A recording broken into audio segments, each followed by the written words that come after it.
Welcome back, everyone. 皆さん、お帰りなさい。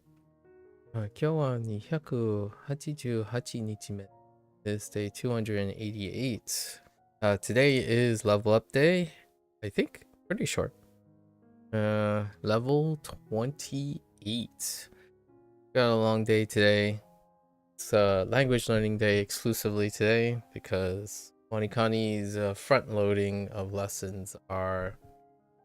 But we're trying to keep consistent and giving a rest from Inktober for a day, which puts us 2 back. Pretty negotiable. I believe this week we also have a Persona 5 Phantom X 2.3 update to cover. And then I think we're good. Oh no, it'll be 5 days, right? What's today? Oh man. No. Level up day would be the 1st of November, the next level up. So there's one more lesson day in between. So we got 3 days to make up. Doable. Probably the highest workload the last couple years. All right, let's get into this. So we're expecting most of the current level and some goodies. Wonder if it's a burn unit. Okay.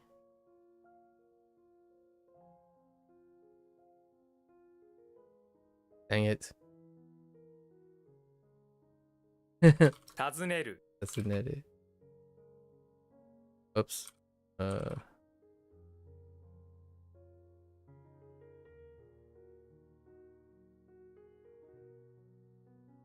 努力 Doryoku. Oh, wait. Ooh.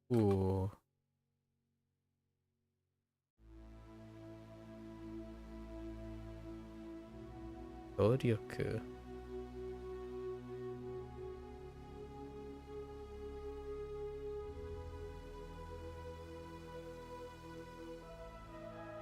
Wait. Hold up. Doryoku anger plus power.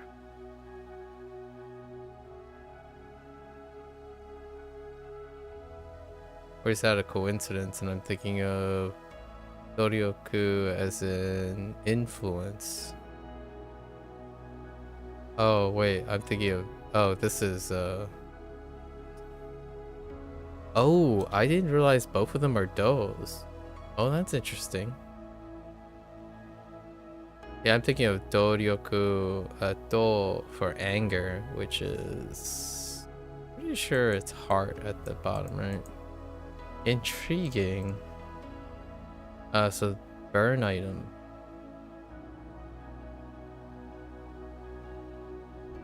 So like influence is good. Strength.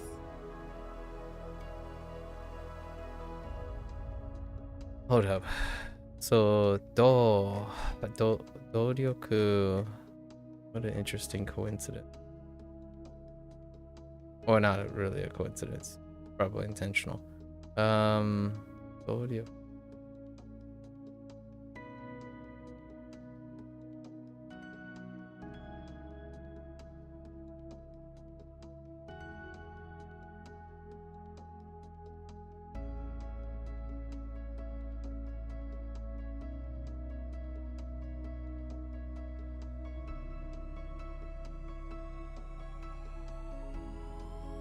I'm having trouble.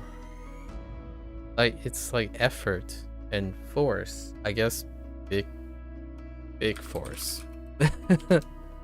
What? Maybe like great effort. Okay, that's fine. All of the above, really.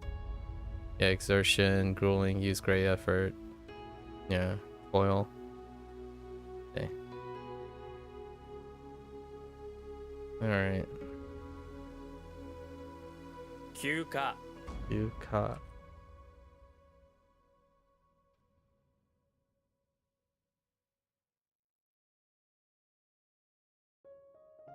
Rip.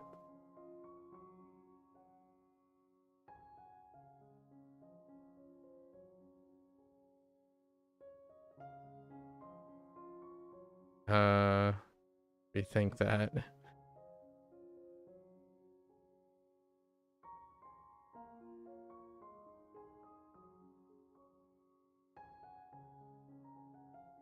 Just suddenly a blank.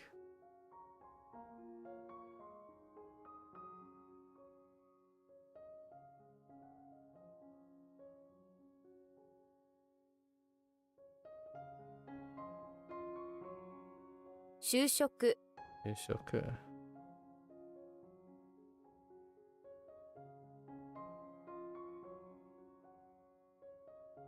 南風 That's it.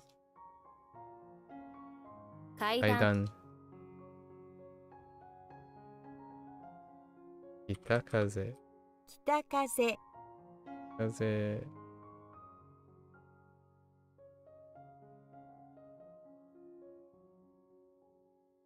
That's not you. Hmm. Mood?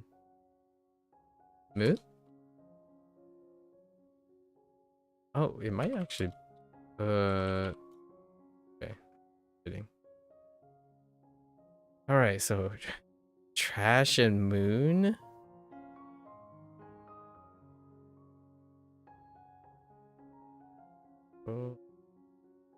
Program.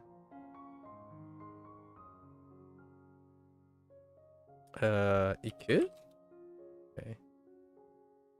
Yeah. Like lesson. Ah, interesting. Wait, kanji from before. It's kind of dealing with instruction, giving instruction, like taking care of things. Raise, probably, or nurture. Oops, spelled nurture.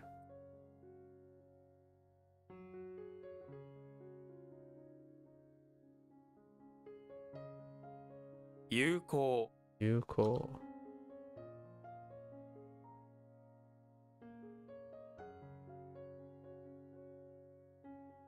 Yes, friendship works. 訪問 Almost.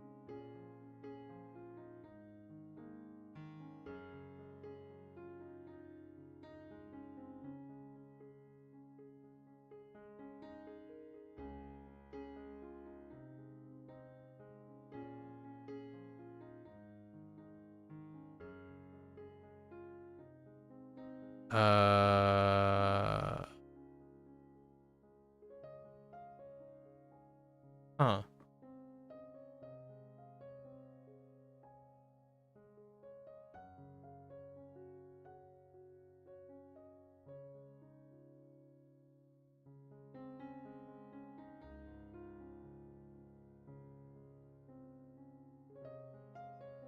That's definitely dull, but or like dull, the onyomi dull.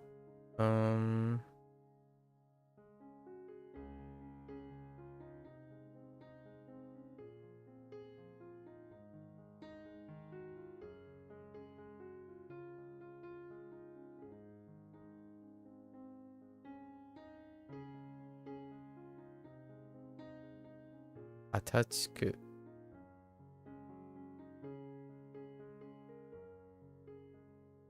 This is to do labor, right? Dull.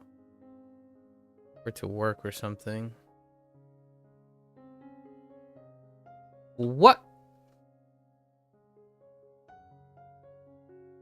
Pretty sure it's hata. Hataraku. The raku?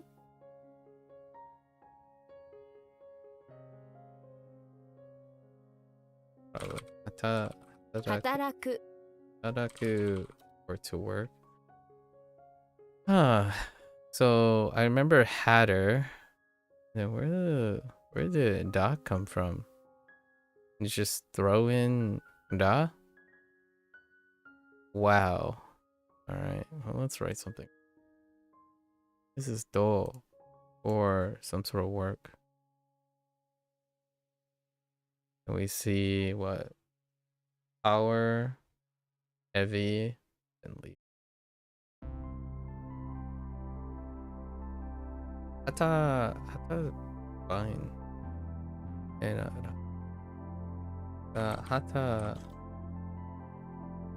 Hata working on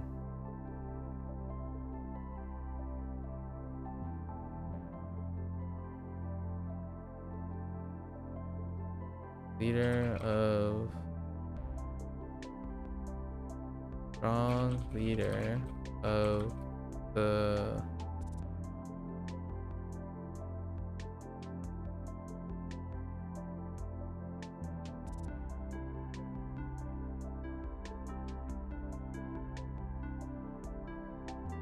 leader is a hata with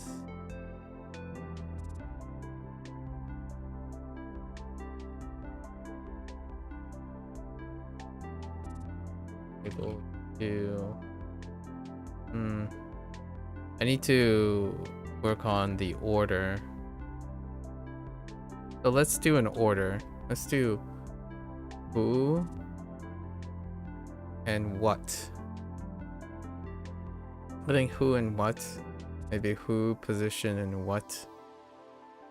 So let's do it in organized fashion now. So do we have a what? Wait, do we have a who? Yes, the leader.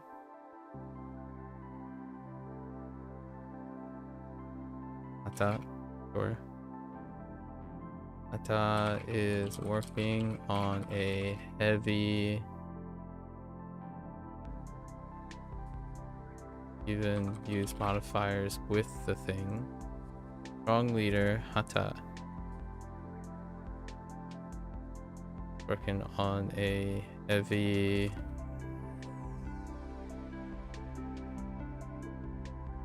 raku.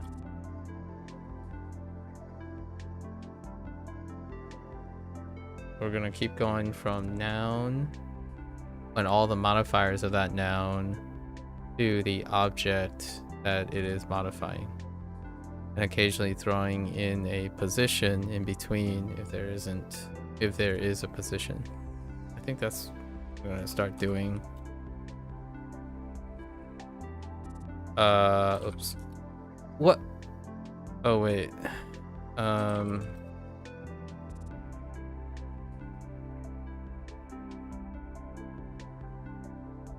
位 T. 別 It's other and different overlap.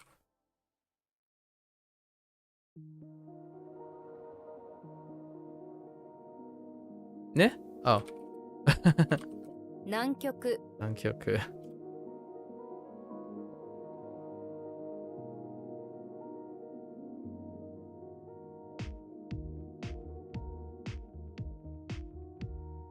Heck! I misspelled it. 組織 Yoshiki.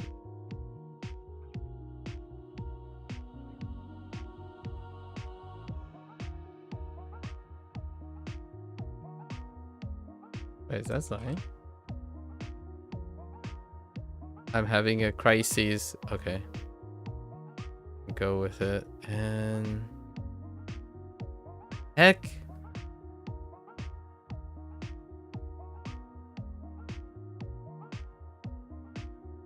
No, it's Sai.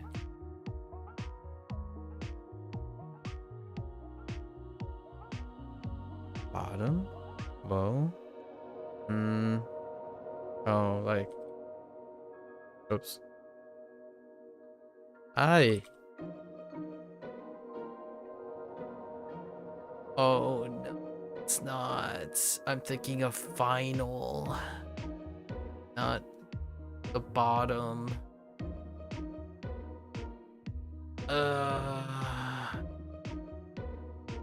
I was in a cycle.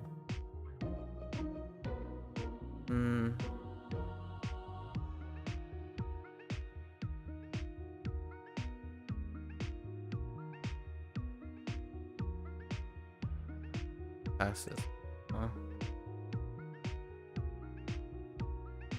段階 Okay. 中 Naka.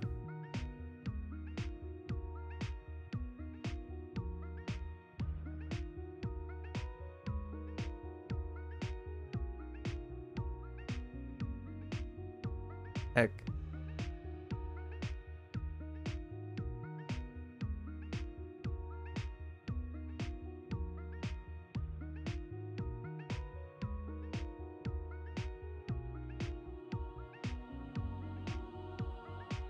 Old.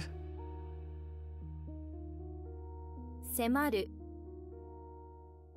That's a little weak. Okay, that's surprisingly all right.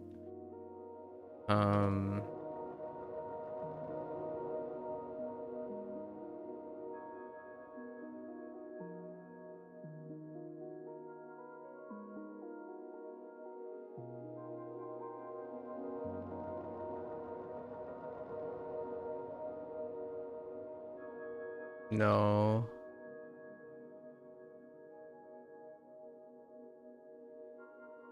Uh.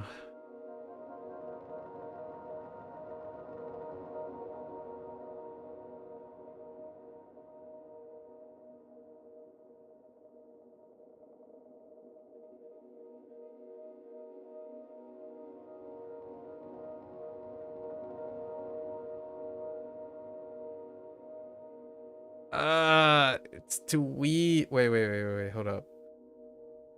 Oh no, wait. No. This is not weak. Is it? No, this is weave. Weave. Hmm.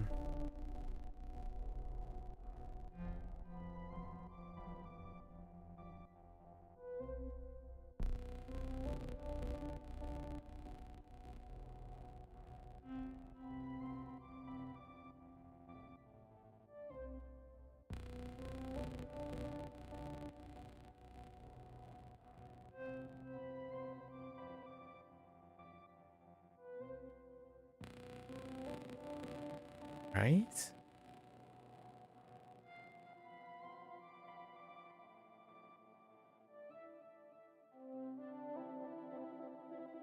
Why not? No. My thing locked on. Ski? Yeah.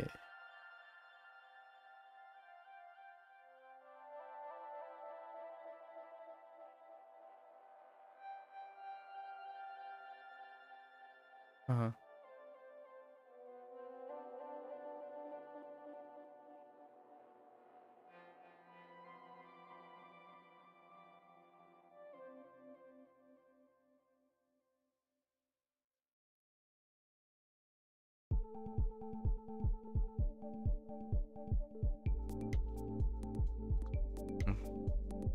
Sucks. Very suck. 途中 To 小 Anbosho. Oh no. Kenbosho. 健忘症 Kenbosho.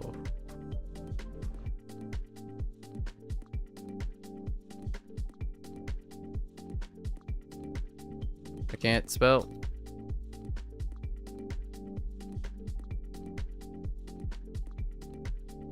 閉める Mid.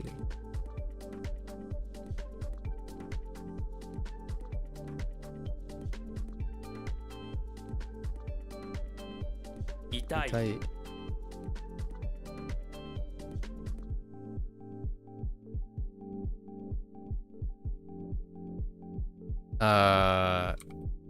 Skit.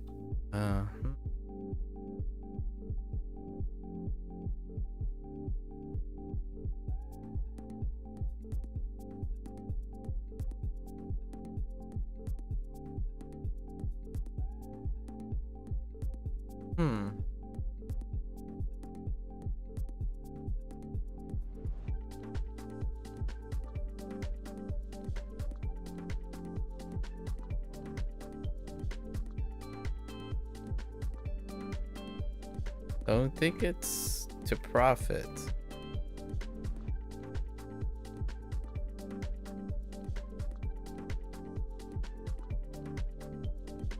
You like benefit at most. Or probably like work well would be possible, which I. So what's it's the key, right? 聞く Yeah. I'm gonna retroactively add something, right? So who? Start with who? D. We already know it's a D. Or profit.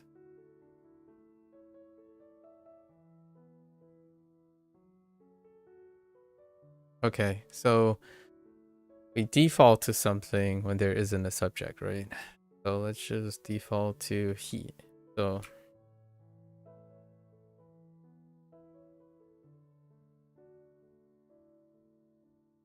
oh no, wait.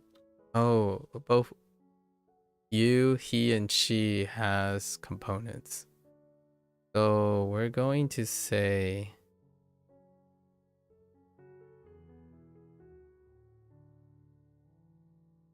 we're gonna use someone.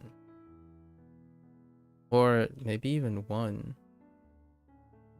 Yeah, there's nothing close to one, so let's use one as the default.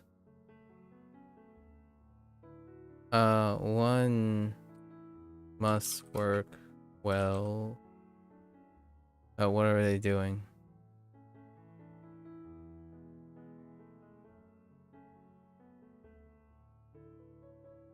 One.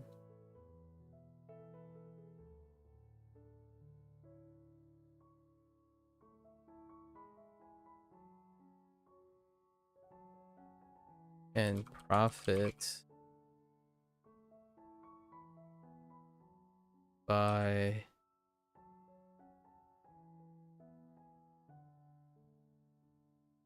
that's too much. I don't see profit, right? We don't see profit. We kind of do. Oh, we could use an object too. So objects or nouns. It's fine. I mean the object, it doesn't have to be a person. So one key to profit that works well is to sell cookies.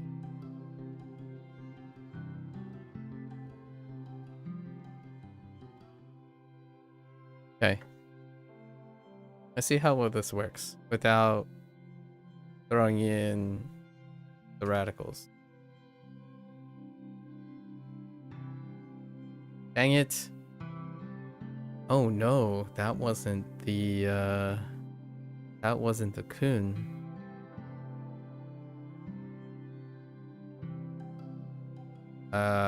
Something makes me want to type B. That doesn't work.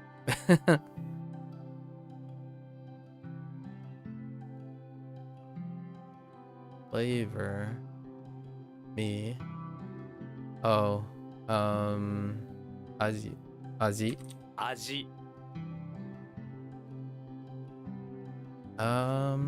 Let's practice this, right? We can practice this. Aji, so that's age. Aji.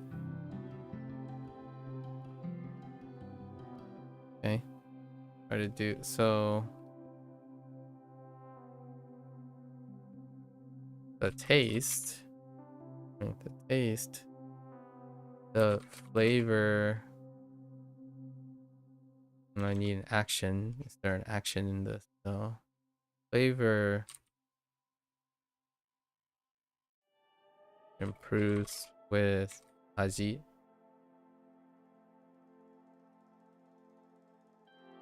This does simplify things quite a bit, which might be detrimental actually.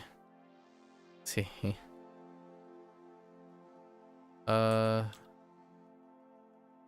怒鳴る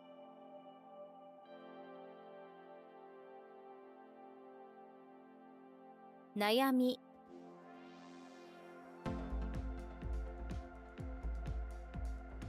圧迫 Aku.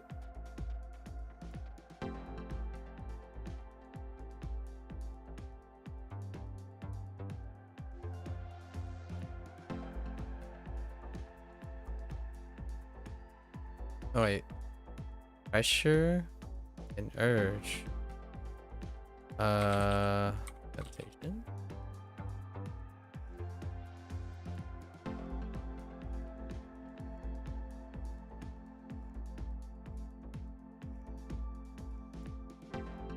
Insistent. Encourage.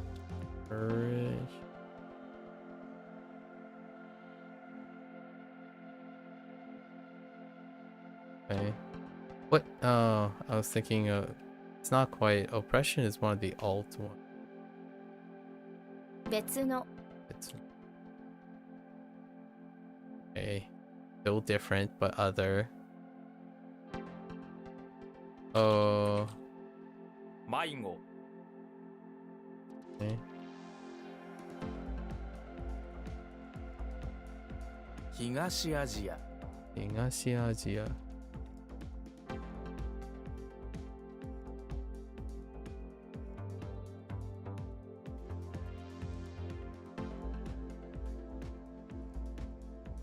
Daisetsu?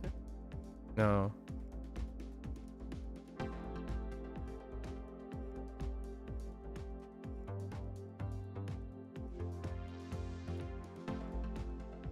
I think I'm messing up J. No? Oh, this is first. This is first is Saisho. 最初 Saisho. Ooh. What? That's not 指定する? Wait. 指定す指る. 定する I don't know what I typed the first time.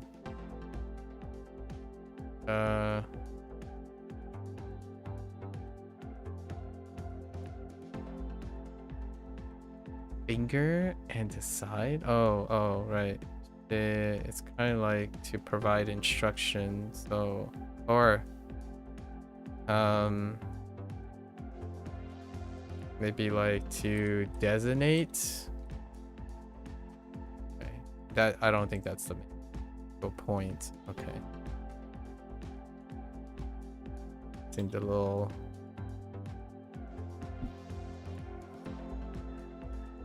洋服 Yofuku.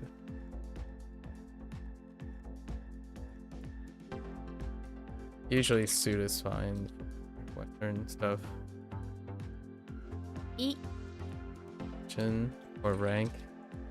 Same difference.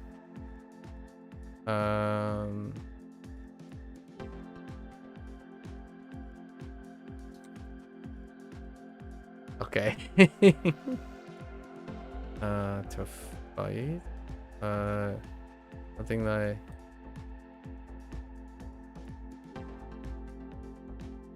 You. Oh no. Yeah, this one. These are the ones that require changes because they're not great.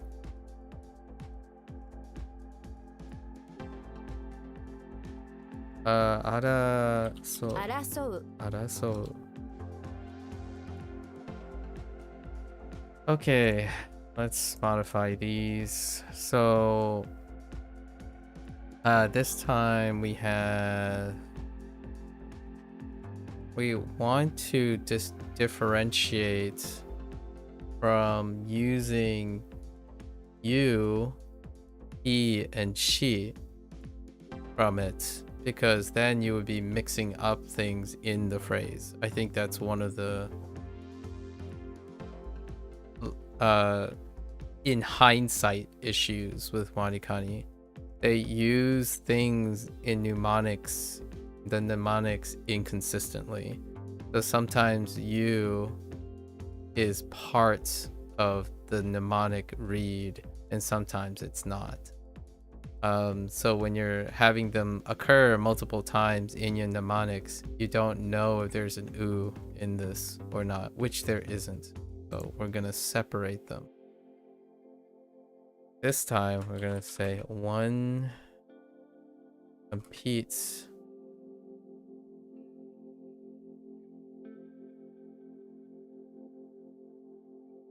One argues.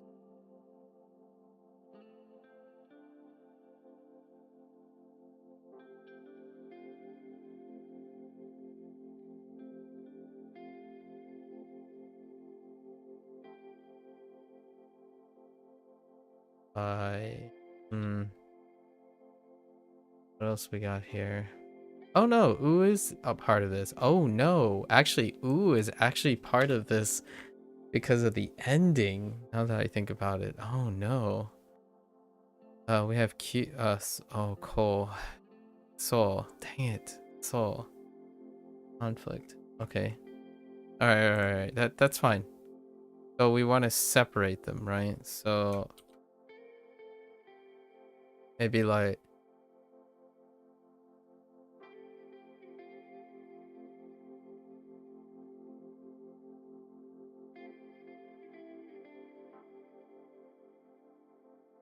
you argue or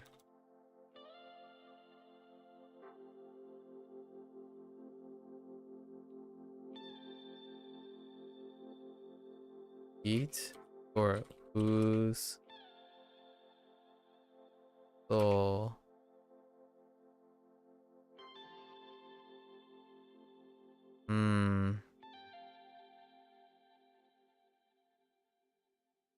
okay, maybe this is an exception. Oh, I don't like making exceptions. You are so stupid.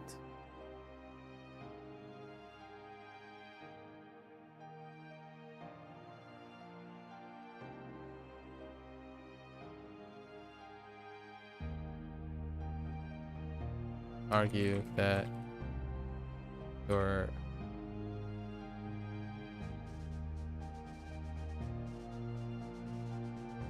they are so stupid.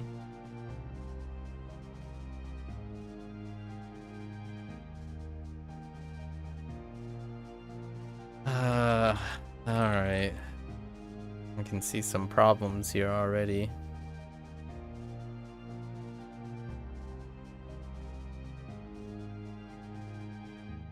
I'll leave it at that for now.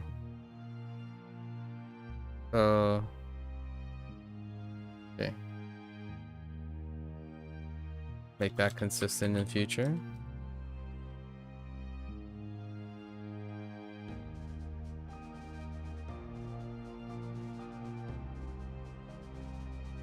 I lost it. Oh no. Oh, okay. What?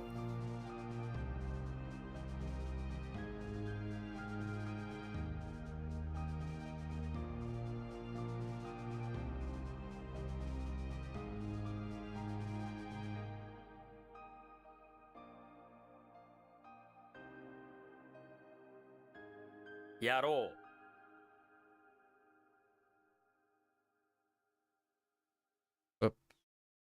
Wait. Right. Different. Onyomi.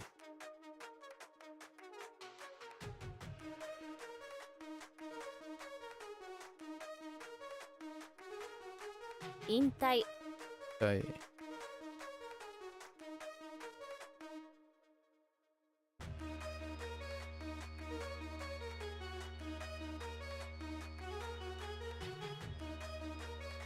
Rodo. Rodo.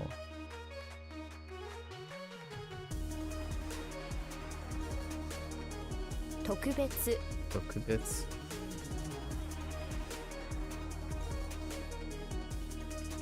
Special. Different.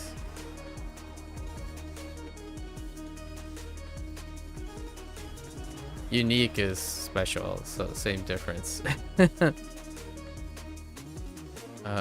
Oh.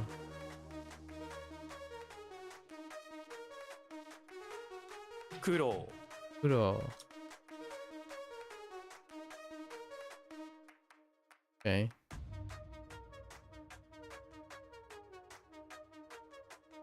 How do I do that?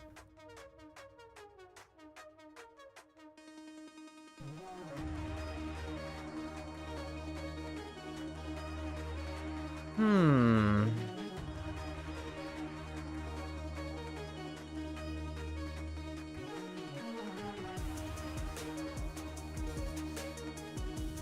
I really thought that was... Dude. What? Oh no, it's Chew. I did that before recently too. Chew. Wait. Chew? Oh, wait. Oh no. 注文 Chumon. This is like order. That's a special one.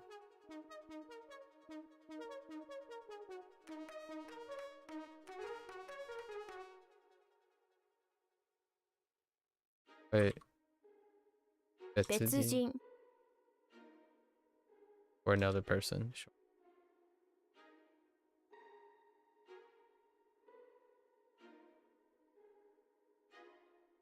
Oh no. I next speak in first. Wait.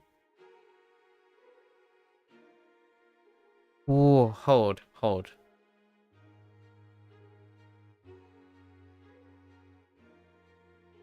I feel like this is like long ago, no? Is that what they wanted? Definitely long ago. And it's close to Muki. Oh, Muka. What?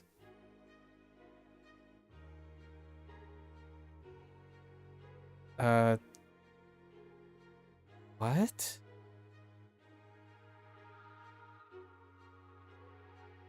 Am I missing something?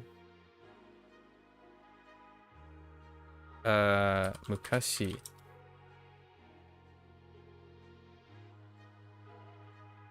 Need some help here, I think. What Muka? Yeah.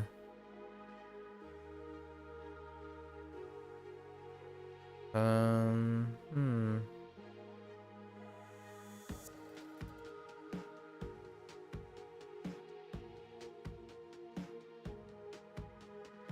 Okay. The the moo cow got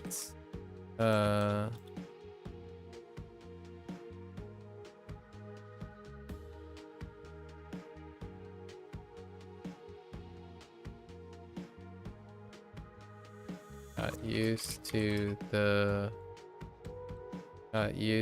to spending day in the with the sheep.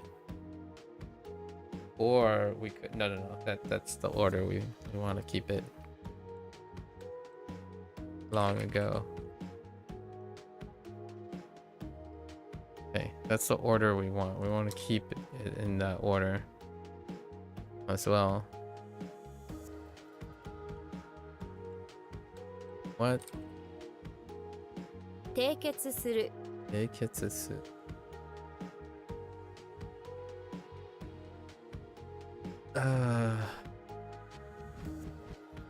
Heck. What? Wait.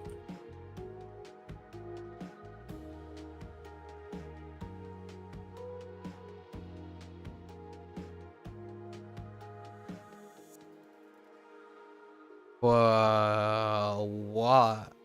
Wait. Okay. What else could... Can't be that.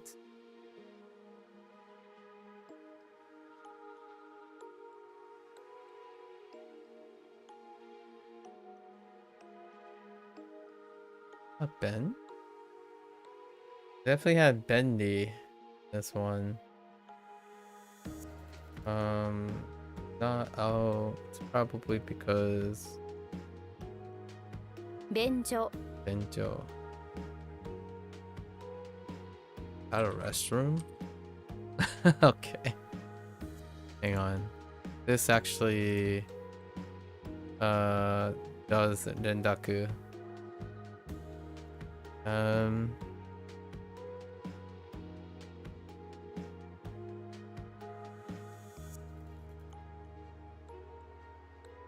casual. Enjoy.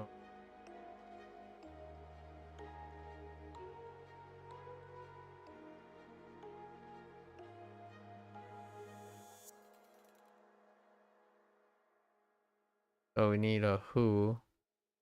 If there isn't one, we substitute by one. So one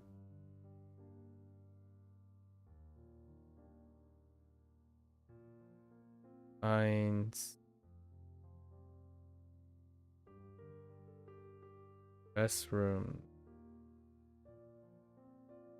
and the facility.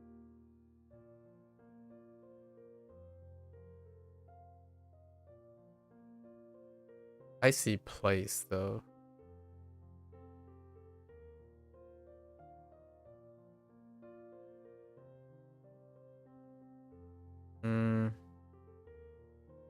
Really not that identifiable. Joe? Oh, actually, we do have someone. Joanne finds restroom.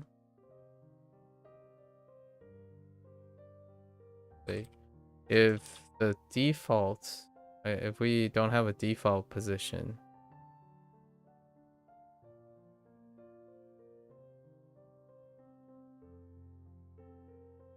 it would be here.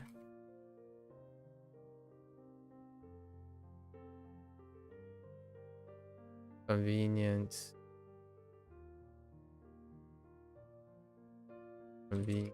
facility. Yeah, so we can take down, have the location, and if the position is not part of the mnemonic, we'll default to here. Default to 1 if there isn't a noun to be used, and everything else can be modifiers, right, for the time being until I figure out where to go from there.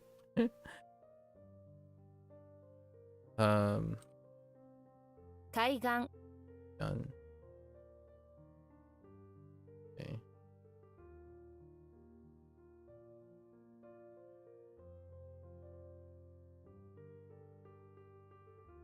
What?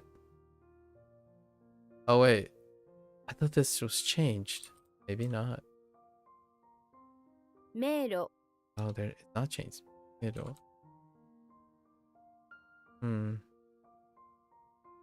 Okay. But in the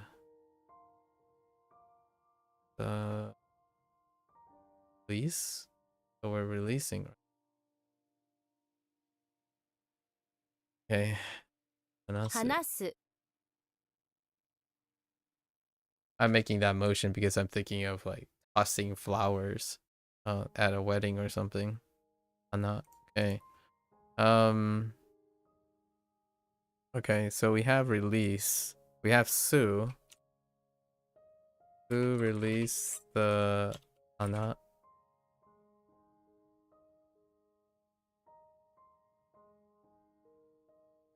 I think of weddings, so at the wedding. That would be the location. Okay. I think it's the basic skeleton of what I can think of. So we have our noun, right? Sue, we can see that. Release.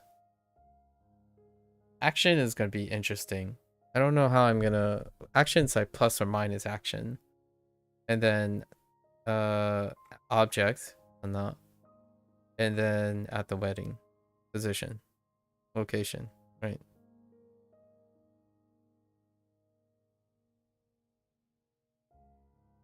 could do it like this way. Ooh. So I haven't decided if I'm gonna do it one way or the other way. So at the wedding, release the noun, location, and what was done. Gonna have to fill that out. I don't think it's too pertinent that it's 洋室 okay. Good. 洋食 Okay. 胃痛 Stomach arch. Whoops. Oh, that's not it. Wait.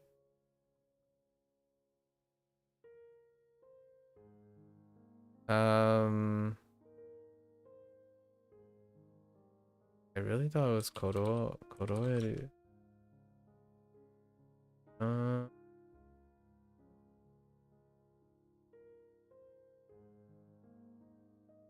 These are kind of tricky. Is this one probably to roll? Actually, this one is to transmit. Probably. Right? Like to, to transmit or like to convey or to tell. So what is that? The stars? 伝える Style. Okay, so let's practice our routine here. Modifying it. So I look at this. Oh, there's a leader. So the leader. Do we have a location? No. Okay. Oh, they didn't go with star anymore. They went with 2 tacos. Oh, that's great.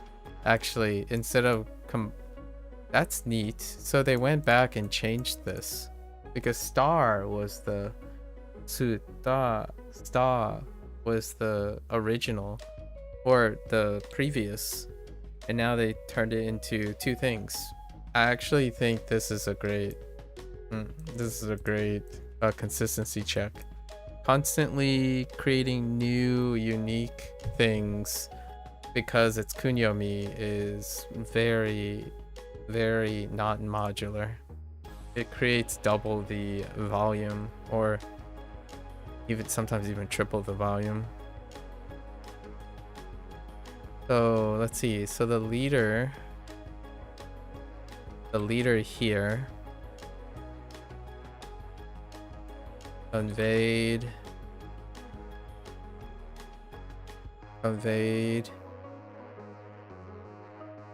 Can we do Eddie? Conveyed, yes, we can. The leader here conveyed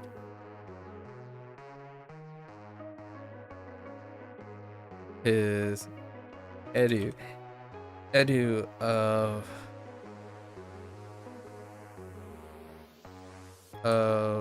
I guess eating to okay, so we're still holding on to the order. Got it. 誰 That's not ka. Hima. 暇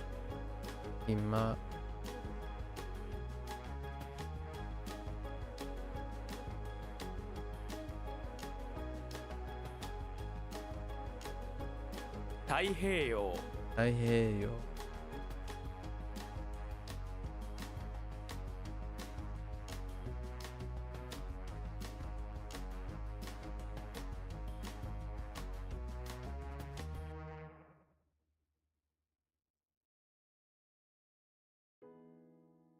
Heck, is it like nakama? 仲間 Of course it's nakama. Like maybe like in the middle of a relationship. How do we do that? Currently associated with each other, accompanying each other. What is like what? Probably just describing someone. Nakama. So companion works probably. All right.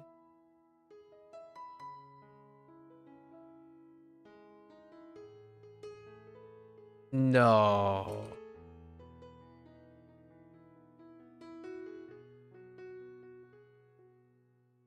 Nakanaori. Oh, I had a typo. Nakana.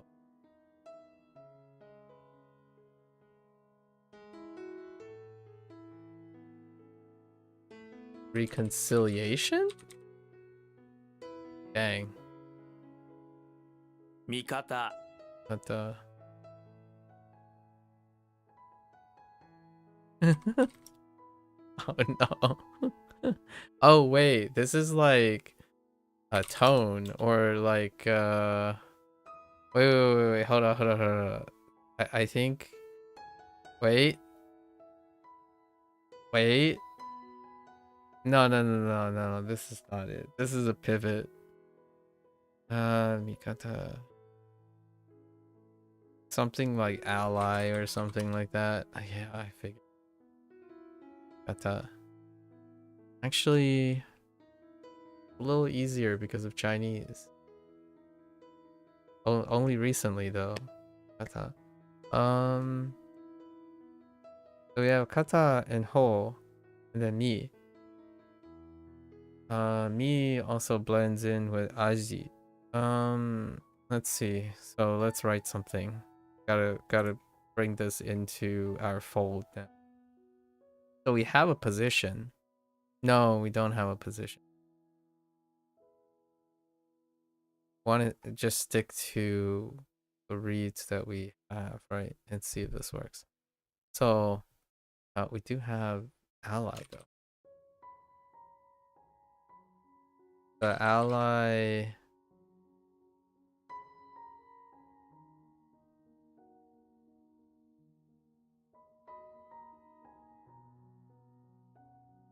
They're still using catapult.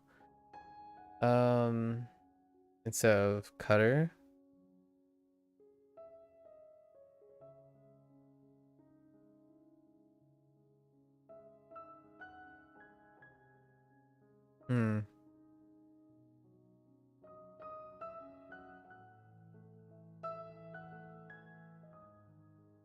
Ally in that direction is supporting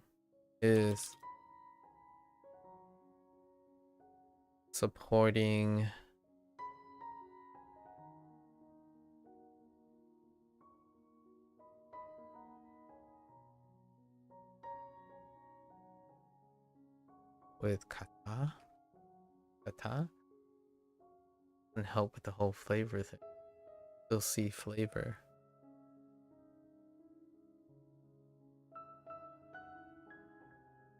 Do you have any alts? Is that why?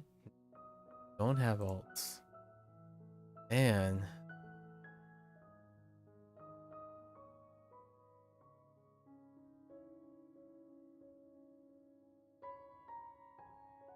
Maybe like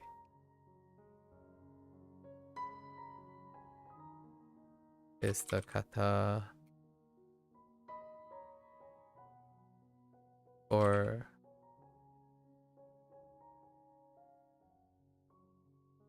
flavor ingredients? That's a bit of a pigeonhole there. I'm not sure about that one. See some limitations. Is this also together? Coupled together. Interesting. What the seconds? Oh no. What is seconds?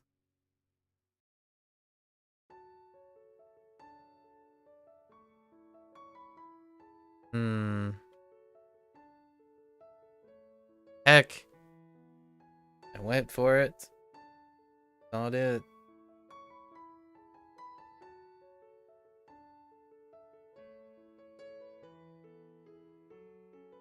Oh, wait, but we do have an example of it recently. Yo.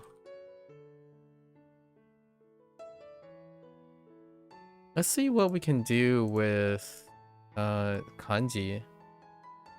Just the character themselves, like especially kunyomi ones. Yo.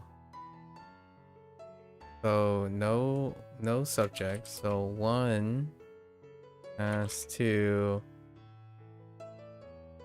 yo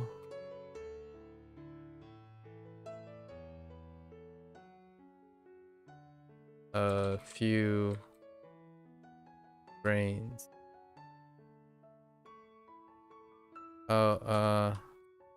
One, I just say for the party has to yo a few grains. Okay. I think the structure works pretty alright. Or providing some regular structure now instead of just writing willy-nilly everywhere. And it kind of lines up with HanziHero. I think putting the location in between the subject and the verb, or like the verb phrase, is nice to break up in case the subject and the verb gets tied together, because WaniKani decided to do that. Subject verb tying together is not the hottest because the subject may or may not be part of the verb phrase in the mnemonic. Like a great example would be the recent araso. Araso, since u is before or after, sometimes you could get confusion, like, oh wait, is it araso because you want to say you are so stupid, not araso, like you just say you and then skip it and then araso, right?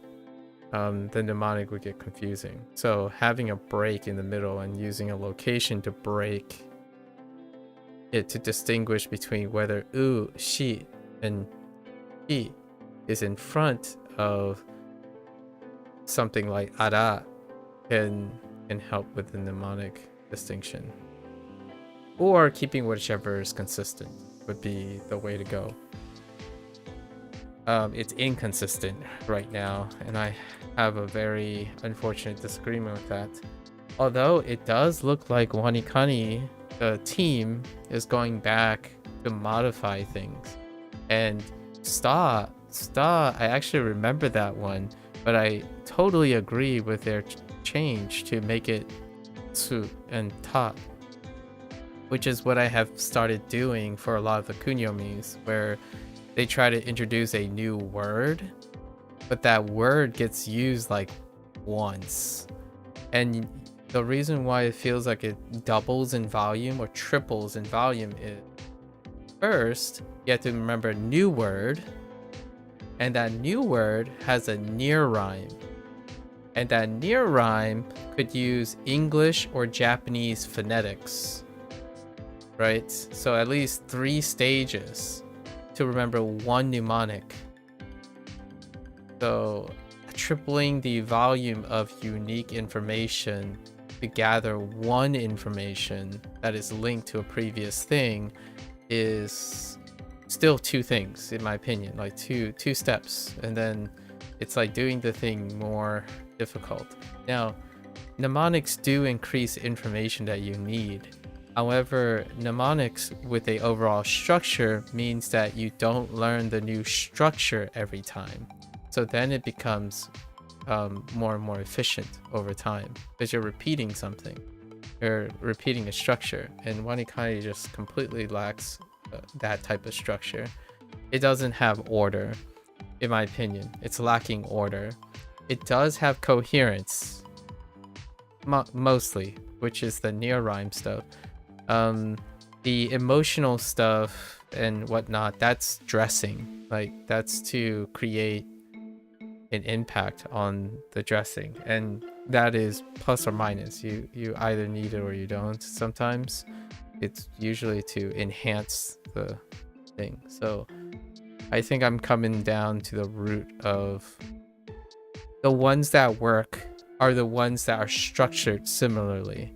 The ones that don't are the weak ones, and then they tend to involve either a novel word, kunyomis, and then they are not framed in a similar way as everything else. So if you get like the trifecta, whereas you remember a new word you've never encountered before, it's a near rhyme that switches between Japanese and English phonetics, and then it is structured. The mnemonic is written in a progression that is entirely unique from the other ones.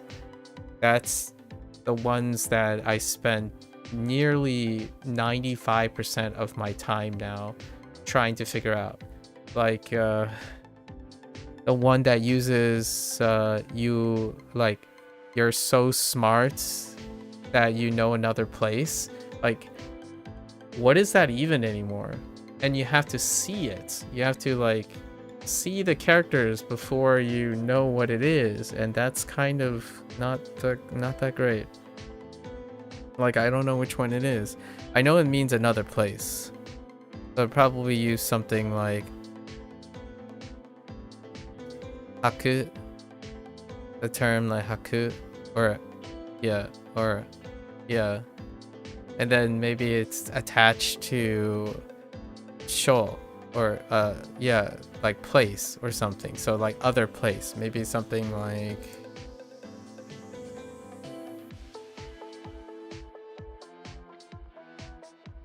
wait, that's not it. See, I can't we're not gonna even get started with the mnemonic not helping with writing, but it's other. I don't remember right now. Maybe no, that's not it. I find it's probably this, and then like show, it's probably this other place, and this, the mnemonic for this is exceptional. It's an exceptional mnemonic. So because it's exceptional mnemonic, you have to ask yourself, how many can you remember in the future? Because it's going to keep going up. It doesn't get reinforced. This structure is unique, so you use other mnemonics. There's some overlap, and this overlap creates reinforcement for something. But when you're doing this, right, and then suddenly you have a mnemonic that sticks out here, this is unique, so it requires rote memory. You're roting this. Sorry, that's not how you spell rote.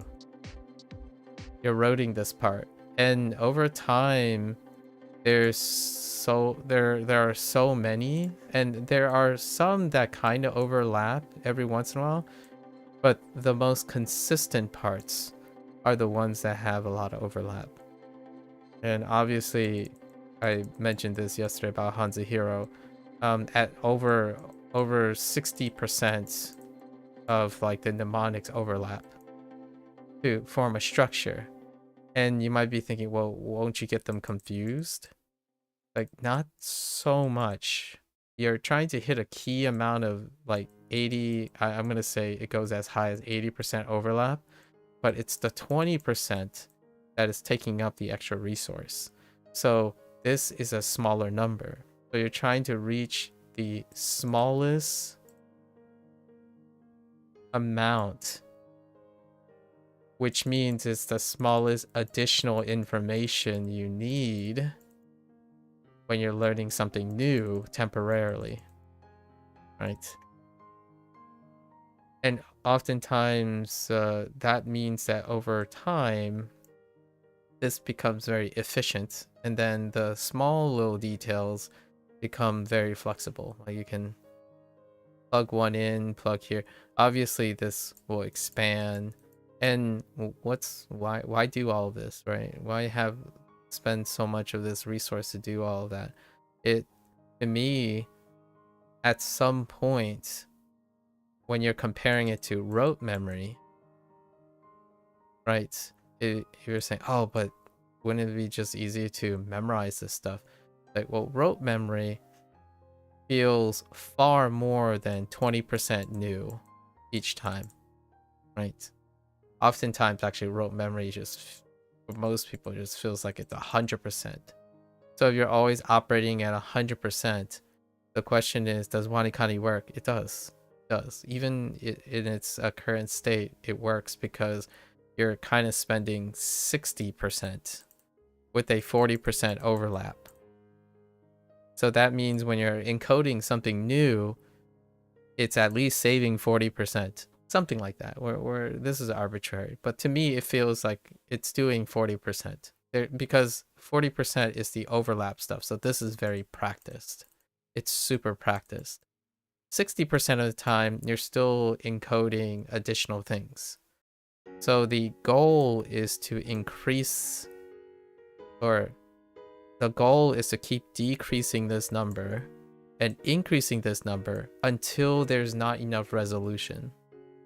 As in, like, how far can you push this down?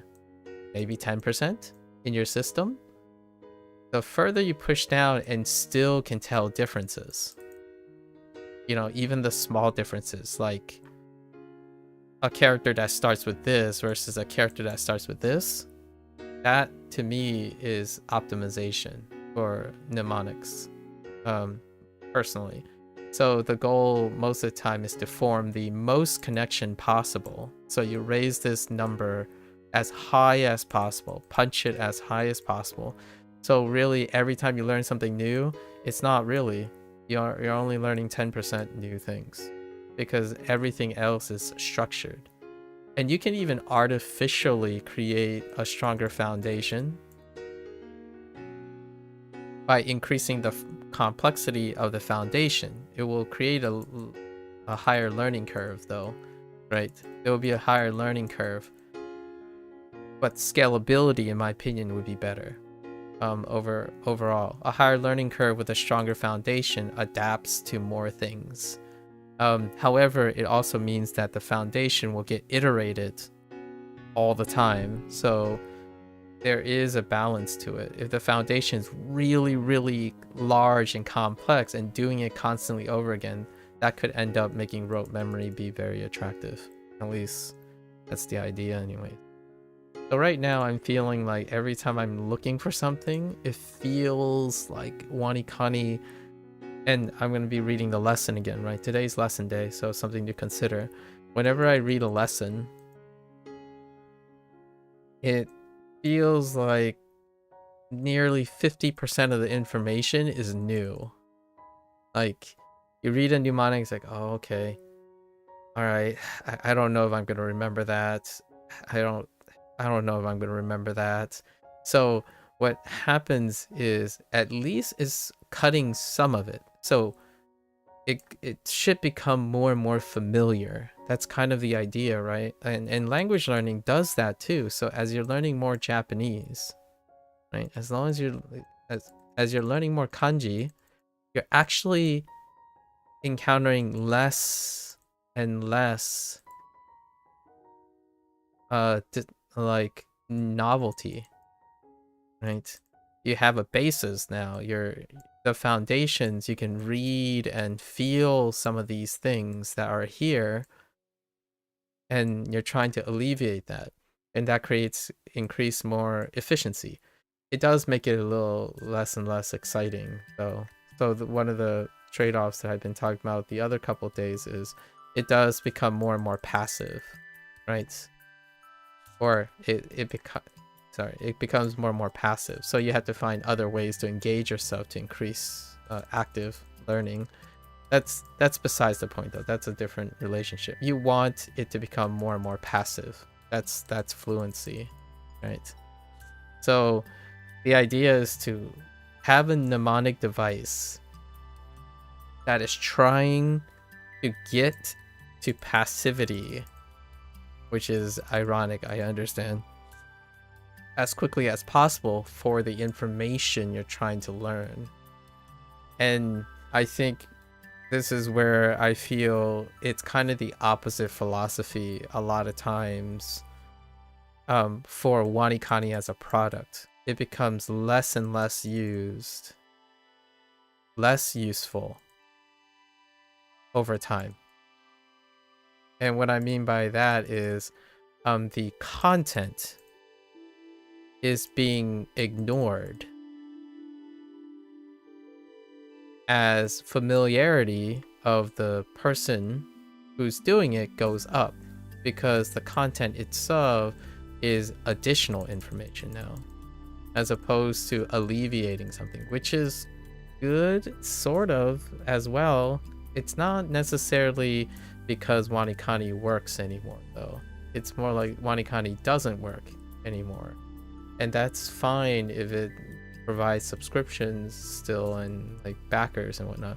I would say it's around now, it's around level 30 when it kind of, I would say even level 20 is when it starts to, the system starts to fail scaling. Anywhere between 30 and 20 and 30 is when there's a scaling thing. In another, what, we have 12 days left? Oh, that's kind of funny. I think day 300 lines up with November 1st. So I'm going to be going over all of these things in a bit more detailed and organized way in another, I'm like working on it now, working on the 300-day review. This is probably why I feel like WaniKani hits pretty well with a low point of entry up to maybe level 20-ish. And then this is where I would say the retention problem happens. Most people who go on to level 30 to level 60 are people who want to complete things, in my opinion, and they also abandon the content. So the very most common comment is, am I doing this wrong? Like someone asks, like, am I doing this wrong, or I'm hitting a wall? And then a lot of comments would be like, well, you just use it when you need to. You ignore it if you don't need to use it, because they have become more efficient, right? Passive foundations have become more efficient than all the things that are written in WaniKani, and I feel the same way. This is a scalability. In HanziHero, that hasn't changed.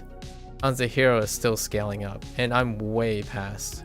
Like, we're talking about the difference between like twice as many characters. And I think a bit of consistent rewriting, but keep all the same ideas, but rewriting it in a methodically more organized way can elevate novel encoding. So, you know, having that's why grammar is pretty awesome, in my opinion, in language. Not for the content of grammar, like what's better now, subject, verb, object, or not that. Is the idea that there is order and structure. Grammar is fantastic for adult learning, that because adults are fantastic at creating habits. Children do whatever, they just adopt whatever habit. That's great, because children are still establishing. But adults, when you start normalizing the way you write your mnemonics, if your mnemonic constantly starts with a noun that is part of the mnemonic, not a noun that is inconsistently thrown everywhere, right? Like sometimes they talk with expressions, sometimes they're describing a scene, noun into a location, into a action. And then you have a separate tier system that enters adjective, position, and like nature or something, like the nature of the act, right? And then an object, right? And then you can still add adjectives on top. when you start writing all of your mnemonics, it's kind of boring. I understand. Maybe creators don't really like this, but when you do this order, the person is going to become, all right, who's doing this? Where is it happening? Where's the act? Oh yeah, and that's the object. And then when you look at this stuff, you immediately think, okay, astray, so this is going to deal with action. And then this is misguided. It's going to be the nature of the action. So what do I need? I need a noun. We default to 1, right? We default to 1. Where? Anywhere. So here, because we don't have anything. And then you say astrayed, so like lost, right? Lost plus misguided. It was a misguided loss, right? And object, I haven't decided where to put object yet, because you don't necessarily need an object. I think this is fine plus object. So you can leave it at the end. Anything that's at the end of a series can be optional. So the goal is to constantly simplify. So then in the future, maybe the only context clue you need is the noun. And that's what HanziHero has done quite. I'm not sure if it was intentional or not. The idea is you're trying to make it so that the least important thing is at the end, at least in my opinion, for like maybe English speakers or how logic works. But generally speaking, if you don't have the first couple thoughts, right, when you're going through like a order, most people go from first to last. So the last tend to be the priority of the thought. So if there's no object, you can cancel it and see if it's enough. If you don't need the act, you can, in this case, this particular thing has to go to act because the thing I'm seeing is act. However, there are going to be other things that only include a noun and a location, and that's all I need, right? If I don't have enough, so if I struggle, like, okay, if I struggle, then you know what to add. You add an act. So whenever like there's not enough context clues, like what if it's just one character? And then you're like, okay, well that only tells me, or that's not a good example. We need something like a person, like this. Okay, I only have noun, right? And you're having trouble. It's like, is that hito, nin, or jin, right? Oftentimes, as it gets simpler, it's actually easier to remember because there's less moving parts. However, if it's still difficult, you have practiced a routine where you can add the next thing by creating it yourself. So that person is here. That would be your default. So now whenever you think person is here, you might get hito. Right? That's how I think about things. I don't know if this is a really improv things, but I'm going to be talking about this in day 300. How to modify it so that it's a balance of routine, where you're trying to maximize the efficiency of the routine in order to meet all the differences. And that's how I would go about it, because similarities bring connections, and connections create memory retention. And it can create memory retention when things overlap, but not by context. So, like, if you remember hito, right? If you remember to, you can also remember. Wait, it's the other way. Right?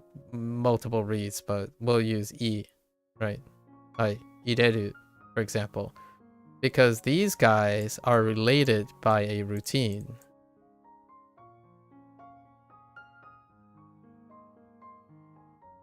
What type of routine are there that relates them? Well, you could use different routines. They both have 2 strokes, right? And their differentiating factor is the direction of the stroke. So you only need to remember one difference. The idea is everything has strokes. Everything has number of strokes.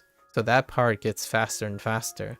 And your routine is to look at the strokes and then find the difference. Or look at the strokes and find the similarities. Definitions and whatnot, in my opinion, can find great scalability if your task, your routine stays static. But it is the context that change. But you're finding the minimal context in which it is different, so you can discern the two and identify it. Right? That to me is what I would typically refer to as the mind palace when you're looking for something. Right? What's a great way to demonstrate this? There's one other thing. It's kind of like machine searching, right? If you were given a sheet, if you were not a sheet, but a list, right? And you're asking the machine to find information, like find 5,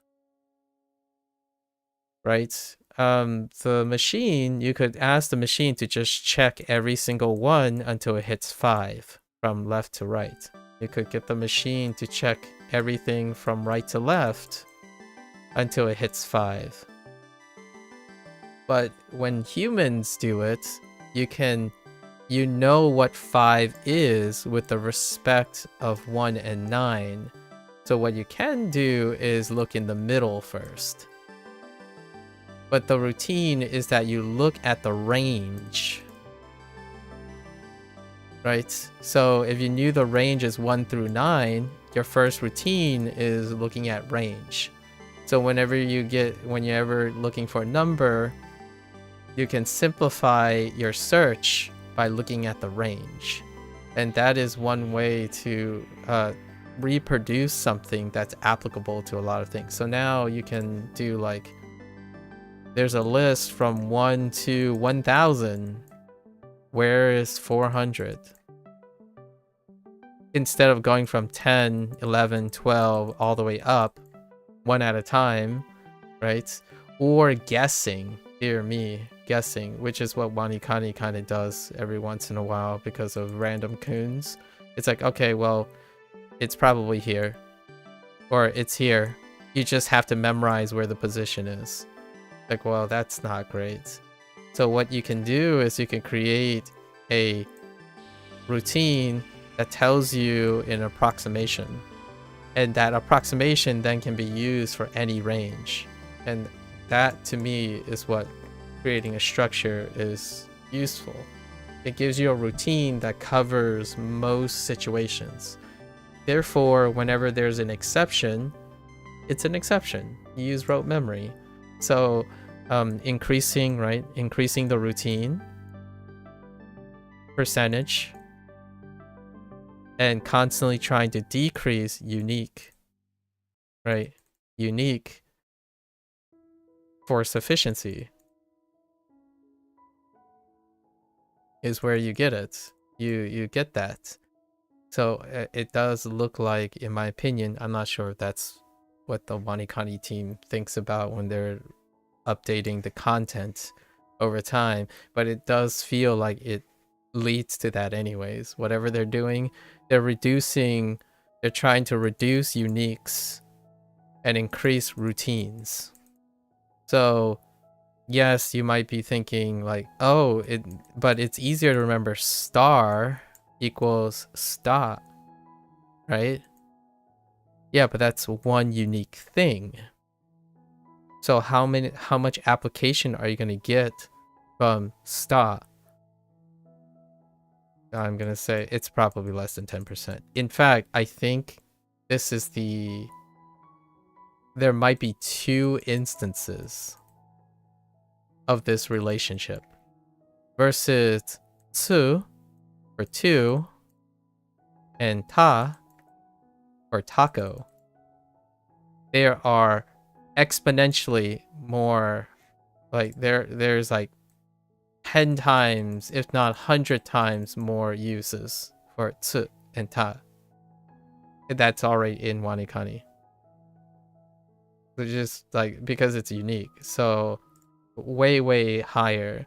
And because of that, it feels like you're remembering two things, but those are two things you've repeated a lot. So it pales. This is way harder to remember than remembering two things. Yeah, it's surprising, but it doesn't make sense from a computational standpoint, right? Like if you're treating each element impartially. But to me, the human mind doesn't work that way. It works this way, where the routine will be reinforced far more than uniqueness. So oftentimes you're trying to seek the uniqueness for sufficiency, not optimization. Optimization is what happens when you're saying, oh, this is clever, and it works. It's like, well, yes, only in these instances. It's a very few, like, well, you're not encoding more information for the relationships. Like, I know, but that's if you were treating all the data as unique entries, which the human mind doesn't do that, in my opinion. The human mind consolidates, and then they routinely repeat. The ones that repeat uses the less like horsepower or compute power. Like when a machine loops over the same routine, it is still expending the same amount of effort, right? That's the whole idea. When you loop something, it's more effortful. I don't think the human thinks that. When you loop over something, it becomes easier over time. And it becomes so substantially easier that something simpler is harder. And that's what the great analogy would be, you know? Like you have 3 steps. So if you loop back and you do 4 loops of this, a machine will still think this is 3 times 4 operations. Meanwhile, when a human does this, it will be less than 12 operations. It will feel less than 12 operations. For whatever reason. Like maybe one day neurobio or something will find a explainer through like neuronal network mapping, and then seeing how like exonal projections work or something. Maybe something in the architecture will reveal why this is the case, but ultimately I think this is typically the case. Despite knowing that there are more objective operations, and I talked about this with Procall maybe like 2 weeks ago, where when he was describing something that's hard, like a big target is harder than a smaller target. That's not true for humans. Like the feel of difficulty is not true. Objectively, it makes sense. Objectively, a bigger target is easier to hit than a smaller target. For humans who repeat things and loop through routine, a smaller target can be easier than a larger target. It's a weird thing. It's a very weird thing. If you don't think this is true, ask yourself some of the things you do. Are they objectively the most efficient way to do them? Or are they the most comfortable way you do them because you repeated them the most? Right? Like cooking, for example. You could argue that microwaving something is very easy, but there are still people who choose not to microwave things. Right? That's... Hyper optimization is not what humans predilection to do.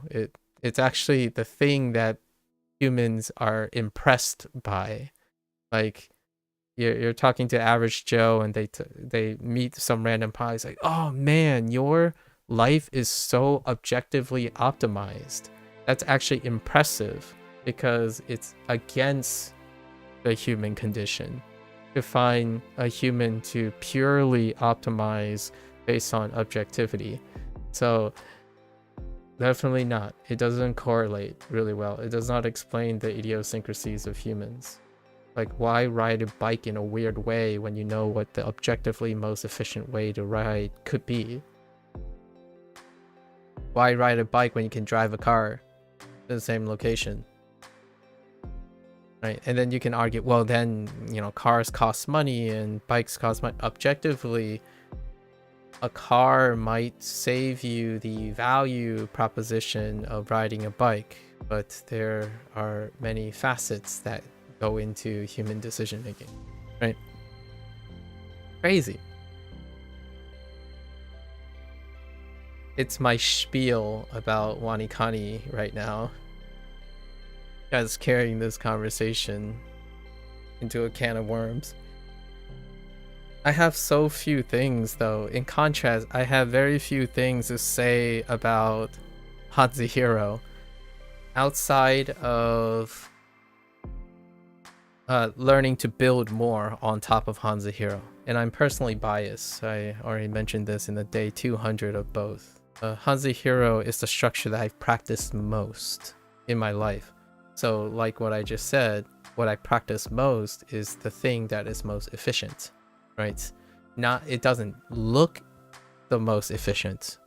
In fact, I have a bunch of people come by and say like, aren't you just doing more work to do less? Like, well, that's exactly why humans are weird. If you start treating things objectively, instead of seeing it from a subjective standpoint until it can be explained with objective science, I suppose. Until it can be explained with some sort of causal link, it's very difficult to understand unless you do it, right? Here's one for the art thing, since this last week or last 2 weeks have been about art. Why draw a picture if you can take a photo of it?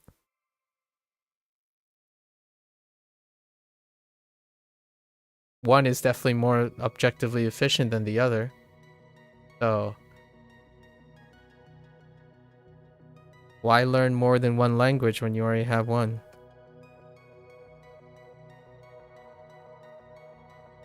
It's really interesting. Those are... I ask myself that. I ask myself every day when I try to think objectively. I don't think people think objectively most of the time. They want to be objective, and they are only objective when it serves a convenience. They're largely not objective when convenience and obligation doesn't come in to the picture. Like, if it's rarely obligatory or pragmatic, objectivity is backseat. You take a backseat to objectivity.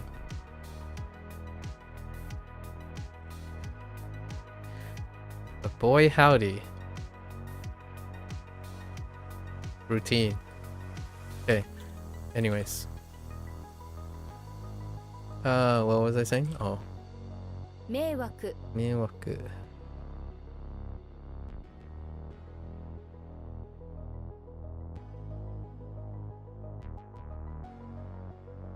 Oh no, wait. How do you astray and get misguided loss? I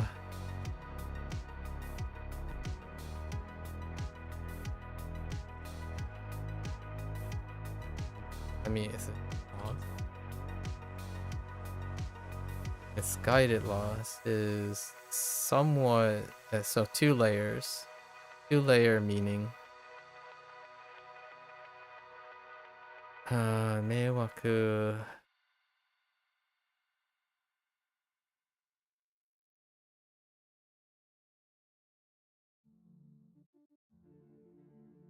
It gets you into trouble. So let's practice with vocabulary words. So, oh, I haven't thought about when. Do I want to add when in this? Not really. Okay, so may could serve as a name or a... No, we'll keep it with the calendar. May. And it could also be Mayflower. Interesting. So we have a noun and a location. See, that creates a little bit of noise.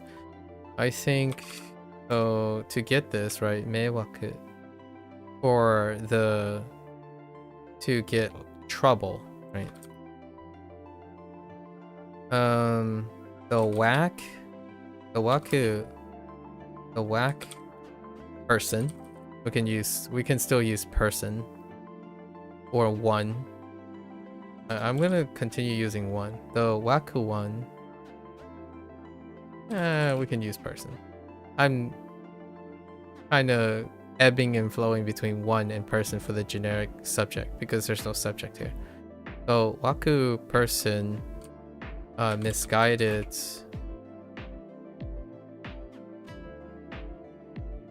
and led astray. Wait. In May, maybe location and time will be the same.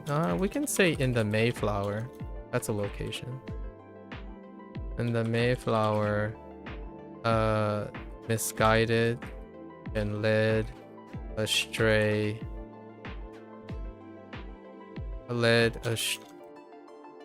Just misguided is good enough. Yeah, and led astray into trouble. Right. So same structure. This time, waku is the adjective for the noun, which requires a placeholder here because there's no noun. And then the location or time. I guess we're gonna use location and time in the middle. And then the action. And then the nature of the action, which is the object, indirect object, etc. So that's probably the structure I'm going with now. So noun, location, action, and then plus or minus object. And then the reads that we want to use is what we see. So these are things we see. You find all the things that you see, which includes adjectives that describe the noun. When will be the modifier for location and position, right? And then we have the action, which is the nature. So we have adverbs. And then object can take on adjectives too. But this is like, usually this gets cut off. And sometimes this also gets cut off. You probably only need most of this most of the time. And then the idea is start with only using what you see. Right? Only use what is seen based on my current knowledge. And nothing else. Only improvise and bring in more information when you have to. And that's probably what I'm going to focus on for the next for the next 12 days until the 300 review.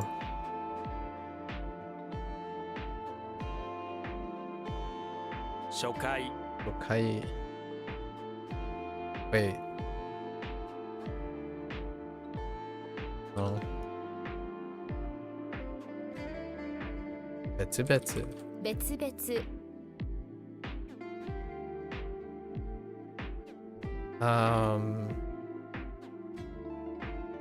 Not particularly. Betsu. I thought it's kind of like just whatever. Betsu. Or no. This is probably separate. Is there anything else other than separate? No. Interesting. Okay. Oh, this is what I was thinking of. Betsuni. Okay, that's why I thought of it. 好き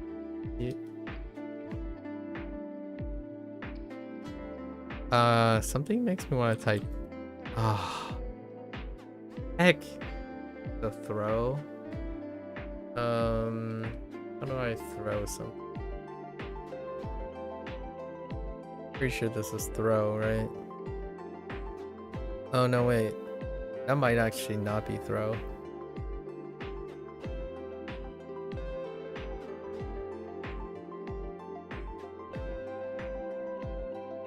That's not throw.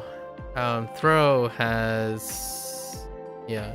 So this is to pick up. I don't think it's, I think it was like hiro. Oh wait, it is hiro. Hiro. 拾う I'm not sure if I have an onyomi for this guy. What is the onyomi? Yeah, introduced as hiro. Shoo. Oh. Okay, that would explain why I don't remember anything about. Okay.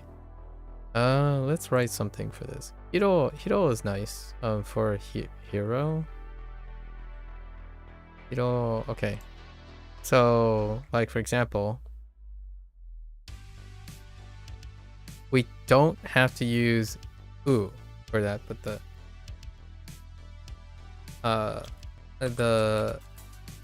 hiro. The hiro wore a suit and offer you a, I was gonna say hand, but hand and finger I kind of use interchangeably. That's what I'm gonna do. Offer you offer a hand. Oh no, you know, actually, the hero here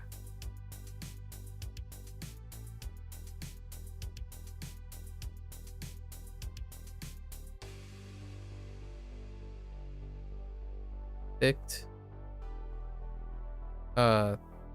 up something for right?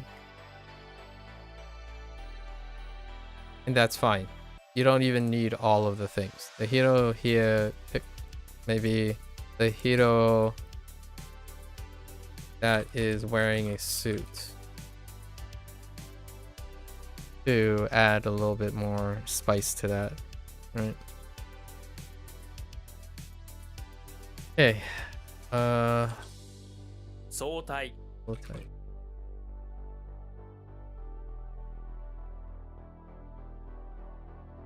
第1弾 IT gun. Okay.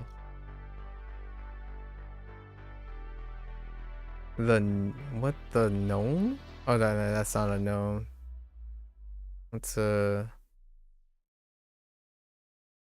to be a bureaucrat on a scooter. No, that's a bear on a scooter. What the bear on a scooter?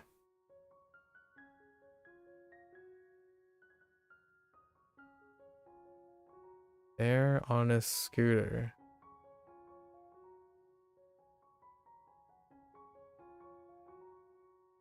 Something makes me want to type N. No. No.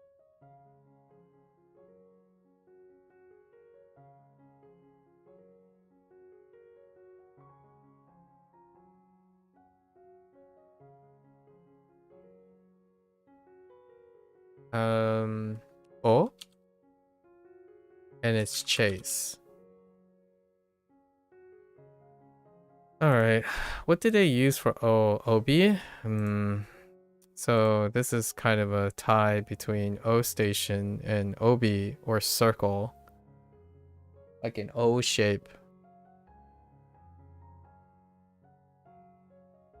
My mnemonic device does not include, my mnemonic structure does not include expressions. So whenever O is O, as in like, oh, snap or something, we change it. Because expressions are terrible, in my opinion. Like hyo is now he, yo. He and yo. Or like Spanish yo, I guess. As opposed to like hey yo. No, sir.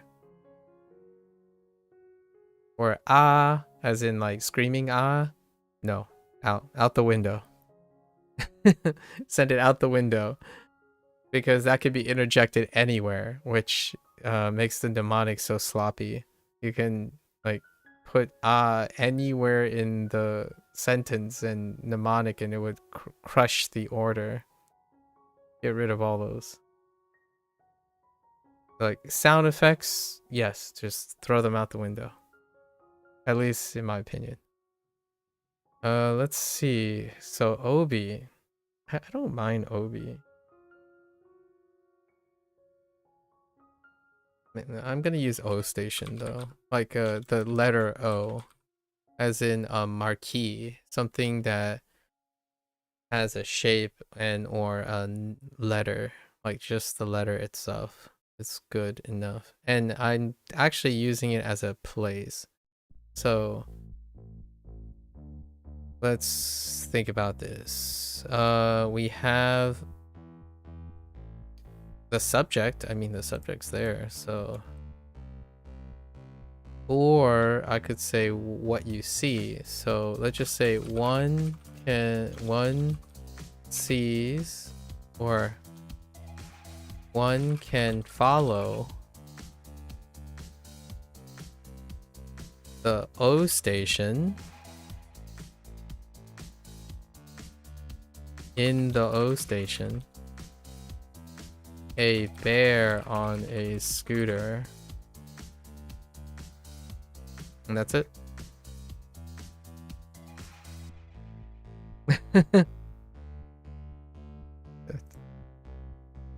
All this stuff, I don't think it's fine.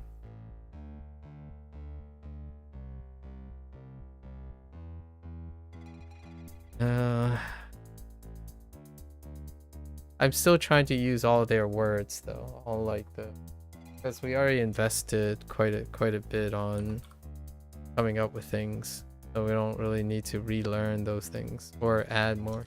Oops. 悩む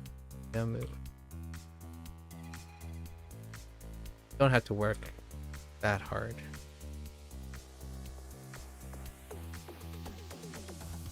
迫害 Okay.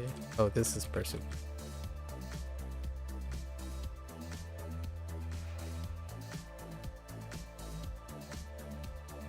値段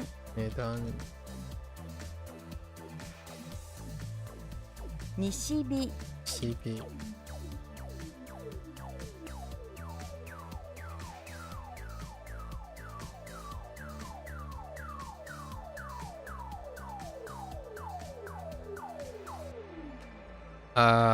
That's not good.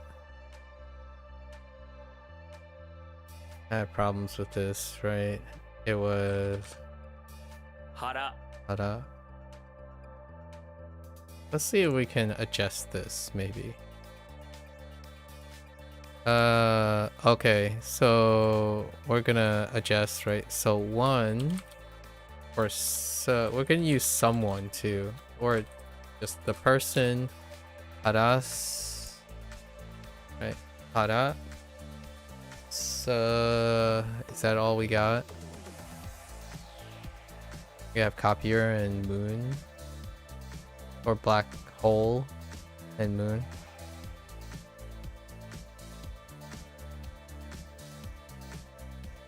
The person here, Hara, her, and oh, I guess we can do compounds too.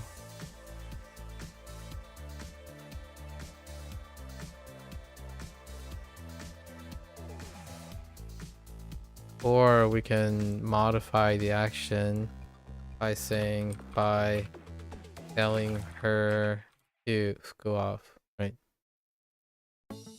Okay. Oh, she's the indirect. I do have an indirect there.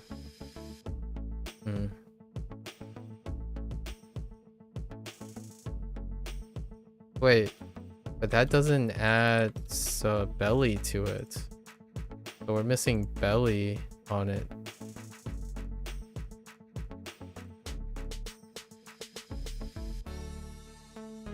So we could say the person with the big belly here.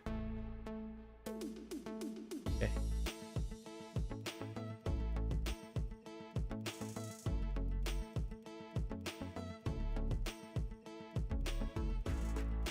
Seppuku. Good.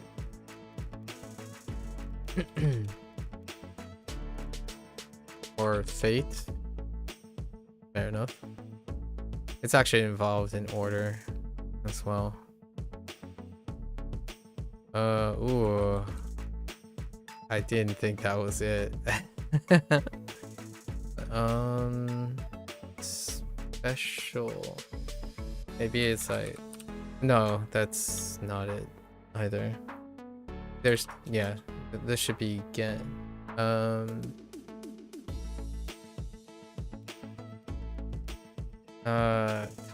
Tamani? No.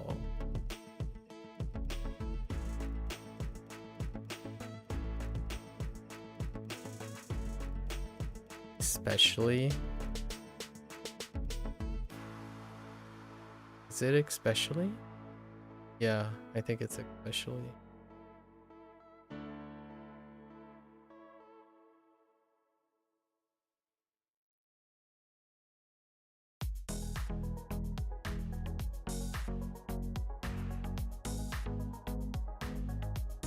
How do I especially?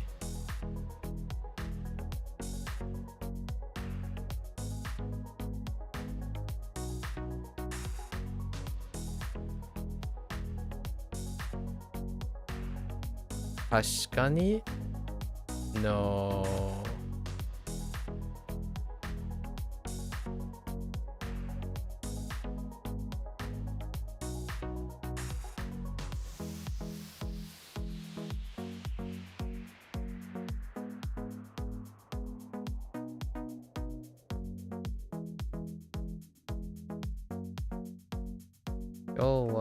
Something 予定ないでしょ?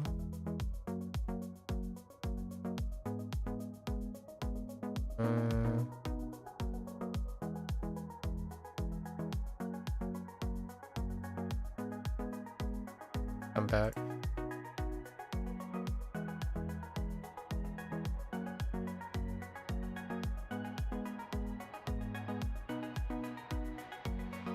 Show. Is that not show?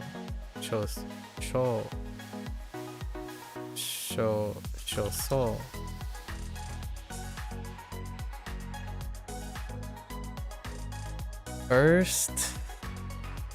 First steps as well?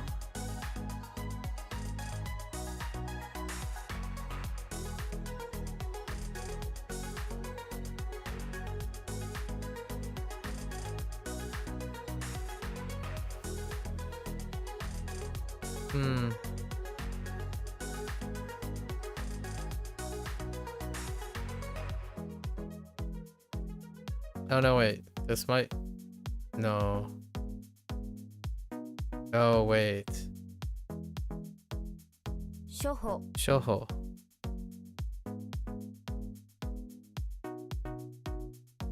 Like, initial? First step? What's another way? Basics? Okay. Oh. Hey, I just realized we already have wave in this wave. I wonder... Okay, doesn't.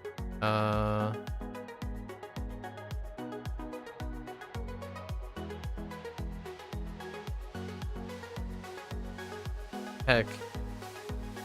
Or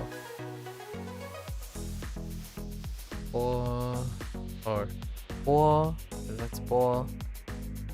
What the ball?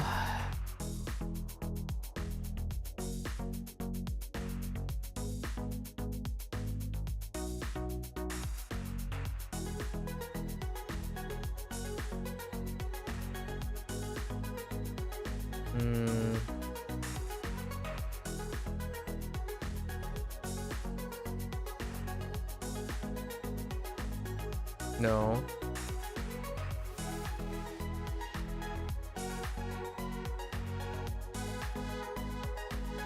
That's something to do with like being scared or something like that. I'm not even sure when I used this. Oh, consume maybe. Used and consume.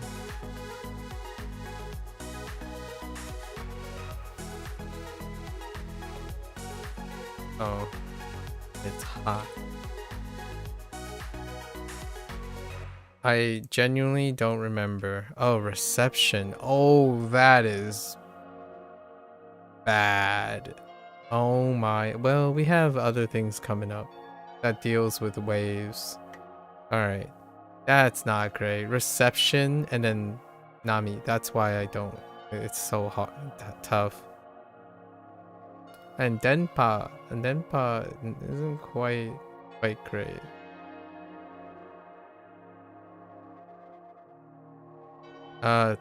Tsunami is still kun. What is this? Cho. Oh, it's Pa again. I guess Pa is. All of these other ones are not that great. Nami got used, and then there's Pa. So, oh, there's a Hamon. Interesting. Intriguing. We can change this. Yeah, Ha is an expression. That's why it took me a while.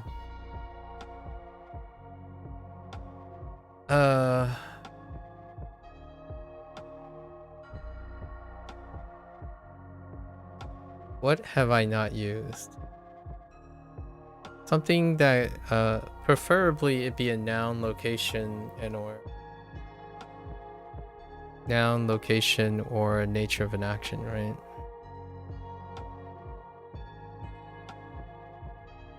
Preferably not a helping verb either.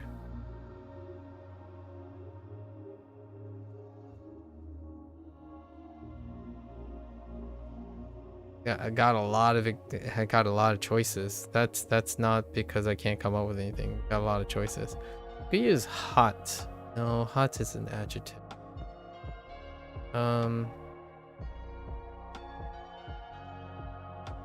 Hat?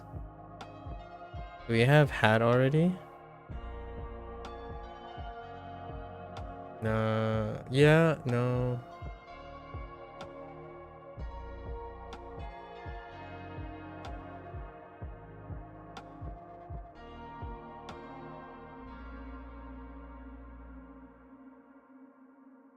We'll use hot. Sure. Hot for now.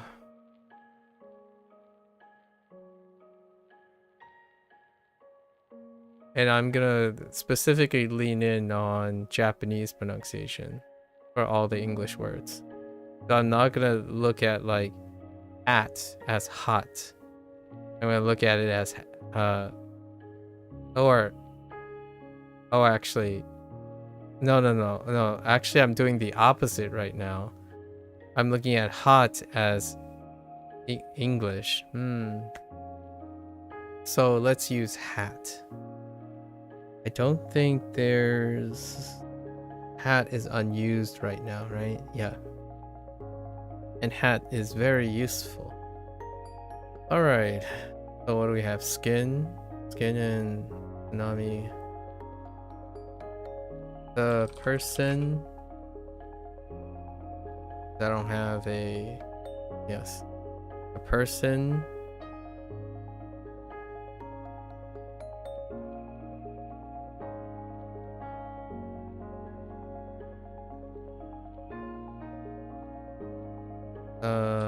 wave is hat. The person during the tsunami waved his hat. Hot. Right, hot.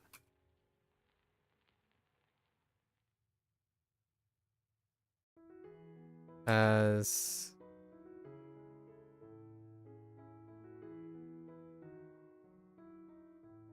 a person as the tsunami hits his skin, waved his ha. Right. It'll be a bit of growing pains for some time. What is that?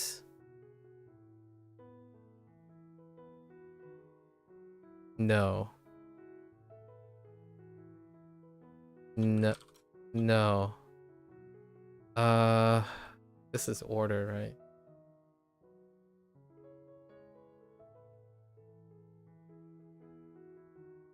At least it's paired with order.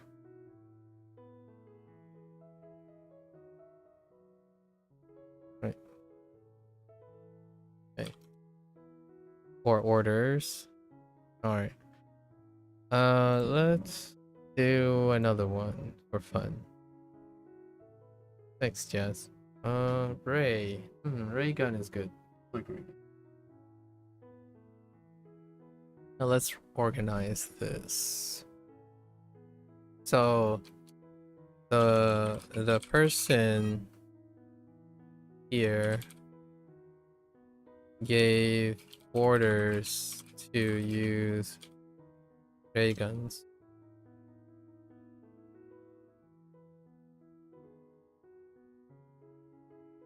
Look, while you get food, fair enough, fair enough. 指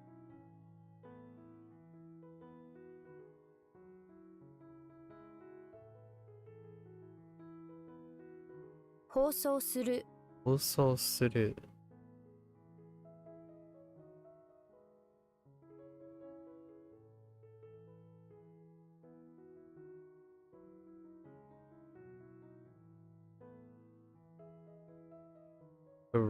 To send, to release and send, to deliver, transport, to send, to deliver, to transmit, to blah.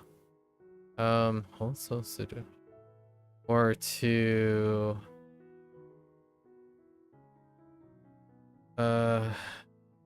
send out, like to transmit. What is another way? To broadcast something.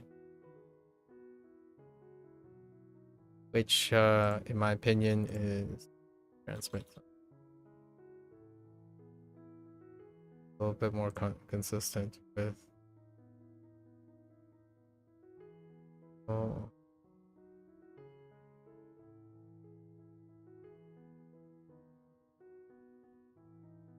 Compete?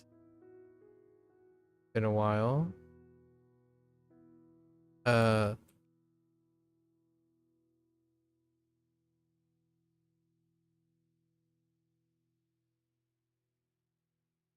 Oh wait, oh no, this isn't what I think it is. It's, wait, this is what I think it is. To pour, right? So, oh, so good. 注ぐ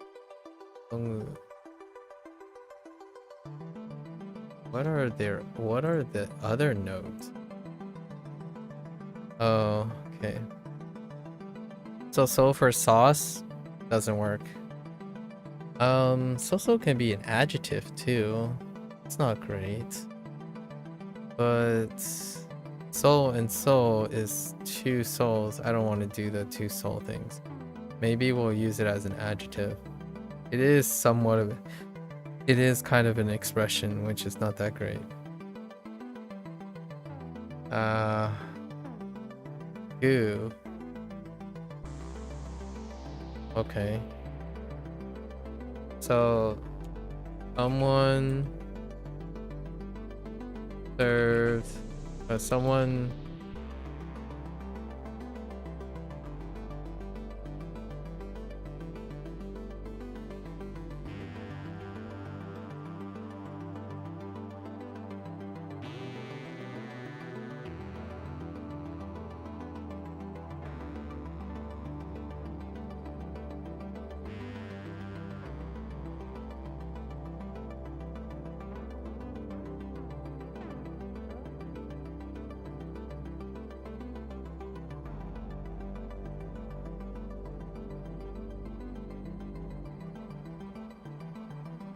症状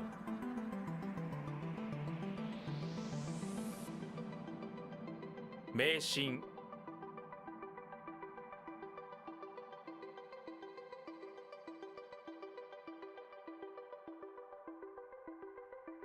究極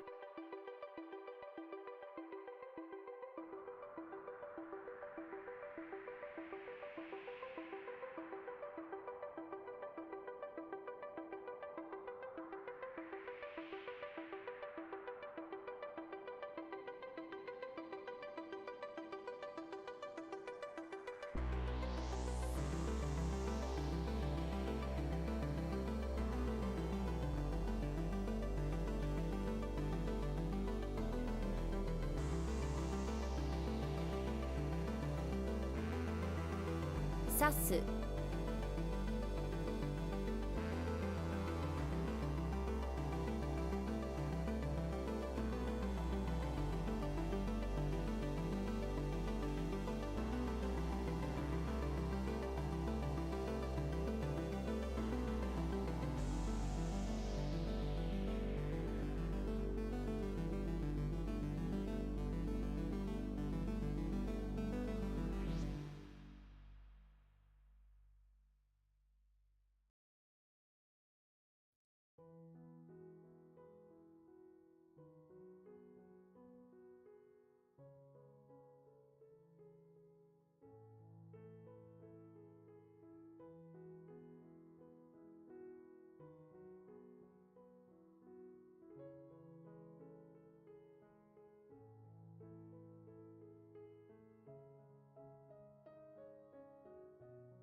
便利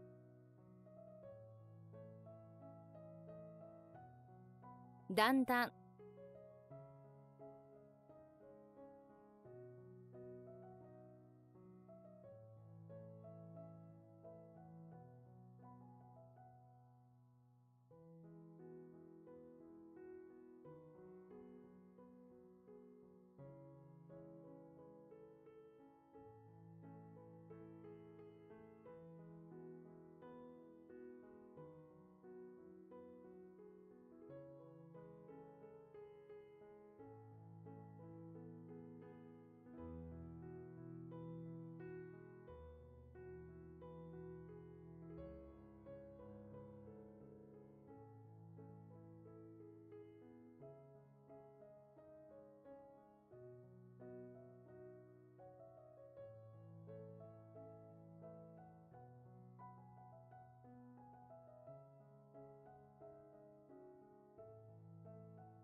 周囲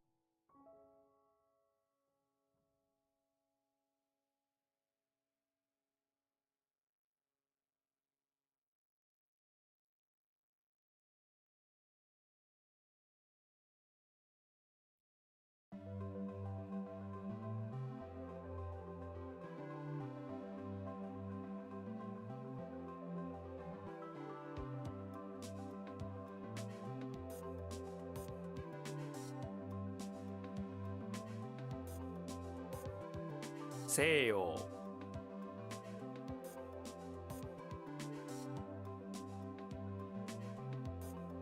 不便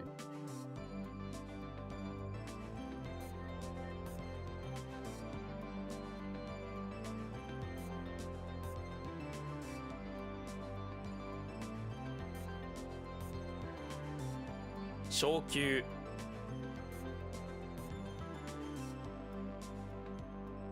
低い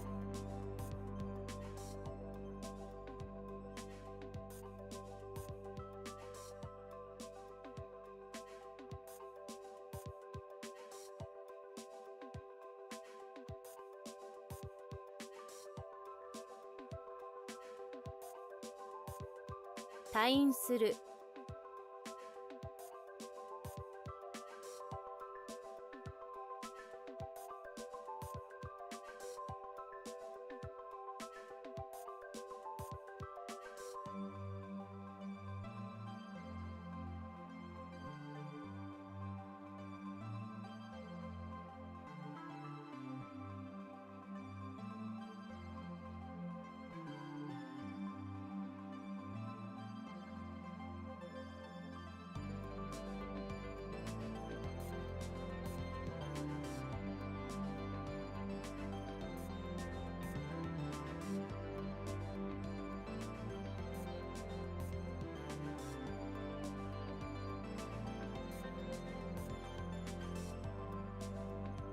老人。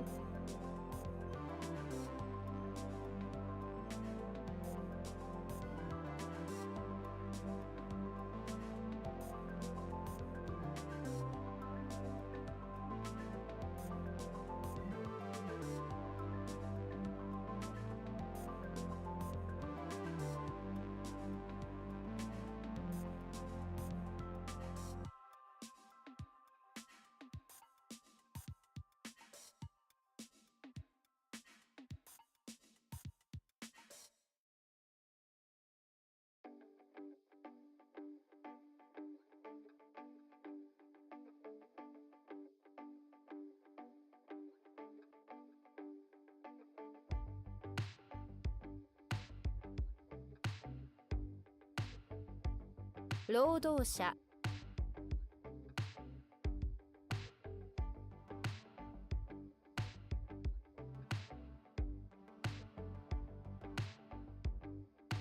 誘惑。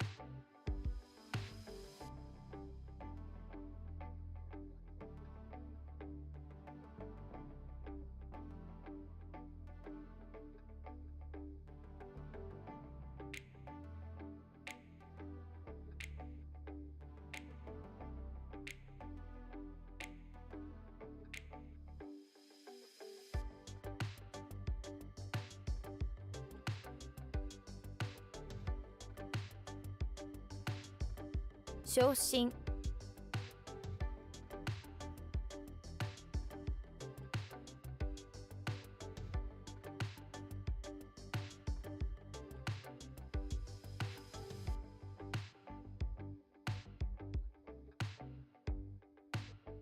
大西洋。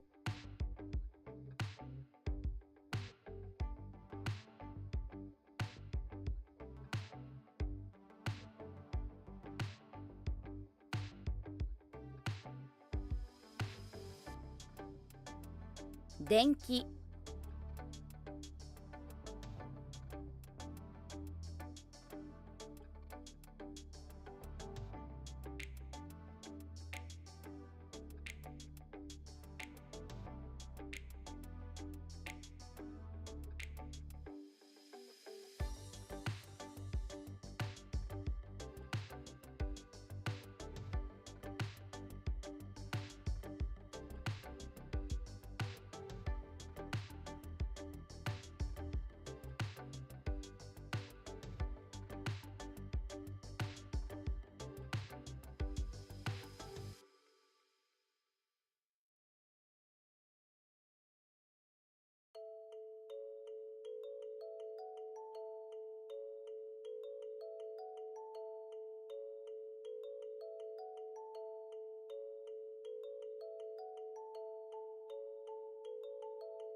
迷う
最低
折る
特に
洋風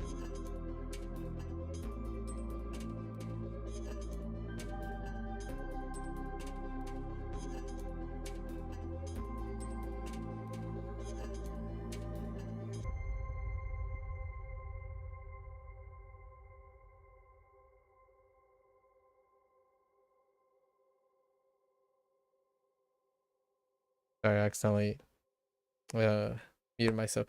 So, right, we're level 28. Hooray! We leveled up. As per the new routine, I'm gonna take a break before we hop into our lessons. Lessons are kind of can take a while, so it's gonna take like 2.5 hours level ups. I'll be back. Take a quick bathroom break, walk around, stretch a little bit, and I'll be back. Thank you.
right, we're back. And I had a few thoughts, right, about where I'm going to place the object. I think we're going to use SOV for the structure. So the object is just going to be inserted before the action, plus or minus, right? So it's not too big a deal, too much of a change. All right, let's get into our lesson. And it will make up for whatever tomorrow is, which has 0, but it's all the items. Oh, no, actually, just kidding. Today, tomorrow has 104 items. Maybe we take the 1 and 3 and then gotta get an early start tomorrow. All right, so let's get into our lessons. Boring. What?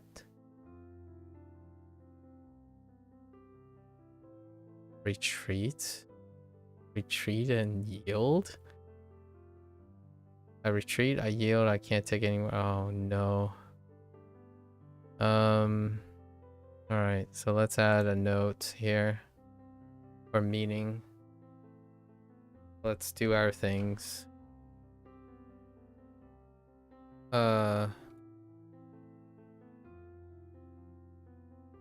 person yield. No, the person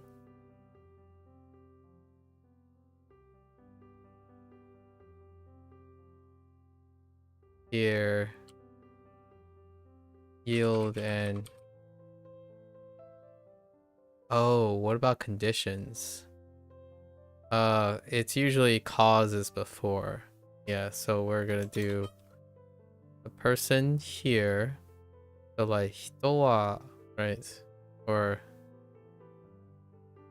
here because of boredom. Because of boredom, yield and retreated. Is there anything we can use? Kutsu? No, kutsu and tie. We could say the person with the tie here. The tie and fancy shoes. Do we do the modifier before?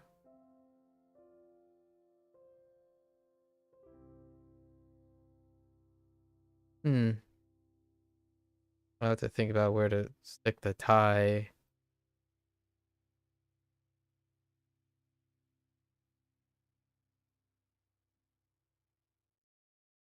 Not enough grammar for that. Okay. 退屈 Taikutsu. Right. That's why I did that. To invite.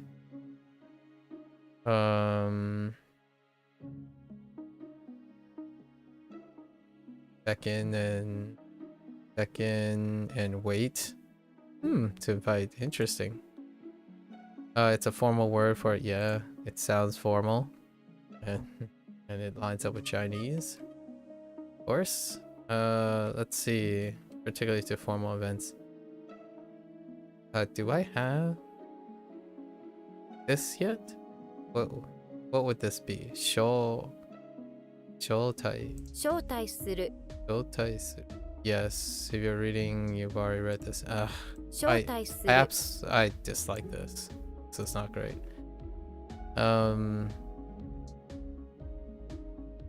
I think this is fine. 招待する For the writing. Giant checks out. Storage checks out. It could be cute. Cool. Oh man.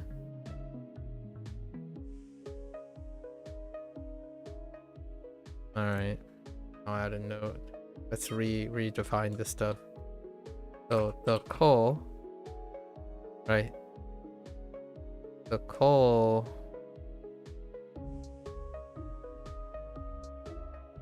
at the shack or at the canopy? Shack or canopy, either. At the canopy. Canopy.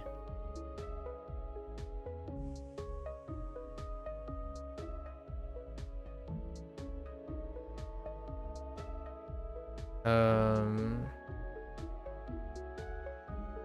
coal. Yeah, we don't need more than that. So it's at the canopy car storage.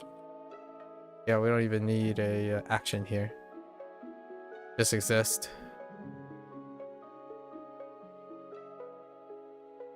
Okay. Dense. Dense. Noi. No, that's not Noi. I feel like this is Atsui, no? 濃い Koi. Oh, it's Koi. Oh no, it's Koi. Alright. Koi for dense. I have no for Nostradamus, so no Nostradamus.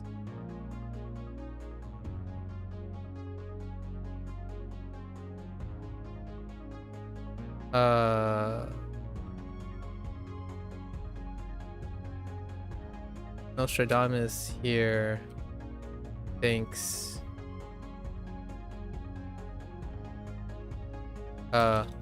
here coal are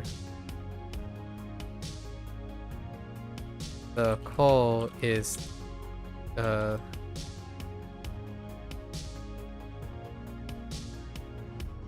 coal dense. This is fine. The coal is dense.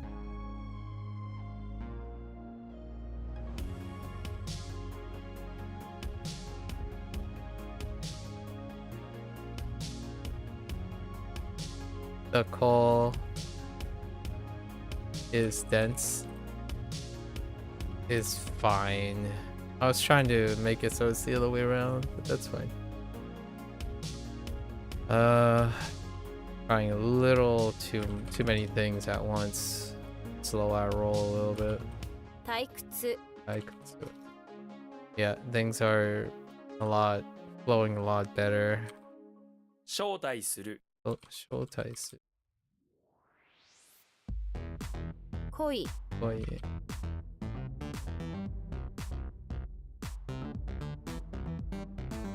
Yep. Okay, density. Makes sense. Dense degree. No. Nodo. It's fine. Moving along. Child, what happened to you? What is this? Wow, that's so off-putting. This character is so off-putting. What the heck? It's like it needs to be slapped a couple pixels to the left. And then this part extended. Oh my gosh, that is so off-putting. I'm thinking more like this. But oh man, what is that about? Alright, so child, huh? Oh, we're gonna need a different thing. Hating a kanji is funny. Look at how off-putting it is. No, maybe that's what a child thinks. Alright, so stick, legs, and sun, and then child. So we can do this. So the child, a child, we're gonna use not sun, but day. In the day, maybe like at daytime. At daytime,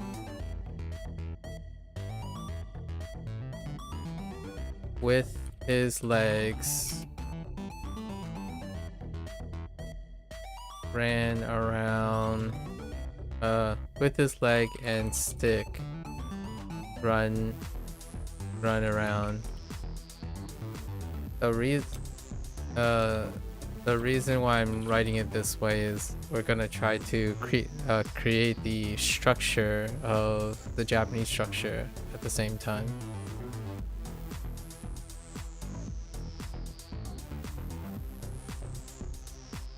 Or maybe like child with the stick, at daytime with his leg, run.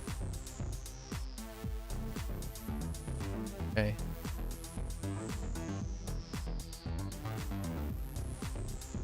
And what's the read? Jesus. Okay. I guess we can just actually just pull this over here. And add an indirect object. Out with the stick at daytime, with his legs run. With his legs. With Jesus. Or actually,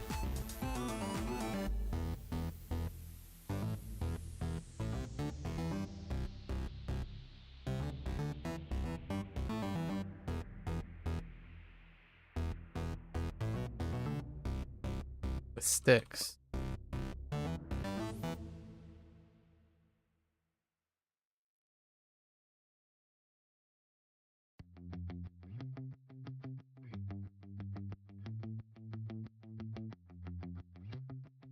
Getting a little bit too complicated.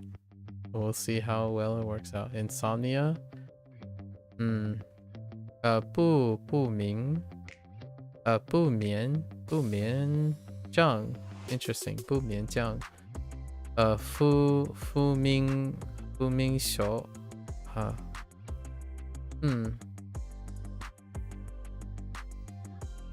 不明手不眠症不眠症 okay, so it stays up 不眠症 okay, that makes sense. Sleepy. We don't have a kunyomi yet. 眠い Nemui. Oh, okay, so we just use nemu.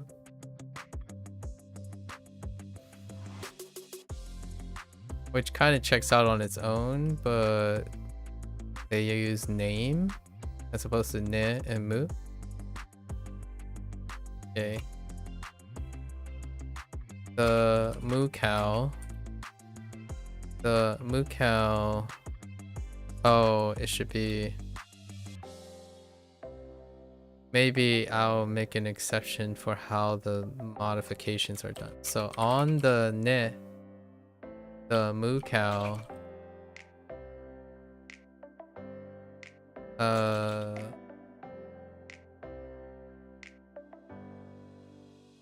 Got sleepy.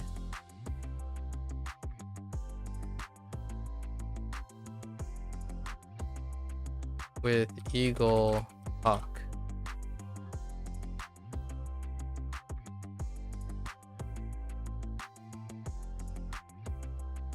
It's going to make sense in the long run.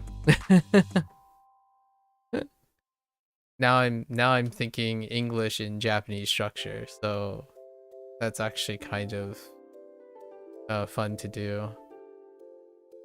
Cool. Oh, different cool. Interesting. Oh, this is like Tsume. I don't know if they're gonna go into oh yeah, Reizoko. Right. Reizoko. I'm thinking of Tsumetai. Yeah, Re. Okay. That for Re. So we have orders and ice. So we have no one, right? So someone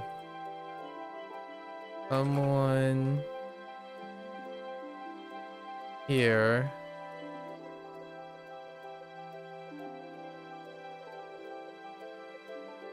Someone here.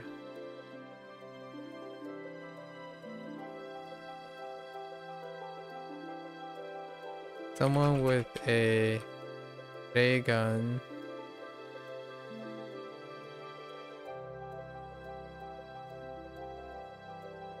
Someone here. Cool ray gun that shoots ice.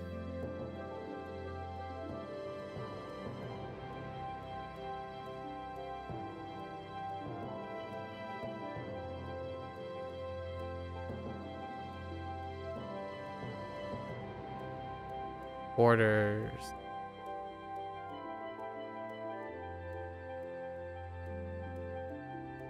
Someone here, cool ray that shoots ice. Ordered. Oh, I forgot the ray gun. The gun part.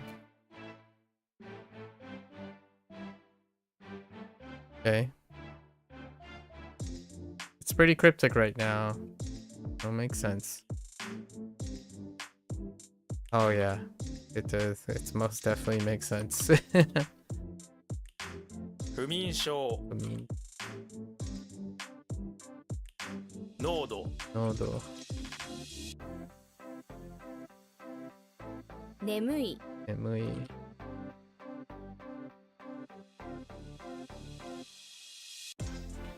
Oops. Wait. I think I lost the meaning.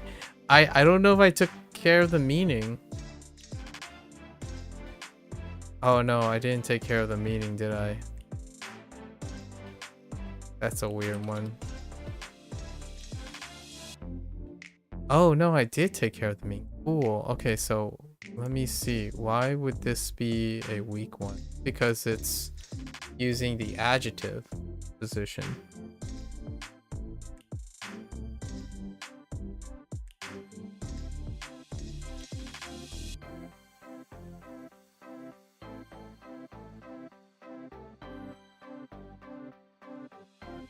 It's still gonna end up being an adjective for someone. So there is weakness to keep in track. Adjectives they come last. Modifiers come last. So you have to go pretty far deep. Okay. Guessing this is suimim or suimim. 睡眠 Suimim. Okay, that's fine. Frozen. Dung. Yeah, that's dung, alright. What could be dung? Oh no. Oh, ooh. Okay, that's all. Oh.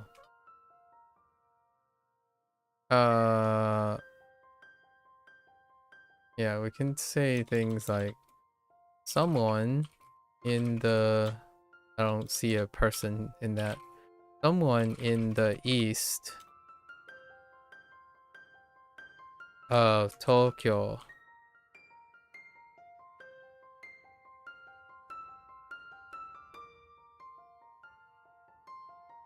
is or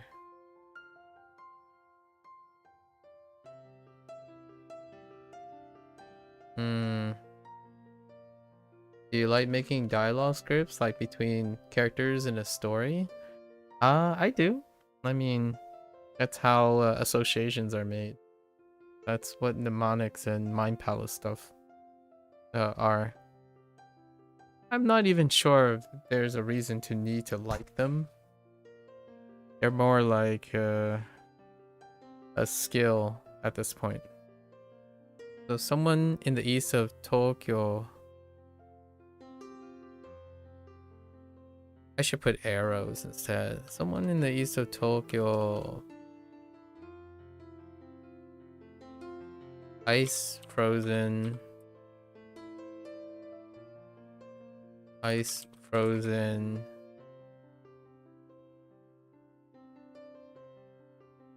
Dealing with.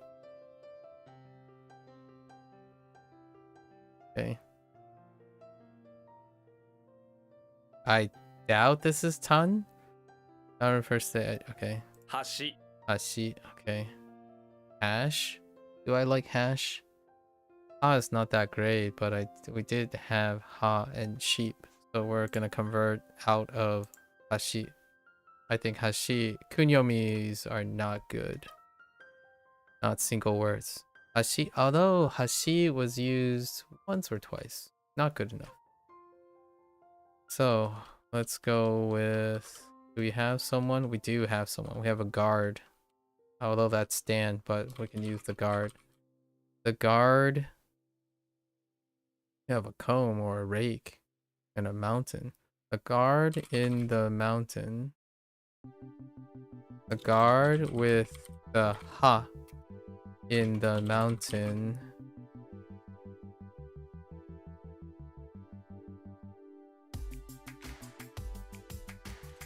is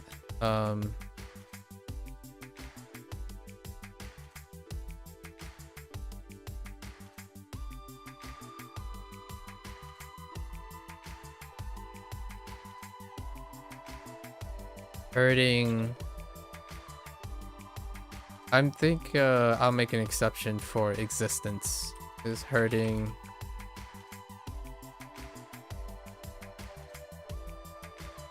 in the guard with the hat at the edge of the mountain is hurting she.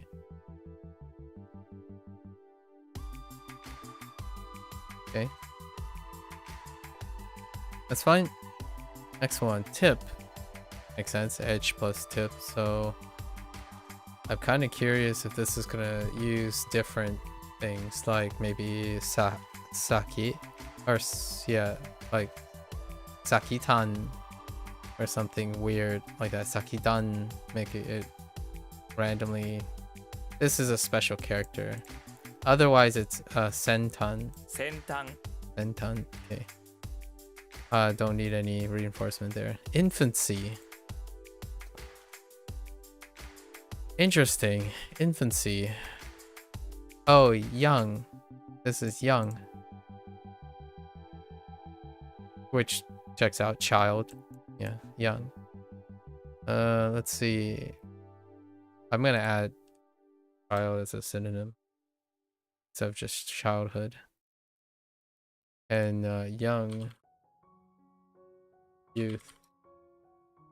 Okay. Poop and power. Why poop? But fine. Let's see. In infancy, yogurt? Okay.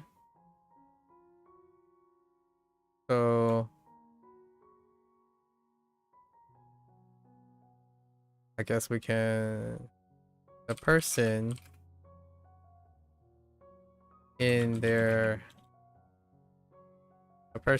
childhood, right? Yogurt.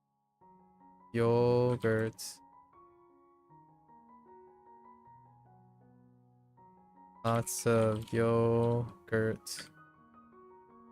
Eats. Okay. Oh, that was it. All right.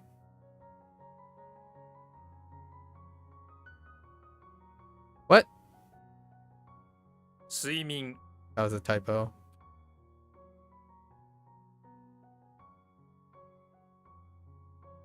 Right. So east.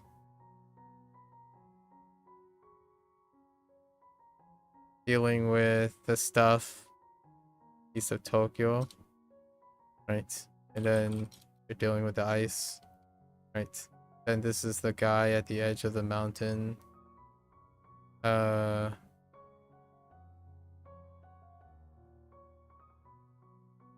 I'm missing something.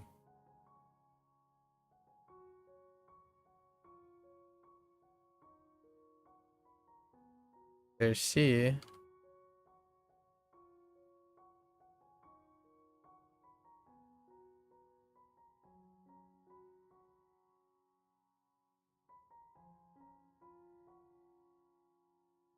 Missed something from the she.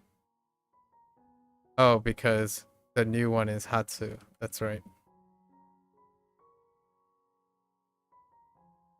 橋 She.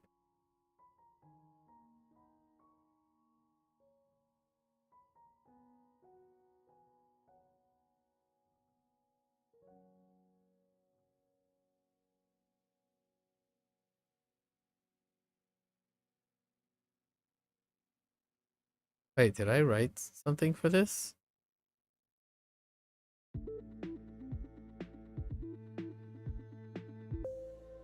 Wait. I don't remember writing anything for this. Oh, no, I did. Oh, yeah, the yogurt. Oh, because there's no poop. There's no poop and right. We forgot to add poop and what did I use for poop power? There's no radicals because we only have radicals there.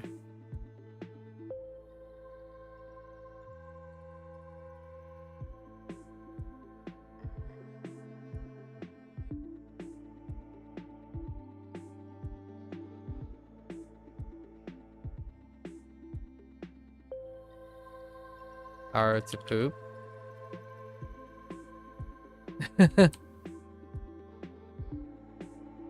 Power to poop. Because lots of yogurt eats. Okay.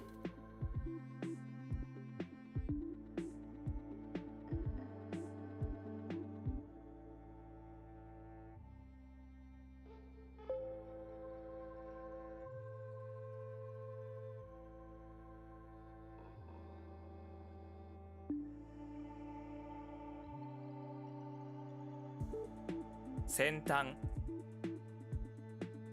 Okay. All right.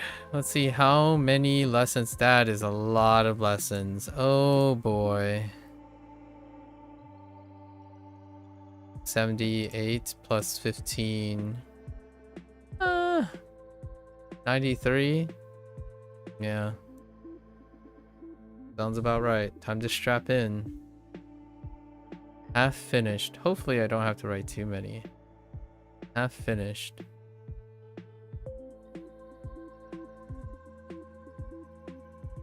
Interesting. I had something like giving up halfway in HanziHero recently. So chu to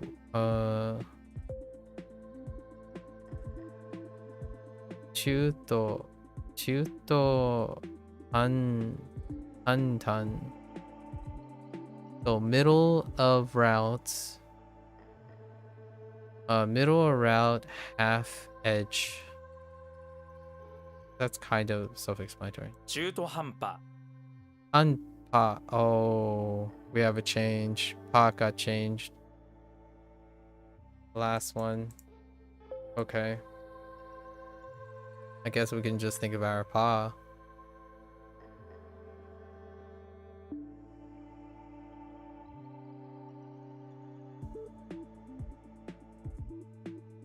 So.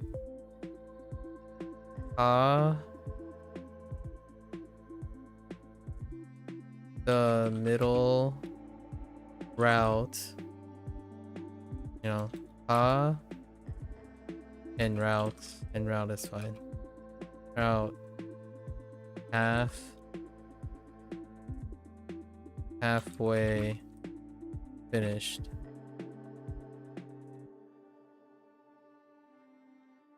Halfway to edge finished.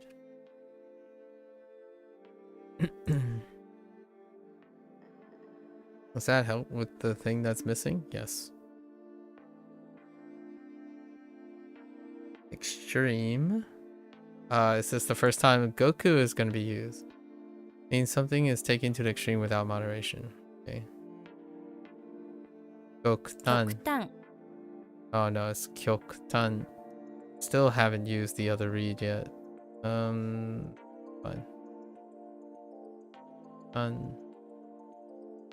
Immature? Turkey and grain. Immature. Oh no, is this young? Are they both young? Huh. Grain and turkey. Chi for cheese, okay. So the turkey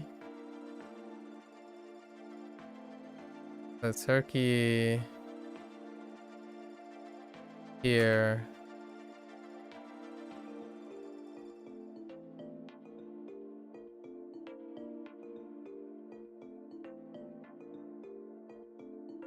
chi over grain prefers the immature turkey.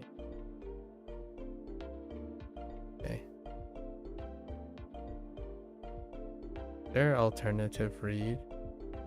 Interesting.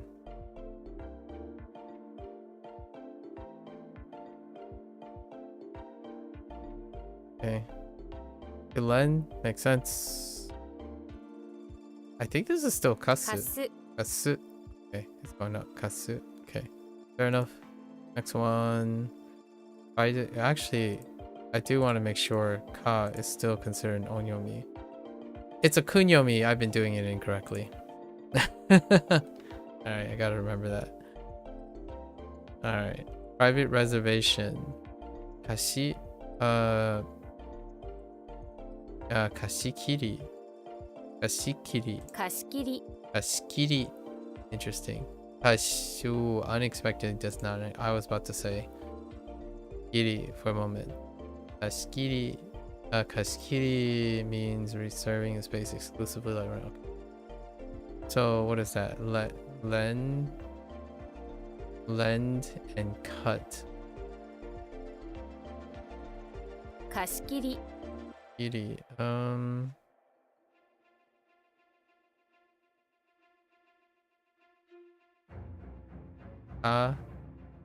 E. Okay. Someone lend.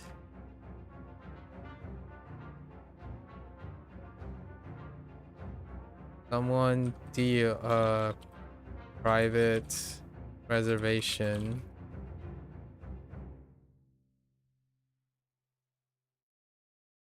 Private reservation with a ka.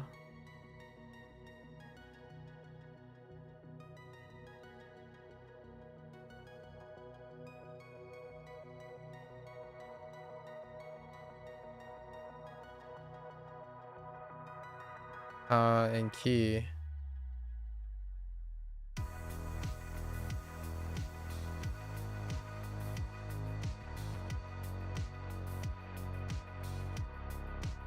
Someone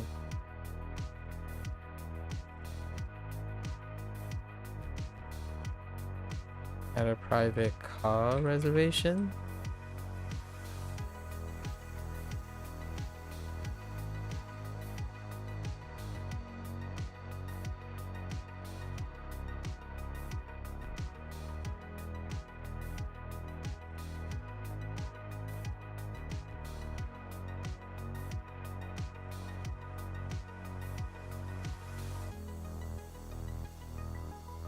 I wonder how that's ordered in.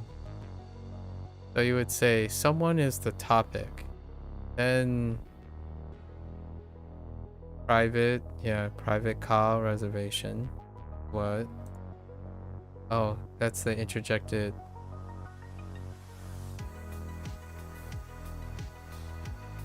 Yeah, E and use.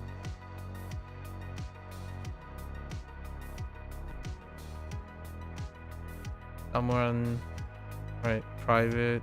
Oh, private car reservation. Yeah. EUs. Maybe I can add like to car reservation, to private car reservation.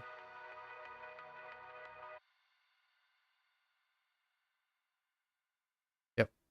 That's.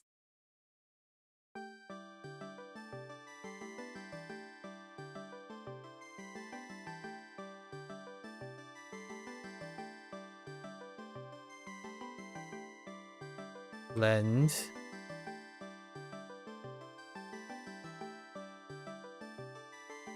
After cutting deal. Someone after cutting deal to private car reservation key lend. That's pretty much how that would be organized. Just in case.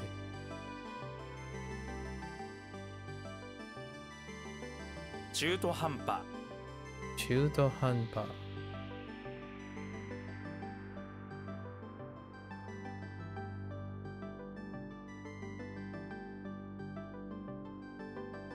Kyoktan.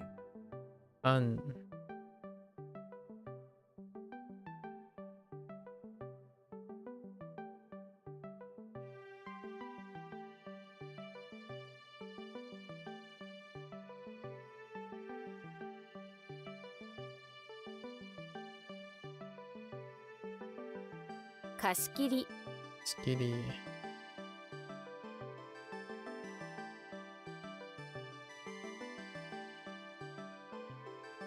Kasu. Kasu. Okay. Kutsu. That's right. Let's just move along. Kutsushita. Moving right along. Deal with. Interesting. What does that look like? It doesn't look like too many things. Okay, at least that's winter and table, right? So, show. The show. I like this. So, okay. Say, someone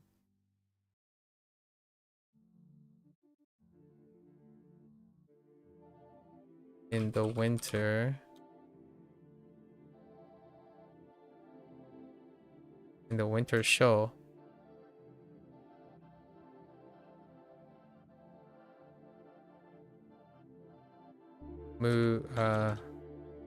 Moved.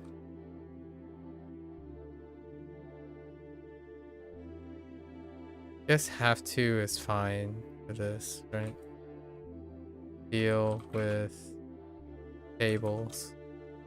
Maybe with tables, deal with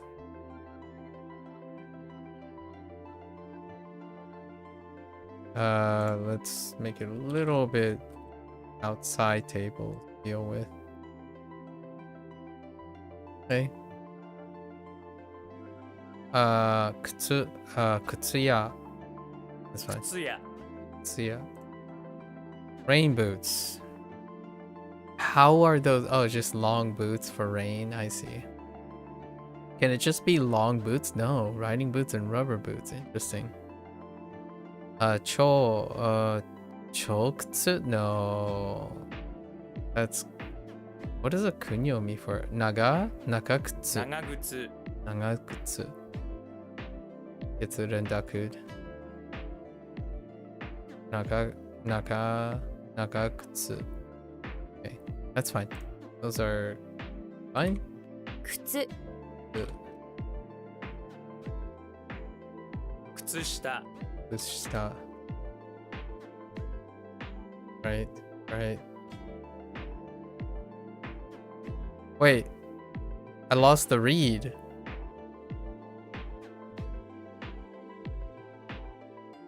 Oh, no, I didn't. Just kidding.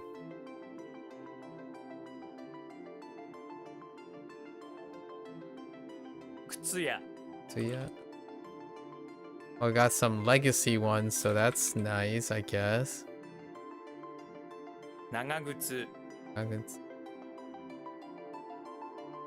Alright. To bend down. Oh, now I know what that character that is, I think.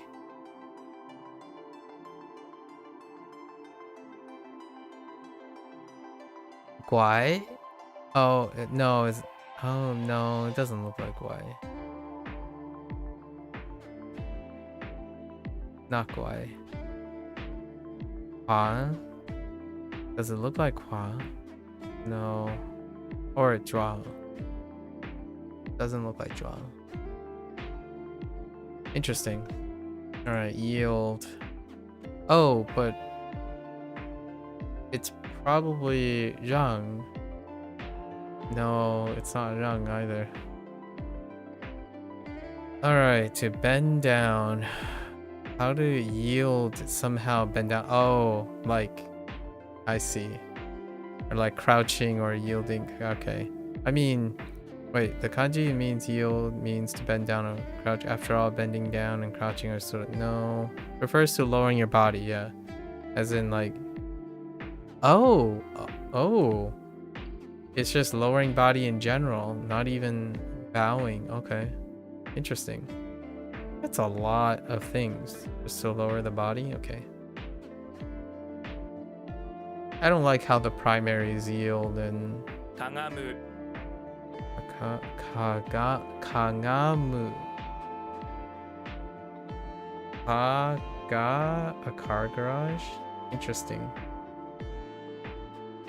What have I been using for ga? Ego? And got is not good. We're not gonna continue. And then the other one's like gargoyle. Not great too. I don't mind gaz and garage. Actually, using garage is pretty good. And then you can still put the car in front. So someone in the garage.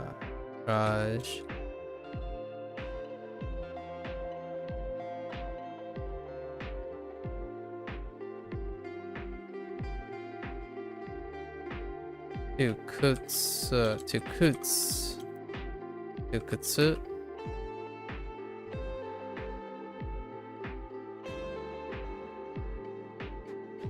And moo cows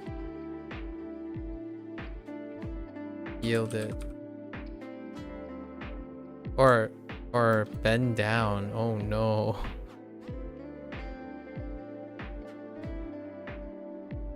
Oh no. Oh no. That's actually kind of hard for verbs. I think verbs are hard.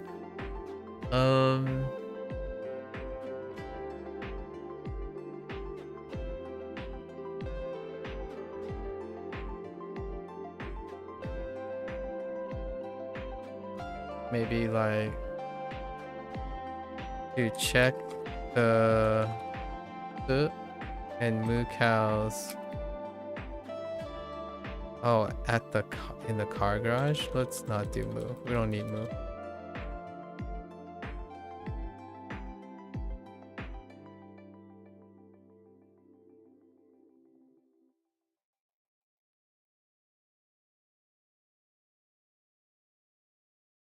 Maybe the kutsu on the floor. That's not great. That's not great. Oh, that one's a bit tough. Logic? Interesting. Yeah, reason. Yield to reason. It can be neutral, but often has negative connotations, like when it refers to an argument that contains questionable logic. Interesting. What is that? Rikutsu. 理屈 Rikutsu.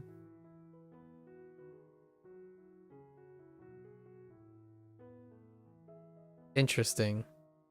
I think this gets a pass. I think we'll be okay with it. Sure, that checks out. Oh my word. Does it line up with se? It does. We don't need it. We're good. Before, that's fine. Does it have previous?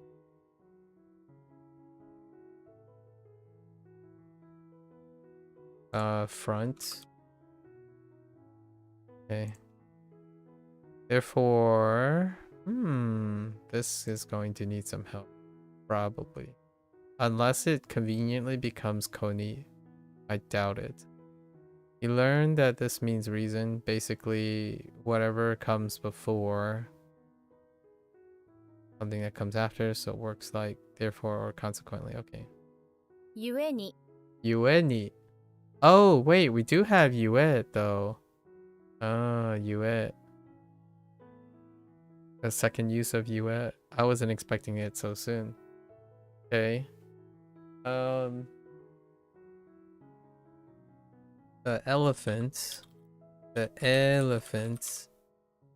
in the yurt. Oh no, wait. We're gonna reverse this. In the yurt, the elephant is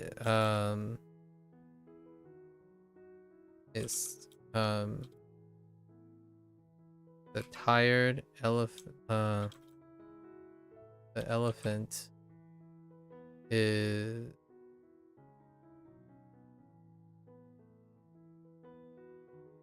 the elephant. What do you therefore? On its knees.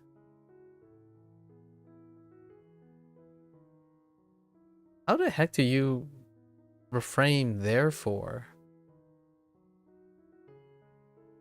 Tired, therefore.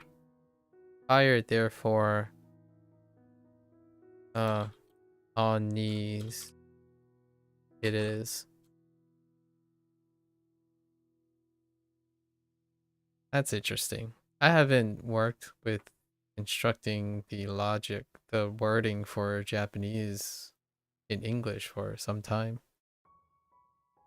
It would be a little bit different, but I needed to put yort in front of elephant. It would be the elephant, right? Yeah, it would be the elephant in the yort, tired, therefore on knees it is. That would be the Japanese order. Or it could also be the elephant in the yort, on knees, tired, therefore it is.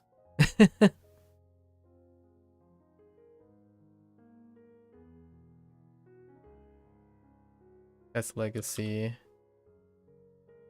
理屈 This one's a little questionable.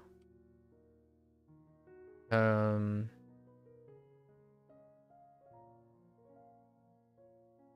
がむ Okay.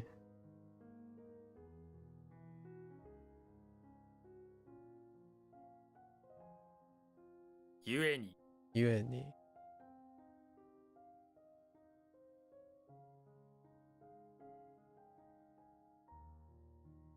All right. Wire, needle, metal needle, or metal gold. Okay. Or needle gold, not metal. Interesting. Needle made of gold is a wire. 針金 Haringane. This is double kun. Hari. And then rendaku on kane. Alright. We'll go double kun. Double kun. Kun's neat work, right? Is Hari the rare one? Yeah, Kane is rare too. So, the Gane? Okay. Someone who is Hari in the garage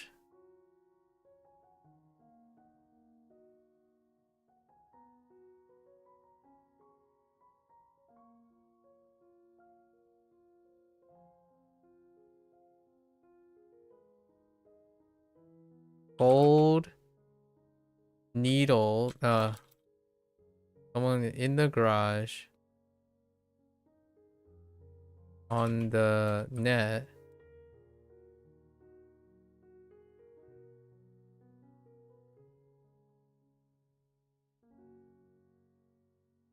some gold needles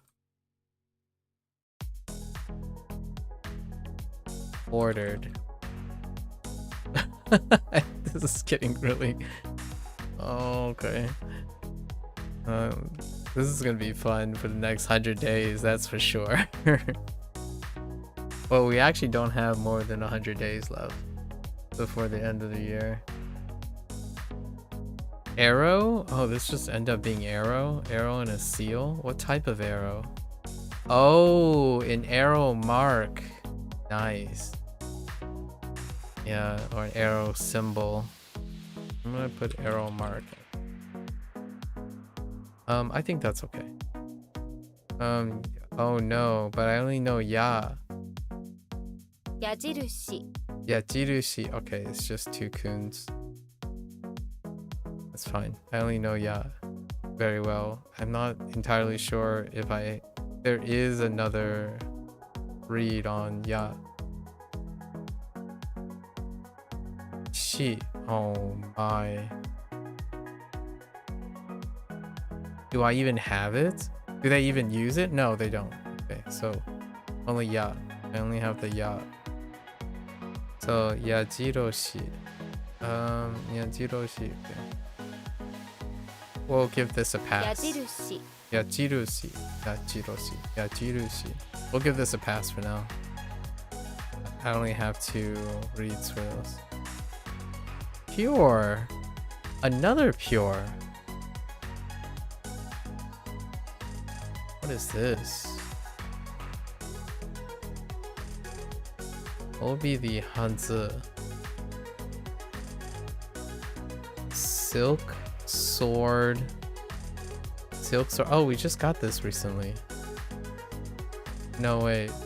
No spray. Oh, yes, we did, right? It kind of looks like Hoang, but it's not. No. I have this pure. Pure and clean. Interesting. Alright. This one seems like a big bad. Ketsu. Okay, so we're using Ketsu.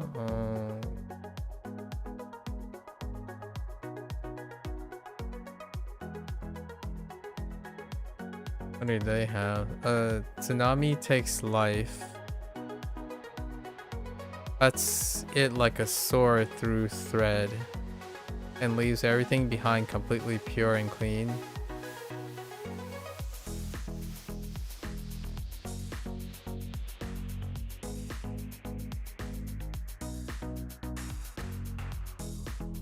Oh my. We might just have to go with this. After the tsunami pulls away, everything left is pure white. You hate this, so you run over and squirt ketchup. Oh my god. Come on. Please. Okay.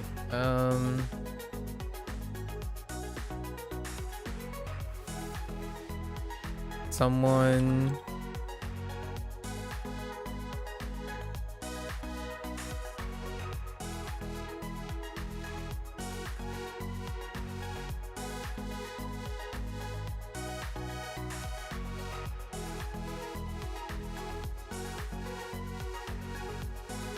Someone's life.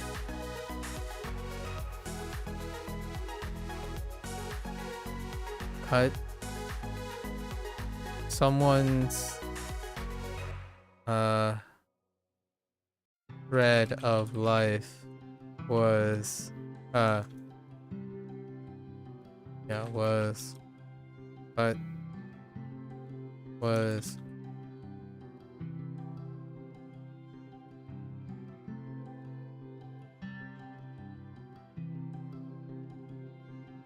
cut like a sword.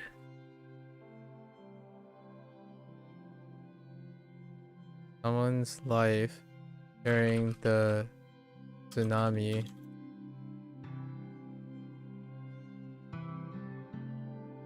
With Ketsu. Oh my. That's rough. Man.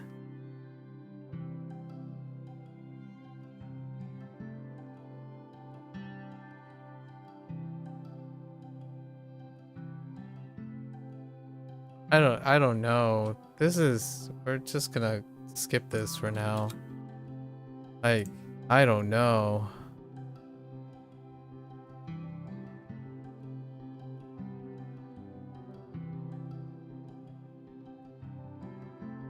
I can't even do it without thinking about it. Like, how do you connect pure to Ketsu? Yeah, I mean, obviously I don't like this either, but it's such a big leap. There's so much leaping.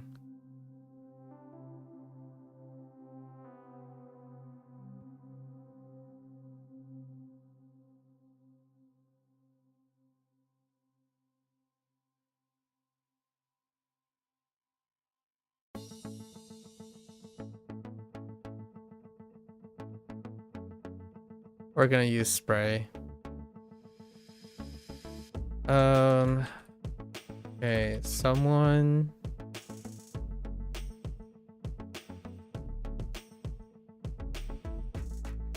sprayed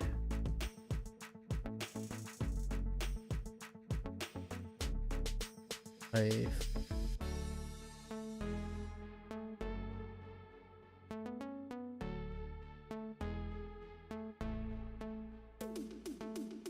This one's rough. I don't know. I give up. Like for now. That is rough. We just wrote memory. That is a rote memory situation. Barracks. Barracks. You stick an umbrella. Umbrella with a big slide on it into the mountainside to make your barracks. You're going to... What was this? This was probably earthworm, right? Or is it pot or clay pot? That's kind of hard to tell until it's being used. What examples do you have? That's earthworm. Yeah, that's earthworm. Cure is the thing that gives earthworm away. I'm gonna have earthworm just in case. Barracks. Interesting. I don't see how barracks filters into any of these, but it is a place. So like we can use that. Again? Again. How is this again different? This is the Aver version. Okay. I see. Note that the word is somewhat formal and literary. Okay. So... 再び Tatabi. Oh my goodness. Okay. Okay. Tatabi. Foo? For foo?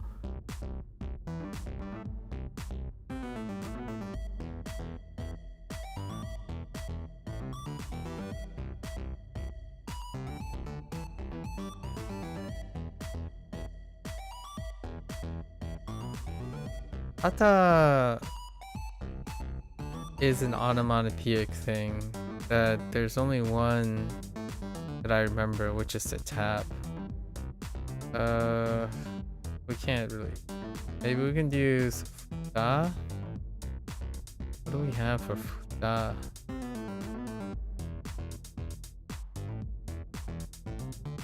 Maybe we do have to take into account using two of something. Oh, but we can. Oh man, that's so special. I'm not sure how many times tabi shows up either.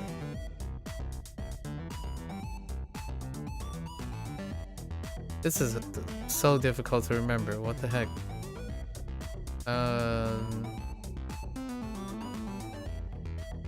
Other than brute forcing it.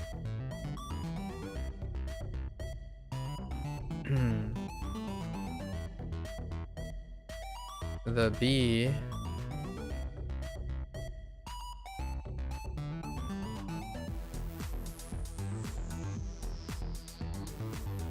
again was, I guess we're gonna use tata for a tapping noise. No. The fool again, fooled by the tacos. We're just gonna buy the, we're gonna do 2 tacos. By the 2 tacos.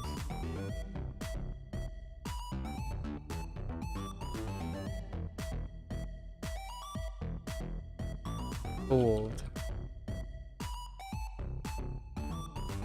Fooled.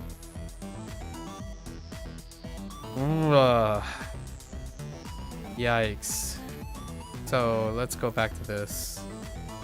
I feel like the quicker I do this, the less likely this is going to become a problem.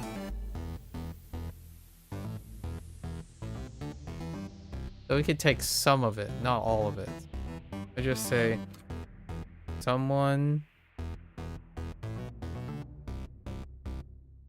with a itsu stain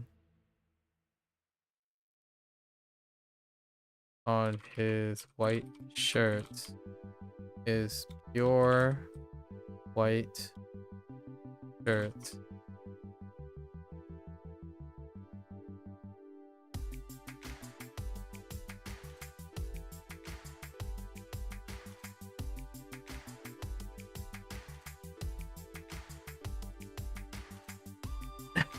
This is so... What? How cute. Ay. Maybe like the pure white threaded shirt.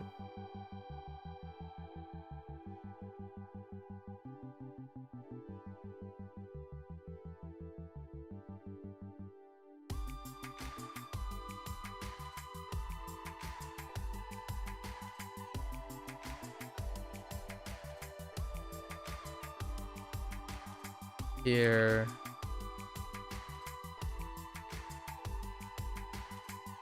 was cut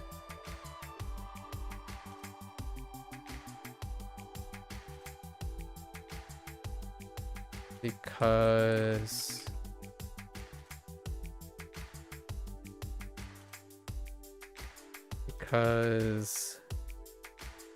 spray was not good enough to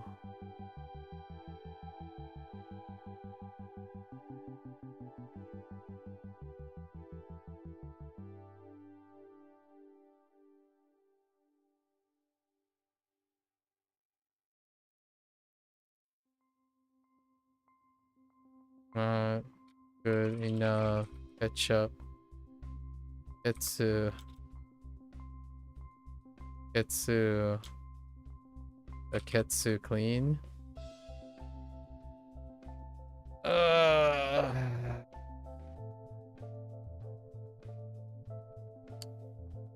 It's there somewhere. Send help.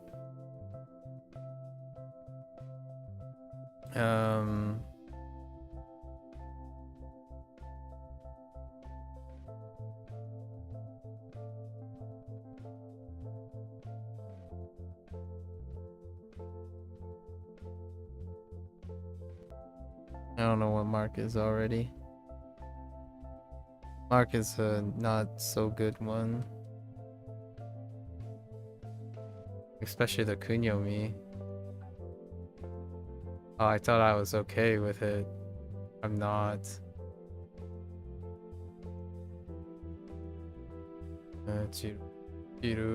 Chirushi is... What was it? It was like she... Yeah, I shouldn't be doing what they're doing. This is not good. To do like that. It needs reinforcement if you're learning it at the moment. Shouldn't have skipped.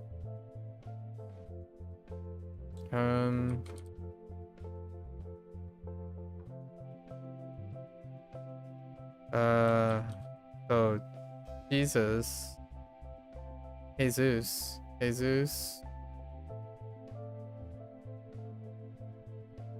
What was the mnemonic for her? Shirushi.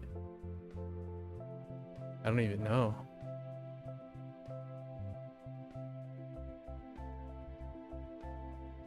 What do we use for do? Rude? Jesus. Here.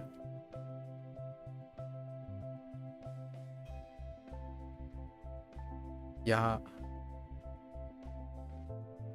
Jesus in the the field. With Ruhi dealing with.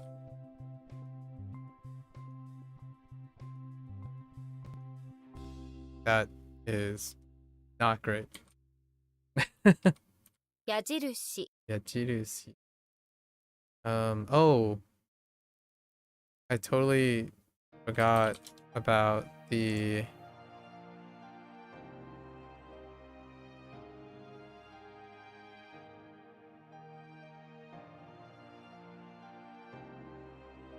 using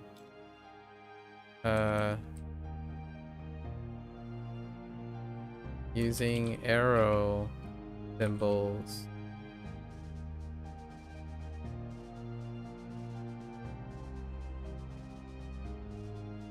to guide the Ruti dealing with. Okay. Or using. Yes, using. Using is fine.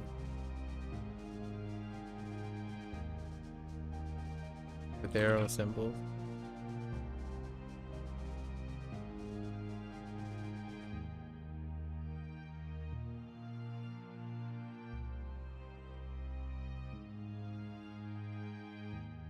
Oops. What? Oh wait, harigane. Harigane. 針金 Wait, I don't think I add wires to this. I was gonna say gold wires. We don't need them. Okay.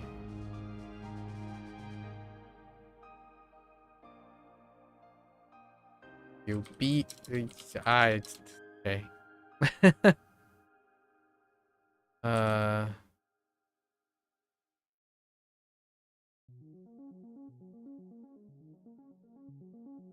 再び That'd be.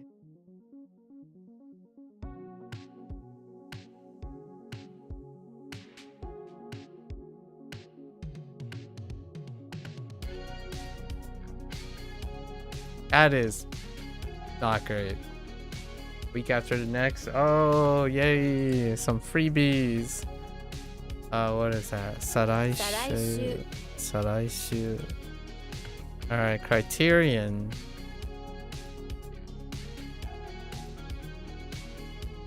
That makes sense. 基準 Kijun. Kijun compared to Kijun, often a quantitative standard for assessment. This is more of a quality focused criterion. Okay. 基準 That's fine. Specialty.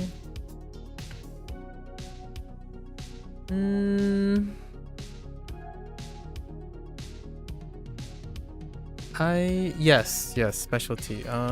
Special. Want to add special as. That's fine. Record. Yep. Or record. Actually, this is more like record. Yoku.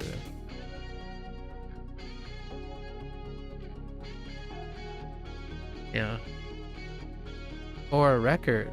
Oh no. No, this might be record. Oh, it's a record. Oh.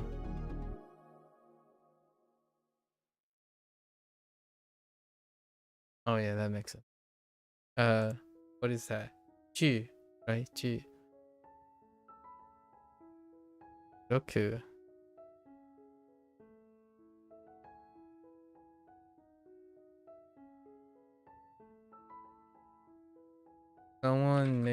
Someone here made a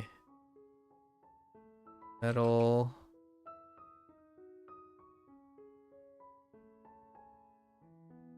someone here metal Roku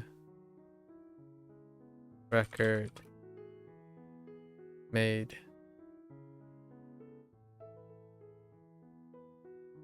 Okay. To beckon.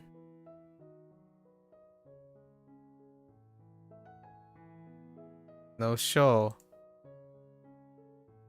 Could it be yo? Yoku? 招く Maneku. Oh, main. There was another main. No, there wasn't actually. We're gonna separate this. So, ma on the net.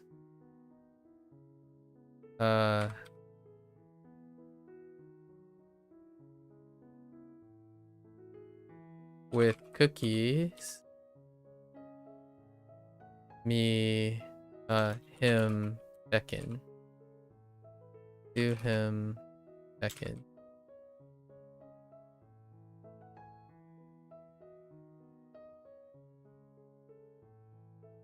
To him with cookies. Beckon.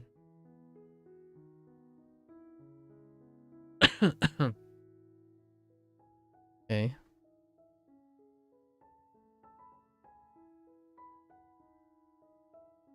基準 June.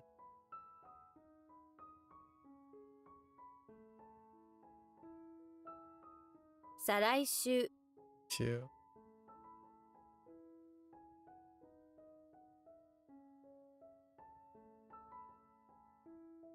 招く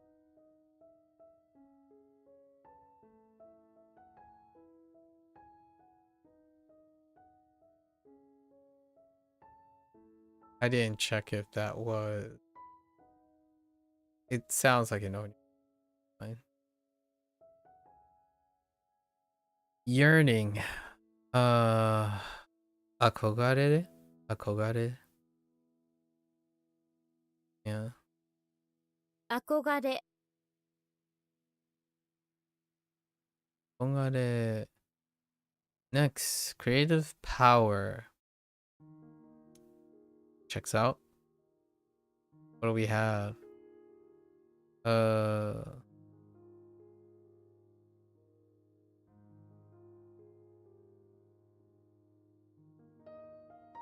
Souzou-ryoku. No wait, I'm missing something. 想像力 Souzou-ryoku. Because we needed Zo. Yeah, this is. Okay. That's a pretty quick 5. 憧れ Got it.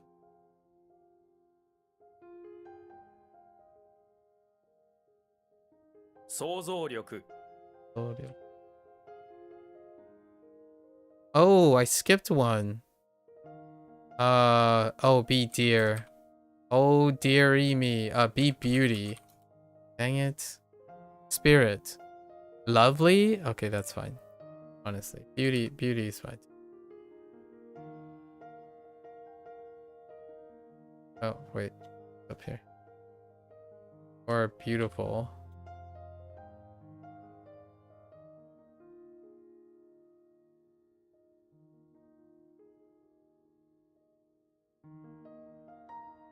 Dui. Oh, I skipped a couple things. Dui, it's gonna be team, right? I'm gonna guess Kyo. Dang it. Alright. I skipped stuff. It wasn't a quick thing because I skipped it. Alright, so squad. Okay. I was gonna say team. Does team? Okay. Team. Group. Alright. And then hi. Okay, sure. So the squad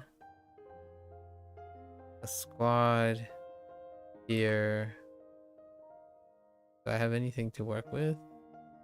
Big horns and building. The squad in the building.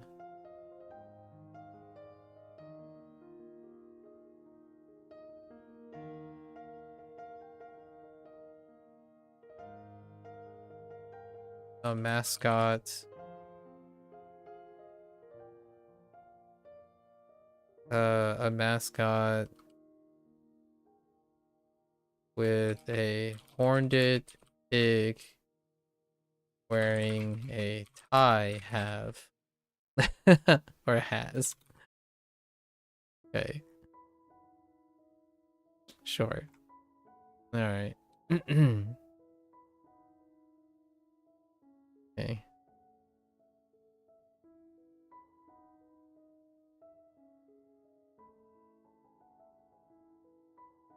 創造的 Alright, we skipped that too. Sozo Teki. We're just gonna say creative.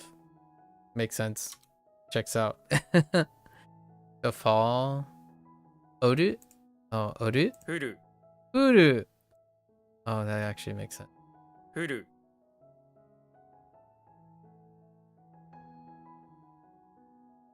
See, and then you just... Uru is commonly used when talking about the weather. Like, yeah.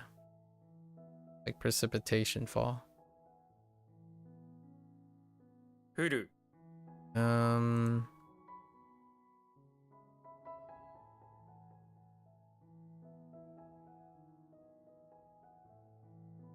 Oh, they combined it. I kind of like that. Uru. Combine it. Okay. Sure, the rain.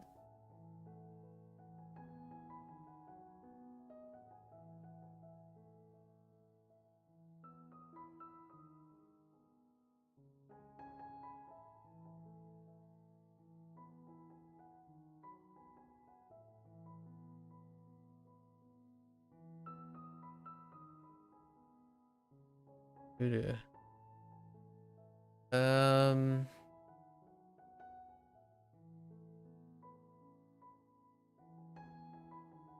Okay.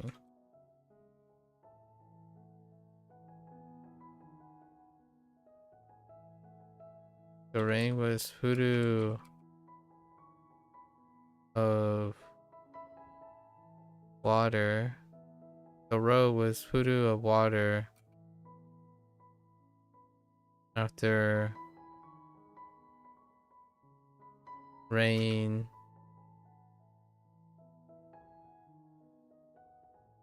After or all day after all day rainfall. That's interesting that it kind of works out in English. Next one. Astrology. Star fortune. Makes sense. Star fortune telling. And I'm guessing this is like Hashi. No, Hoshi. So Hoshi. Hoshi Arai? Arai?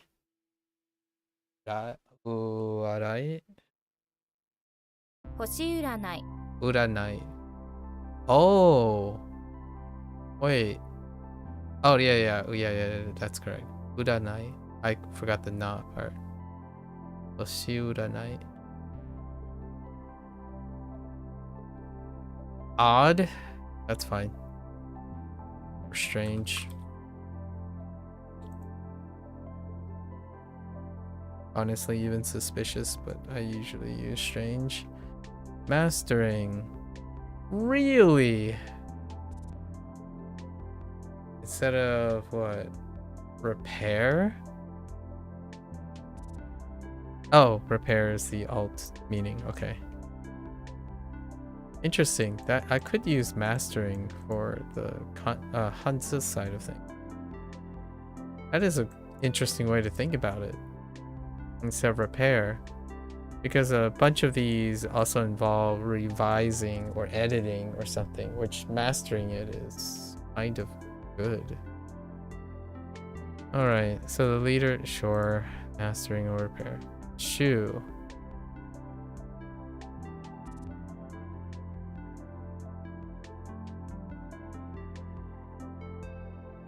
The leader, this is taking a really long time, man. Yikes. I don't know how quickly I can get to completing this. It would make all the following sessions shorter though. It does front load this day. This day is really exhausting. The leader in the winter. In winter.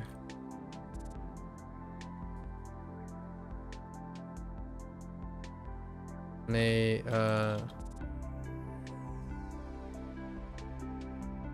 use hair and sticks mastered using is mastering using sticks and hair for shoes.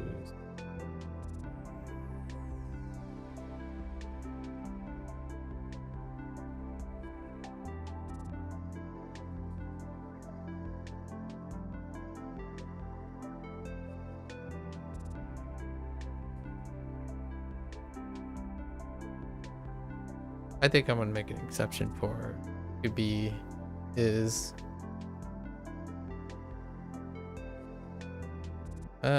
or maybe something like this.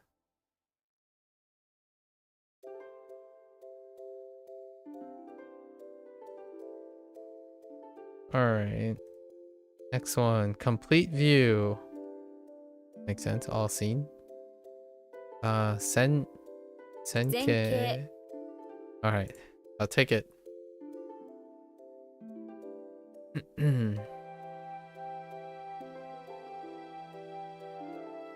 Furu. Doo-doo.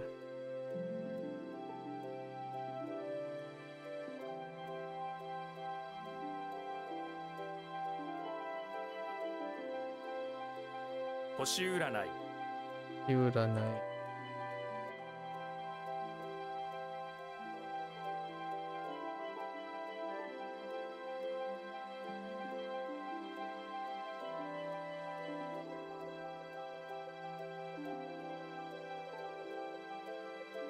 I don't remember if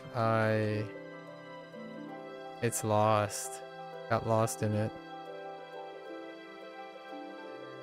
The leader. Oh, no, it's there.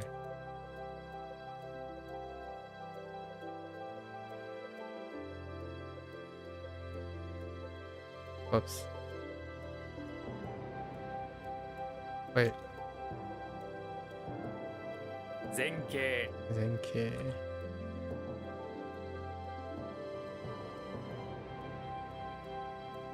To reach the peak of something. That kind of makes sense. Make it...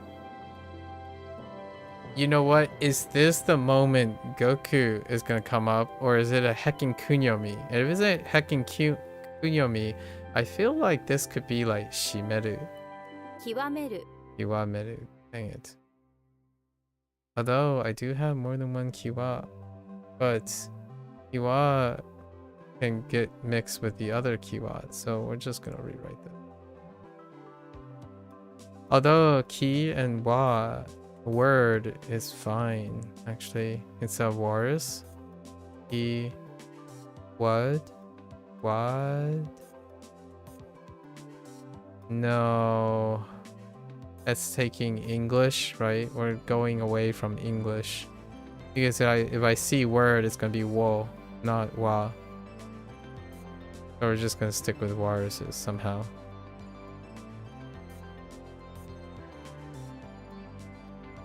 The warus, wadis, or wadio. But we did have wadi.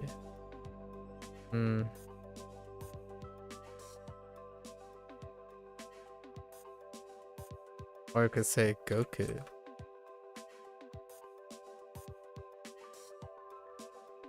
What was the other choice? Kyoku?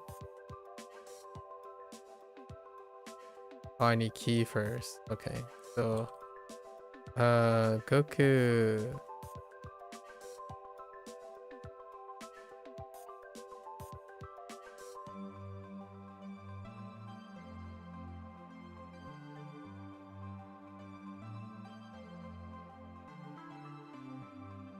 In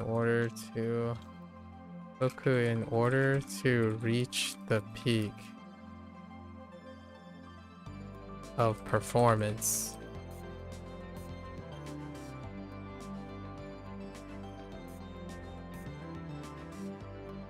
he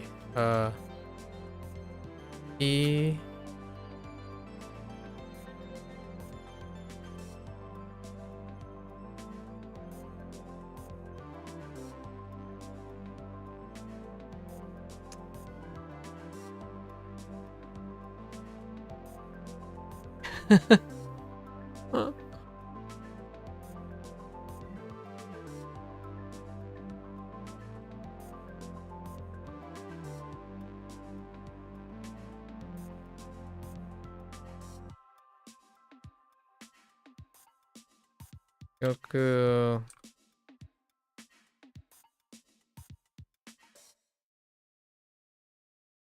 Help his artist or his friend perform.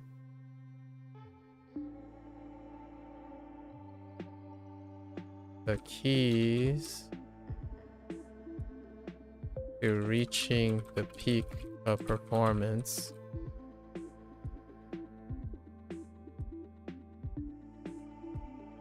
Or something like Goku to help his warrior's friend perform.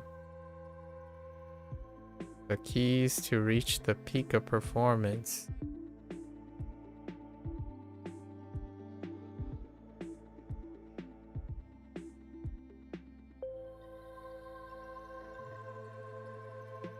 Was okay.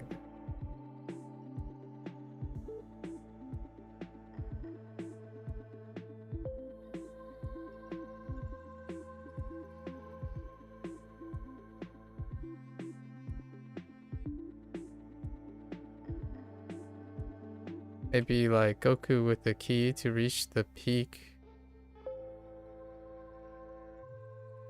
Maybe to reach peak performance. What do I think of the pictures? I haven't looked at them, so I will look at them in a bit. To help his Goku with a key to reach peak performance. Meru to his forest friend.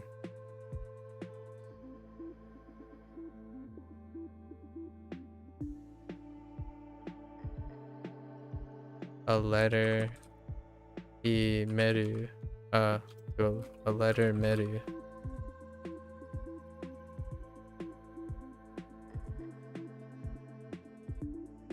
That's because Jazz already did that. Only once per day. Oh.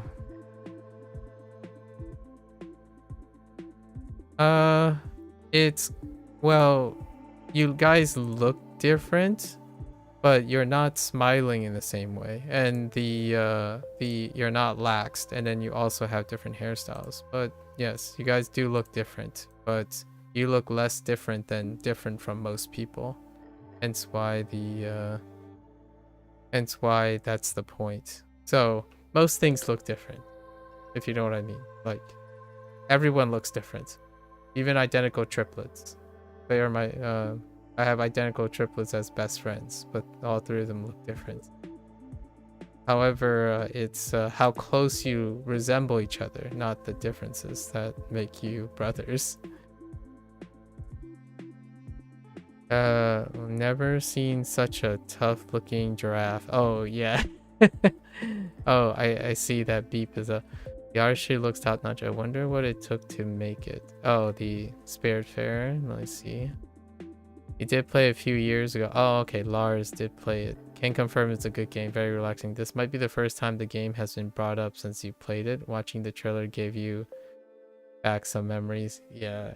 I'm reading the Discord now. Yeah, Spirit Fair was a very, very tough game. Like, tough emotionally. A tough emotional game. Yeah, pictures. What do I think about it? They're face pictures, but I think you put those pictures next to each other. But I already saw those pictures, so yeah. They look the same, unless I'm missing something. Did the pictures change?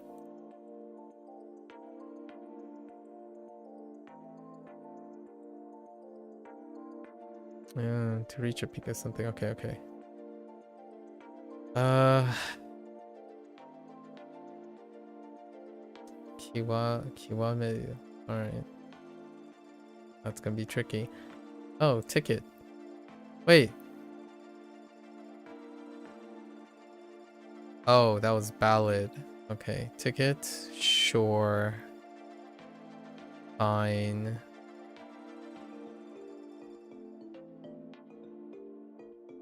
That's okay, I guess. A gladiator and a sword. Ken? Gladiator happily makes your ticket with his blade. When Ken the... Okay.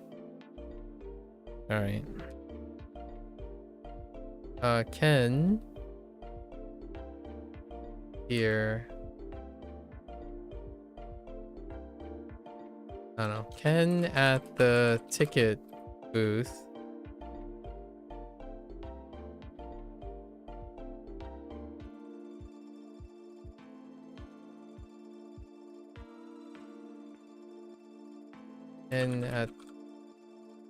And at the ticket booth welcomed you to the gladiator event. And then this is more like Ken the samurai. Not that, the samurai and the gladiator. Okay. Alright. Foreground. Makes sense. Okay. Zenke. Yeah, Zenke. Okay, sure. Not yet. Mada? Imada. Oh, Imada. That makes sense.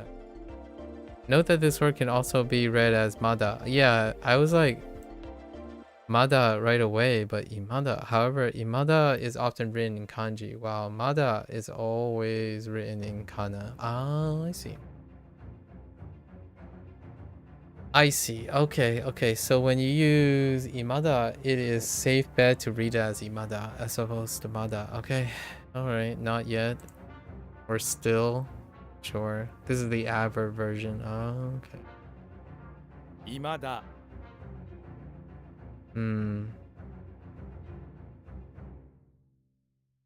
Ima. Okay.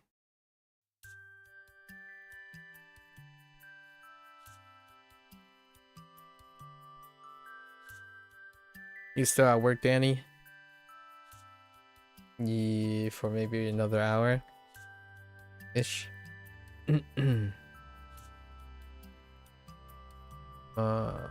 Imada. Okay.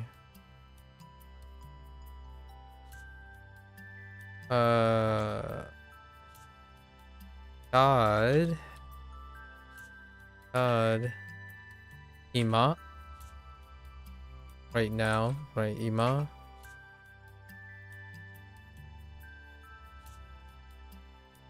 Ima here. Now here.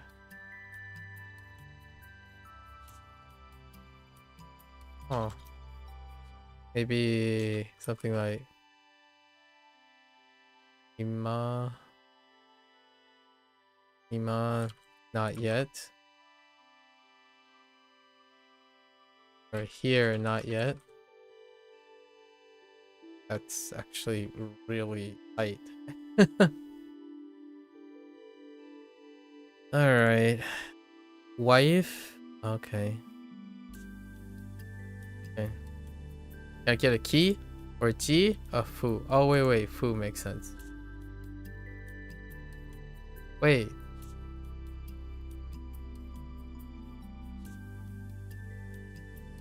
That doesn't. No, it doesn't. Dang it. Alright, your wife suddenly looks at you and calls you a fool. Oh. Oh, dressed as Wolverine. Oh, that's kind of cute. A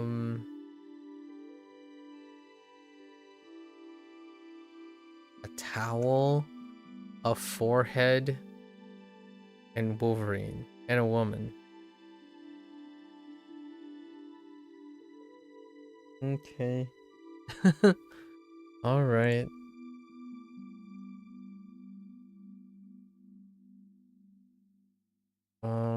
Okay. Okay.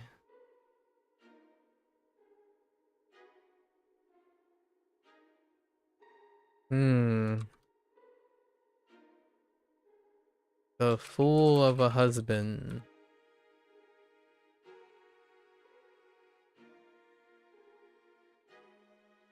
At home. Let's just use at home. At home. With a woman.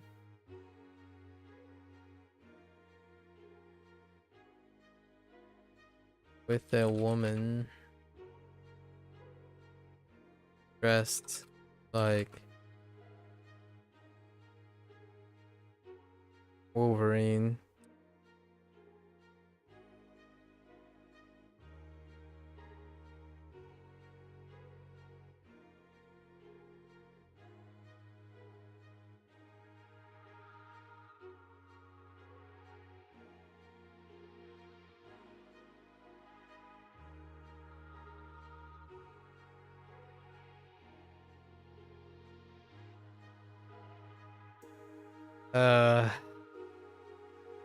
I think these are gonna have to be more elaborate if I were to make them. I think this will be sufficient until it becomes a problem, right? Me.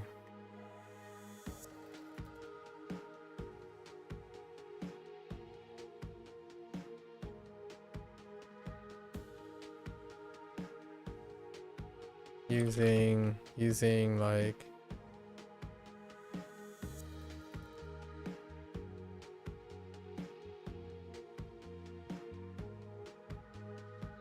I don't know.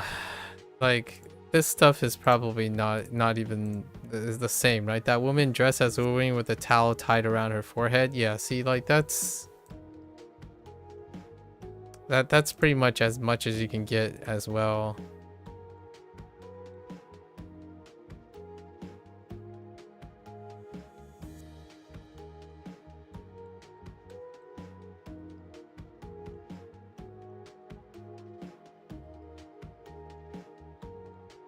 No, like it's pretty much the same thing.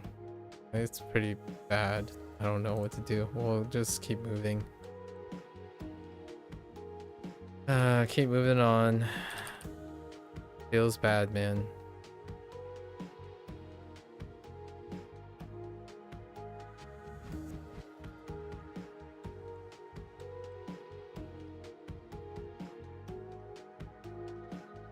Heck. What? Oh. 極める You want me to?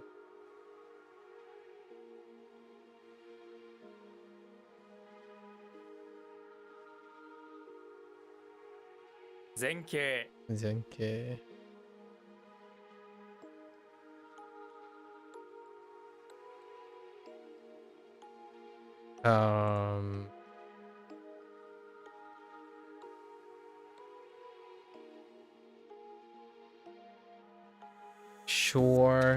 Sure, foreground. I was gonna add some more because foreground isn't the only way to express that.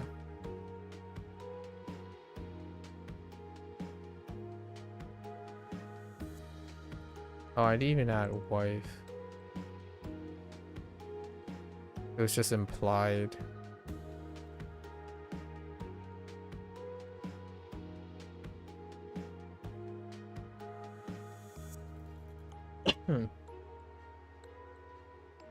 Imada. We're getting there. We're getting there. To recover. Alright, I can get behind this. What is that though? Can I? 回復する回復する. Okay, fine. Peculiar.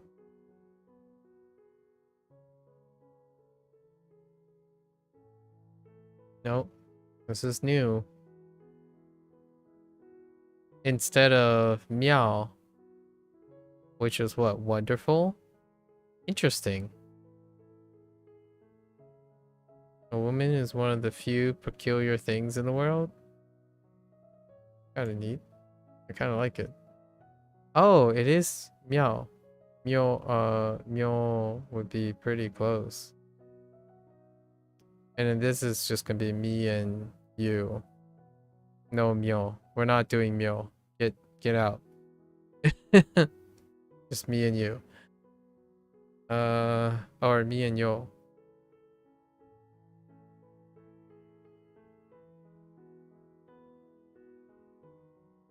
Oh no, but it's me or you. Ooh, oh no. I haven't considered this.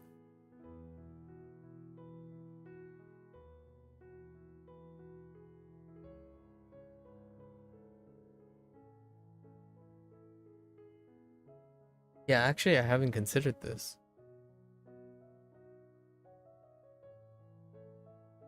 Because I was using hyo, right? Hyo. It's not hyo. Oh wait, it is hyo. No, it's not hyo. I've been using he and yo for hyo. Oh, that's where I'm getting he and you. Oh.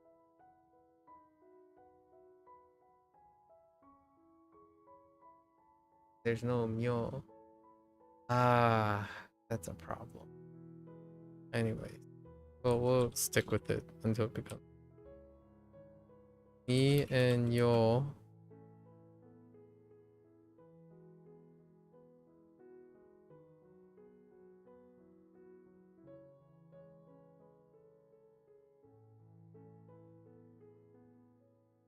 Actually, this could be me and you.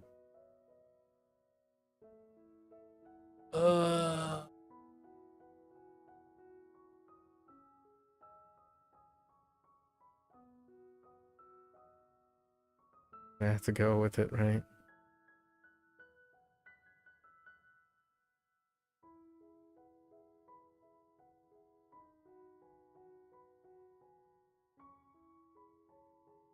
Doesn't get any easier for Mule.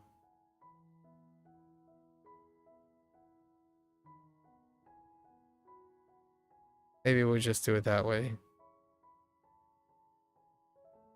So me and you, yeah, so Mule.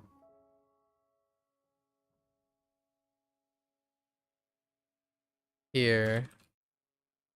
Think a few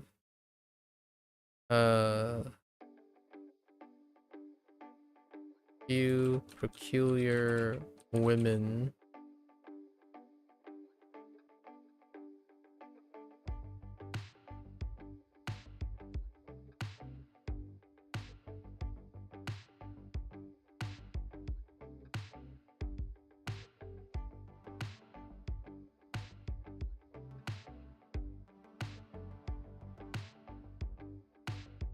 women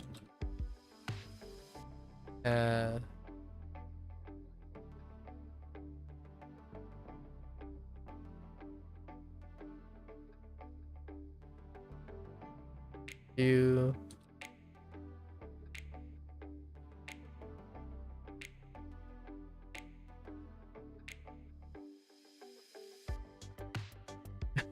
I don't know. Okay. Rewriting most of these things, so it's taking a lot of energy. Total absorption. Thankfully, it's not all of the stuff. Muga. Muga no chu. What is dream?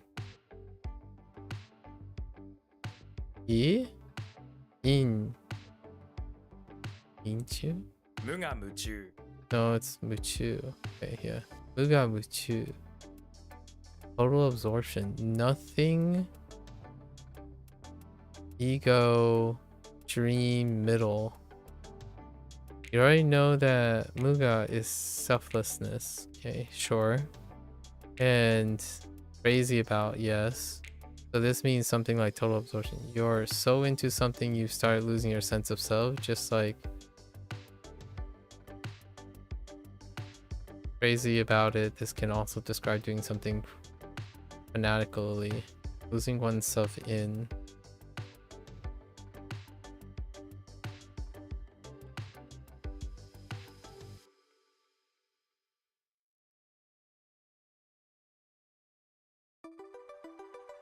Okay, I can kind of see that. Yep. Like, kind of like total empathy. 無我夢中 Okay. Body language. Body. Shake. What is that? Furi? So what? Me furi? Is that me? 身振り Mi booty. Oh yeah, right. We need to nendaku. Mi booty. Generally refers to gestures in terms of body movement. Oh, okay. 身振り Mi booty. And go with it. Delicate.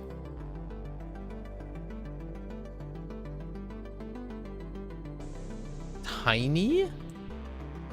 Oh, okay. It's an alt. Okay, slight. I see. Delicate. I see. Like it has elements of being weak and meager, delicate. Tiny. E. Okay. What was this?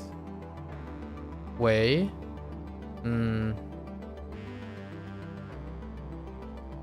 Alright. The delicate bee.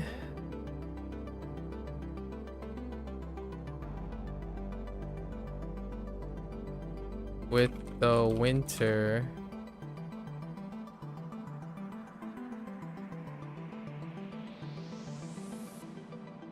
The delicate bee in the mountains.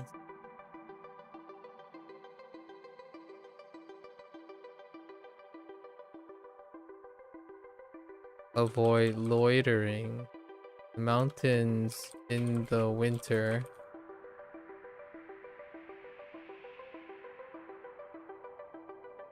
Avoid loitering or loitering.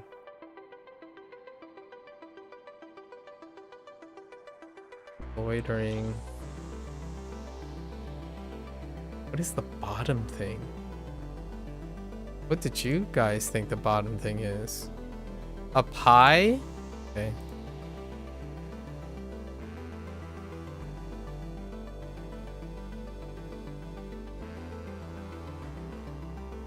Maybe like loiter around pies. Pies, they loiter.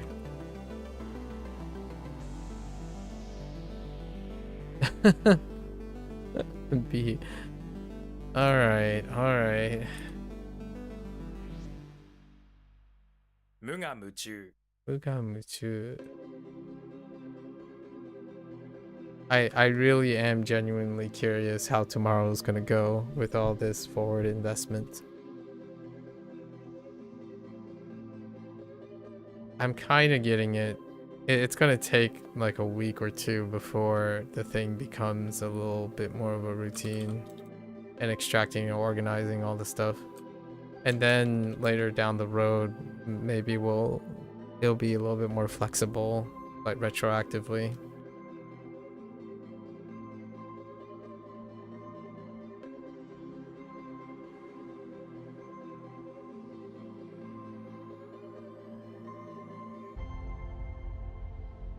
I don't know about combo sounds though. Combo sounds is starting. I see a problem with combos. Like myo, hyo, pyo, pyo. Right, ryo. The difference between like yo versus kyo and kyo versus kyo. I could do little. Yeah, we could use the little modifier, which I really enjoyed. So tall versus tall. Like the little tall versus a big tall. We could use like in a way of the same as like silence. Use silence for like utto or utta mata. Seppu, right?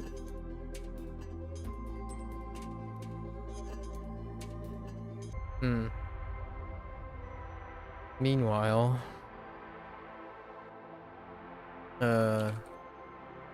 failure.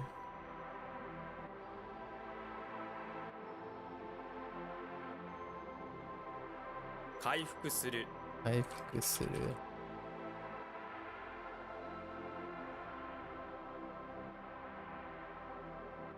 Me shake 身振り 身振り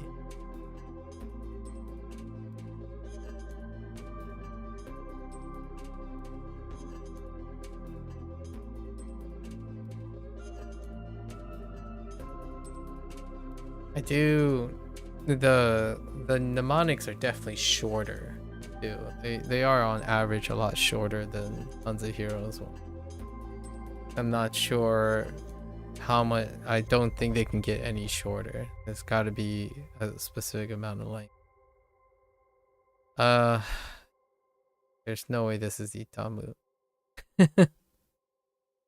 It's painful. Oh, maybe it is. 痛む Itamu. Okay, I'll take it. We're going. Benefit checks out. E. Maybe G?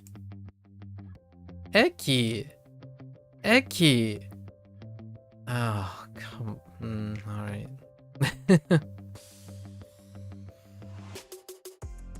Eki. Okay. Wait, what is that supposed to be? Horns and what? Horns, ground, fins, and plate.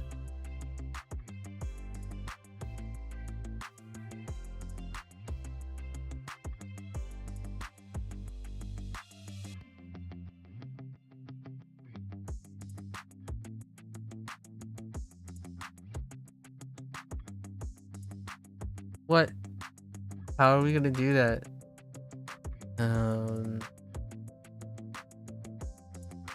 Okay. So a person at the Eki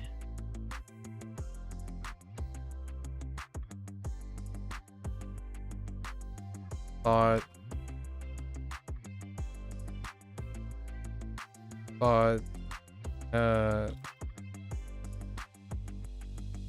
some plates at the Eki ground floor. Some plates for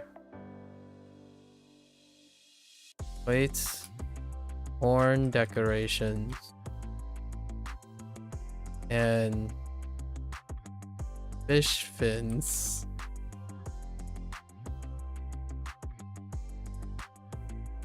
But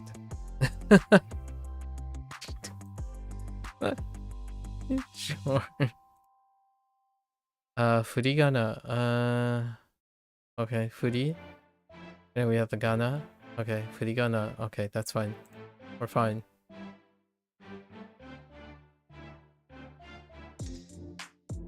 Furigana Furigana is fine. To interview with. Okay, that's to interview. Remember that. Yes. Okay.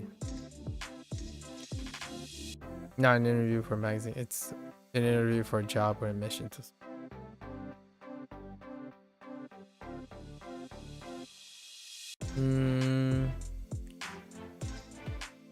面接する Insets. Okay. It's fine. Let's keep going. Shift. Oh, E. E. Alright. Shift. Can I get a G? E. Okay, I'll take a E. The shift is caused by the eagle. Okay, what is that? Evening and grain.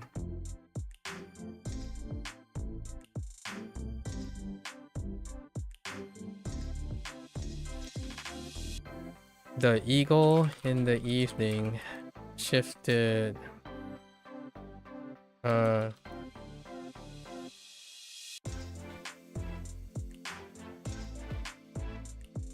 The grain shifted.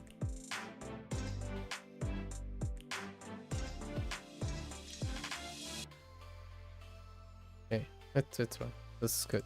We're good. Let's go. 振り仮名 Vidiana 痛む Tamu.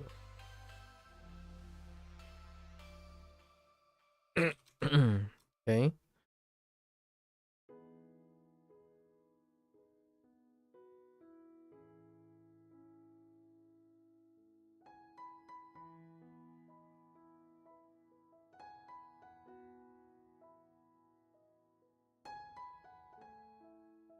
Sorry, I'm being distracted by sounds elsewhere.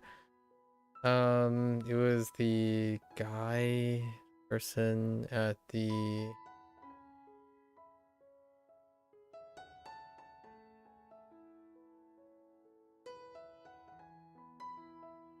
Eki.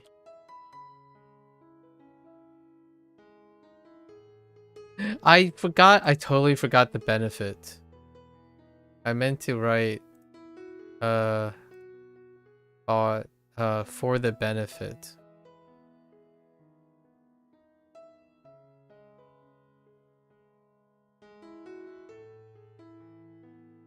Like a place. Party benefit.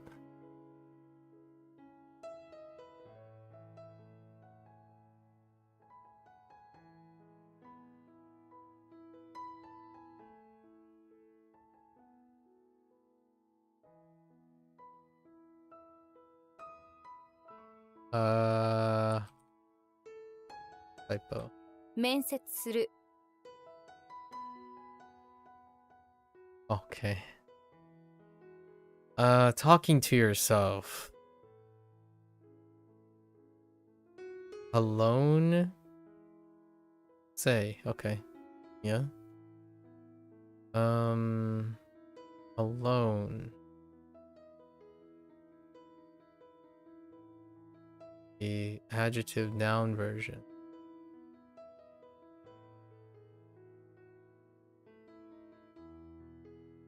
Oh, it's probably like hitari.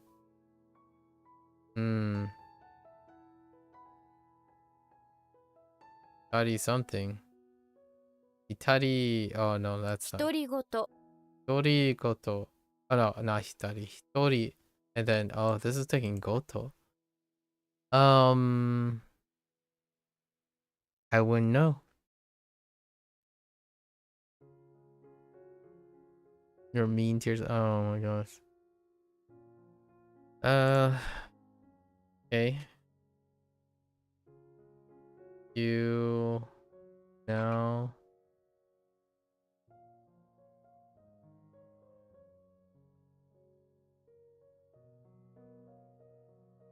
you talk to yourself. I don't think I need position. Position seems like it's tentative. Maybe like you at home talk.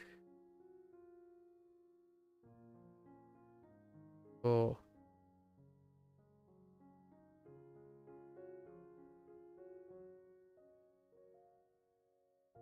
About going. Oh no, wait. Go is different from su.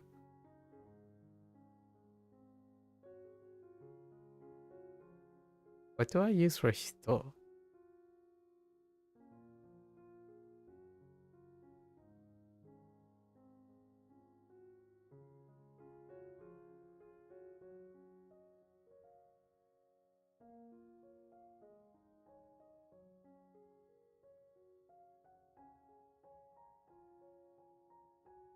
And just remember that it's you're at home. You at home talk to yourself about maybe about or to the go to the store, talking to yourself. To go to the store. I think that might be good enough. Koto is what I'm concerned about. Not hitori. Alright, extent. Huh. Not quite. It's kind of like or quo. No. Oh, it's kind of a lot of things. Not enough. Grain Mouth King. Amazing. The extent to which we were harvesting okay. Tater tots. This is good. The king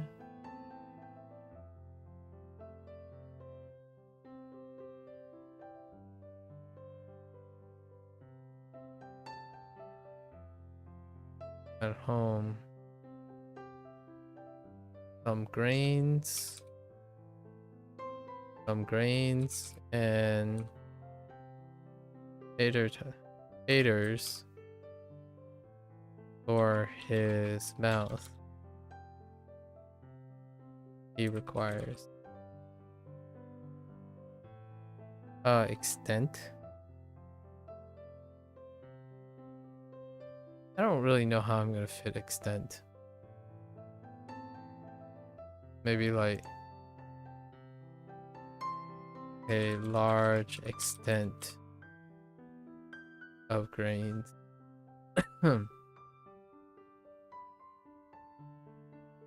But mainly, we don't have to add those if we don't need. Okay. To seduce. Temptation. Let's do. To tempt. Right. Okay. What is that? Yuwaku. Yuwaku suru. 誘惑する Suru. Okay. Fair enough. I'll take it. To break off contact. I doubt this is related to Zetsu. To sever. Okay.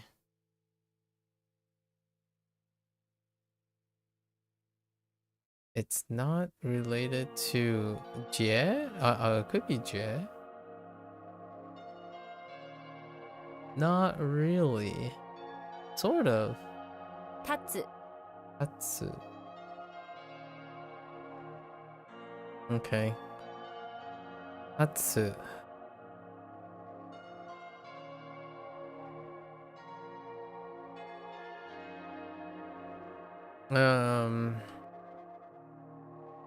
The person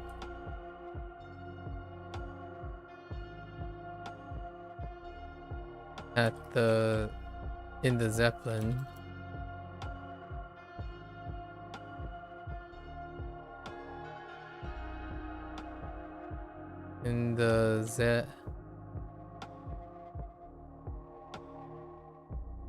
oh my word.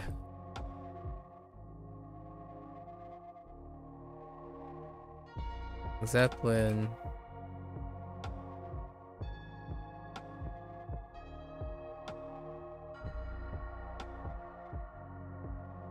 over to tacos.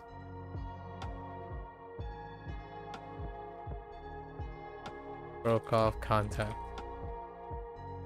or severed contact, sure.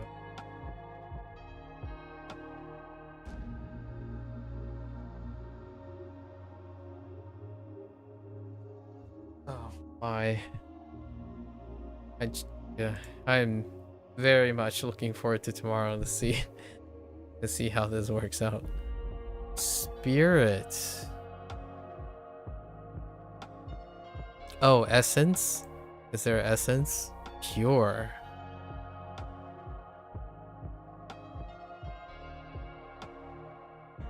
Yeah, this is Jing. We'll put essence. At least I think. Se? It's still se. Interesting. Wow. First time I feel like se Japanese is more consistent with the onyomi. I think we're gonna be okay. That just looks like a se. So we have some leeway here. And before I have to read the mnemonic.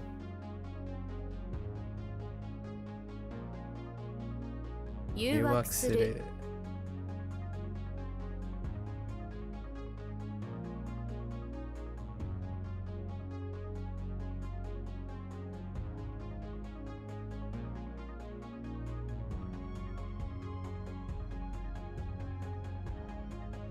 All right. Requires two things. What was the second thing? The second thing is the answer.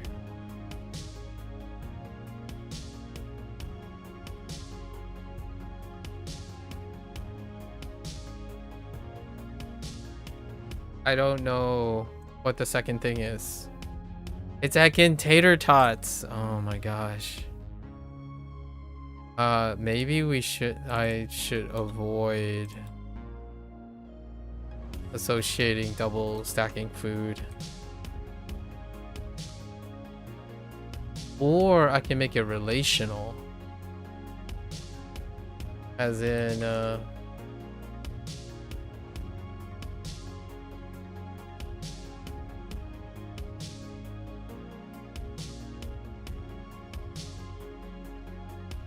prefers a large extent of tater tots over grain.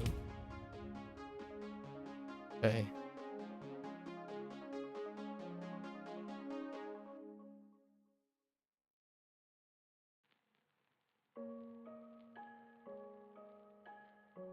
Hitorigoto.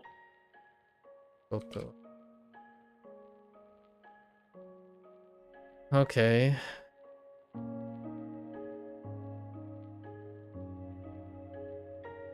Tatsu. That's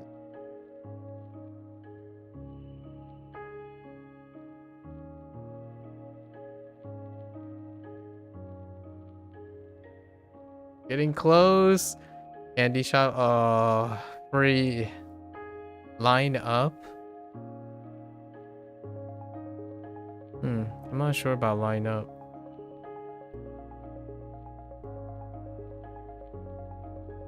What would that be? A laurel wreath? Not sure. Heckin' horn ground. It's one. It's not one thing. Oh, I guess we got spikes. Horn ground spikes. Line up. Hey. As you line up those horn sticks and stick them into the ground, you notice a bull munching on hay nearby. It's staring at the horns you're lining. Ugh. All right.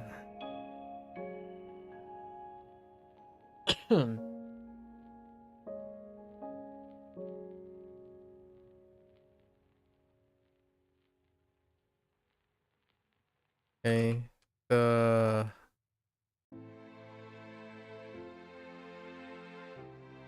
The people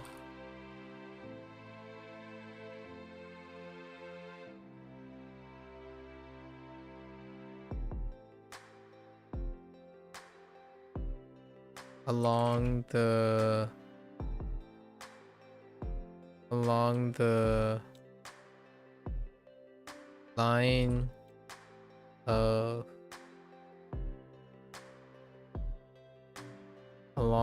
line of the path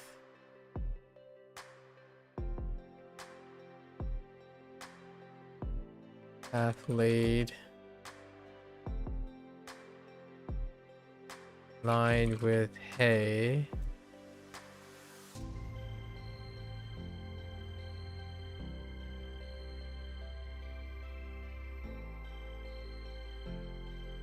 Horns and spikes.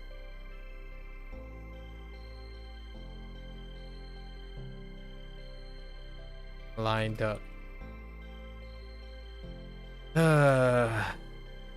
Okay. All right. Retreat. Okay, I'll take this. I wonder if it's just kayaku. What if it's just kayaku? Oh, it could be inku actually. 退く Shirizoku. Oh my, shirezoned. Oh, okay.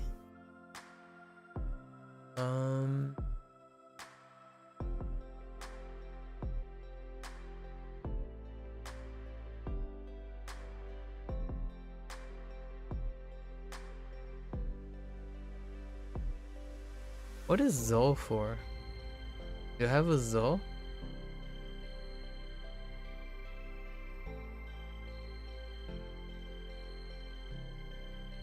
I mean, zone is kind of okay.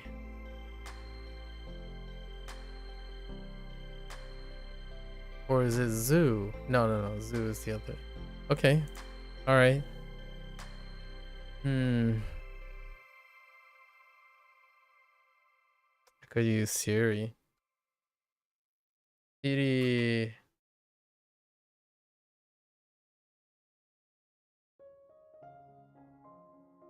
At the zone. At the zone. At the zone.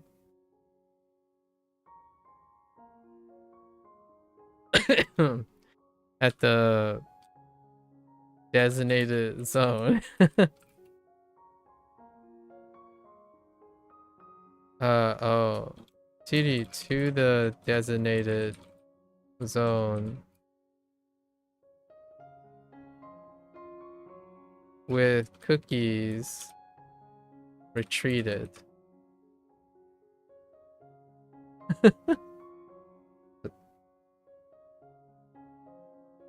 Okay.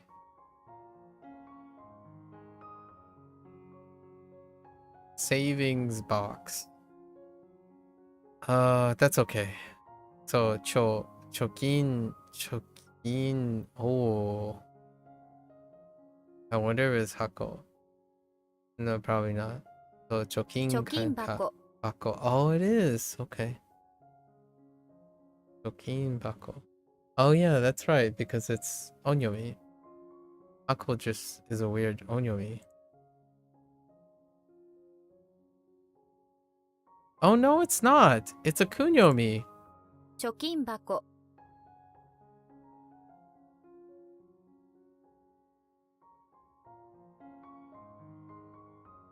I don't know if this is an error.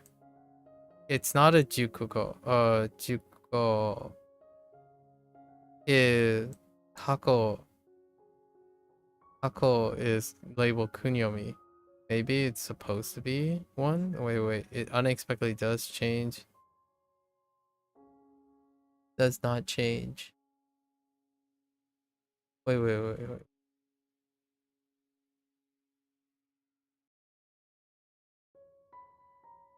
Okay, this stuff is weird, and this stuff is not a naku because keen is on. No. So this stuff is weird, and this stuff is. All right.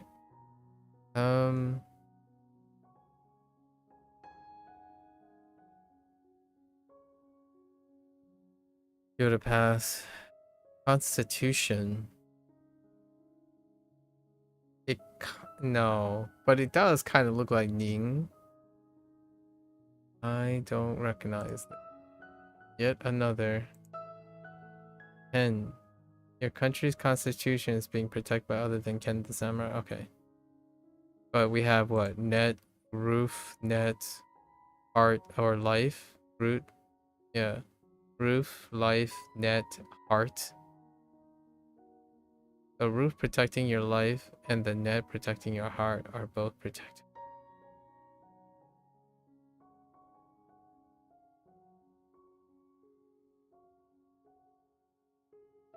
I'm okay with this. I'm okay with this. お菓子屋 Okashiya.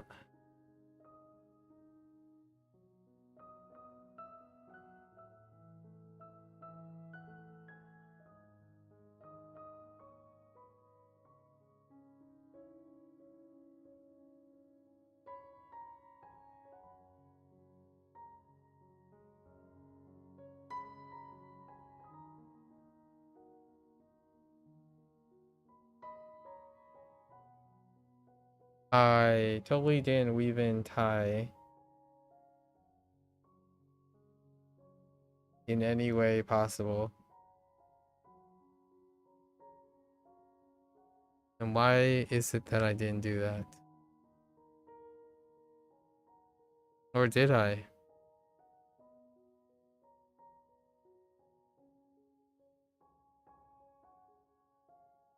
No, I didn't.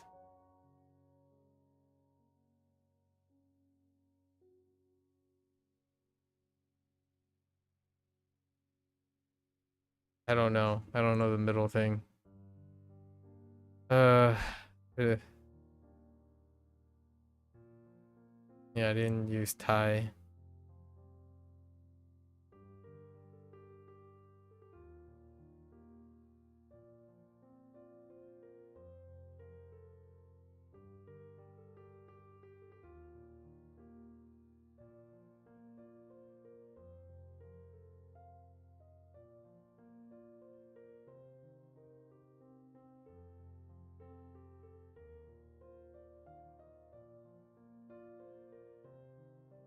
Zone is definitely new. And I don't know what Zol is. I know Zol is used for zombie.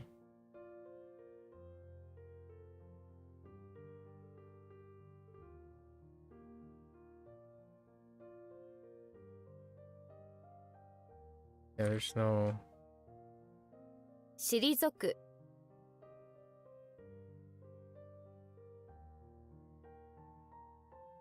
This one works well.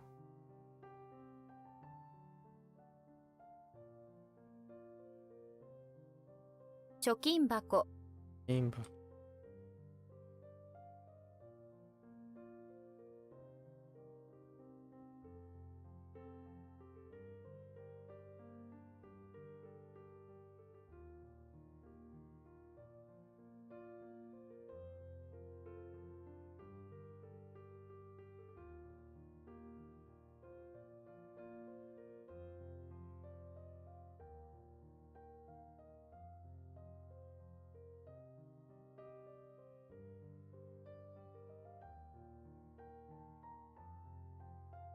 What did they say? Savings box?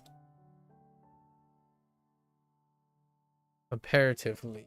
Comparatively. Makes sense? Yes. So... 比較 let's 的 see. Akuteki. Akuteki. I keep doing coal immediately. Bog.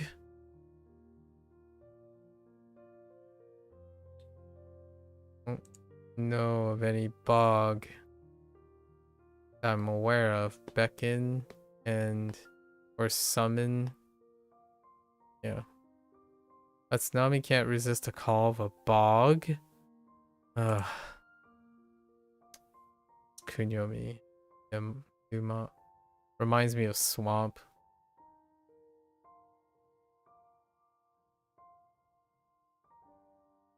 I don't know what the new guy in my mind is. Ugh.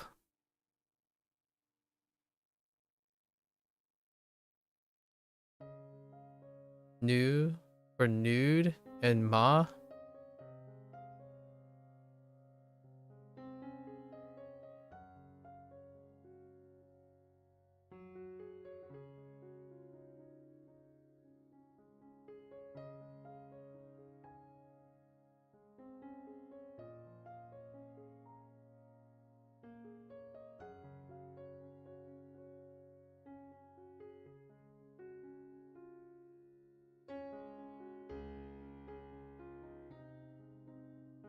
It's difficult to remember just looking at this.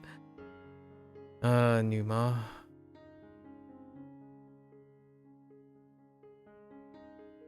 I'm gonna use new for new, not new as in NUU. Can produce a problem.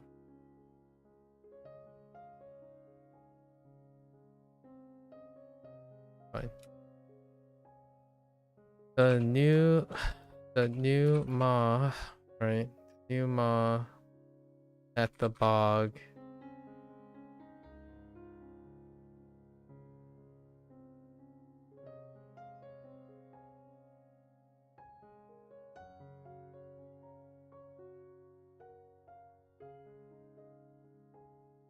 After the tsunami. For help beckoned, right?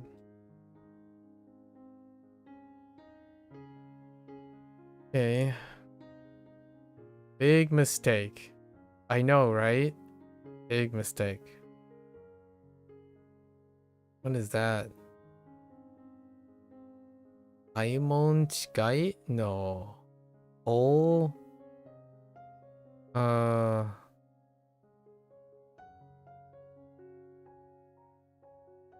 Less about factual errors and more about someone being way off in their assumption. 大間違い Oh, machigai. Okay. Fine. Machi. Wow. So we were going for machigai, right? Machigai and then just adding o to it. Mistake.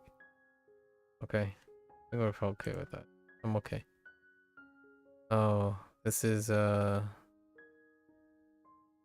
Byoin, not Byoin. Wait.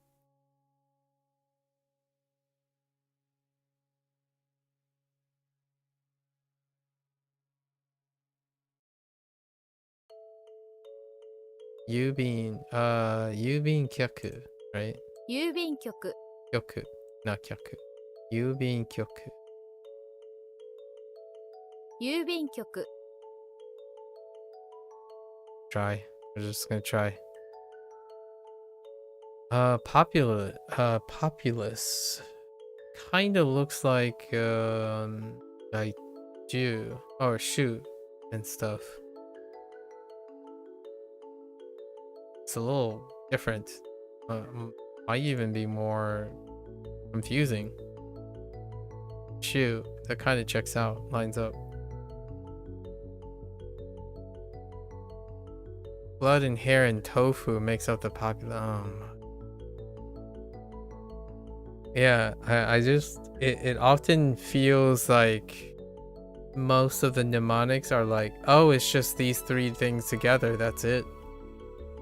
Like there's no relation, no context, no like it's just those three. There it is. It's like anything could be blood, hair, and cucumbers make up the populace. Blood, hair, blood, hair, cheeses make up the populace. It could be any combination of characters. This structure, in my opinion, is ridiculous. There's no narrative at all. It could have been any three combination of things. Not that it's all of them. I'm just for this part. I'm talking about this one, like blood, hair, and tofu. Where's the tofu? And that's a hair because they're counting the. Okay, this needs help.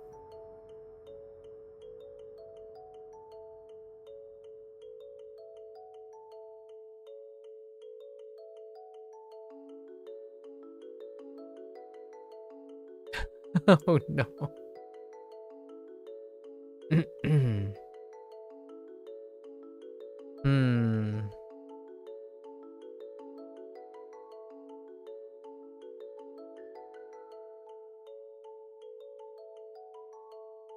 I don't see hair. So I see ice though. I'm gonna go with ice. Or it's not really ice.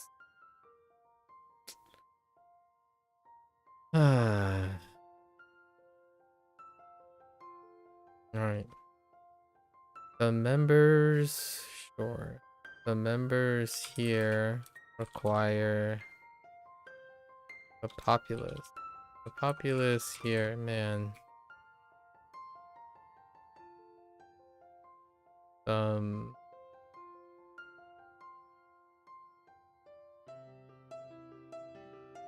soap or hair. Blood donations. And food. And tofu. And walking shoes.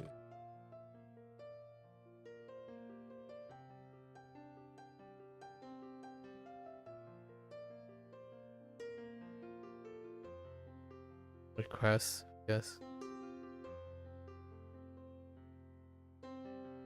Ugh, okay. So shoe is at the very end. I think probably it'd be like something like, and most importantly, walking shoe. Maybe like demand.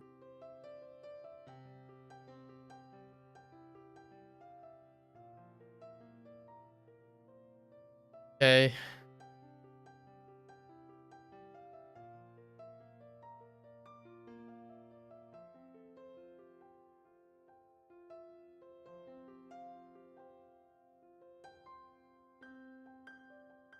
Gone.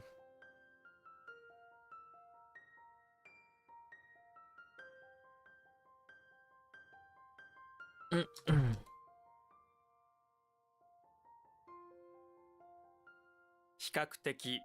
Kakteki.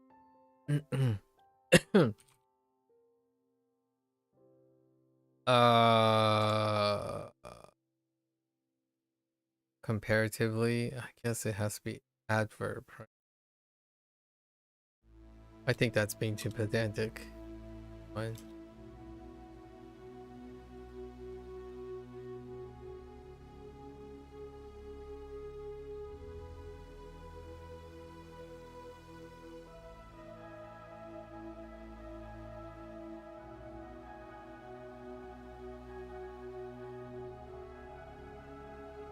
Machi. Oh my gosh, I need to write something for Machi. Because this stuff is not good still. Considering Machi only showed up like a fourth of the time. There's so many other things. Machigai. Oh, it's just ma. Oh no, never mind. That's fine. I was thinking I broke the word up not correctly. 大間違い。 Oh my.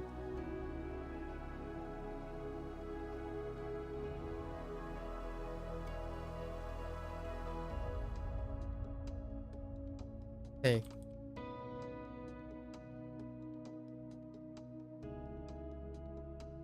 I gotta... Okay, I think I have another way to like emphasize things. We'll add some emphasis words like silence, more importantly, over, doing some comparison. Maybe that'll work out. Like grain over tofu, or like shoes over tofu kind of situation.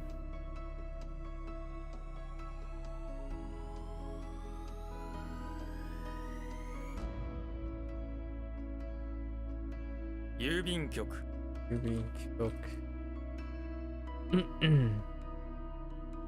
We're getting there. Getting there. Post number. Yubin bango. Okay, 郵便番号 it's fine. I'm okay. We got it. Umbrella? Sun, please. Oh, they went with kun? Oh, okay. Kasa is fine. Post office, Yubin Bako. 郵便箱 Yubin Bako. Okay. Fine. To import. Okay. That's fine. 輸入する Okay. Fair enough. Beach. Beach?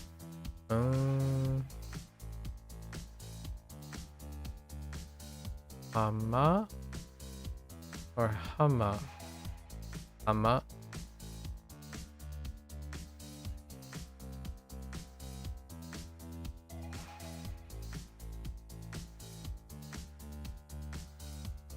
Find a Hama. Okay, I could use Hama.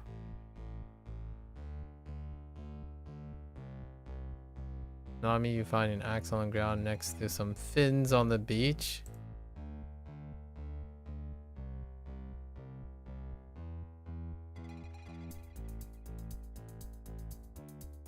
There's the axe, there's the ground, there's a fin. Yeah, true.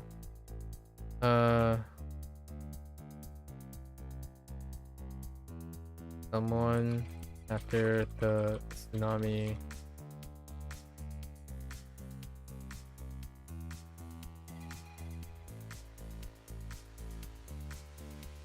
Many things like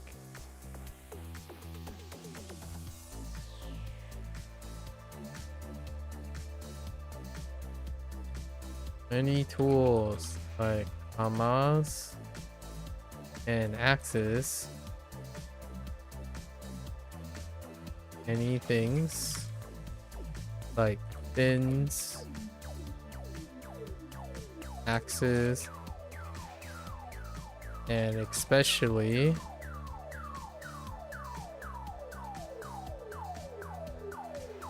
hamas.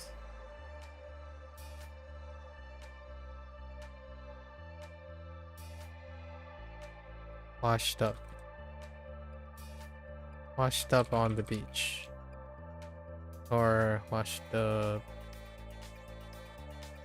on the beach. Off we go.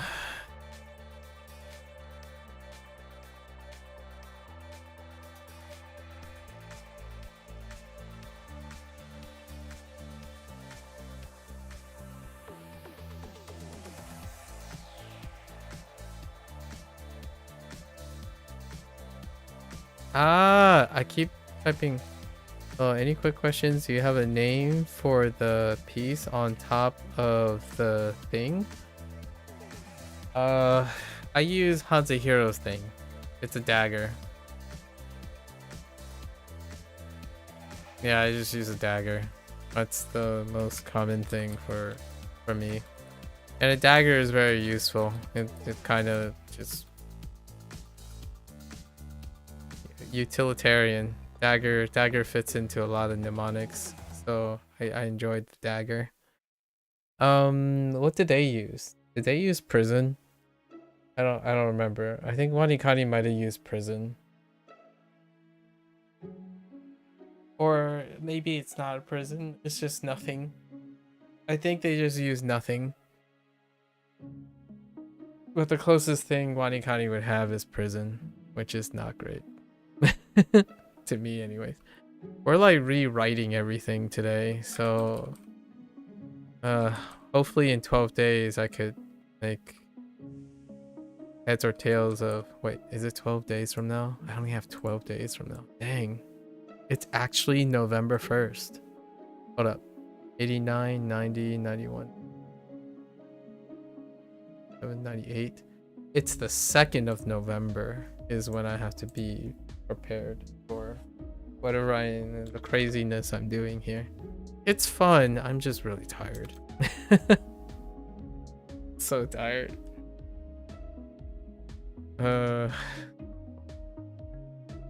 It's much faster than like it's almost as quick as reading WaniKani's mnemonics.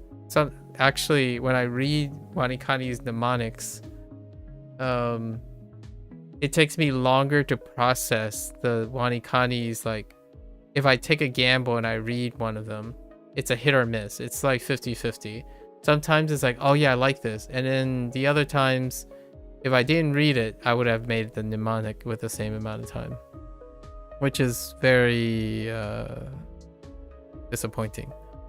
Okay, you were trying to remember one of the radical names you mentioned that was like Sticks or something. Don't remember which one it was though. Sticks. Like today? The closest one I remember was this format.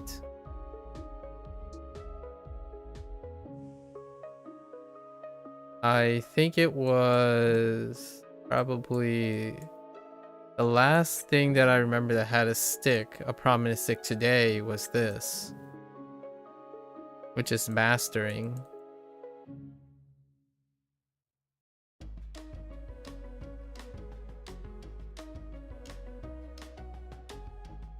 Oh, yesterday. Oh.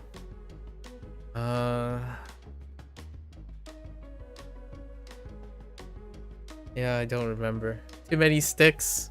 Actually, there are actually for real. There are actually very few sticks now that I think about it. Because stick is like not you. Most things have more than one stroke. Yeah, sticks is kind of really rare. If I really think about it, like, what am I at? Like maybe 3,000 characters in total between Chinese and Japanese. Stick is pretty rare, but now you got me peaked though, Beep. Today is only language learning, so we don't get to draw anything. So all my energy is in this. Like, my brain is on fire right now, and I think it's gonna be fun to see how well it works. So I'm basically adding, like, I'm using whatever this new thing I'm doing whenever WaniKani isn't doing it. So it's a way to scale it up or something in the future. Maybe I'll write about it or something, and it'd be kind of a fun little thought experiment. It's complicated in a way that HanziHero is not as well. So it's kind of like a mix between the two. It's become a little bit of a front loading. There's a lot of learning curve. Lots of learning curve. Like right now, I'm typing the mnemonics in a Japanese format because I thought, wouldn't it be great to just type the English mnemonic in the order the stuff comes in? And I'm like, oh, I might as well. So now we're committed to that too. The reason why I thought that was a good idea is because in HanziHero, I don't know if it's a coincidence, but Kevin learned Chinese, right? And his mnemonic is in an order that is very similar to the way Chinese is structured. So oftentimes when you're thinking and you're looking at how words come together, if you're already using that type of ordering, it actually happens pretty it can connect the dots. And Japanese is a little bit weirder because of you're constantly making a prepositional phrase before the verb. So it's kind of like someone at the valley with courage swims. That's Japanese in English. Like, someone right now at the station, some bread and cookies bought. And that would be the Japanese structure, right? But with simple sentences. And then you can add adverbs to it and adjectives to it where you think they are, usually, actually. The things that are missing from it are the particles, which you would have to learn when you're constructing in Japanese. And Chinese is usually my thought process most of the time. Like the safe thought process for me is, someone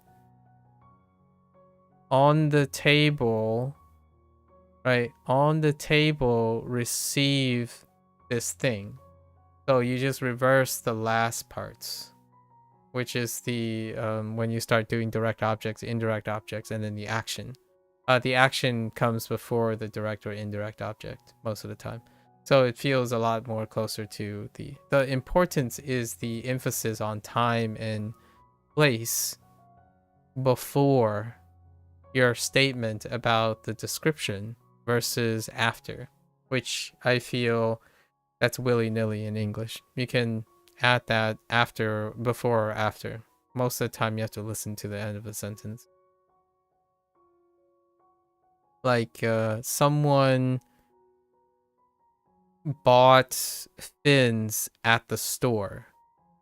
It's more someone at the store bought fins, because you want to establish the location and the time. So it's like someone now is buying at the store some fins or something. You have to establish the position and time. Your friend who at the store yesterday I saw again after swim practice by me quickly walked. Yep, exactly. That is basically what we're doing with all the mnemonics. And the interesting thing about doing that is when you're writing the mnemonics in English, you can start to replace them in your head with the Japanese. So you will know, like, to me, when I read English like that, it's closer to replacing the Japanese words. So now the Japanese words, like, tomodachi, right? Watashi wa tomodachi, right?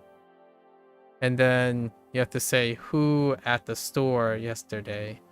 Dare or nanika or something like that. And I can't do conditionals yet because conditionals take, like, I still need to work on conditionals, like descriptors and whatnot. It's nice though. I think this would be a forward investment. It's something, practicing something that it's fun to do, and it's breaking up the tedium. So WaniKani doesn't feel like I'm treading in place. It's kind of muddy right now. It's kind of feeling a little bit muddy.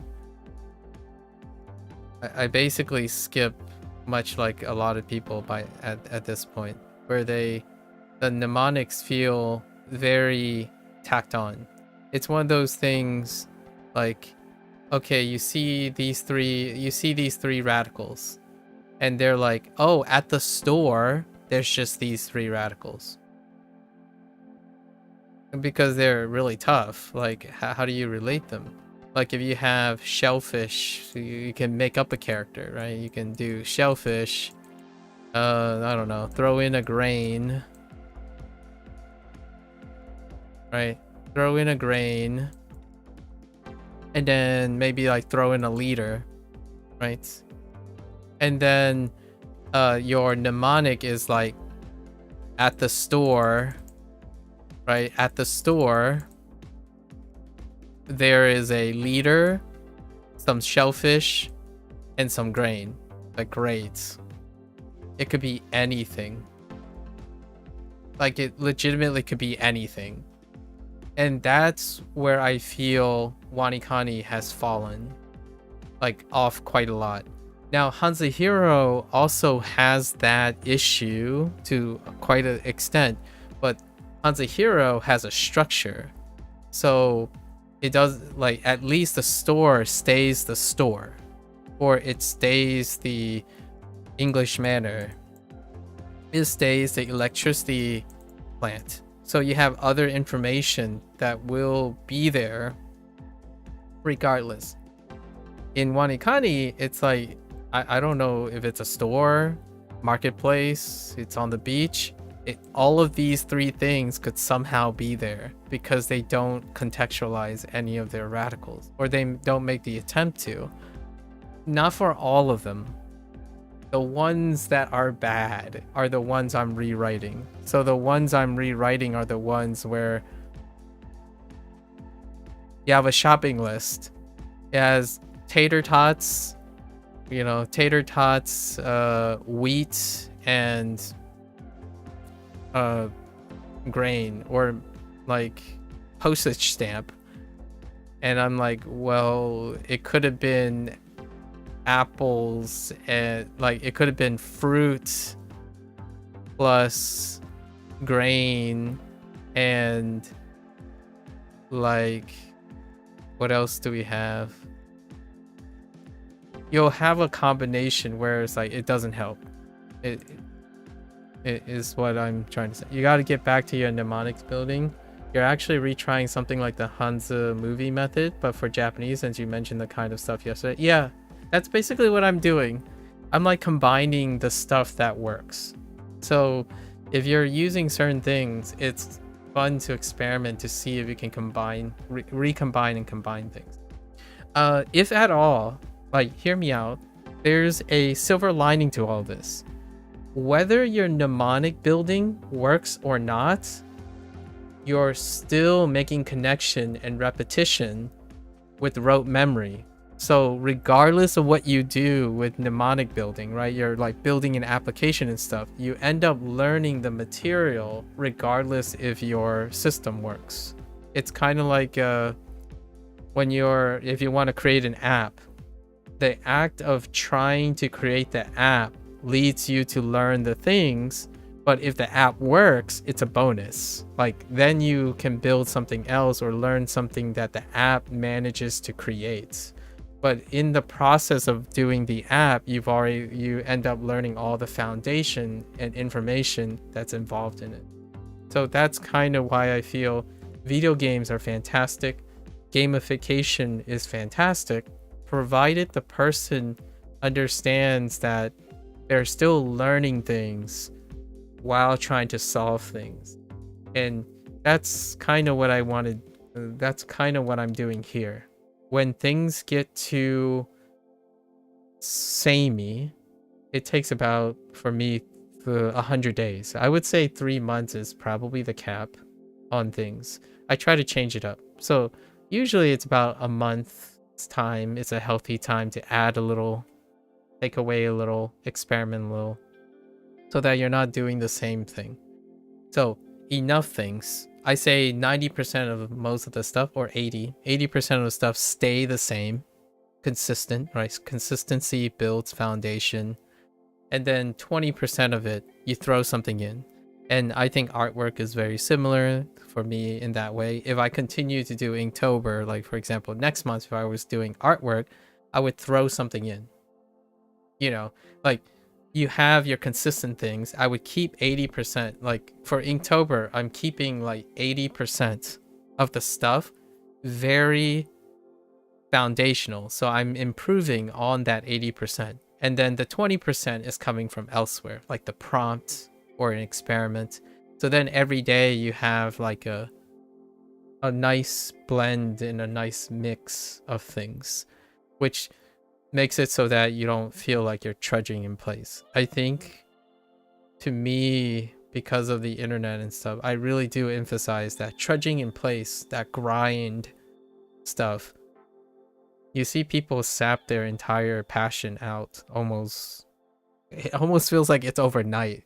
Like nowadays, like for example, Duolingo, it takes like someone 15 minutes to say, nah, I can't learn anything from Duolingo. I'm like, what else do you use for 15 minutes and no, you can't learn anything from it? Like, how fast? I don't want to say the phrase, but I'm going to say it now in isolation. What is your attention span like now? And I'm not saying you're born with short attention span. I'm talking about how often have you been doing this to shorten your attention span, right? And the idea that you can you can look at a thumbnail and immediately think you know everything about the video is where we're at now, in my opinion. It's pretty much where we're at now. The standard attention span is a static image and maybe a couple seconds. So building that up through application it makes life so much more bright. Like each day you look forward to, oh, I'm doing this and I'm going to improve that, but hey, I have a treat for myself. I want to try something out. That reminds me of traditional artists, always excited. They put up a new canvas and what do they think about? I have something to try. I have all my skills that boost that new thing that I'm going to try, and I look forward to my next project.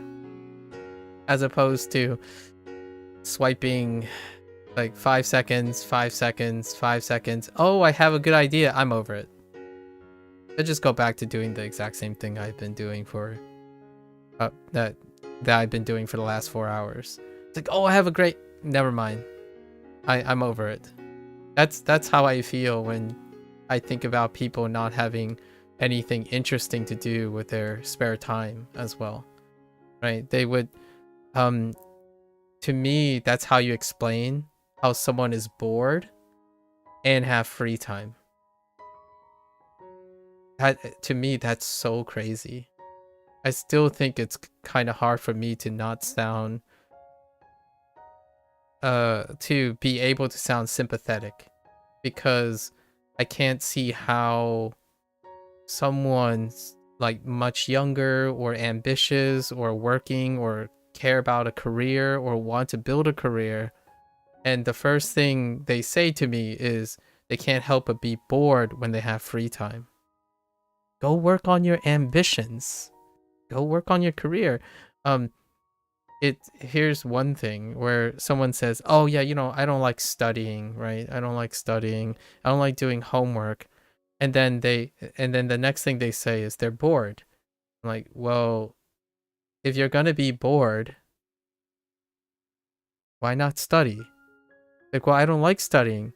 Like, but if you're bored, studying is still not nothing. Because the more you study, the less you'll have to study later. So do something while you wait and explore what that thing is that you need to fill your spare time with.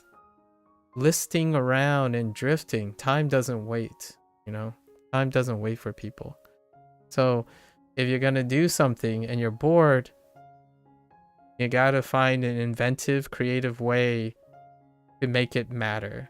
So if you don't like studying, study something that makes you want to study, makes you want to apply yourself. And that's, in my opinion, what mnemonics is about. If the topic is boring, make it not boring with your brain, right? If you can't figure it out, get someone, say, hey, you want to work together and let's brainstorm about how this is boring and make it less boring. And that's when you get apps. That's how you get Duolingo, right? Duolingo, WaniKani, HanziHero. There are people who think, you know what? I like doing this. I want to achieve a goal, but I don't like the way it's working right now. So they learn the thing while making something. And that's fantastic. Your sympathy would be directed toward whatever makes that person feel like changing isn't worth it. For example, the psychological oppression of nihilistic culture. Absolutely. Nihilism is practically a pandemic at this point. Or an epidemic. And it's epidemic in a way that it's seen as harmless. Like, it doesn't encroach upon things. It's hard to quantify its impact. Like, for example, mental health. overall mental health. Like the nihilistic culture is incredibly hard to quantify how well it's like how much impact it contributes to helplessness, lack of ambition, just unmotivated, very unmotivated. And it's really sad to me because I miss seeing kids like I go to an anime convention once every year. And it's the same anime convention for the last like 17 years, right? 18 years now. I forgot. This year has gone by. For the last 18 years. And when I go there, I still get reminded that youth and people are still filled with life. As in, they continue to do things, both janky, like whatever they doing. It's not like everyone is a Mozart and everyone's a Picasso and everyone's rolling in the deep. You have quaint, endearing people who are filled with enthusiasm. Online interactions rarely ever reinforce that idea. And it's hard for me to sympathize over time. Like, go out there. Do you want to, like, if I were rolling in resources, I could probably do something more direct with that. And man, you gotta go out. You gotta smile. Right? Try something. If something's frustrating, hopefully you have the power and the creativity to make it less frustrating. Helplessness and nihilism takes hold when the moment you say, I need to do this, but I can't do this because everyone's better than me, or I'm not interested enough because it's already determined that it's too hard. That type of thing, all that stuff happens far more readily. Like, hey, why don't you go play a guitar? I'll never be as good as the people that I like, so let's not play the guitar. That's kind of, or my job really sucks, so I'm not going to do anything about it. And I mean, I don't necessarily mean you would succeed or fail at doing it, but the reward of trying to do it is the difference. To combat the oppressive nature of it is what it is. Guys, my life sucks, so... And then here's one last turn on that. It's even more pervasive now when you add whataboutisms on top of the nihilistic culture. This is when you have someone and you ask them, it's like, man, your life sucks right now. You know, they keep telling you how much their life sucks. Like, I'm sorry to hear that. Are you gonna do anything about, like, what are your plans? Do you have something to look forward to that you're working towards, right? And instead, the person would say, well, it is what it is. I can't do anything about it. I mean, at least the silver lining is the people that have less than me, their life sucks more than me. At least my life doesn't suck as much as the worst case scenario, or a scenario worse than that. That is a whataboutism.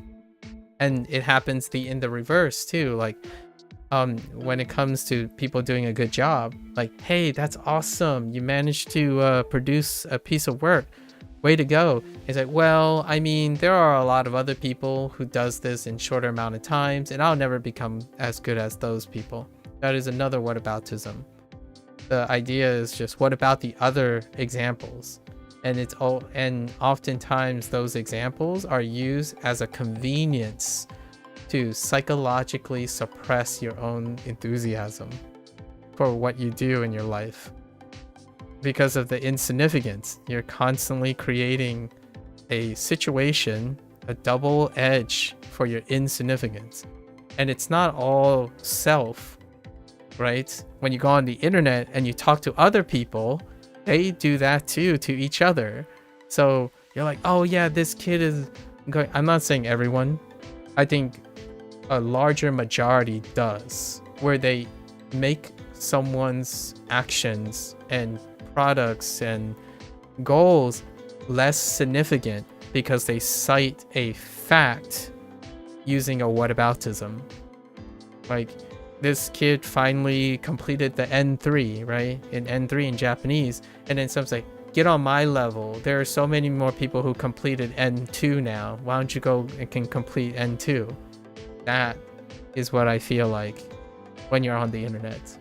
I think that represents more than 50% of internet traffic, because knowledge makes it so that there's always something better or worse. And my attempt to counter that or to normalize that is attempt to change the mindset of the person. You can still use whataboutisms in a favorable way. You can combat nihilistic culture with the reverse whataboutism. Basically, if someone says, oh yeah, I'll never be as good as the guitar person that you like, instead you can use it in a very specific case in the same way they can understand, but you're better than this. You're better than your past self. You're better than these people who haven't played guitar. Like, sometimes I talk about this in my own way. I use myself as an example when someone says, oh yeah, you know, I'm probably not as smart as you, quote unquote, as smart as you in science, because obviously spending life in science could mean that, but my reverse, how I do the reverse whataboutism is, but your life is different from mine. You probably know a lot of skills I don't know. Talk about them. What about those? I can't live your life. You live a different life. So to me, that is usually my first step to trying to reduce the nihilistic culture. Your defense against that mindset is that I'm the only me, yes, and no one can accomplish things as Beep and Beat's life expect for Beep, and no one can beat me at my own game except myself. Exactly. And you can even further contextualize this. When someone says like, but what if you just suck at this? And my first thought is, well, if you're going to compete with me, you're going to compete in my arena. So I set the terms. So if I set the terms, it will make it feel like you're always catching up with me. In the reverse, you can also do that. If you always feel like you're catching up with someone else, you have the creative capacity to stack the deck in your arena. So it's a combination of the two, right? Know that you yourself can set and stack rules for yourself while chasing maybe after something that you like and whatnot. And when you do that, by the time you get there, you wouldn't even want to be just like the other person. You would be something that you and what you take from that person is. So only you can be you in the end, which is missing. The only me part, the me, when someone's asking, they constantly think that they're replaceable, right? It's whether that's true or not, or objectively true or not, we're not talking about objectivity. We're talking about subjectivity. The value in one's life, value is subjective. If you try to objectify the value of your life entirely, then you get nihilism. Because when you look at the best representation of a part of every single person, like just the part, like their part, you can't form the imagery of a whole human being. Like, like this person never eats, if that's true. Like this marathon runner never goes to the bathroom, if that's what the logic you're trying to portray. Like, oh, what about this guy? This guy never seems like they're tired. It's like, because you never seen them tired. What did they give up? What did they focus on, right? And you don't see that very often. So that's my much like what you're saying, it's that. And then the defense is to try to get someone to think you're more than that one property. So go for it, right? build your uniqueness along with, you know, taking everything else, right? You can imitate and still find uniqueness. At least the experience will be at minimum. It's crazy. So be enthusiastic. I'm gonna be interested in how, like, I would love to compare and contrast. Like, going back to what you're saying, you're gonna get back to mnemonics building. I'm kind of curious when we have a chance to compare and contrast the Hanzi movie method. Like, I don't know anything about the Hanzi movie method, so it would be really interesting to hear what your thoughts are and how we can compare and contrast the two. Because I wouldn't mind just having someone else describe a system to me and adding it on to something, right? Experimentally. I should look it up though at some point.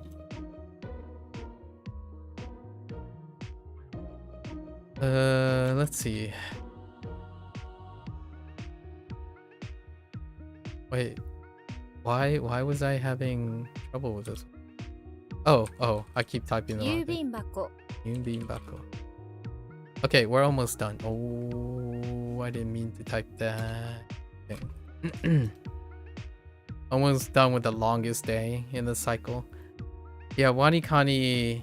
I'm on an 11-ish day cycle on WaniKani, and this is the longest day cycle. It's like really, really strenuous. I don't do it every day though. You would burn. I would burn out immediately. 郵便番号 Yubi Bango.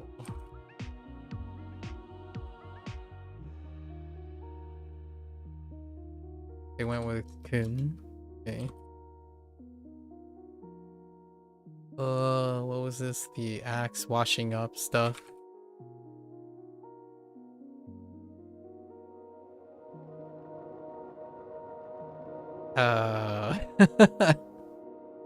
Okay, so like after a tsunami, a lot of tools wash up, axes, pins on the ground, especially hammers. But what was the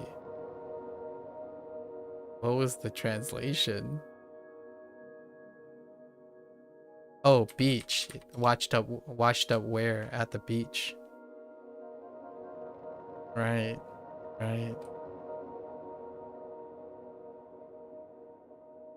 I think building a mnemonic system, this is a personal bias. Building up a mnemonic system and building like your tiers and your castles and whatnot goes beyond so many things, and finding creative ways to link those things creates a network.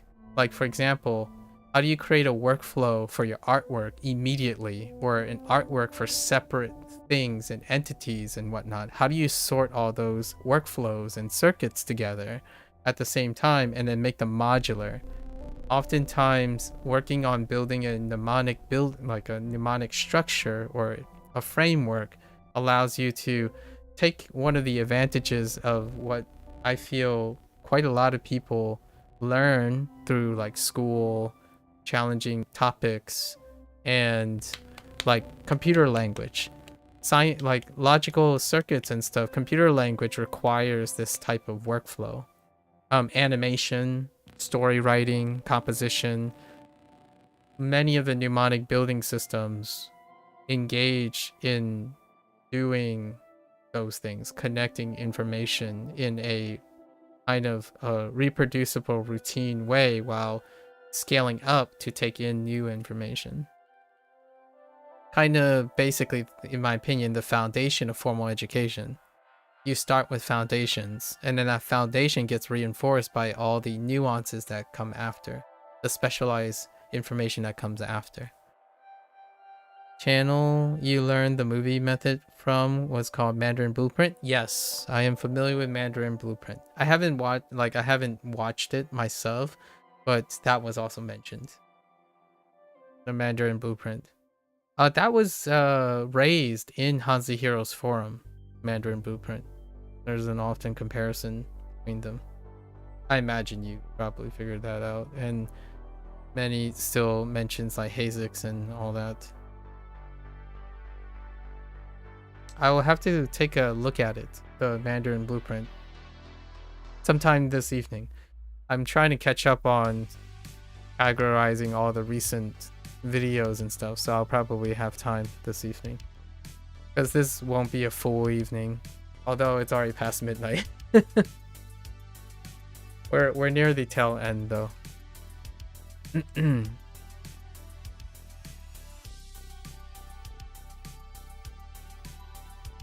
輸入する Almost last batch. One more batch after this. We? Wari wari? You've learned that wari is okay. Is similar in that feel. Okay. 我々 I mean, ware ware, not wari wari. Ware ware. Ware ware. I don't know why I said wari wari. Ware ware. Okay, ware ware is fine. Attack. That doesn't look like gung. It kind of looks like ram and beat. Ji? Yeah, that looks like ji. Oh, well, no, maybe not. How's this used? Geki. Okay, Geki. Like, give me a shoot, attack. Oh, yeah. Oh, wait. Oh, that's interesting. Yeah, and then there's gung. So that must be ko. Yeah, gung for attack. This attack. Gung. Interesting.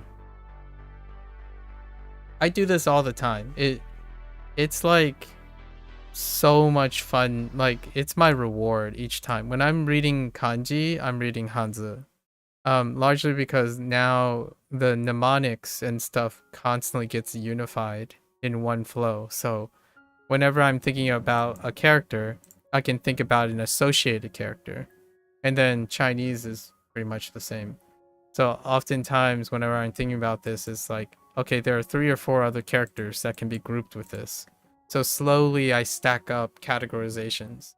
And Gung was right on the mark first.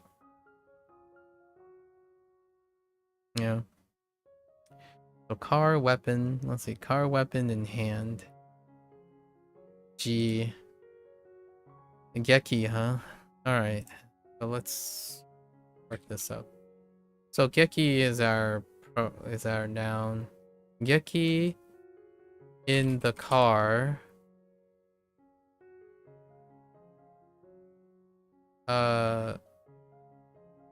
With a weapon in hand.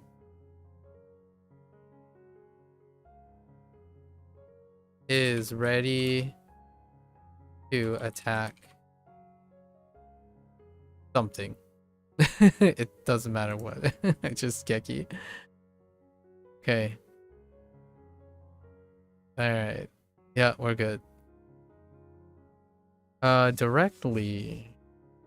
Makes sense. Direct plus Geki. So, let's see. Choku. So we have Chokusetsu deki. 直接的 Chokusetsu. Okay.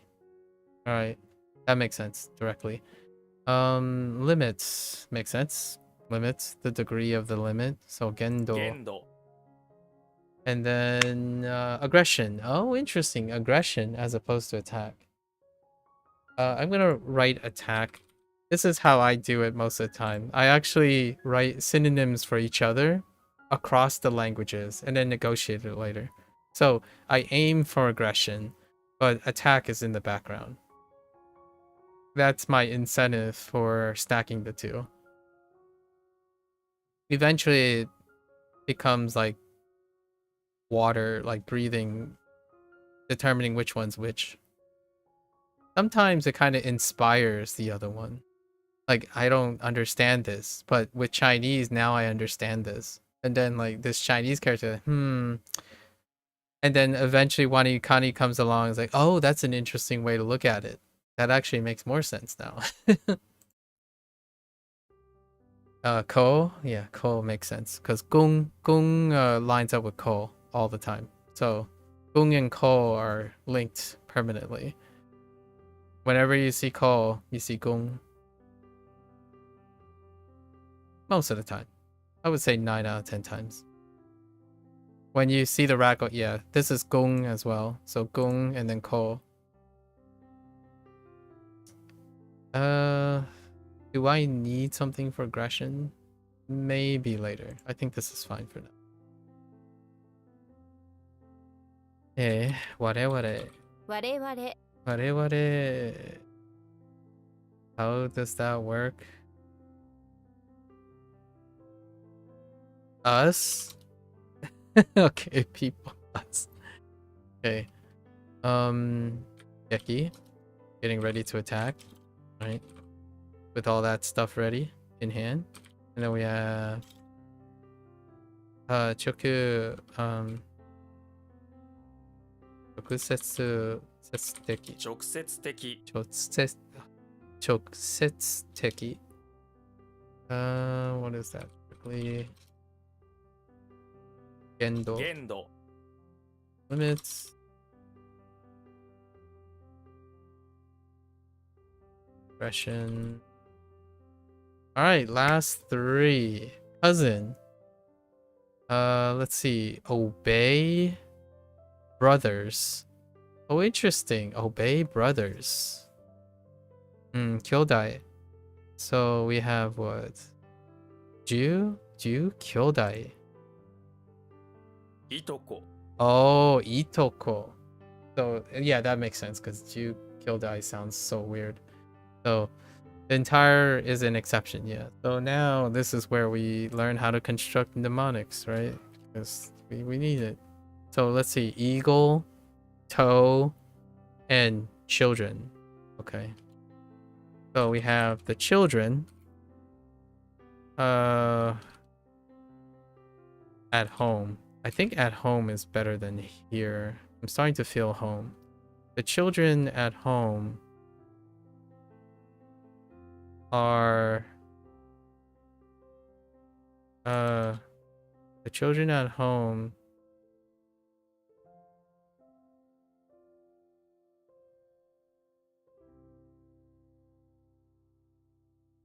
the ko at home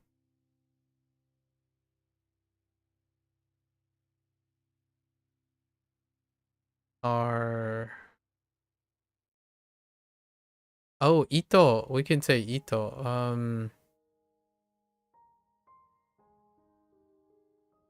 What can we eat? Jewels?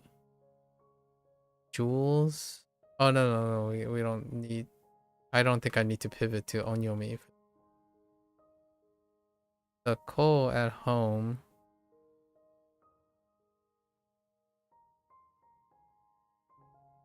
are cousins whom Ito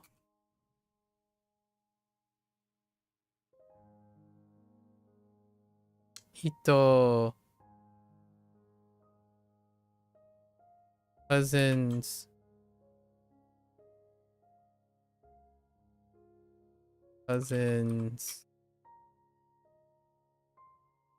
together Ito. Maybe I can put obey. I don't think I need obey. So the children at home are cousins that eat together.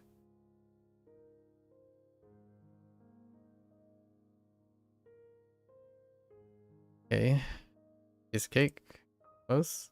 Because none? Nanko no nada. So interesting. This could still be none, right? And then this.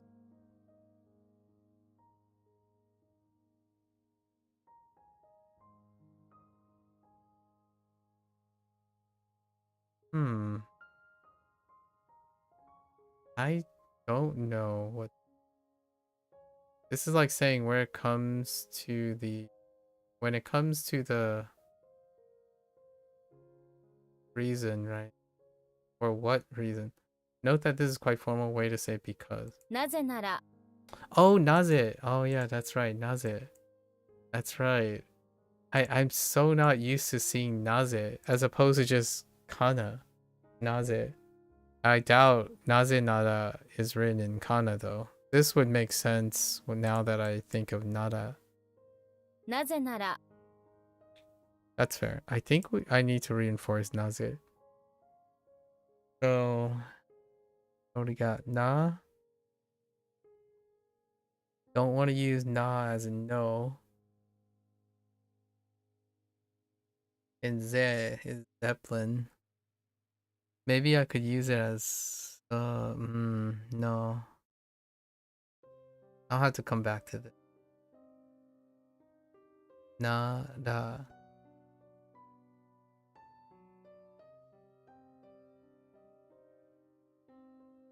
It's good that I have two examples now. We only had naze and then this. Okay. I'll have to remember that. Focus on. To make a mistake. That makes sense. Oh, it's not a pseudo verb though. It still could still be machigaeru. Machigaeru. 間違える Machigaeru. Oh, it's up. Okay. Machigaeru. Sense. Sure. Gotcha. Okay. So how did it go? Ito. Right. So ito and then itoko. いとこ Itoko. Itoko. Itoko.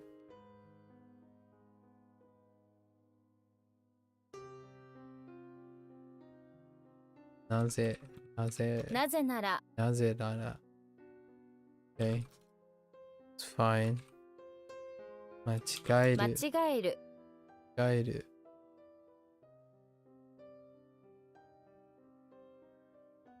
We did it! 197. Okay, so tomorrow, I think we're gonna start really early and just knock these out.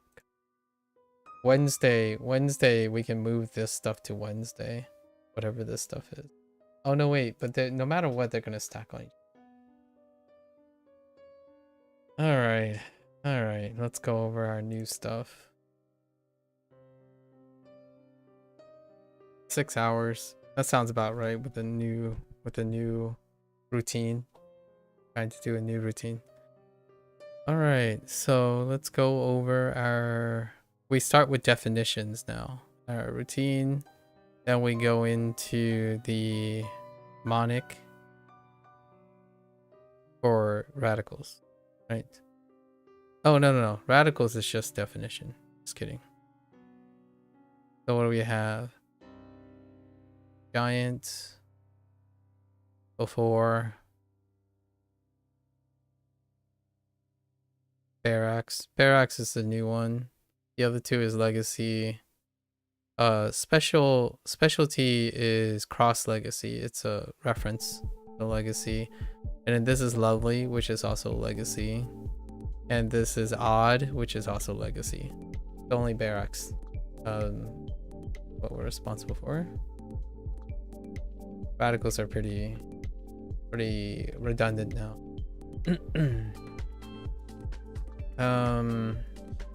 Still need to practice them though. Redundancy is good in case something fails. Alright, so we're gonna do definitions, then the mnemonics, then the reads. Alright, so let's do the definitions first.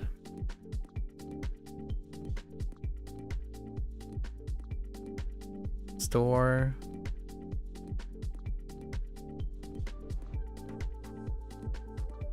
The sticks in the sun. Ek. Child. Pool. Frozen. Let it go. Let it go. Sorry. I was gonna sing it really, really poorly.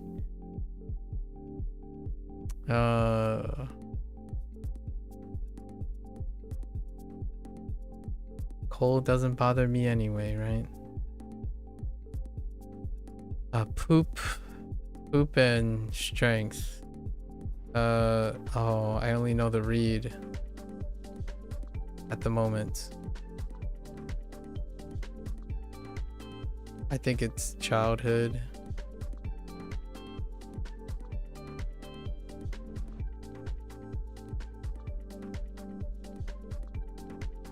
I only know the read. Cold.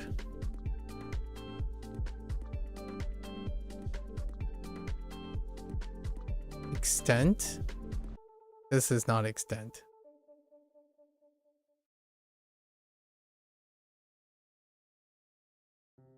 What the turkey? What the turkey? I'll come back to that.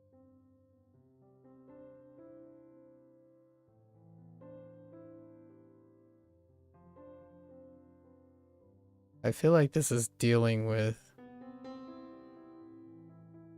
no, maybe.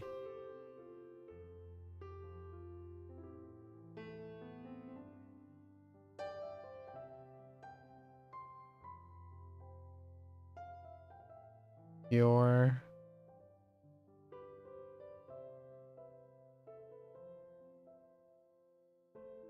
this is so convoluted.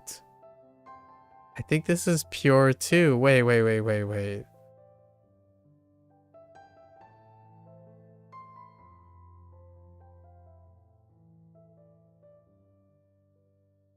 They're both pure and clean related. This is record. Squad.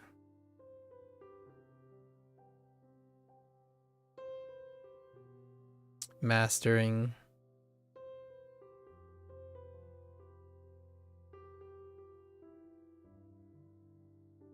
Ticket.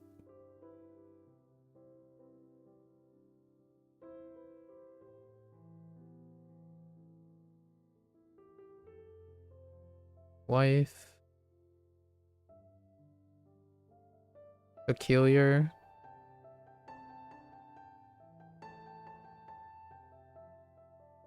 Delicate. Benefit.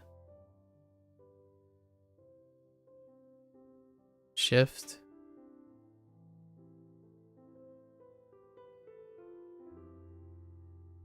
Extent. This is extent.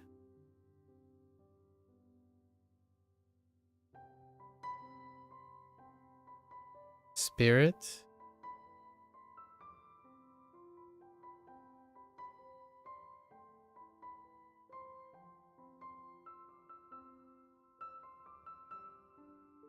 Line up. Constitution. Yeah, that's good.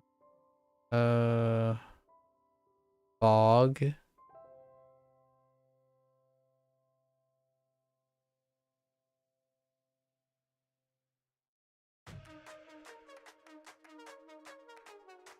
Populous.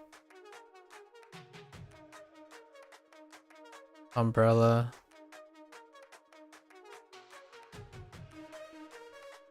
Beach.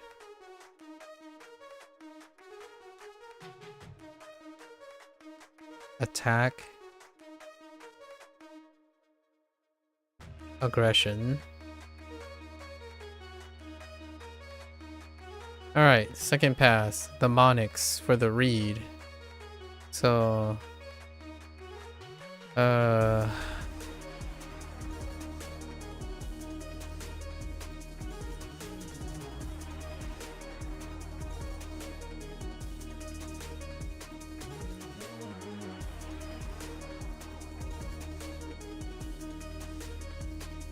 Dang it.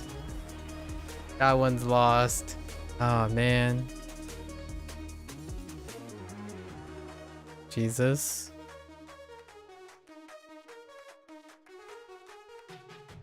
Ray gun. Ray.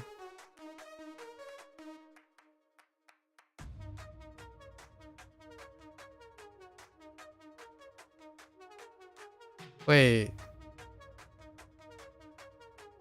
Wait. No.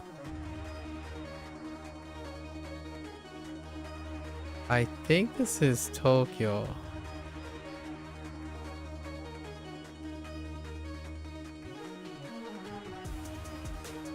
Yogurt. Do I have anything on this yet?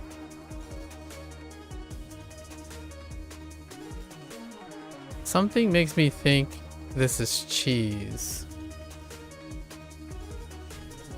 I'm gonna write cheese for the read, but I still don't got anything for the definition.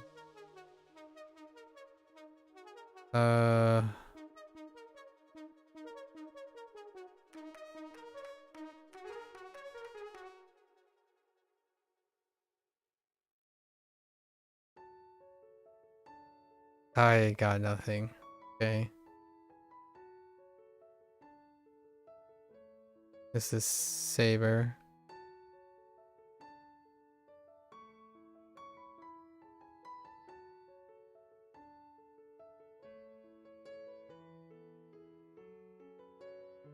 Ketchup.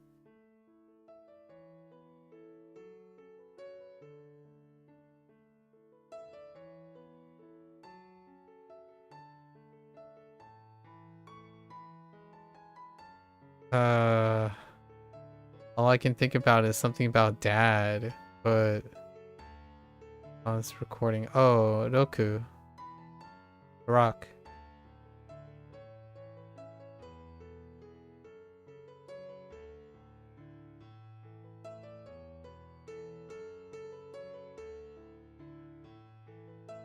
I.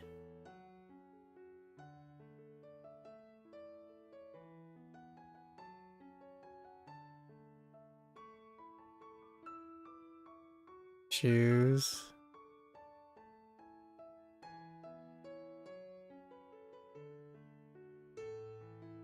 Ten.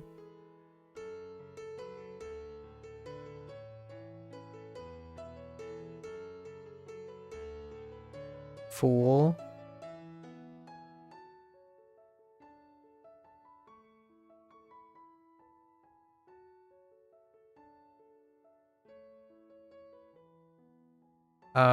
This one's bad. Me, and I'm gonna say me and you for now. I haven't decided how I'm gonna do combo words yet. I think I'm gonna use and for combo stuff. Or long. Yeah, and big and small. Little, big, and then probably and are my ways to do combo. And delicate.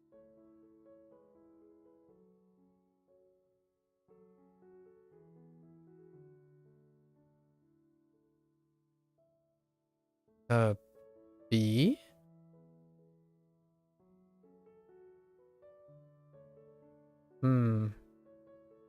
That's questionable. Eagle.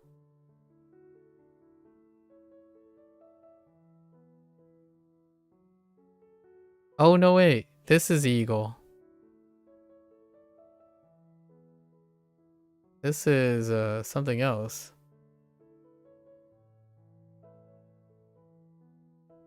Oh, this is, Eki. So we're just gonna say station.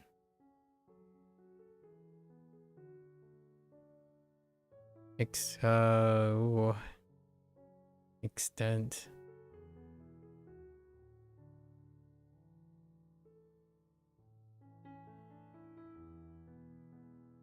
He's preferring something over grain. Is this cheese? Or is it taco?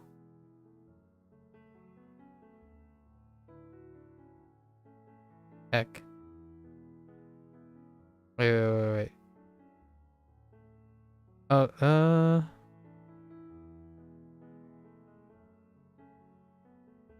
I'm gonna go with cheese for now. Spirit.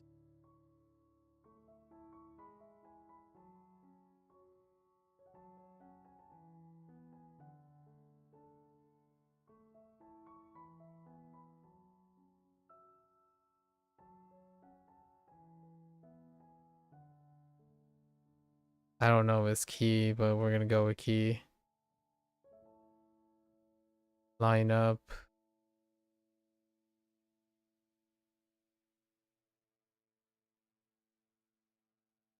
A.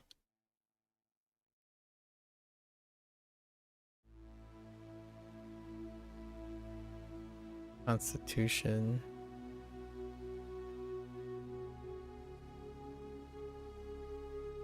I actually trusted this one, right? Yeah. Something about the net that protects your heart.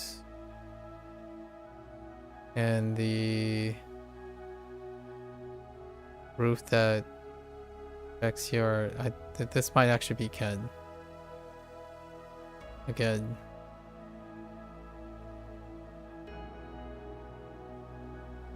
Fog.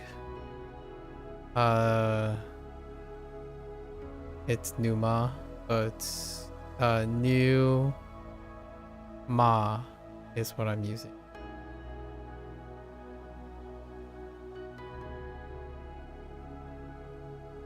Popular.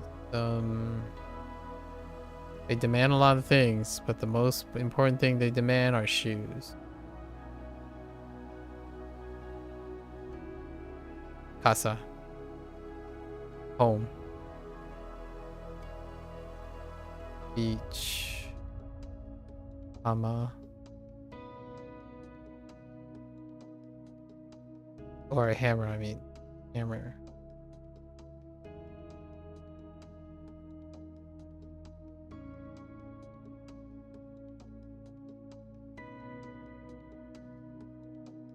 Our friend Geki.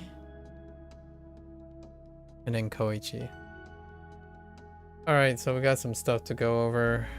Now we do the reads and see. I do not know store. I thought it was, it has to be something close to ku, if I don't remember it. Oh, no, wait. It's something under the canopy. No. It's Ko. Oh, the kids. The Ko is at the Canopy car store. Car store. Oh, and it's storage. Okay. Storage might be help. So Ko. So we gotta check this at the door a little bit. So we have storage. Oh, at the storage. So Ko. Onyomi. G. I'm okay with this. That's definitely G. Child. O and Ne. That's definitely checks out. How sure am I on Frozen in Tokyo? Not really. A little bit on the mixed side for To. It's To. Okay. That checks out. Good to go. Childhood and yogurt. I'm confident about this one. Yo. I don't know if this is cheese or not. It could be cheese. It is cheese. Immature. Ooh. Immature. Which is still childhood and young. So we have like 3 things back to back that is kind of so immature. So it's basically the immature turkey prefer cheese over grain it prefers, right? Dealing with. I'm not entirely sure if this is dealing with. Oh yeah, it is deal with. Okay, deal with. And then show. That was nowhere near. So somewhere in the winter show. Oh yeah. With outside tables, they had to deal with it. So I was mixing this one, Frozen in Tokyo, with dealing with. I thought the show was in Tokyo, so I lost show. Okay. We'll deal with, which makes sense, and then show. Show, chi, those are on your means.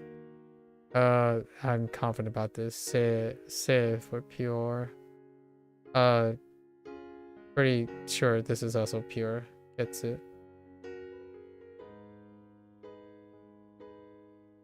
So we have double pure. Let's just make sure.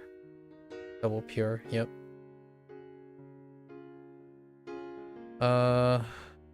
Record Doku. Yeah. Doku record. Doku record. I confidence. Shu confidence. N confident. Wife and fool.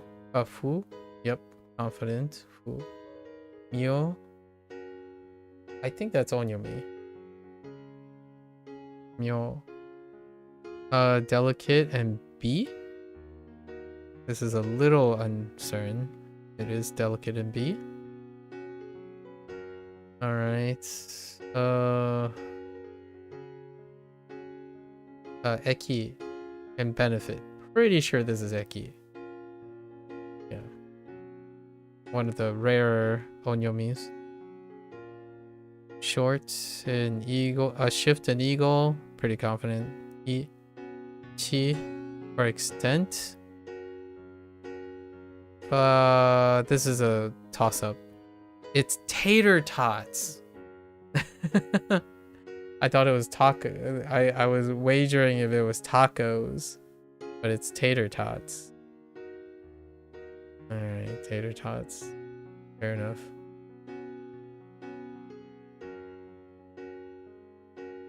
Te extent. Te and extent. Okay.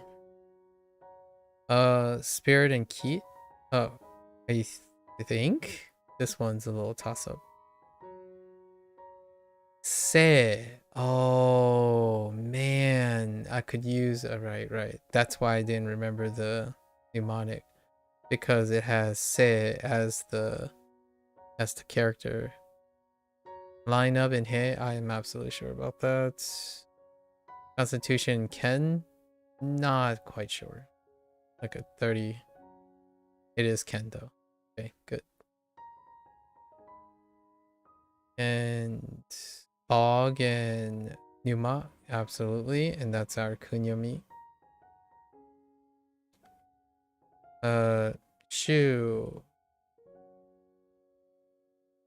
and Populous, absolutely. Kasa is kunyomi. And umbrella, that's fine. Ama is kunyomi, I think. Actually, that's unsure. Okay. And then attack and Geki, absolutely. And then Ko for aggression. So not too bad. One, no double misses. There aren't any double misses. Everything had singles, and then there were six or seven singles. Pretty good. That's like max though. That's absolutely maxed out in a short period of time. I think a reasonable amount, in my opinion, is like 10 to 15, something like that. But WaniKani is where we test our max, I suppose. Separate things. This is like, I don't know how many characters that is. What's one roll? 5. What's a new roll?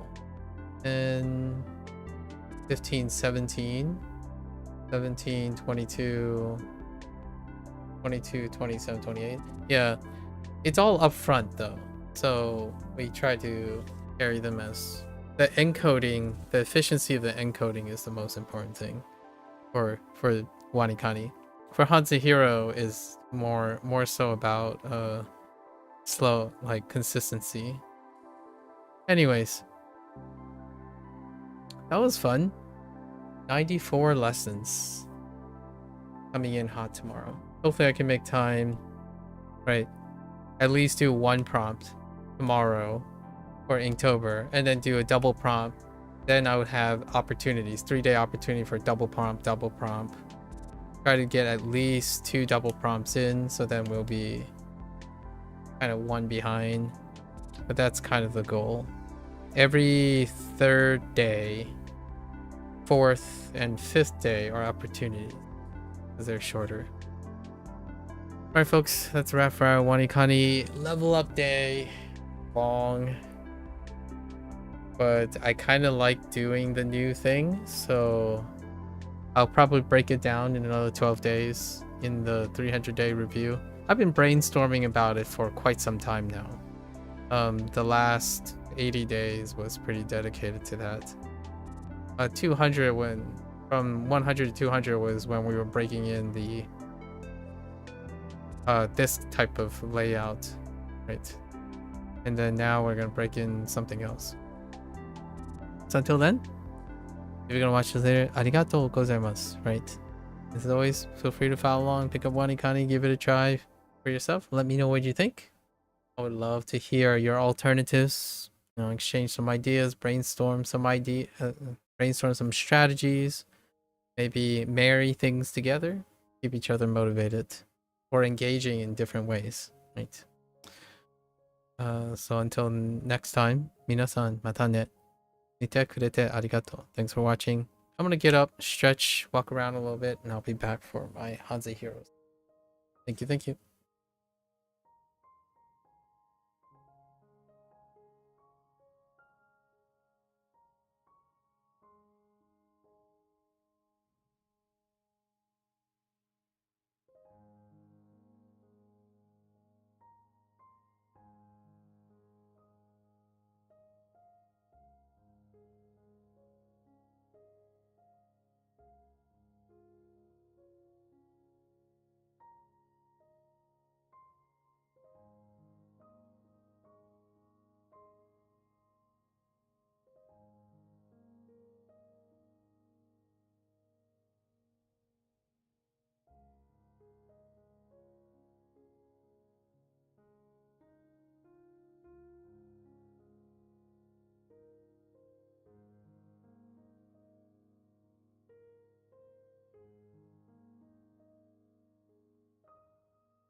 Alright, welcome back everyone.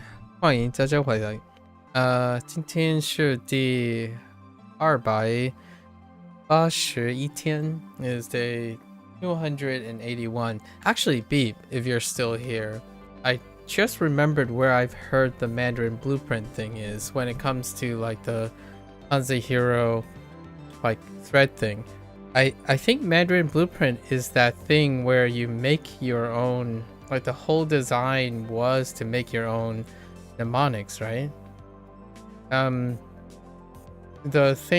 dialogue that comes up a lot of times in the HanziHero forum is there's a comparing and contrasting because HanziHero has prescriptional mnemonics, and then Mandarin Blueprint is about specifically focusing on creating your mnemonics as you go. So that dialogue came up previously, I'm pretty sure before when I was using HanziHero, is the idea that while I like the idea of building it up like from scratch, like in, for example, if you go on Anki, instead of using a deck that someone else curated, you build your own deck from scratch based on experience. However, the thing about HanziHero is things that are prescriptional can offer as form of inspiration to build those things. So a lot of dialogue in the community is that some say like, what's the point of this? I don't really like the mnemonics. I could just build my own, and Mandarin Blueprint is one of those examples. And I totally understand when nothing jives with you, right? It would be great to start off. And the idea was what we were talking about yesterday, where WaniKani has a low entry point. Mandarin Blueprint would have a high entry point with using that movie method, because it's also emphasis on you putting forward the learning curve. So if I were to place it on a continuum, right, HanziHero's entry point would be in the middle then, and then Mandarin Blueprints would be even further than WaniKani's blueprint, and they come with their, you know, pros and cons. Like HanziHero creates an example in which you can bridge to creating your own mnemonic, while this gives you the entire learning curve of building the mnemonic. So it will require you to be willing to do the investment. That's why overall WaniKani still has more like turnover and peeps than either of these, in my opinion. And also, despite, like, if you're wondering, well, despite Japanese being a trendy language, well, that's kind of hard to quantify, but Mandarin is arguably also a very, very big international language, right? I don't know. It'd be interesting if you're still here. But that was the discussion about Mandarin Blueprint. It came to mind when I was going upstairs. All right.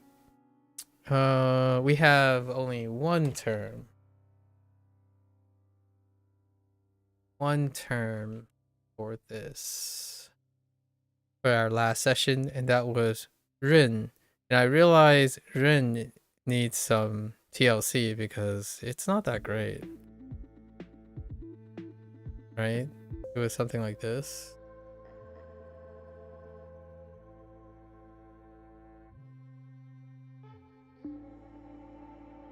Rin, or moist?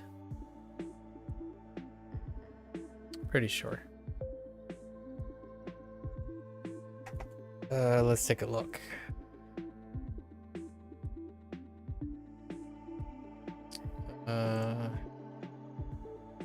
Yep. So this deals with Rudolph, and he's in a bathroom where there's a scepter jammed in between the saloon doors.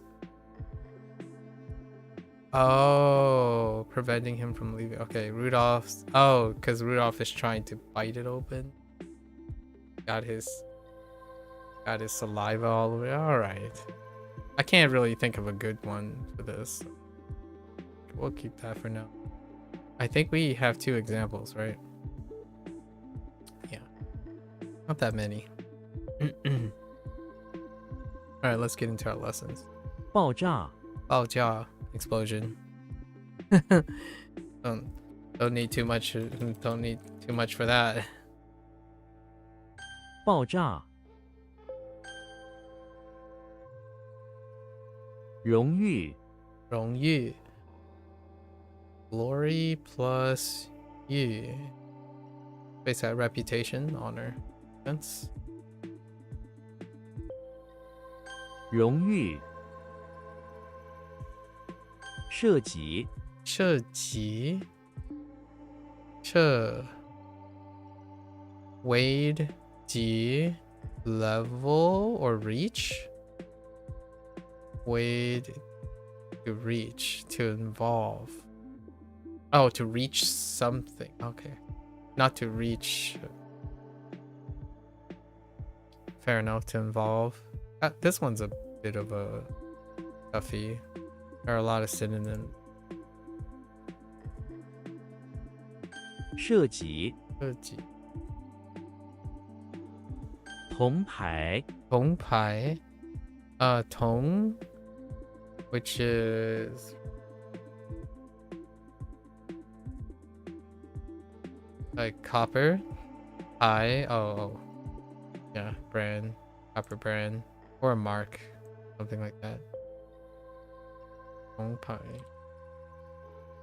铜牌国旗 Guoqi. It's kind of like a placard or a plate. So a bronze plate can be a medal. Something celebratory. Something like like a plaque of stuff. Like trophies are plaques and what. Guoqi, national flag. Or country flag. Okay. Oops. 国旗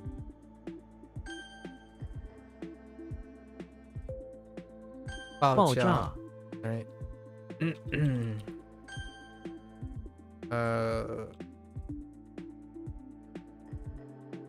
涉及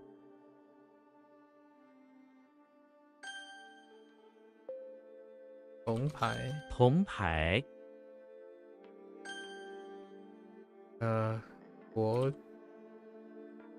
国旗. 国旗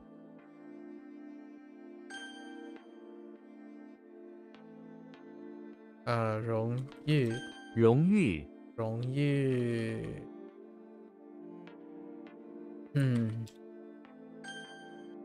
Alright, next five. Let's go. Firecracker. Bao zhu. Interesting. Exploding bamboo. Which that makes sense. Heck. 爆竹爆竹. 名誉名誉. Wait. Something was not. Oh, I misspelled cracker. 名誉名誉. Name, reputation makes sense. 名誉雨滴 雨滴. Rain. D drop. Raindrop. 雨滴棉被棉被. Cotton blanket or cotton quilt. Makes sense. Okay. 棉被青铜青铜. Pure or no, green. Oh, yeah. Okay. Green, copper, bronze. Interesting. Green copper is bronze. That's interesting. It's an alloy and tin that is often used to make statues which later turn green due to oxidation. Yeah, I figured that's where the bronze comes from. The oxidation. 青铜 But it's kind of interesting referring to it as bronze.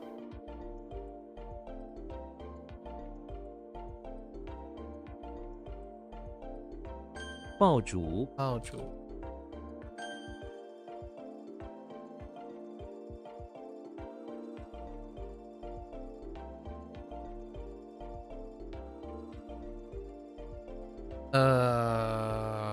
Sutton blank.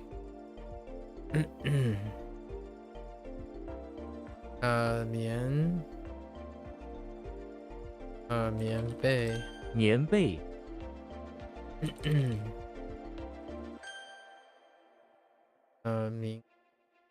名誉。名誉，雨滴。雨滴， What the D? What is D?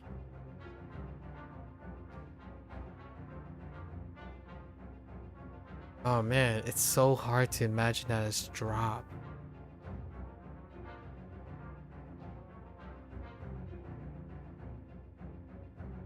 Oh, it's the banana thing? The banana juice? That's weak. That's very weak. 青铜，墨镜，墨镜. Black inked or black or inked sunglasses. It's interesting that they use that mo instead of hey. I don't know if hey jing is a thing.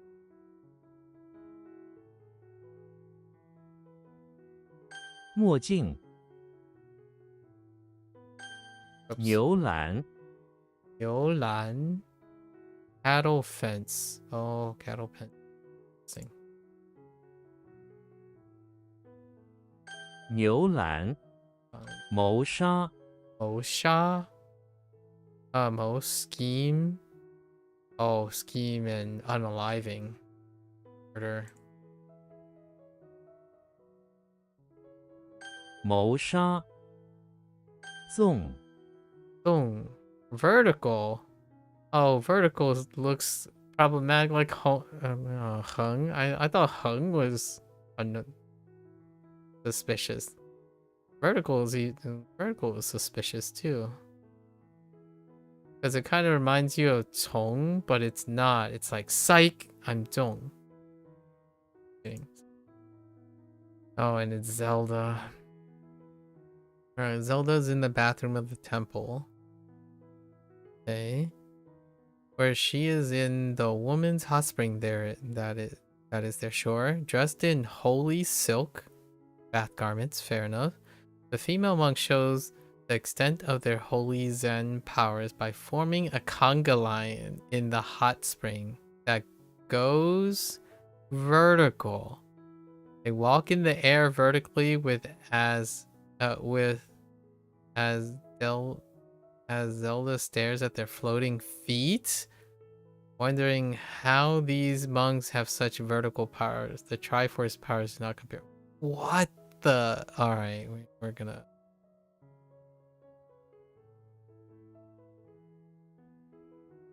Oh boy.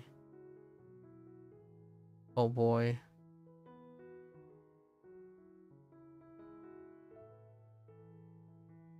Ay, ay, ay.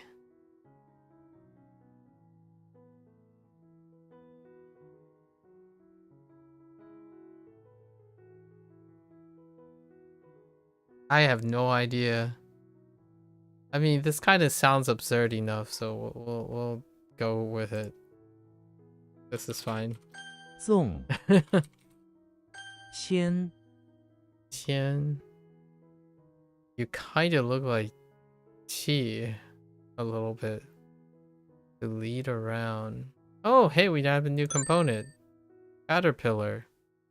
We have a cocoon and a lid. So you put a lid on a cocoon, it becomes a caterpillar. If you open the lid of a cocoon. Nice. Alright. Good to go. I'm okay with this. 牵， Qian. So let me get used to what a caterpillar looks like. Oh, I see it. So what is that? Caterpillar, a crown, elbow, and a cow? Oh, no, wait. Oh. Oh, I see. It crosses over the crown. Kirby is in front of the pawn shop. where he's leading around his prize cow that he plans to pawn at the shop. Okay, on top of the cow, which wears a crown, is a caterpillar that is along for the ride. In this sense, the caterpillar is also being led around. Honestly, that's kind of cute. I feel like instead the crown is on Kirby. There's a little cute little caterpillar right on top of Kirby. Tiantou to take the lead. Fair enough. Effect Tiandong. That's quite a pivot. Involve. I don't have any context. Ch. 先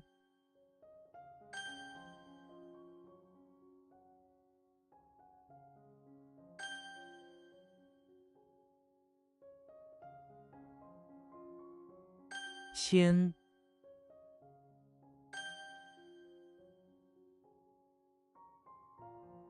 墨镜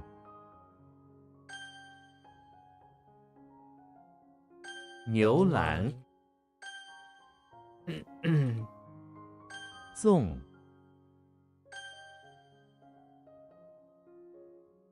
谋杀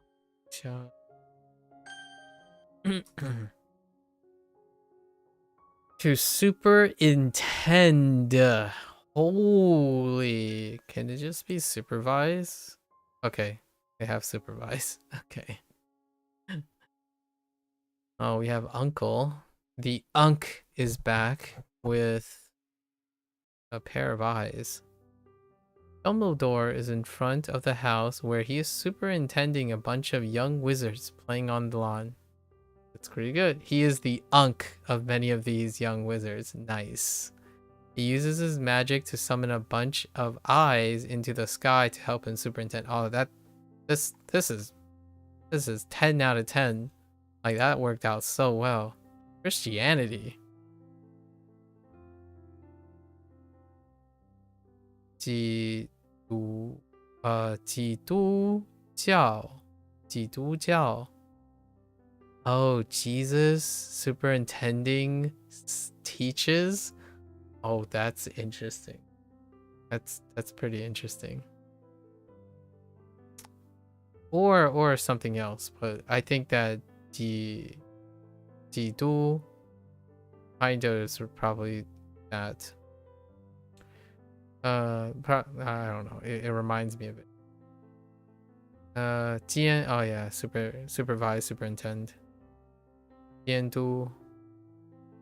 Okay. 都 We're gonna use supervise. 减 Jian. Pick up. Oh, I think we finally got Jian. Today was actually one of the burn items. Jian is show, right? I think it's show. Oh no, wait. Not show.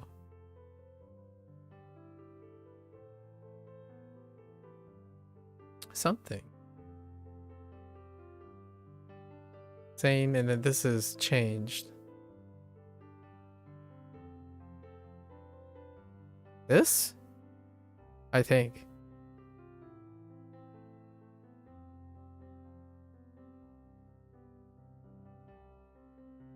Yeah. Yeah. Jimmy Neutron is in the basement of the pawn shop where there's a crazy employee party. He goes around with his robotic dog picking up a bunch of fingers that are all over the floor for some reason. That is a crazy party. Maybe with extra pair, it still works. 电器 建柴 to pick up firewood. Okay, yeah, makes sense. 减 天 Oh, we have two components. Dang. A pump. What in the actual world? All right. This component depicts a small pump that can extract drops of water. All right, I got you. Wait, fair enough. 天 Tian. Interesting tune piece. That's no show. Or Timmy Turner is in front of the pawn shop where he has attached a small pump to a hose to spray water over the brown lawn. It does not spray much, so he wishes it would increase. Okay, the next second water starts spraying down from the heavens in the oh yeah, this works out too. 10 out of 10. It causes a flash flood and keeps on increasing the volume before Timmy can even wish for it to stop. That sounds like Timmy too. That's nice. This one's good. Tianjia. Makes sense. Oh yeah, Zhang. Zheng Tian. Increase. Okay. I like it. 天 Hit me up. Wait, that's it? Oh, wow. Huh. The unk. 都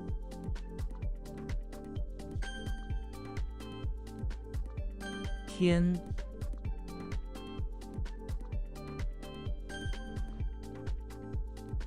减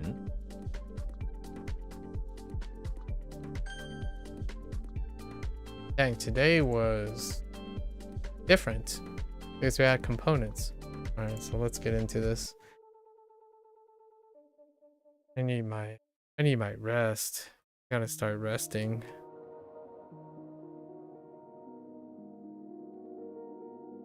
在家 你什么时候会在家？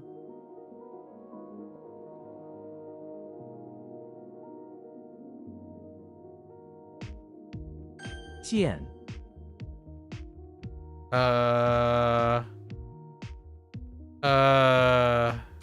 Okay. That one's kind of weak.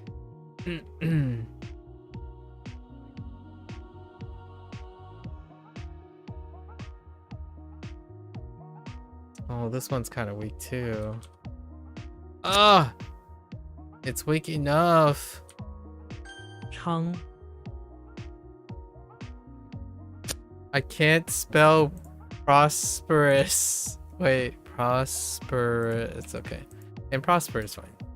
It's the what I was thinking. Oh, that's a misspelling.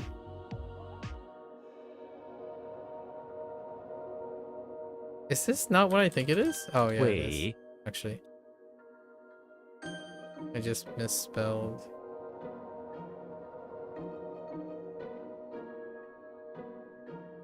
蹲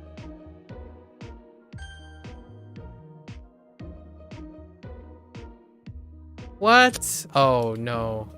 I didn't read carefully there. 柴 Fire word. I meant to type wood. Oh no.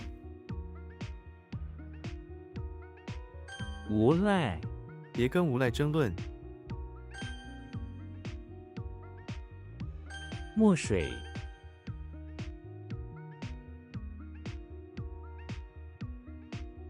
What the? What the? I was all over the place. That's Ice Cube. Being quiet.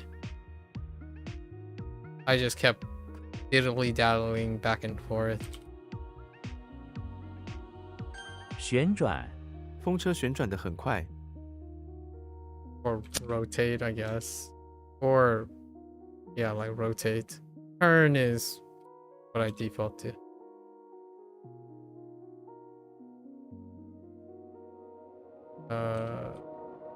信赖 他信赖他的朋友。 蓝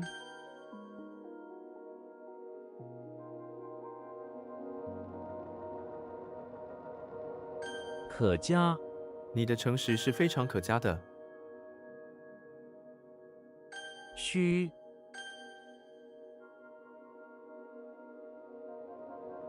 墓地，墓地里有很多墓碑。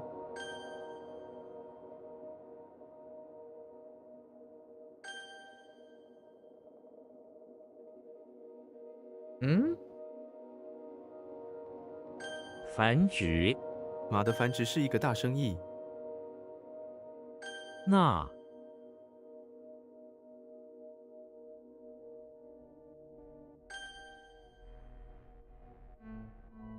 公墓，他们参观了公墓。冰块，冰块在热水中溶解了。鸠，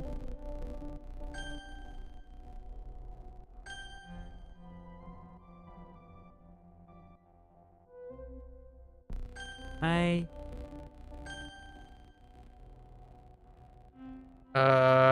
诶老， ，OK，邦， heck.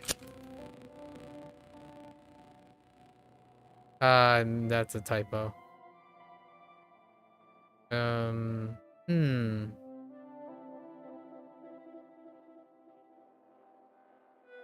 Oh no, that's Xing.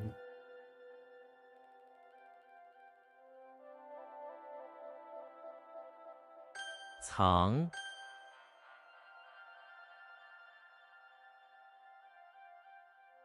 退伍，他计划退伍后回家乡。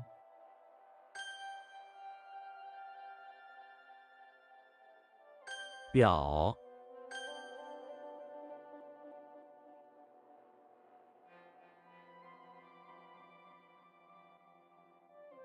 挖库，他经常挖苦我的能力。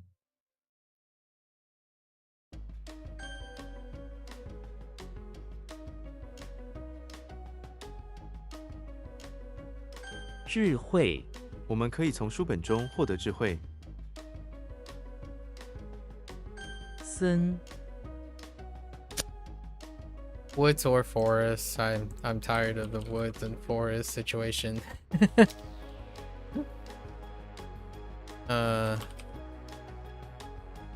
苏醒，经过救治，他慢慢的苏醒了。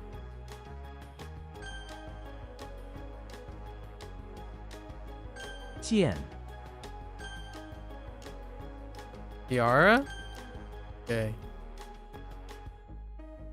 磨合，我还在磨合我的新自行车。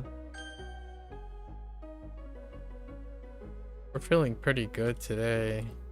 This is good. 扭伤，我扭伤了脚踝。 Although it's only 30 in. Kinda too soon to tell. Oh no. I changed how that works and now I don't know what this is. Uh...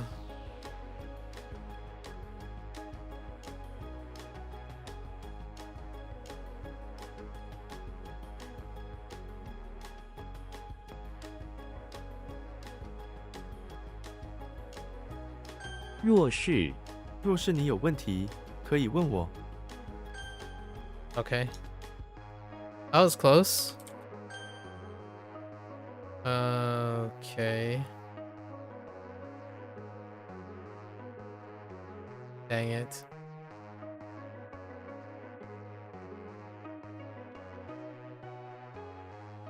Oh, is this 综合？综合，综合考虑后，我们做出了决定。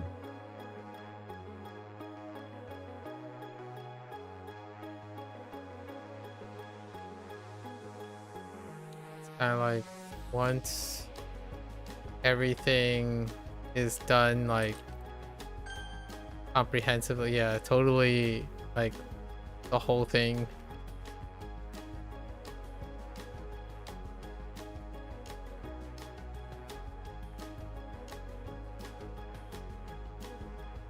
Oh no.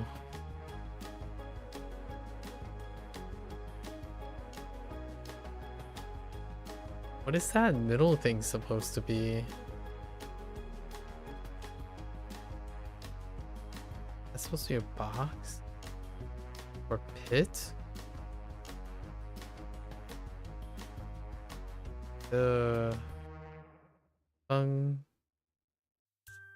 Untie.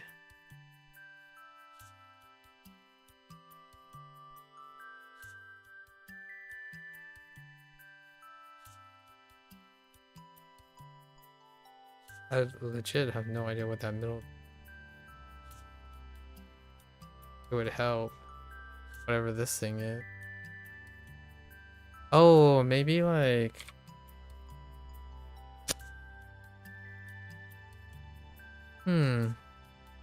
I think it's this. Maybe a little slightly different. 训 Oh, no, wait. That is rabbit something.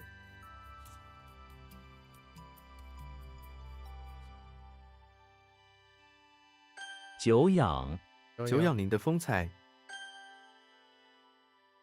I actually don't remember what that little what is the middle thing supposed to be? A box? Okay. Didn't quite help even knowing it was guessing it was a box. Kind of disappointing.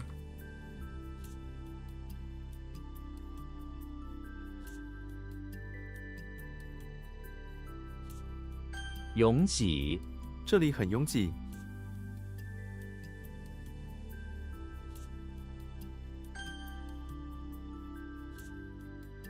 好 What? What? Huh. What? Oh no, that's my bad.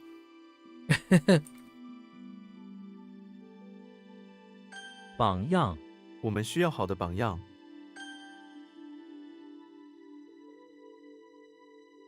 身体 我身体有点累。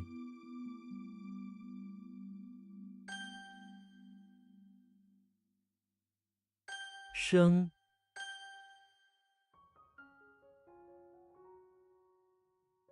No.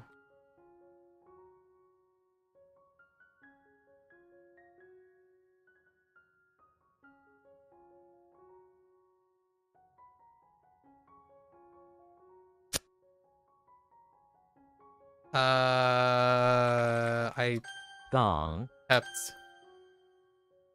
pepped really hard there. 遭遇 他的遭遇令人心酸。 Encountered misfortune.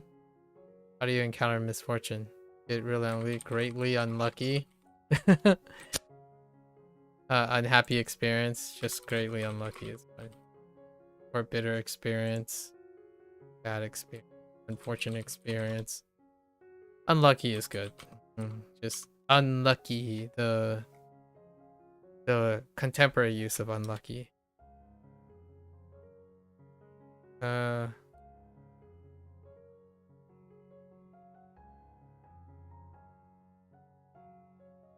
散步 散步是一种很好的运动方式。 That's kind of loose.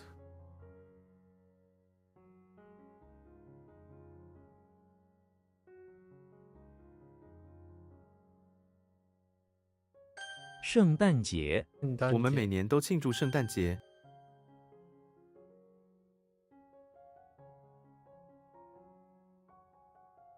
牲口 他每天早上喂牲口。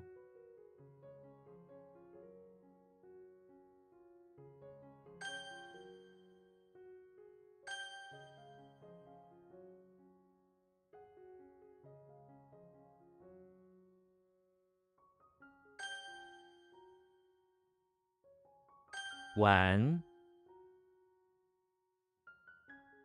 What? Oh, arrogant and stubborn are two separate things. It's fine. Arrogant is good. It works. Uh,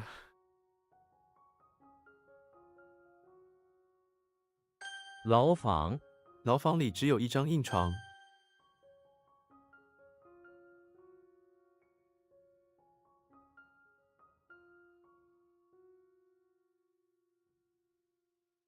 uh,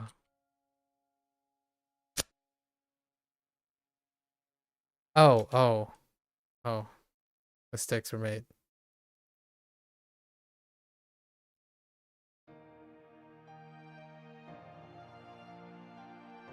担忧，我担忧他的健康状况。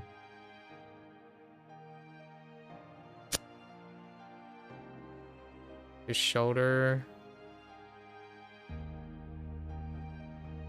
His shoulder, the worry. Worry is better. 半年，我们半年后见。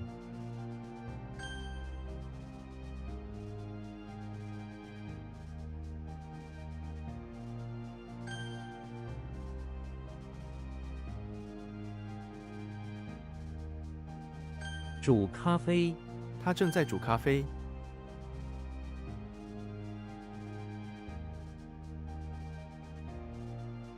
自毁，如果发生故障，系统会自毁。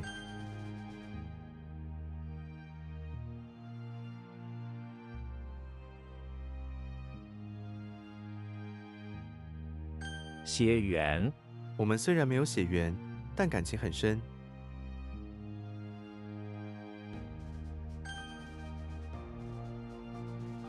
How does yen work?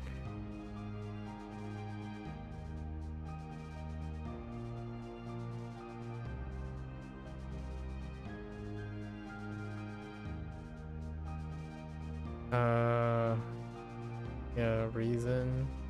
Okay.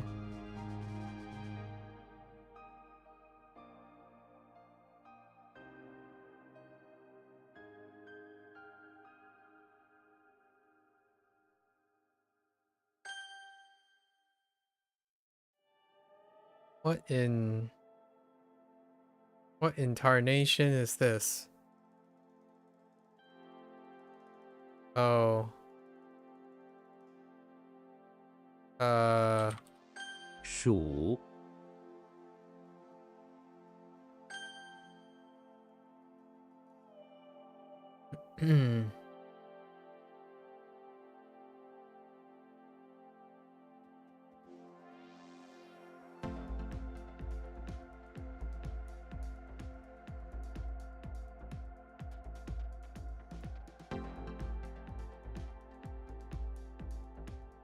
Oh my gosh, Lu 壁 is 炉，这个房子没有壁炉。 Lu is a problem. That's weak. That's very weak. Oh, it is that character. That's interesting. We just got this kanji. Funny enough, it's in the Hanzi rotation. Oh, what was this? This was pure, right? Something about like a white stain and shirt and cutting it and not making. Oh my gosh, I can pure. What is this in Hanzi?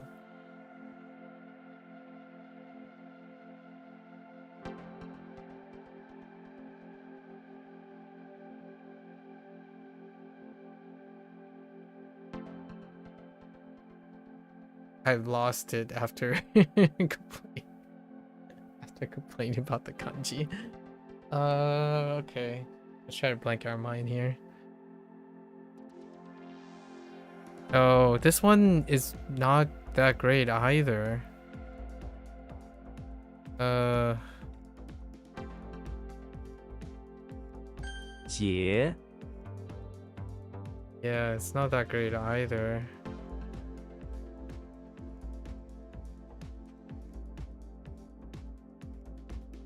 Actually, I'm not even quite sure. I think it's clean. Clean and pure. Yeah, that's rough. Both of them are pretty rough.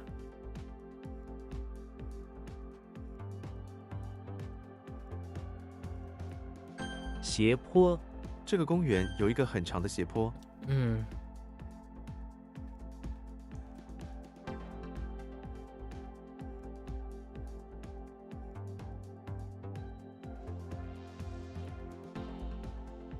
What incarnation?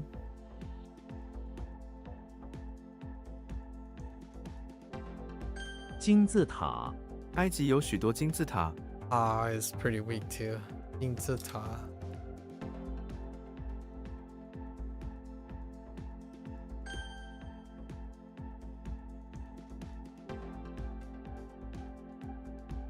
插图，这本书有很多插图。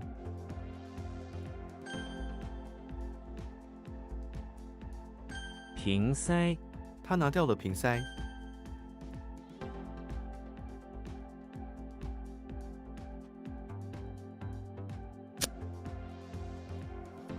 哦，围巾。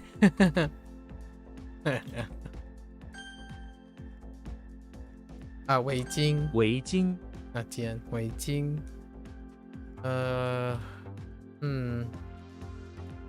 Oh, this one's pretty weak. 恰， Yeah.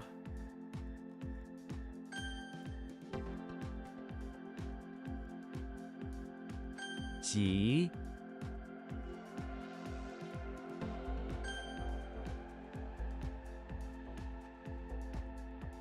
拱，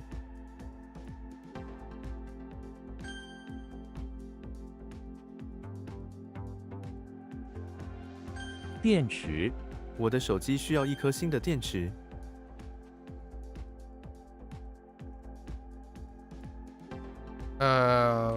连赌度连什么？OK， 好了。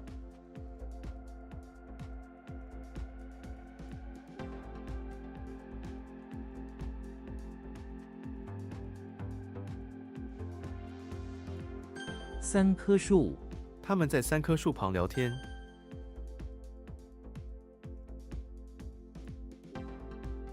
考， It's think, but thought is fine too. Oh, wait. Oh, exam too. Wait, hold up. Yeah, it's still think and thoughts.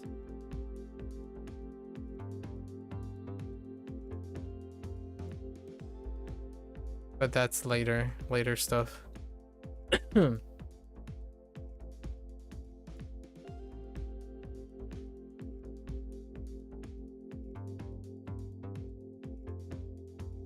What the deuce? Oh no. Man, my daybreak is awful. Whenever daybreak comes up, it's not great.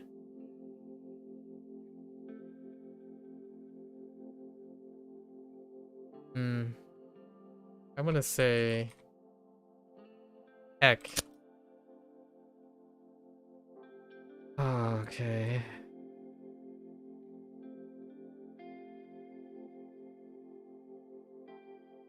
无忧无虑，他渴望过上无忧无虑的生活。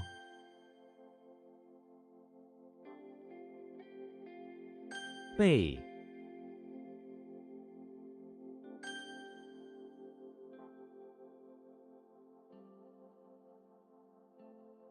拐弯，前面需要拐弯，小心行驶。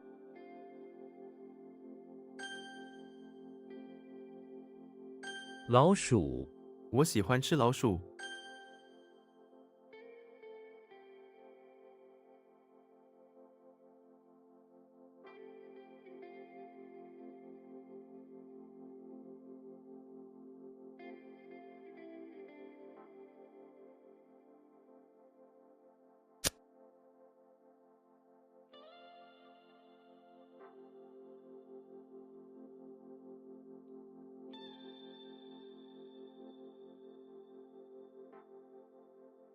I think the middle is not correct.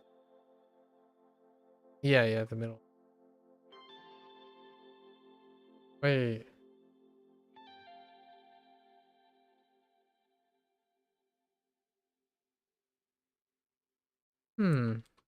Interesting.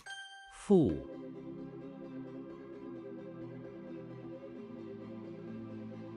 Oh no, that's carry on back.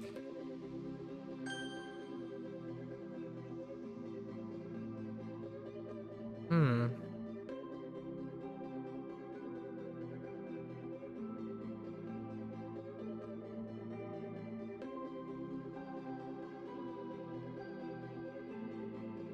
Heck. Alright.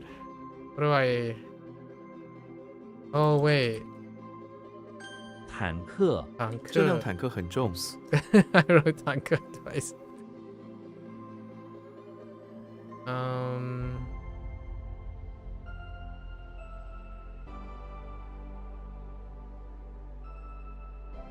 I lost it.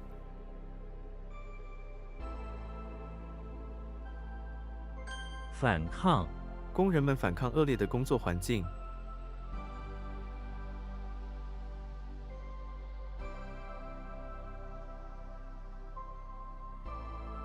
Or, I guess, dislike, or...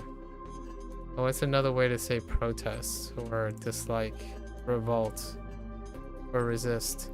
I don't remember where the lid comes from.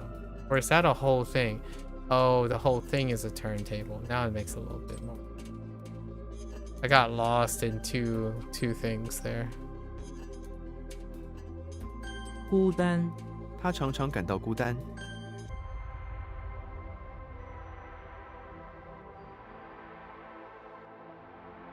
What?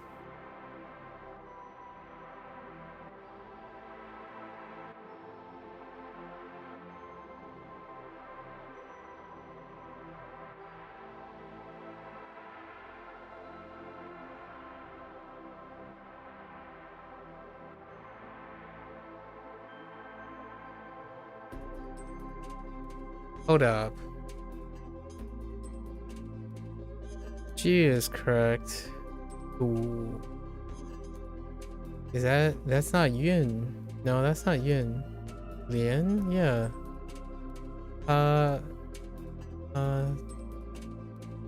每天晚上看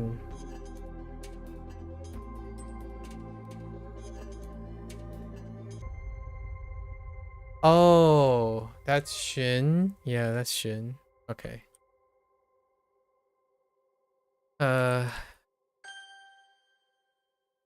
That's fine.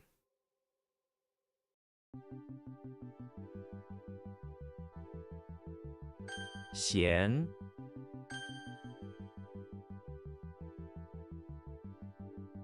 礼堂、礼堂已经挤满了。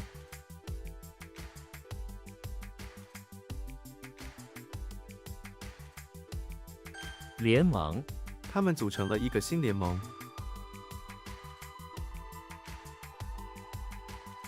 What in Milky Way is that?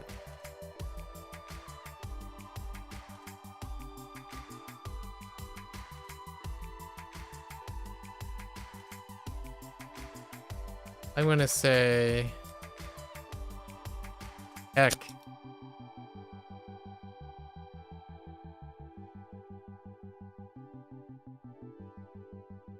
粉红色、他的脸颊是粉红色的。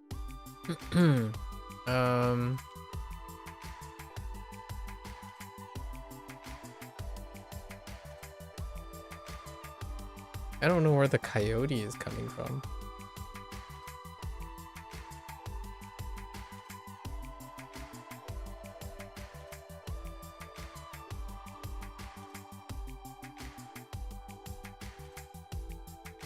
I'll take a jab.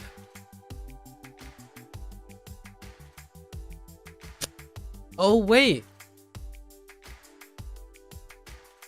No. No. Hmm. 夺取、反对派想夺取政权。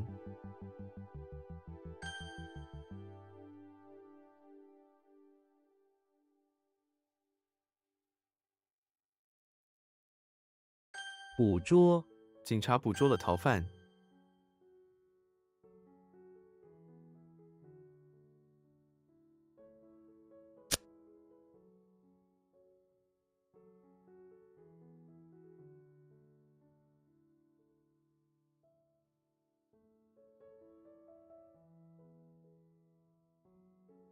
I could just take a jab at this and just say okay. Maybe I can figure it out from the definition and stop guessing now or trying to fill it out.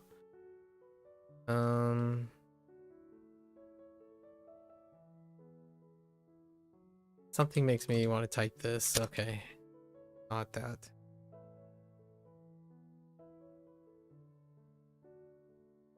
盲目、对政府的盲目信任。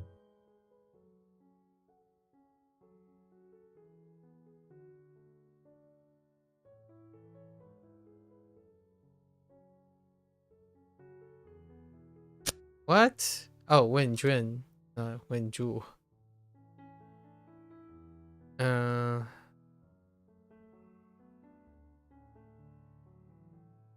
先、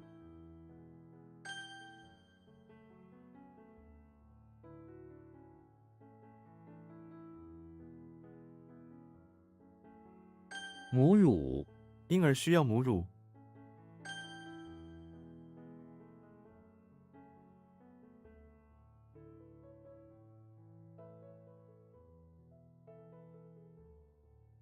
What? Hold up. Hold up, hold up.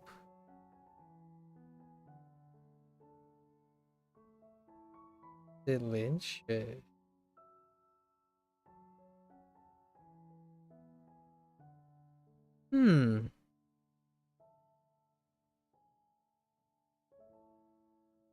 I don't know what that.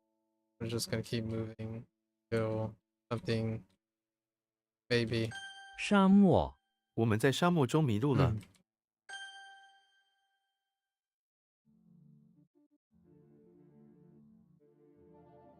Oh no, that's Gongtai. And what happened here? Like, I thought this was tiny.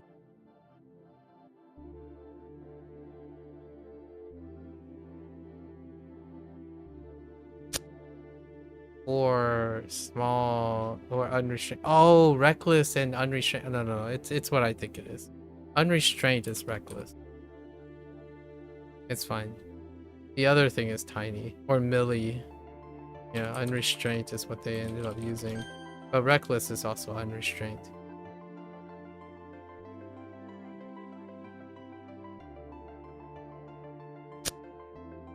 Okay, the middle just sucks. I think I'm giving up on the... That sucks. Oh.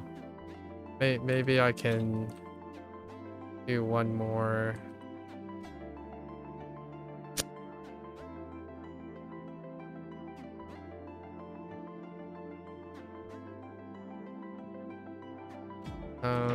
Hoang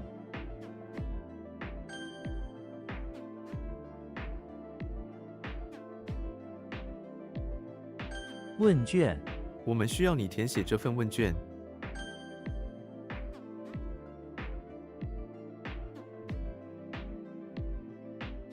Oh, really? ,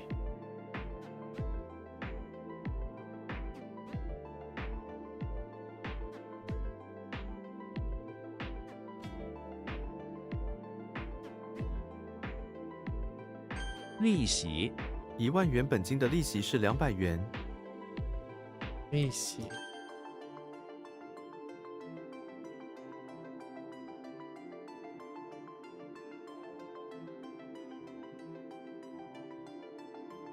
Oops.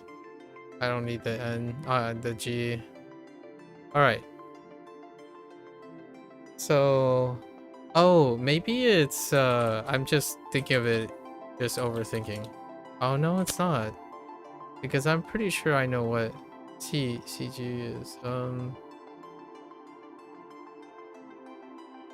How else can I be overthinking it? Hmm.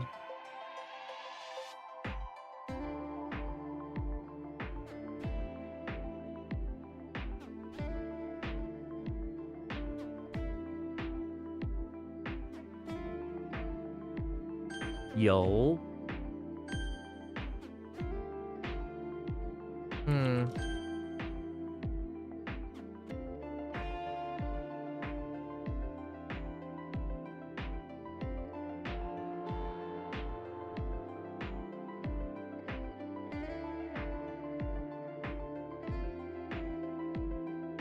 I don't know where the coyote is coming from.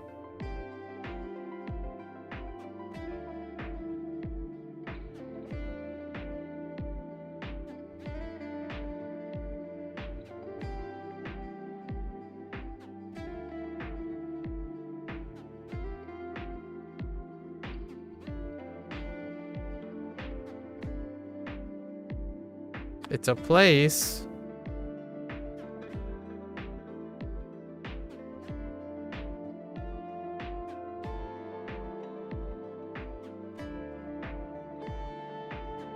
Or it might be a relative.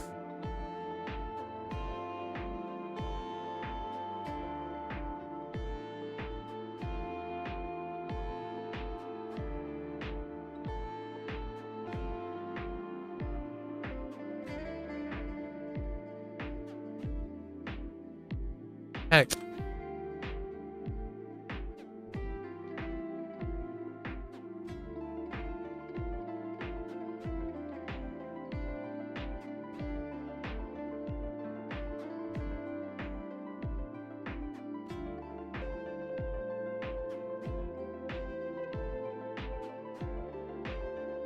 Yeah, coyote is just lost. I don't know what coyote is. Is it Jing or something? I have no idea what that is. It's a neighbor. Oh, it's Ji Guo or something. Oh, Ling. Oh no. Yeah. Oh my gosh, coyote. That is so sickeningly horrible. All right. Because there's no way I would know that Link is associated with a coyote. All right. I should have seen this coming. I'm thinking G is because I'm thinking of Lingji, which is neighboring. Or neighbor, Lingji. All right. Let's rewrite this. There's no reason to believe any of this stuff. Like, neighbor to a coyote is like... it could work for like Yoshi and stuff, but not Link. Dang. It's pretty bad still though. We have rice, coyote, and hills.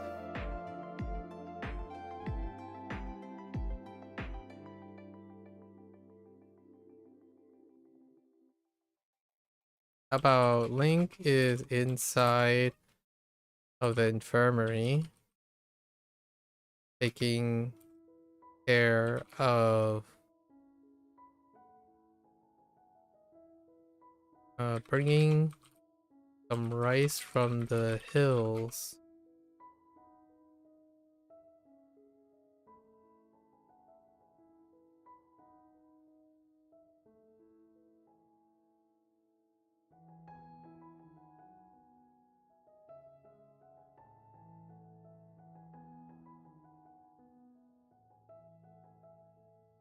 Bringing rice from a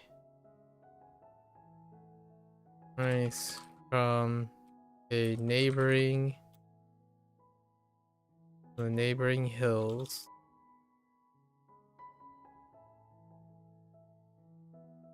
to help take care of his neighbor's coyote at Fallen Hill. Fetch quests.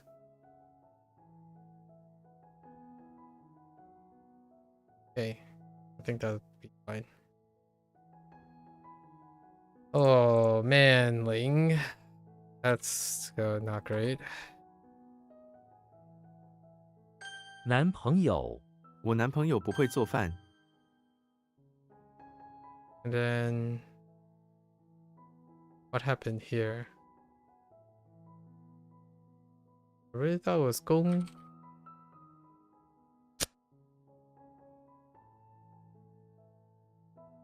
Oh, whoa. That's not Thai. That's Nan.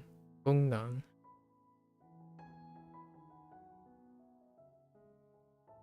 表示表示衷心的感谢。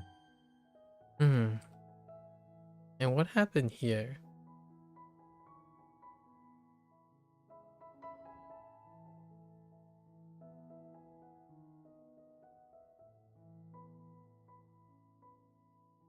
Thanks, peas and carrots.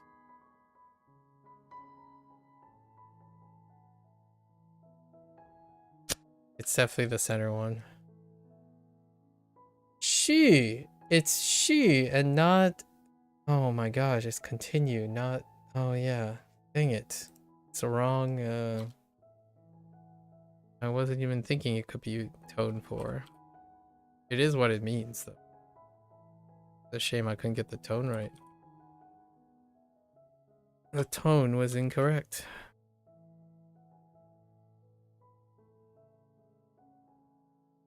What?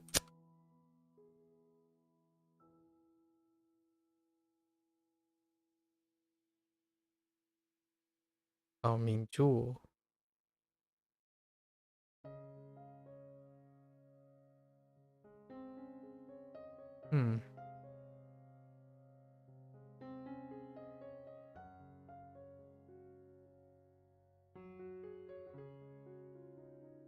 What the deuce is that? Okay. We have your fields and your flowers.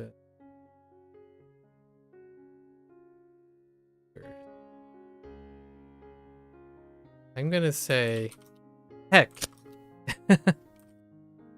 成 That's fine.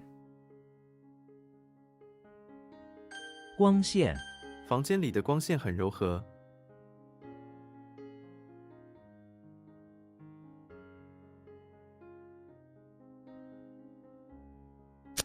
Oh, I wasn't. Oh, is it Chun? Probably Chun. 星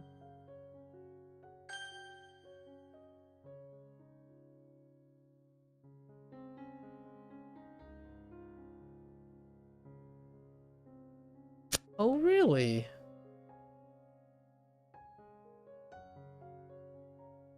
Do you know the word for chicken? Or what? You mean like Chinese? Ji, ji would be it, but just ji.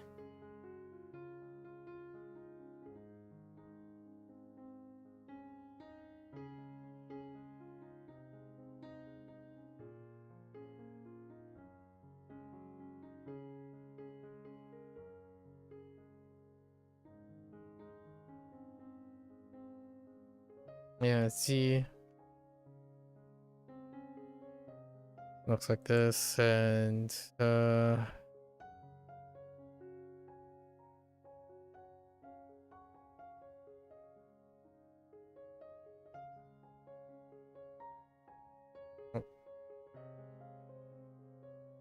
wish I can tell you.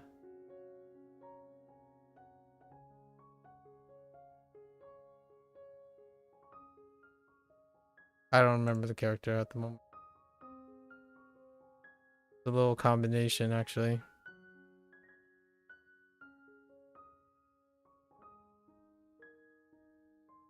Yeah, I don't know what's on the right side. Let's go look it up. Here you go. Oh, it has turkey in it. That was the right side. It doesn't use bird. It uses turkey. I don't remember the whole cleats thing. Cleats and cocoon. Oh, that's a bulldog. Not a well, it's a bulldog mixed with a cocoon. That's interesting.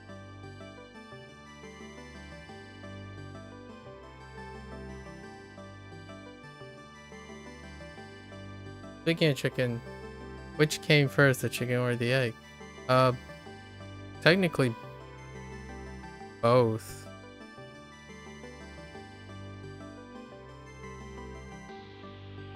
Depends on how you look at it.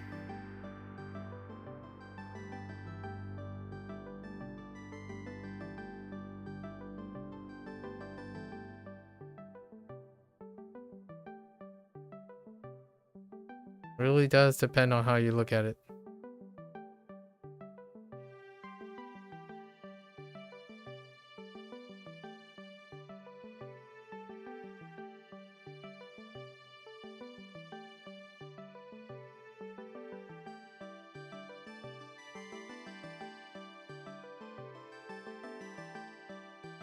酸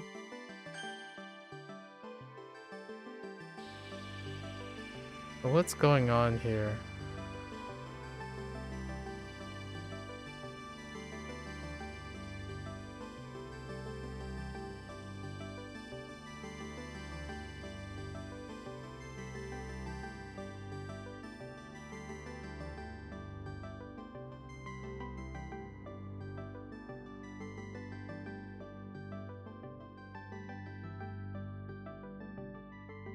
Huh.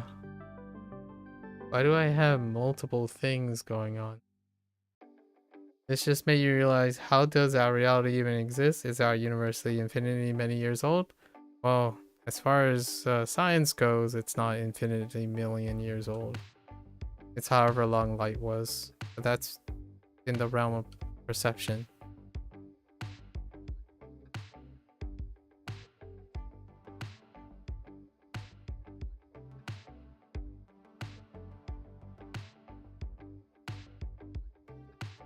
民众民众的声音， Mingjong just doesn't look right for that.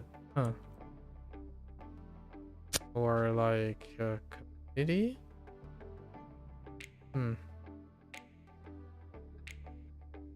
果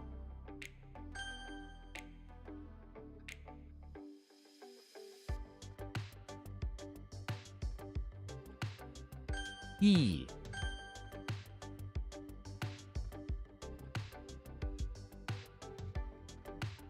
Ah!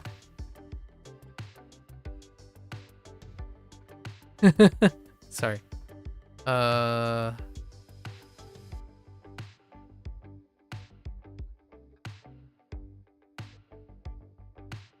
That's a typo.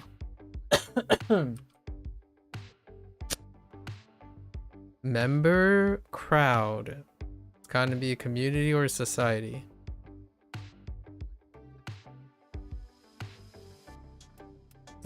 What's happening here?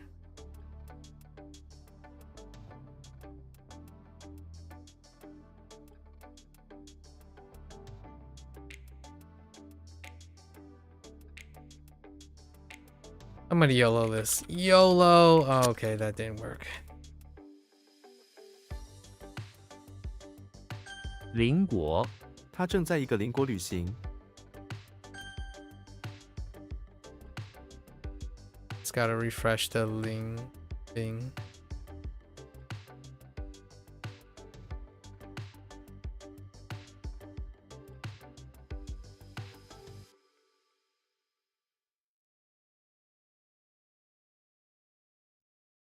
执照他刚拿到医生执照，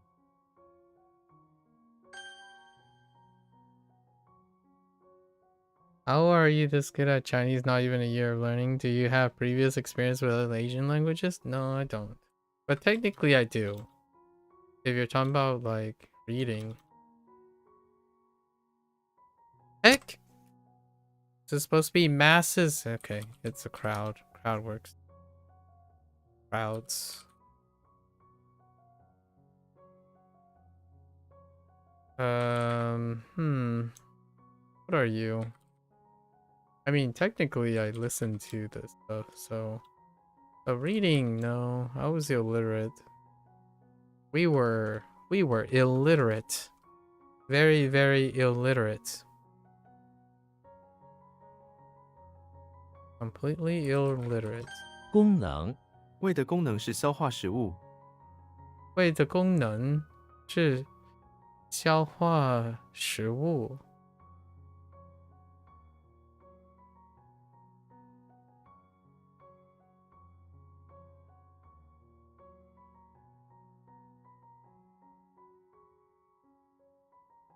Ability, function.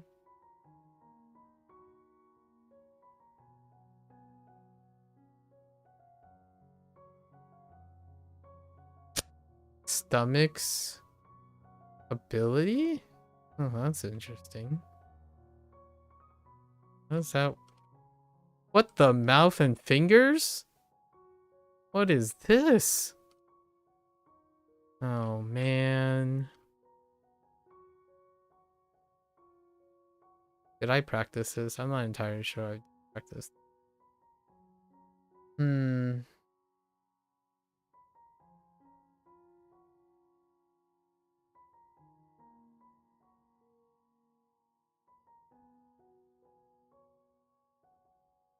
No, still got nothing for mouth and finger.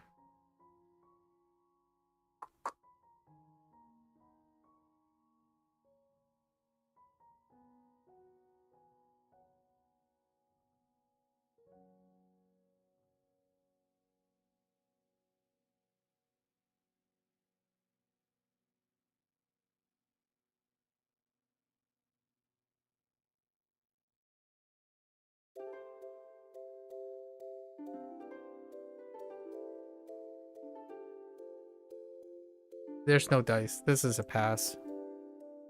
Oh, again. It's Ko again.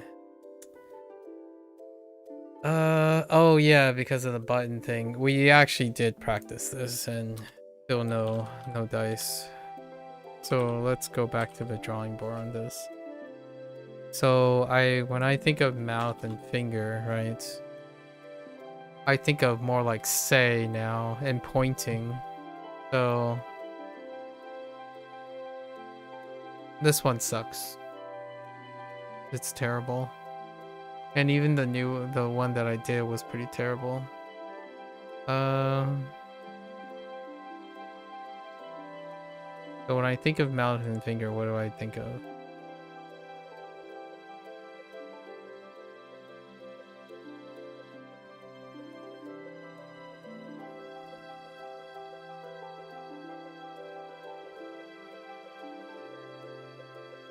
Anyone can be washing their fingers and mouth of flour. Has to be Kermit.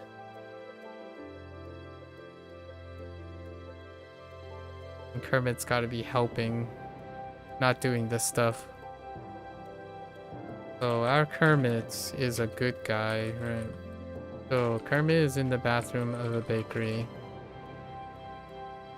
Cleaning off all the flour and crumbs, right? All the flour and crumbs from his fingers and mouth. I'm helping with taste testing, and baking. Oh, but button. We have to throw in a button somewhere. Yeah, the button is the problem.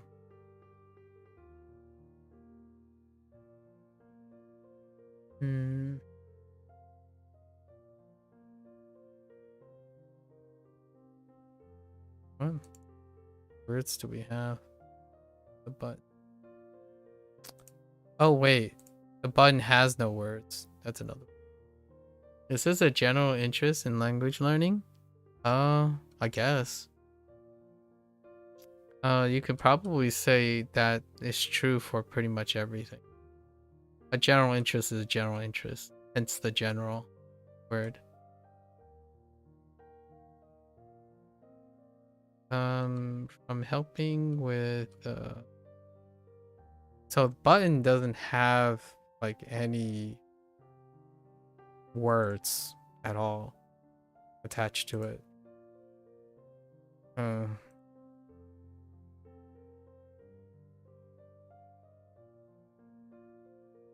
maybe like, and the buttons on his uniform. It's baking.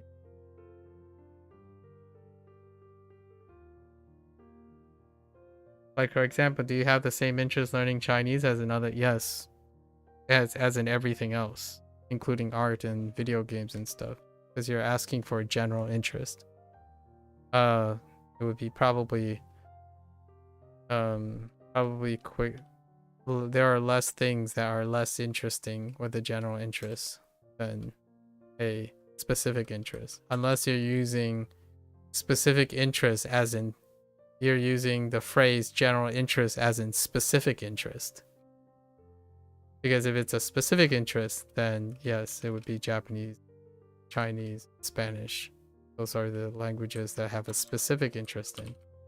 A general interest means that it's everything. Yeah. Okay. There's no discerning. It's whatever comes first.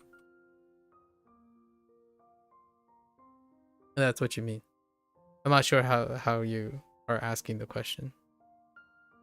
Like, there's no such thing as same interest either. Chinese and Japanese are not the same. Or no language is the same as any other language, so to speak. So it would be very I wouldn't know how to answer that. I don't have the same interest in anything. They're all different. You just didn't know if you were learning Chinese because you enjoy language learning or because there's a specific application of Chinese in your life you're learning it for. Both. You're asking for a general interest, so it's both. A general interest is everything. So it's not or. There's more. Video games have Chinese languages. Like a Dragon is in Chinese as well. There's Chinese voice acting, right? Also Chinese artwork. And I am Chinese, I guess, to some extent. And my parents are Chinese. So it's all of the above. It's a general interest. Yeah. And no one thing has the same interest. Unless you're trying to quantify interest as a number. That could be possible. Like, do I care about something more than something else? Is probably what you're saying about the same interest. Well, I care about the things I'm doing more than other languages. So like, I'm not gonna pick up French all of a sudden without an application. But the application is not the same as, or the application is part of the interest. A specific application that you're thinking of is the goal, which is not the goal. So a general interest is the interest of the process, is what I would say. That's why I'm saying it's yes to everything. I don't learn things for a goal. I learn things because learning is, and language learning happens to be something you can learn for some time. Yeah. So I would say I have a general interest in every language, but circumstances make it so that it's particularly Chinese, Japanese, and Spanish. So both. There's a very specific reason that Chinese, Japanese, and Spanish comes up before the others. Spanish because I live in the United States, Chinese because my parents are Chinese, and Japanese because anime was first. When I was 5 years old. So those are specific interests. They're not applications of the language. There are reasons, I guess. Yeah. Are you learning a language? Are you interested in any languages? Or are you perfectly content with not learning another language? It's related. Yeah, most of these things are related to everything I'm doing. So I haven't talked about a video game without talking about Chinese and Japanese. influence.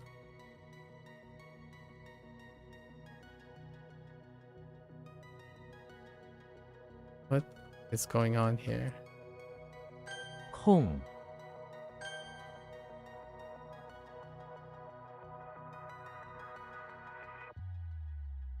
That might have been a little too much information. However, if I were to speak general, pretty much anything you think about, I would probably say yes to. So if you give me a bunch of reasons, you learned Spanish and Korean in high school but haven't studied since then. I learned Spanish in high school, and I've only recently dabbled in it again. Although the Spanish is being reinforced by my environment, so maybe not too far off.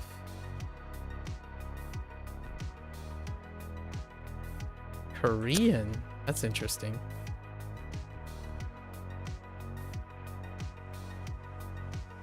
How did I mess that up? Oh, because that's not what I think it is. 扣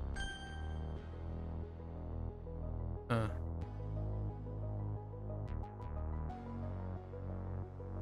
Nope. Nope. Hmm.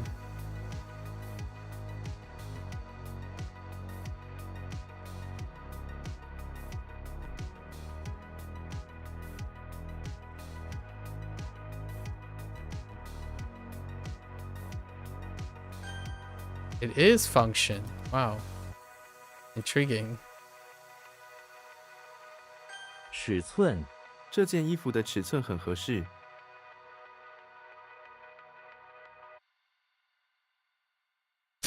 Oh, interesting. Not length, huh? 尺寸.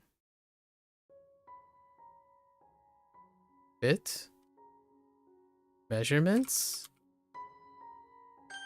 Size. I mean, that's still all of the above.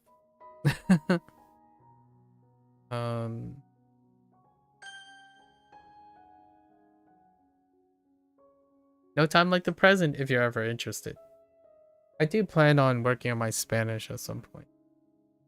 I was trying to fit it in this year and it kind of just fell by the wayside because there's a lot of other things going on. Occasionally we dabble in Spanish. Korean, I have zero knowledge of Korean. Maybe I would be able to read some of the Chinese-derived Korean, but not the contemporary modern Korean. Yeah. Now, learning is the general interest. And the specific interest is whatever floats my boat. So, language came up a lot of times when I'm playing video games, so we do language. Language comes up a lot with pretty much everything. Largely because the internet is filled with people who say they understand things without understanding them. So learning another language would involve that. Like, for example, when someone says that Japanese always sounds better, or English, I prefer English even though Japanese sounds better, they don't know that. You can't find an appreciation for that. You can respect that they have those feelings with the ignorance that they have. That's perfectly fine. That's ignorance bliss, right? Blissful ignorance, where when you don't understand a language, you can appreciate the sounds of the language, which is what I used to do. I used to listen to the sounds of Japanese and Chinese. However, that discussion comes up a lot. So in order to add more like knowledge, to that, you can get people to be interested in things if you know more about it. You feel like I can make a really good therapist? In another lifetime, perhaps. Yeah, in another lifetime. At this point, it would be very, very difficult to be one. It is a fun thought. I think one of the most common type of therapists that you ever meet in your life, peas and carrots, is a teacher. Regrettably, not everyone sees it as a therapist. Your friends and family are pretty excellent therapists as well, in different ways. Like it serves in different capacity. In this way, I like to add to people's interest. So whenever someone says like, "Oh yeah, I was a teacher, your therapist," if you learned how to solve a problem that you didn't know how to solve before, what is the main purpose of a therapist?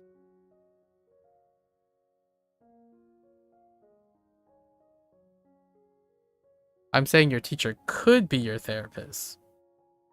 You can choose it to be not therapeutic, though. You can choose to ignore a teacher. The thing about a therapist is a lot of times people to help you solve your current problems. And a teacher proposes problems to you. Now, the difference between a teacher and a therapist a lot of times is despite being obligated to learn the stuff in school, you didn't choose to be there. And when you don't choose to be there, you can also choose not to learn anything. So when a teacher fails, maybe a little down the line, you might go and voluntarily seek a therapist. And that therapist is often have the benefit of the doubt that when you're reaching out to a therapist, you are voluntarily wanting to solve your current problems. Where a teacher is preventive, they are trying to teach you something that you may or may not encounter in the future. So you get to choose whether you may or may not want to learn their lessons that they're providing you. And then your friends and your family and your mentor are also preventive measures. So when they fail, a therapist comes into the picture, in my opinion. Those are the continuums of things. So when you have a really well-adjusted person who's learned a lot from their teacher, they rarely ever seek therapy in that sense because they know how to solve their problems when they come up. But when they are unable to solve their problems, they can choose to commit to listening to a therapist. And that's one of the things that is a large distinction between the success of what a therapist is, while a teacher has something else. So a teacher is trying to anticipate all the things you need to learn so that when the problem comes up, you know how to solve it. A therapist is when the problem is here and you no longer have the luxury to ignore it because the problem is here. Me, when the university makes me take a bio class at a computer science major, yeah. So you get to choose whether the teacher is therapeutic or not, or helpful or not, because you get to choose. Despite being forced to be there, you still have a choice to listen to them or not, or do the bare bones. So a lot of the lessons that I share, like the therapy you're talking about, like you feel like I would make a good therapist. I didn't train as a therapist. I trained as a teacher. So to be incredibly efficacious in teaching people things, you have to have many of the qualities that make a therapist effective. You have to know how to engage and relate to the person, encourage them and incentivize them to be creative and applicable to the lessons you are trying to teach. Relate bio class to computer science major. I don't know if you know, but one of the major areas of computer science is biology. In fact, I was a biologist and I worked in genetics, and one of the major components is computer science because bioinformaticians require the understanding of fundamentals of computer science in order to achieve biology. And one of the biggest industries right now is data science. And data science stems from many things in the sciences, like handling information in the sciences, like behavioral sciences and biological sciences, or even chemical and physical sciences.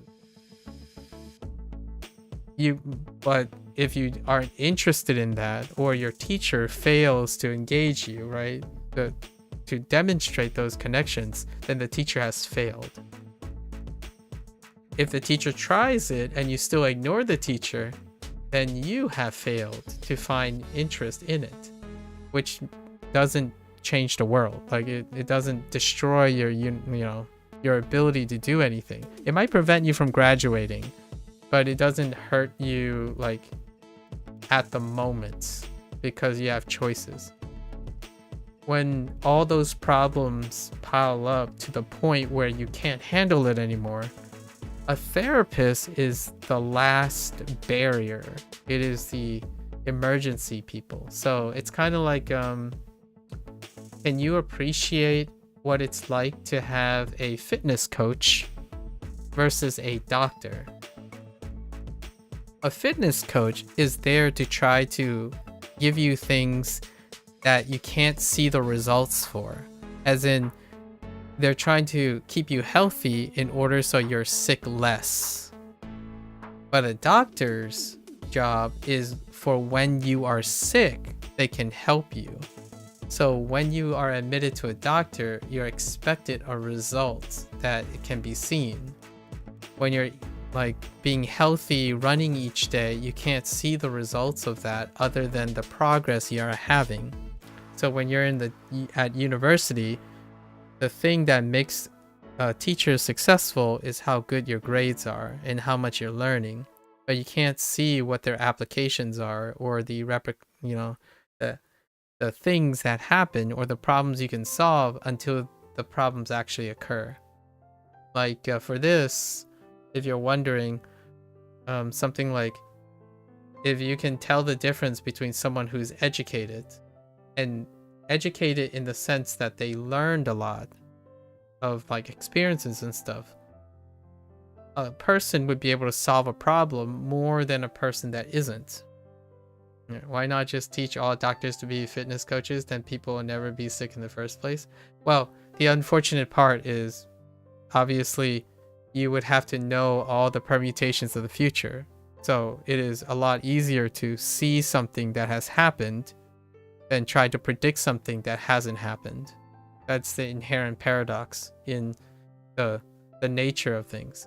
A teacher cannot foresee the future despite correlations.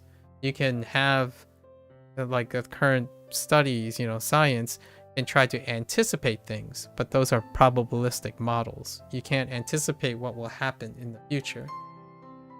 The things that doctors are concerned with is after the fact. They are things that are observed and have happened already, and therefore you can respond to them. So it's kind of like the internet most of the time. People play response. They don't anticipate. So when you're learning something, are you thinking about what you can do with it? If you are, it's probably based on what you already know. Most people don't do things not knowing where it's going to take them. Nowadays, most people think about it as it's easier to know what's going to happen if you do something, which is not the case. You wonder if there's a way that people's future can be predicted in a similar way the World Health Organization predicts the flu vaccine each year. The World Health Organization takes a chance on the prediction of the flu vaccine. They can be wrong, right? But they've become very accurate. That's through many, many iterations of predictable models, right? People, less predictable. The integration is far more unpredictable. Now, despite all of that, right, you still can't predict the efficacy of the flu vaccine. It's efficacious. It's like efficiency and effect is after it happens. So the anticipation is that there will be a surge in influenza each year, and they're trying to predict the best outcome.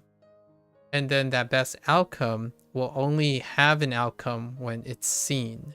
And you know what's funny about vaccines? You just highlighted the difference between a teacher and a doctor. A vaccine is preventative. So there's debates about vaccine because you can't see until it becomes a problem. So when someone says, oh, I'll take the vaccine because it'll prevent me from likely getting the flu this year, when people think about it like that, they can argue that, well, I've never gotten the flu before, so why do I need preventive measures to prevent it? If I don't have the flu and I don't get the flu, why do I need something to prevent it? That's like going to a class and saying, you need to learn about this, but if I never use it, why do I ever need it? So that's kind of the difference. So it's far easier, in my opinion, for nowadays for people to look at things as a reaction to something that occurs. And those are the things that are certain, right? Certainty is great. Predicting is not. Predicting is chance. Or as well-studied prediction goes. And I think teaching is just that. You teach people to try to hopefully be able to solve their future problems and like innovate and create. You can't anticipate all the problems that they will occur, specific problems they will have. And if those problems become too overwhelming, then the problems already happened. The problem with that type of line of thinking from time to time is, what if it's too late? And that's what's the scariest thing about like things like flu vaccines and preventive measures. What happens when it's too late? What happens when you're so in the pit with depression that you can't climb out of it? So that's kind of one of those things that why teaching and education is very important to me, and learning things. So what's the difference between teacher and therapist? Is a therapist a teacher, but a teacher is not a therapist type of thing? No, they're mutually, there are exclusive things between them, but they're similar. So I only highlighted the similarities or the differences sort of between them. What is the similarity between a teacher and a therapist? They both have to empathize with the target. And that's what I was saying. I talked about differences and similarities. When you were asking me why I might make it a good therapist, is because I believed I was a good teacher. So the similarities is what you're seeing. So when you say like you feel that I might make a good therapist, whatever you think that makes me a good therapist is because I was a teacher. So it's whatever those things are, whatever you think it is. I'm actually kind of curious. What makes you think I make a good therapist? If a good therapist means they constantly talk, relate to the person, try to integrate ideas, constantly learning about things because other people are learning about things and you need those knowledge to connect with someone. That's what makes a good teacher, which also makes a good therapist. Like, I have to understand things in order to help my client. So whenever I'm listening to a client and they like somehow want to learn Japanese, for example, and Japanese is the reason why they are chronically depressed about their self-esteem. Well, learning a bit about Japanese and being able to help along the way on how to solve their relationship between why Japanese is so difficult and is making them miserable would be something both a teacher and a therapist would have to do to try to get a breakthrough. For a teacher, the breakthrough is watching the student go from failing to passing, or passing to acing. A therapist would be someone who they can now finally not be negative about the thing, and they can see themselves doing the thing for life. That's a breakthrough, right? They're helping people break through their barrier. The difference often is, and then highlighting the difference, is that a teacher is trying to guess that you understand what you're learning is important for your future. A therapist already knows you have a problem, and they're helping you discover the problem that already exists. Basically, because you're really knowledgeable, you think a lot of therapists that have tried to sympathize or relate with you, but there's that missing piece of like, okay, now how can you help me solve my problem? I feel like you're really good at both. Oh, I see.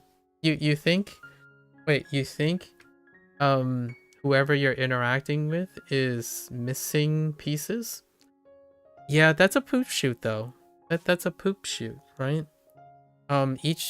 The thing about therapy and teacher is you're going to have hits and misses.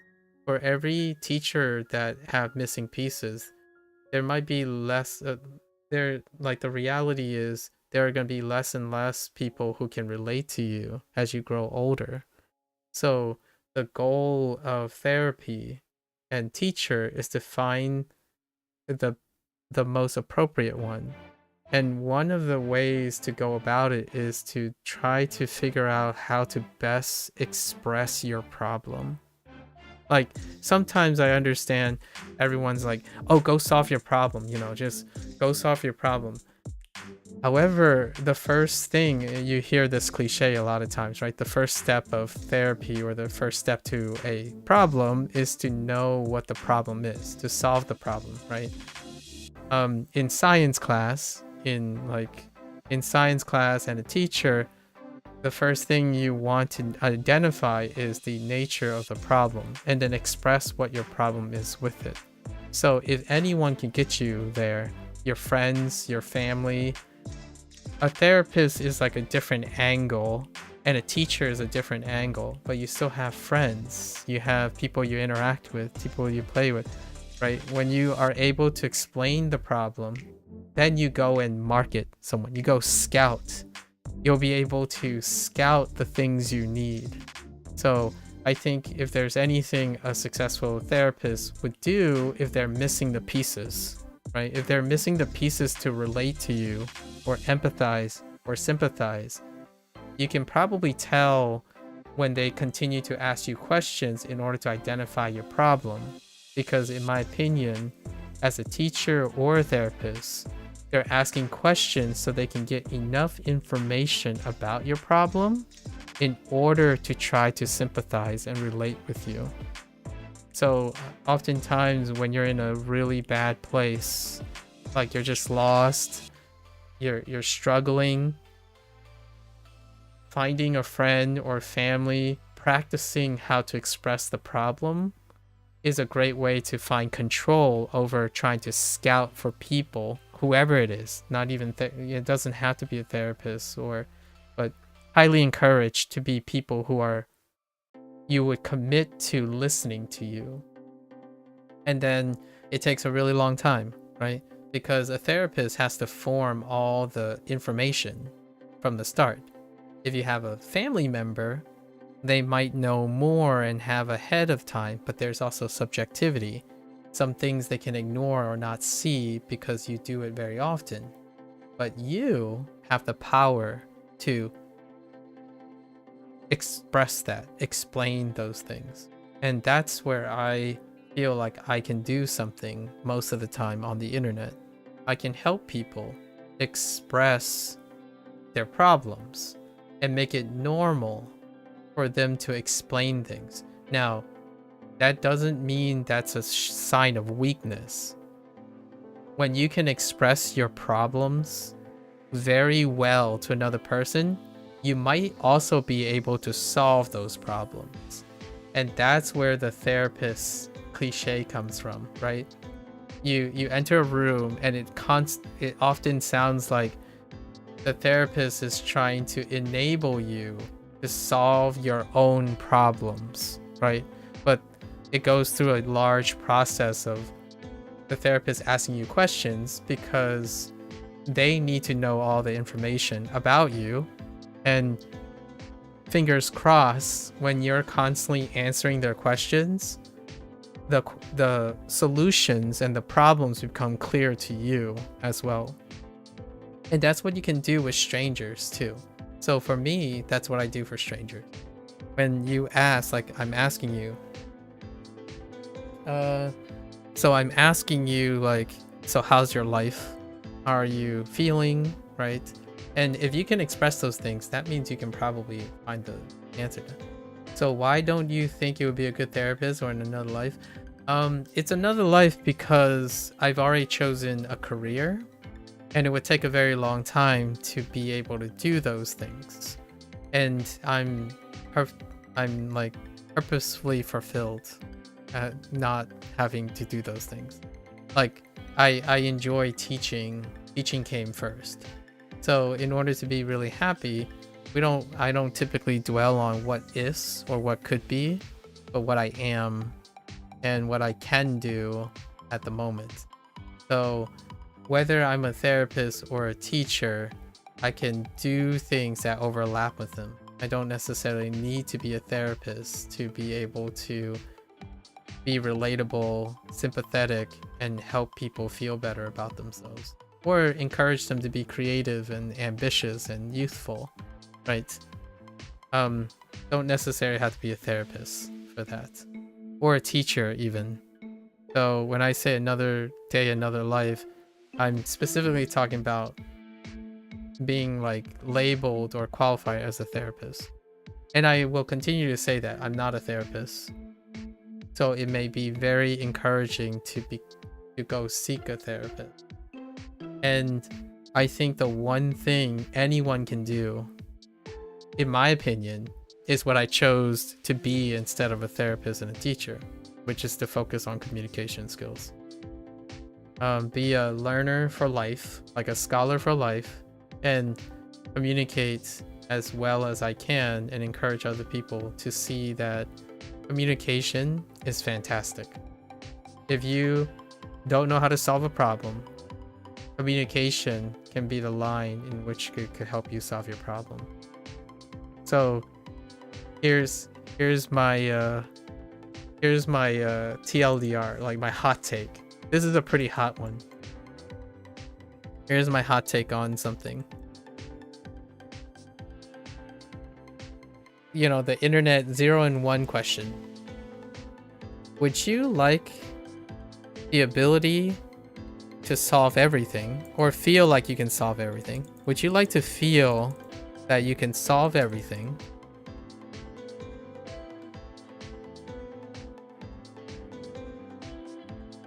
Or feel that you can express everything?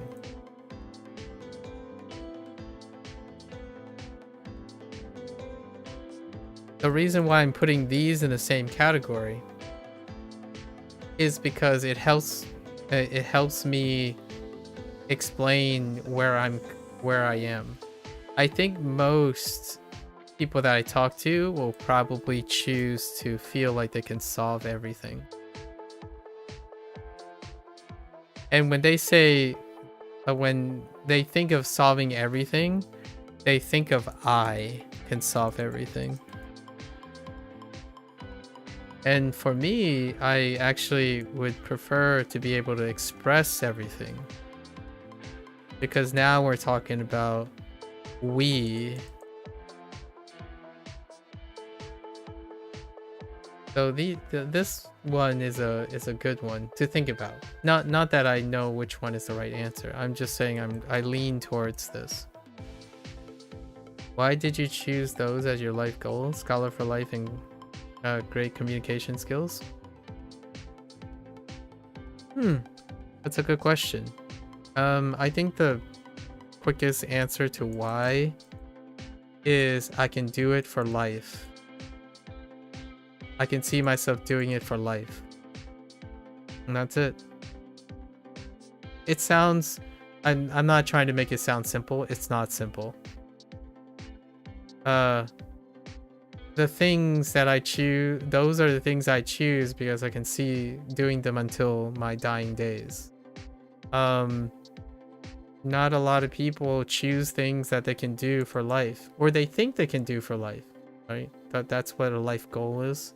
So I can see myself doing it for a lifetime. So it is as broad as I can get, but it's as specific as I can get, but still do it for life. So for example, under this scholar for life, what is under the scholar for life? Right? Scholar for life. What is under this? Learning. Right? So that includes a lot of things. Quite a lot of things. So then I get to choose what I do for learning. Does this can you exhaust this is the question. Some people, when they're younger, which is fine because they have limited experience, when they think about things they can do for life, if you ask like my friend who's in his mid-20s, right? Mid-20s, he wish he could play a few video games for the rest of his life. Right? So slowly and surely when I'm talking with him, his life is getting bigger. His life is becoming bigger. So there are a lot of other things that are starting to create bigger life goals. So at some point, your umbrella grows bigger, and that umbrella is trying to be as big as it needs to be, but not too big to make it feel helpless, like there's too many things. So while as someone's getting older, it kind of goes the other way. It's more, what does his life grow bigger mean? Yes, more things to think about, right? And I would like to think that I'm adding to it. Well, he knows me now, right? So maybe it's not just about playing a few video games for the rest of his life. Maybe we go and hang out sometime, so his life grows bigger. There are other things involved. He's gonna make new friends. Maybe bump into a significant other. Maybe I'll find someone that's a good match for him. You never know. So that's kind of the thing, right? You want, in my opinion, a big enough life goal that you can see yourself doing it for a lifetime, and in reality, it provides for a lifetime. So when I'm talking about communication skills, I don't see an end for communication skills. I think every year there's going to be a silly potato who is learning the ropes of trying to overcome their nervousness and their introversion, and I can do something about it. I can continue to work on my communication skills to adapt to the future. Teaching is like that. Every year, every 4 years, it's change. So I thought I would do teaching for a while, right? Then it just became bigger than that. Communication skills is bigger than teaching. It's on top of teaching. Teachers have to have good communication skills in order to communicate with students, and students have to develop those communication skills as well. That's what that is, right? And then learning is really big umbrella. So I start to decide why learning is so interesting, because it applies to most things. If I tell myself that I'm doing something for the sake of learning, that's enough for me to want to pursue it. It comes easier for me that way, for myself, not comparing it to other people. Other people have other things that come easier. Money, clout, subscribers, viewer count,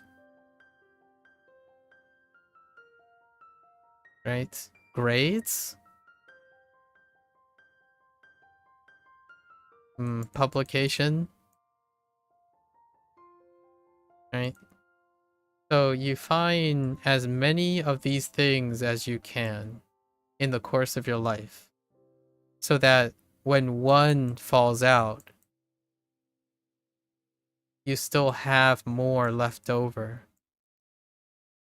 There's still more, obviously. Family, right? Family is a big one. Children, even. Like, family can be separated into siblings, like your existing family. And then you have children, a family of your own. More things to live for.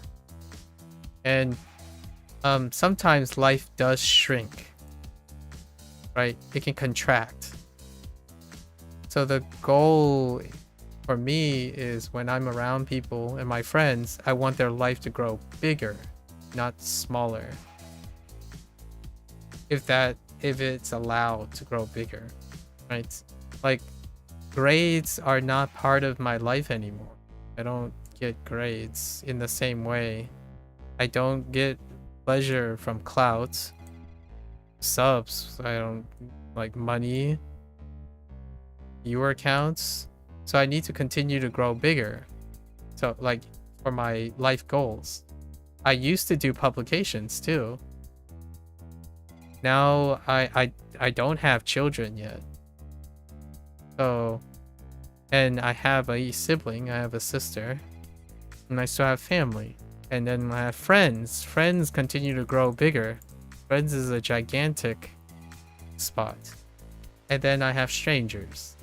I have the YouTube. Like, I grow videos. Videos is what I like to record. I grow skills. Skills are great. So keep trying to do that. And I like to continue to spend the rest of my life encouraging other people to seek that. Like, what else interests you? If you have a general interest, it's great. Use that general interest. If you have an entire list of specific interest, hopefully that's enough. Like, that's enough to keep you happy. Oftentimes, I think the internet, like the algo, limits the general interest.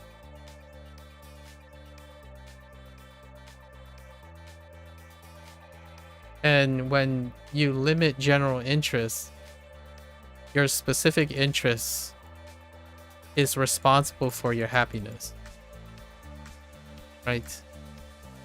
So if you only have one interest, and it's a really specific one, like being number one in Fortnite, your source of happiness is very dependent on a very specific case. So to go back to your first question, I have a very strong general interest in things. It's actually what I'm working on right now is trying to have some specific interest, because I can't answer that question very well. Like, I don't have very specific reasons to enjoy things. I love enjoying things. I like talking to people. I could sit here and watch people tell me about their lives, and maybe I'll find interest in their lives from seeing it, right, or hearing it, because my interest is very general. So it's kind of the opposite. What isn't, it's probably a lot easier to tell you what I specifically am not interested in. I can like list things, right? Maybe this is a dumb question, but if your source of happiness is getting straight A's and I don't get straight A's, what should you do?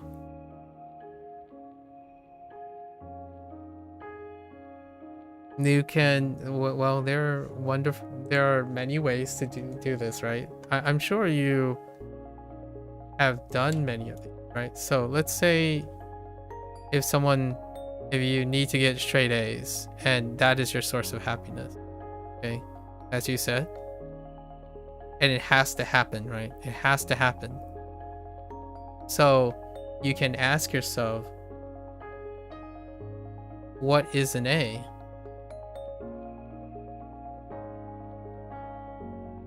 Right? And then obviously you can answer that question. I would ask you, what is an A? And you might say report card, or like your reports, right? Your teacher gives you A's, okay? So you can, and then I would ask you, what does that A stand for? Like, what makes it an A?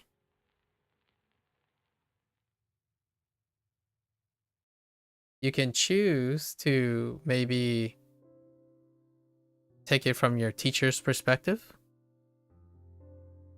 or from your perspective. Right, your perspective.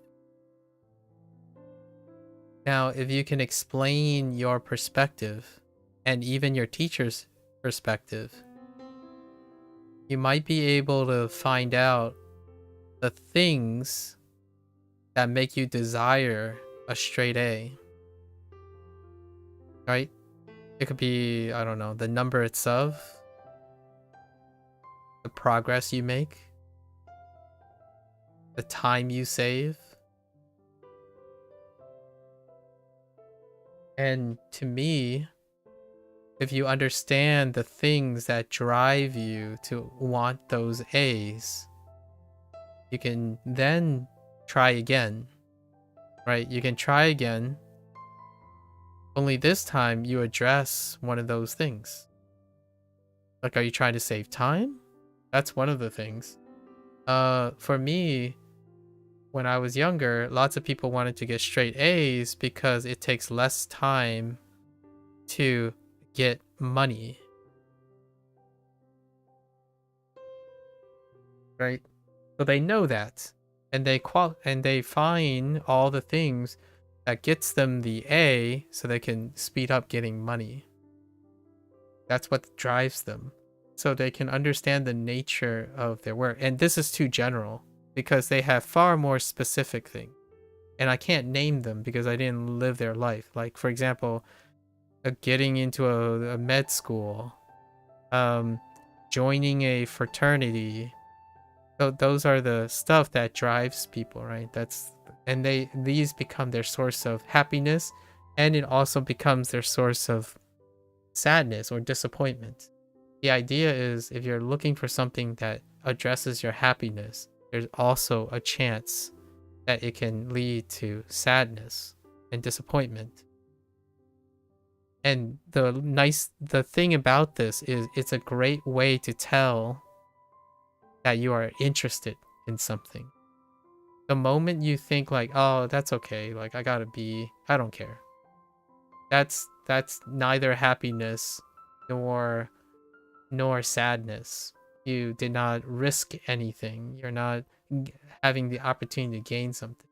So if there's a silver lining in this, when you're talking about your sources of happiness, you can find sources of happiness and look at them, because they might also be the places where you feel sad and disappointment.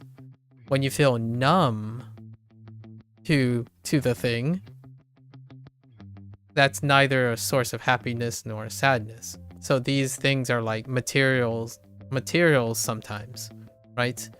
You hear a lot of people who say, oh man, I really love cars, and they just buy so many cars only to realize that it neither brings them happiness nor sadness nor disappointment.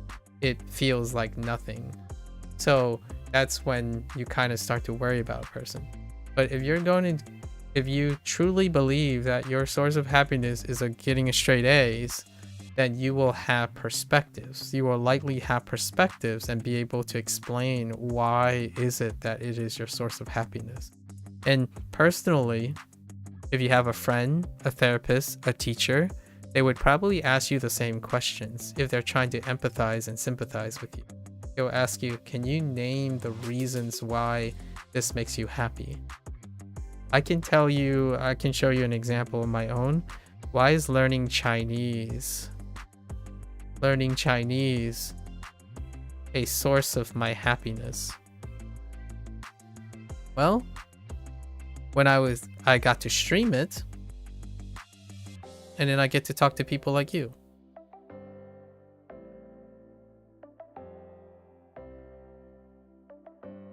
I met Beep recently. I also met Danny. And you might be thinking, well, how does learning Chinese have anything to do with artwork? When I was learning Chinese, it allowed me, inspired me to do artwork. These things are tied. And when I'm drawing things, it was influenced by the Chinese and the Japanese. So my source of happiness is starting to grow. It's growing attached to my thing. So a source leads to more sources, right? So I'm growing myself. And if you're looking at your A's, right? Say you're not getting A's. So you're not getting A's in your way, or the way that it's currently done. Trying to break it down or see how it's related to something else can give you new sources of happiness, right? It leads to new sources. Remember I want to be realistic with you. Remember that those new sources of happiness can also be sources of sadness. And that's kind of one of the tough realities of the human mind.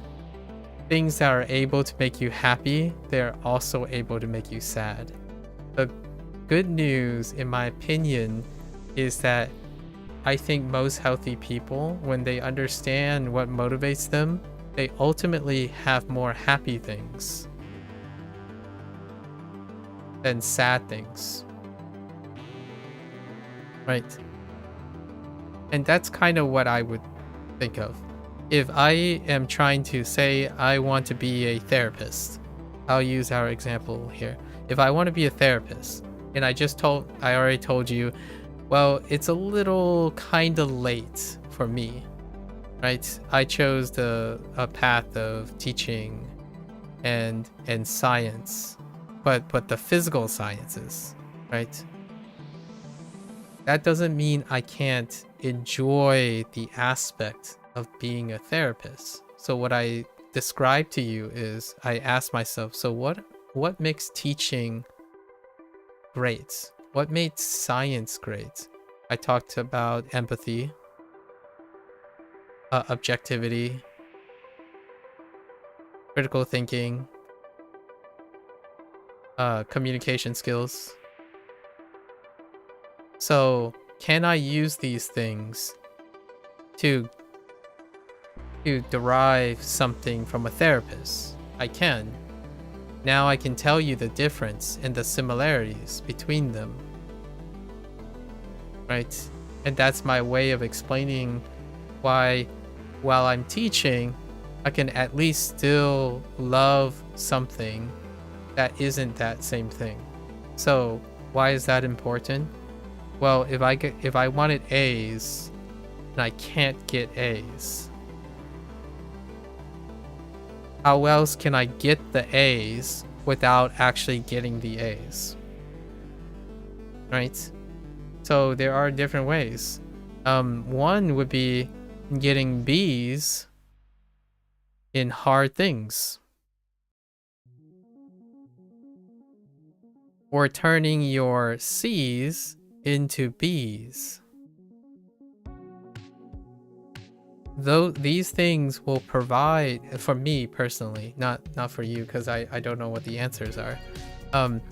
When you see improvement, for me, like when I see improvement over time, it feels like an A. So I understand that A's make me feel good because it tells me that I have progress. I'm making progress. I'm doing better. Those are the things that are important to me about what A's are. So where else can I get them? I can turn my B's, or I can get B's in really hard courses that I don't typically take. That's another way to feel like in A. And then if I take all my weaker grades and convert them into better grades, that also captures a part of A's, getting A's. And I'm gonna tell you now, like I'll share with you a real example. My A streak, my straight A streak, stopped when I was at grad school. Actually, technically, it kinda ended in college. Technically. The average didn't end out of the A, but in grad school, I didn't get straight A's in grad school. Now the difference is I was catching up in grad school. I was catching up somewhat in college too. And I was catching up in high school. And also middle school. So most of the time, A's can look different. And the good thing, in my opinion, the reassuring thing that I want to end with is a lot of times the answer is with you. It's you that have the answer. Now, what can other people do for you though? What can they help you with? They can give you ideas to better define what it is that make you happy. So they can give you as many examples of happiness. However, that's where it ends. You extract that information and you test whether things give you happiness. Like when you're nervous, I know this sounds like turning a bad thing into a good thing. When you're nervous, there's a chance for happiness. So things that make you nervous and you suddenly become good at them probably end up happiness. Things that you're worried about, when you solve them, probably become good and lead to happiness. Right? So getting straight A's, if you're worried about this, that's a great example that it is important to you. Now the question is, can you help yourself and maybe help others understand why it's so important, right? Why? And no, it doesn't matter if other people don't think it's important. You're answering it for yourself. Like, why is it important for me to spend a year using HanziHero? I can explain that to you. And I try to explain it every 100 days, actually, to myself, really. And then if anyone cares, they can listen to it, right? Why is it important for me right now to spend more time talking to you because you're asking me questions? Communication skills. And then we come to the present. What is a great example of someone with good, or what I believe is good communication skills? Explaining this stuff. Because I think this stuff is really important for anyone who's hanging around on the internet for too long. Because I truly believe there is a lot of communication deficits, largely because the internet is making it easy to believe that you're specially screwed. And it's not that anybody is intentionally doing it. It's that it makes you feel like you're especially screwed, right? Because you only see the best in people.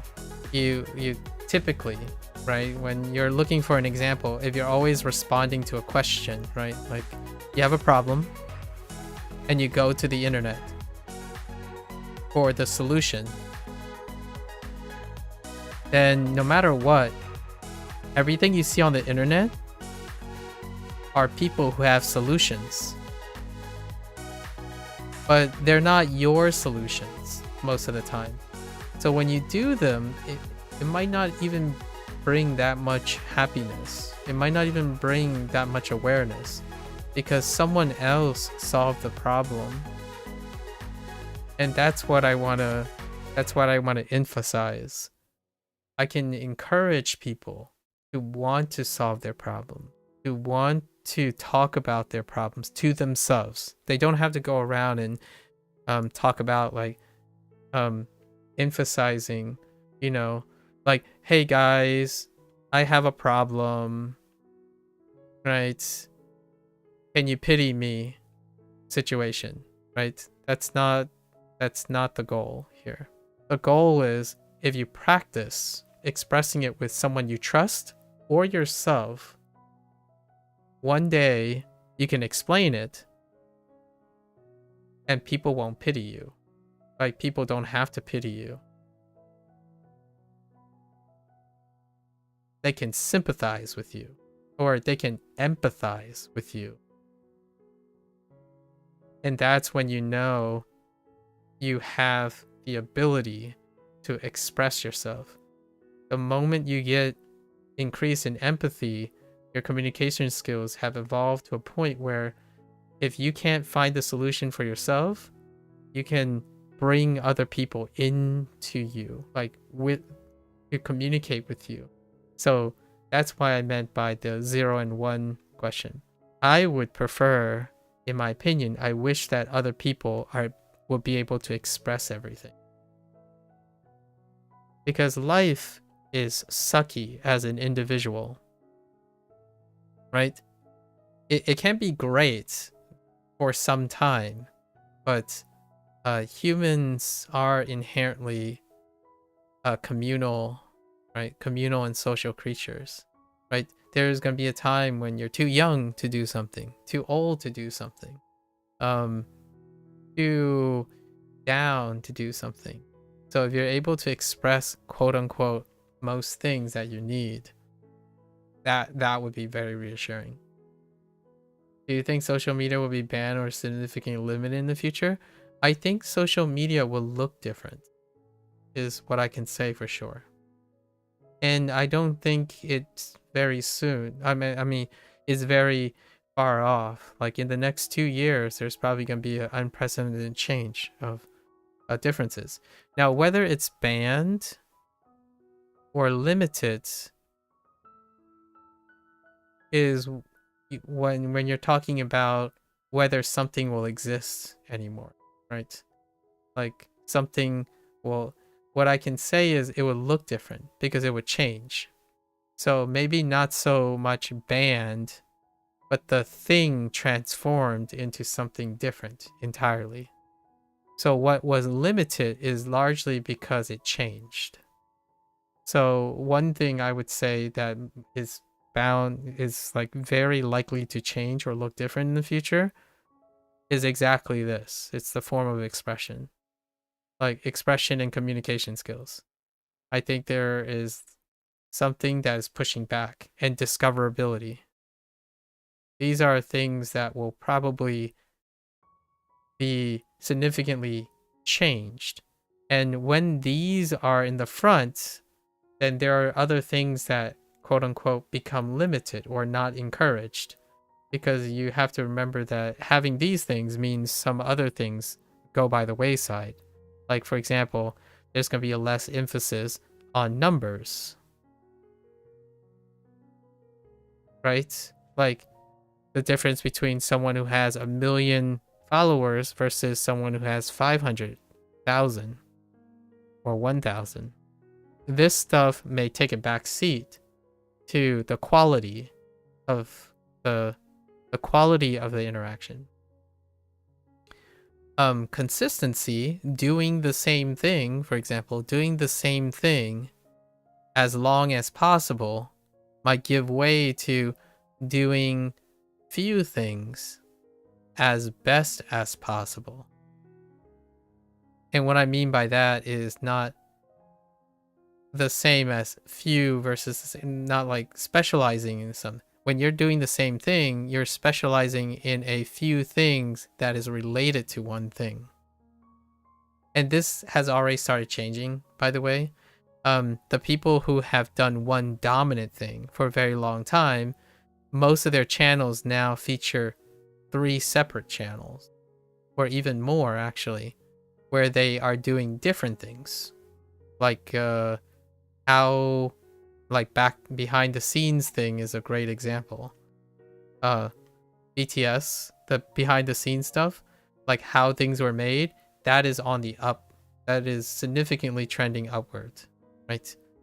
Before social media, not long ago, podcasts were non-existent. Now podcasts is on the rise because podcasts introduces a deeper discussions, right? So I do think that it will eventually, there will be very different things. Whether they're limited or banned, I don't think that's really necessary.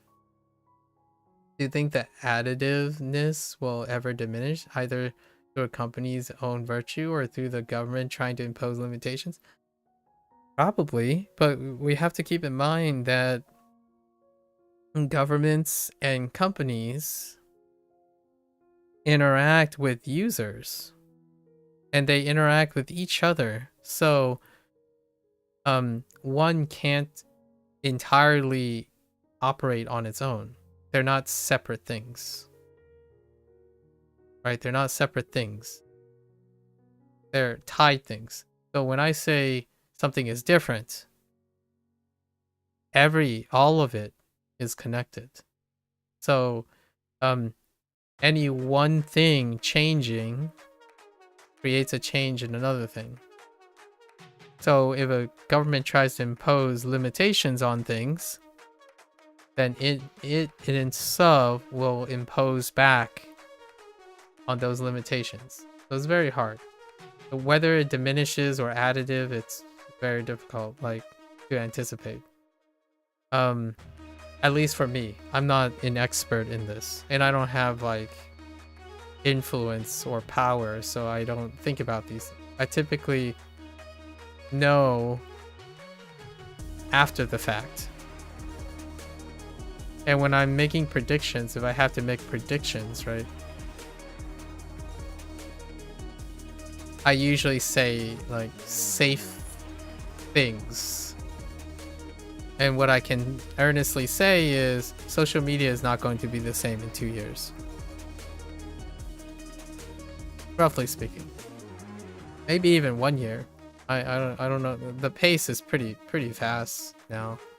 So maybe things will be banned or limited, but then new things will be not limited and they'll be new or unlimited. So while things get banned, new things are coming into existence, right? And we'll see. Not that I'm saying social media is... I don't think things stay constant. Humans don't stay constant. Humans are not, in my opinion, meant to be constant. It feels great though. I will assure you, it feels great. Sort of. By the feels great thing, I mean it feels effortless. You know, if you want things to stay the same. Like, if you already have straight A's, you hope that you keep getting straight A's and that it stays effortless, right? That kind of feels great. And then another part of the human thing is it starts to feel less and less great over time. Not because anything changed. Like, what do you mean? Like the quality of the A's? Like, A's will still be A's. However, when something stays the same for a very long time, it's less and less significant. In regards to the decline of interpersonal communication, what do you think needs to change for humans to get back to a good level of communication skills? Maybe, I don't think they need to be changed, but some ideas, right? You know, some ideas. I don't know what is specifically needed,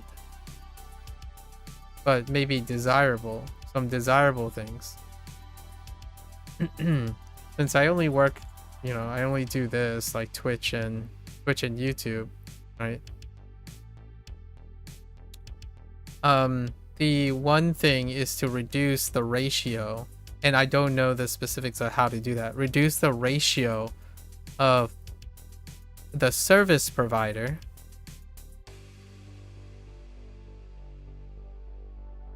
to the user experience. Now this sounds like a lot of technical jargon, so I'll give you an example. When one content creator is in, like, for example, a content creator is incentivized somehow. I don't know the business side because I don't even know if this is business possible. So a content creator is far more focused in retaining 1,000 people than trying to grow to 100,000. There are more incentives to maintain a consistent population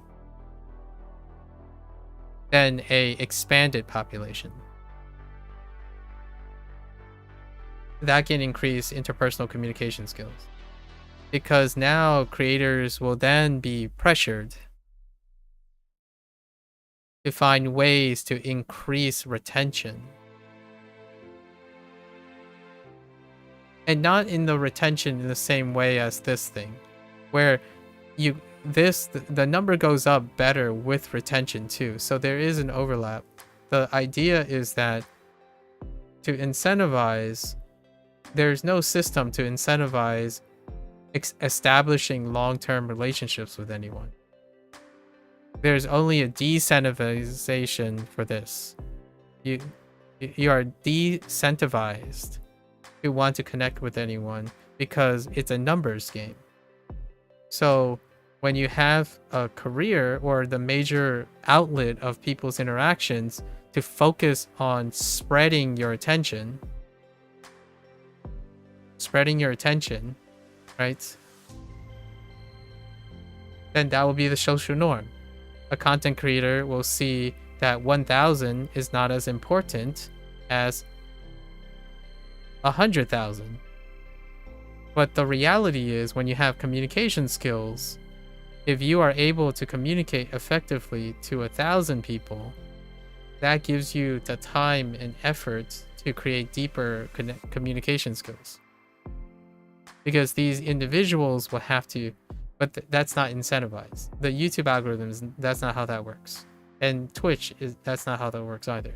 And also in reality, when it comes to influence, like, in politics and whatnot, and even religion, it's very similar story. It's about the number of reach. Your influence is based on the reach of your influence, not the quality of your influence. Now that doesn't mean it doesn't exist, right? It doesn't exist. Not pragmatic. This is not pro-business right now, right? So that could greatly increase interpersonal communication skills. Largely because inherently when people spend time with each other, their communication skills are incentivized to keep each other company. So what's a great way to highlight a communications, like a community that is quote unquote incentivized to be tightly knit, have more communication skills. Now, those groups can present another obstacle for social media. Those groups can create echo chambers. So there are pros and cons to all of these things. That's why I don't know the answer.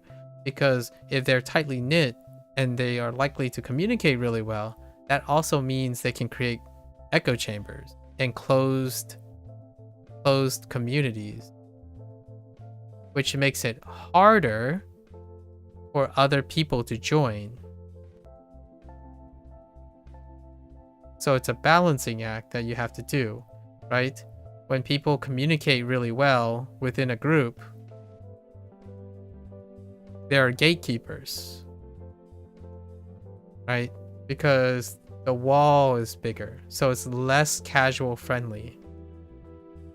And that means it can be less welcoming. And that's anti-business right now. Because right now in the tech field, it's about being as casual forward as possible. Getting the most people to join your platform. So they make the most generalizable stuff. Things that do not have a deeper level of connection. Because that takes time, it takes money.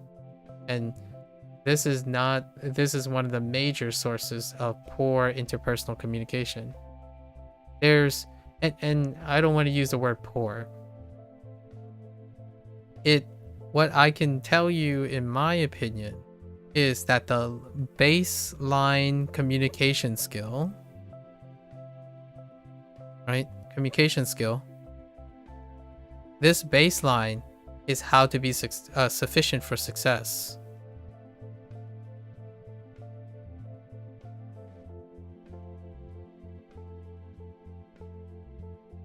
And the level that I'm thinking of is somewhere up here. Like arbitrarily, it's above this baseline. Until this baseline is required to raise up to be pragmatic, there's no reason to do so. So right now, the way everyone's interacting with each other, like how content creators and sponsors and businesses interact with each other, and governments interact with each other, this is the communication block that they have. That's all you need, right? That's what the system is. So you don't have to they have good communication skills. They have the sufficient. So when you're saying, if you're asking me what communication skills need to change, overall, there isn't a need to change it yet. Bans, limitations, enforcement is when needs happen, right? And I can't even imagine what that's like to make a decision like that. For me, when I'm talking about communication skills, it's because I don't represent the majority. Like, this is the minority. And I don't use a lot of these skills, actually. Like, the skill difference between this and this, regardless of how much I'm operating here, it doesn't make a big difference. Right? And I'm not saying this from a sadness point of view. It doesn't necessarily bother me. I will continue to cater to the minority. Right? This is why whatever I'm doing now is niche. It doesn't resonate with most people because you don't need these communication skills. You don't need these to function on social media. I can point this stuff out, but that doesn't mean people want that to change. The necessary thing is to make it required, or nudge the people, or incentivize the people to want it. Maybe not necessarily need it, to want it. Personally, I argue that when you want better communication skills, the need will follow. Because in my opinion, personally, my opinion is that people need communication skills to overall lift both the minority and the majority relations. So to me, I think it's a win-win for minority and majority people who are having problems, and raising communication skills can affect that. It can also produce other, like, anti-business things. It can make it harder to fund content creators, for example. Like, for example, YouTube, to do that, YouTube might not be free anymore while they're transitioning. Twitch will be more selective with allowing people to stream, right? These are the things that will go away, likely, because now you have limited resources. If they're focusing on like what I'm proposing, right? You have to increase the number of content creators per person, per like 1,000 people. But that also means that there are going to be that many more content creators, right? They have to pay more content creators to keep this ratio low. So they have to redesign their system to incentivize that it's about the quality of the relationship. That would also mean that I might not be around anymore. So it is very tough to know what the consequences of these things are. I might not be able to stream anymore. There will overall be an increase of number of like streamers and interactions. So say like now, because of this change, there won't be like the top 100 streamers that account for 99% of all traffic, right? There will be maybe now it will be the top 100,000 streamers that account for 99.9% of the traffic. But this means this produces another business problem. Now you're trying to incentivize these 100,000 people to perform a certain way, and that costs more money than just concentrating on 4 or even 10. Actually, I would probably argue that on stream, on Twitch, I don't have hard data for this, but I would say the top 10 probably have more than 70% of all Twitch traffic. And that would be unfair, technically, to them.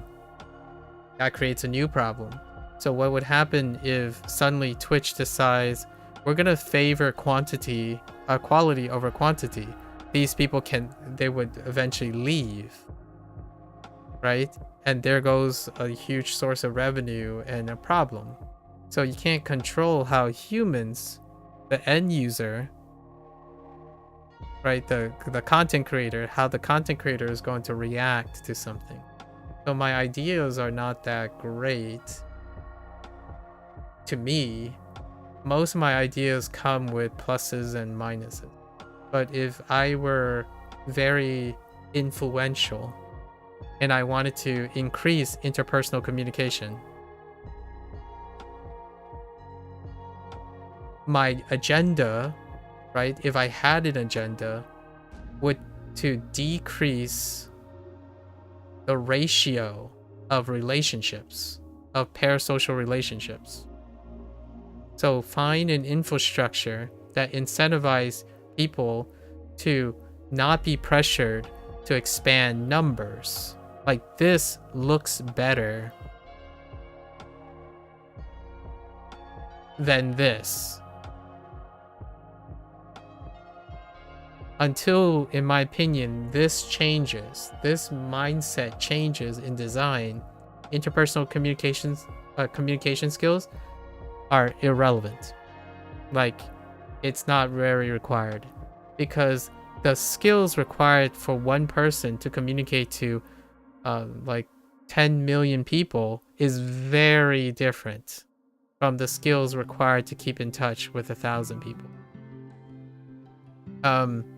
Those are very different. So for me, I'm biased. I've never been in this position. Actually, to me, this is scary as all get out. This is scary. Like, I don't understand this. I genuinely don't. I have a few examples. John Green and Hank Green talk about this a lot, especially John Green, who he's a very like this, in my opinion, but he was able to do a lot of things that became this. So did Hank, but I think Hank actually thrives on doing this.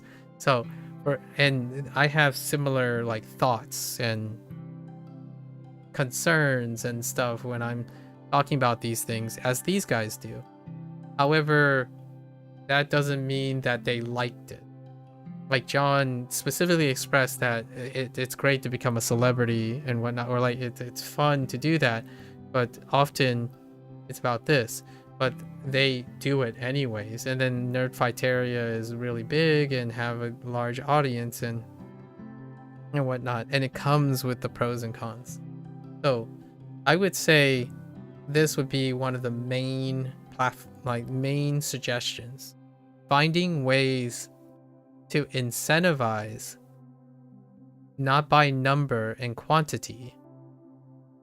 It's trying to define it by quality. Until that is normalized, so many other things don't matter that much at the moment. Like, for example, how do you get a large quantity of clout? Shorts. TikTok. Why do you think the 1 to 10 ratio is scary? 10 million is scary? Is because then I would cease. Then I can't communicate to them.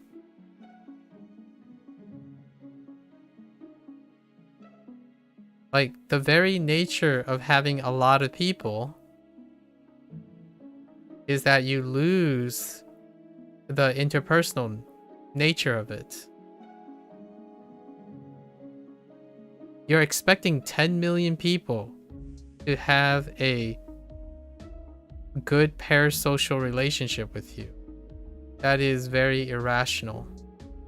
You're going to end up sacrificing that. You would be lost. You get lost in it, right? A lot of times people talk about how to lose oneself. Lose oneself. That happens. It's a very common occurrence. I would be overwhelmed. That's why I'm scared of it. I'm overwhelmed. I'm not equipped for it. Now, hear me out. I think I can make it work. But that comes at the sacrifice of the communication that I'm talking about. So I would no longer be able to do it. Right? You might be thinking, well, you can still teach the communication skills, right? Well, it would get lost in the 10 million. It's difficult for people to feel connected if they are part of what I mean is, what makes a large community connected to each other is that the community itself forms an infrastructure where people collect in different nodes. So that community itself is formed of many sub-communities, and that can create that, and it is possible. It's scary because it's generally not that common. Usually what happens is communities end up battling each other, and they end up like splintering and having conflicts of interest, which is what happens when communication breaks down. And you can't police that stuff. You can't do any of that stuff when you're one person. So what happens is you size up. You become an organization. And now we're talking about YouTube and the government and stuff again. So you size up and you hope to create an organization that can lower this ratio. So then it wouldn't be 1 to 10 million anymore. It would be an organization of you to that 10 million. Right? And that's when you can possibly lose yourself. There's a chance whoever I'm not saying it will or will not happen. The idea is that that's what you're sacrificing. That's what you're trying to compromise. It's difficult to have both. Right? Because 1 to 10 is still not the same as 1 to 100 or even 1 to 1,000. Yeah. I forgot what I was talking about after the question. And generally speaking, it is what it is now. And I'm kind of curious what will happen in the future. Like, how will this change in the future? I'm not looking to say or predict what's going to happen. it would be interesting to see if some of my concerns are addressed. But what I can see now is that when you think you're having a parasocial relationship, right? And you know that you belong to a large audience, a lot of times you don't have to say anything.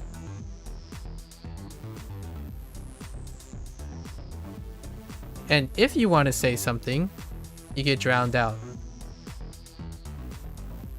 Or even your desires, yourself gets drowned out.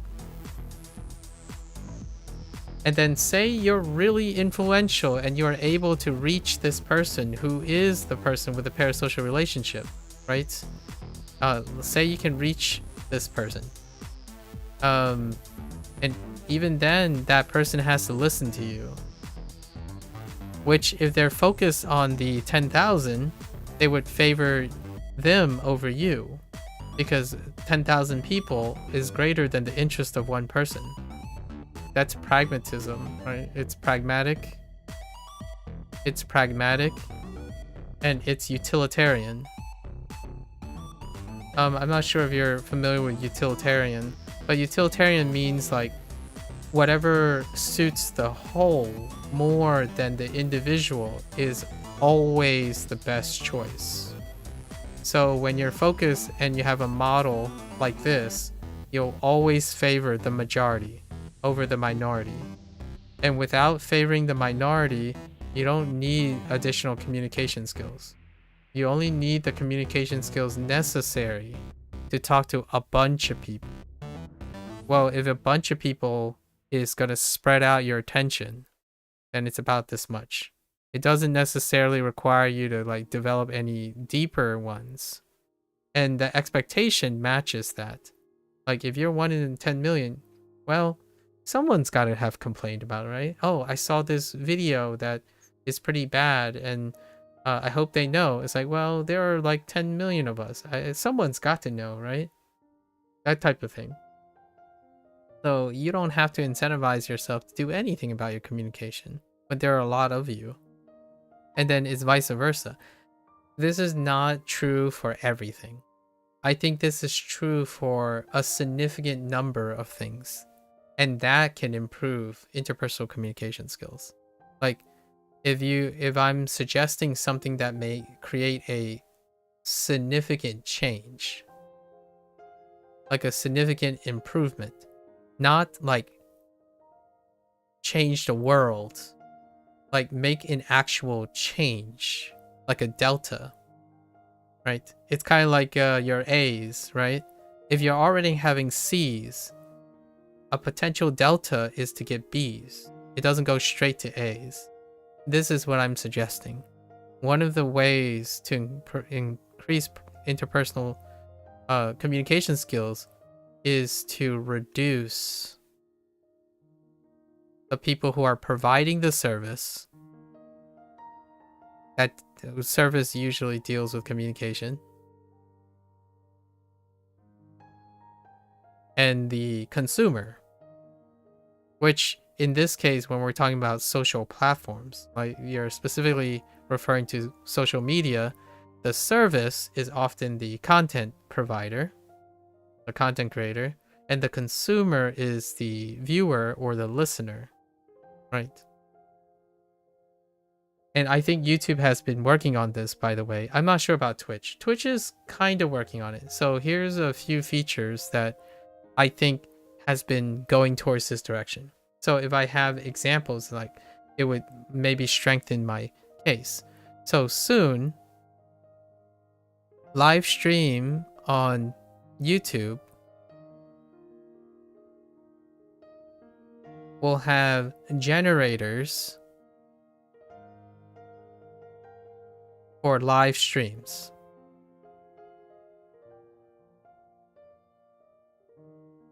Now, why is this a little bit different? And generators is for like clipping live streams. Clipping for live streams. Right now, there's absolutely no way someone will ever be interested in an incredibly long format live stream because they are still stuck with 30-second clips and highlight clips, right? So one way they're trying to improve engagement as a win-win, right? A win-win, a win for YouTube and also for the company, and a win for content creators, a subset of content creators is like me. I look forward to seeing how it works. But one day, there's going to be a generator that will clip what I'm doing right now, this moment that you're having with me, without needing me to do it. Because in order for me to do this and edit this part, it would be a diminished return. The business model does not support trying to create like long form content and conversation like this to compete with short form content or shorter form content. So that is one way YouTube is trying to do that. There's also YouTube, I haven't started this yet, I already mentioned this another day. YouTube has decided to subdivide into different categories. So there's going to be a new category that they're testing called courses. And these courses are pre-selected. And what I mean by pre-selected is YouTube has indicated that this is evaluated for instruction, for teaching. So what they can also do is to have people choose categories like Twitch, right? Like Twitch, but also have an enforcement of what goes in that category. So then when people go to a category, they are expecting to have a deeper conversation with it. Twitch has tried this for a very long time now, where they would do like different subject matter, right? Different subject matter like the sports section or the life section and whatnot. But the thing is, this isn't moderated. So anyone can do anything in these, so if it's relevantly like slightly available. However, Twitch has been working on things too, like stream collaboration, like constantly focusing on stream collaboration, or constantly incentivizing active participation. Right? And it's slow and steady steps, like tiny steps. And how does this work? Well, if you are having problems, like if it's 1 to 10, 100,000, right? But what happens if one content creator is to one content creator, and then their communities are incentivized to interact with another community? Well, now you have a opportunity to lower the ratio.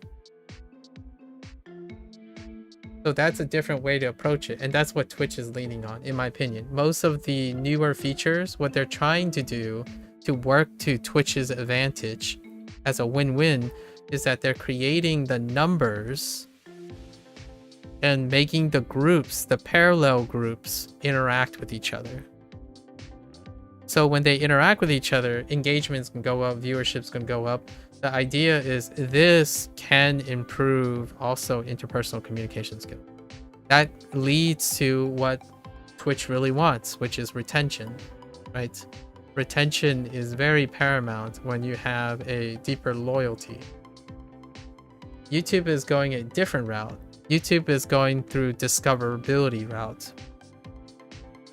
So they want discoverability to be vetted in some way, in my opinion.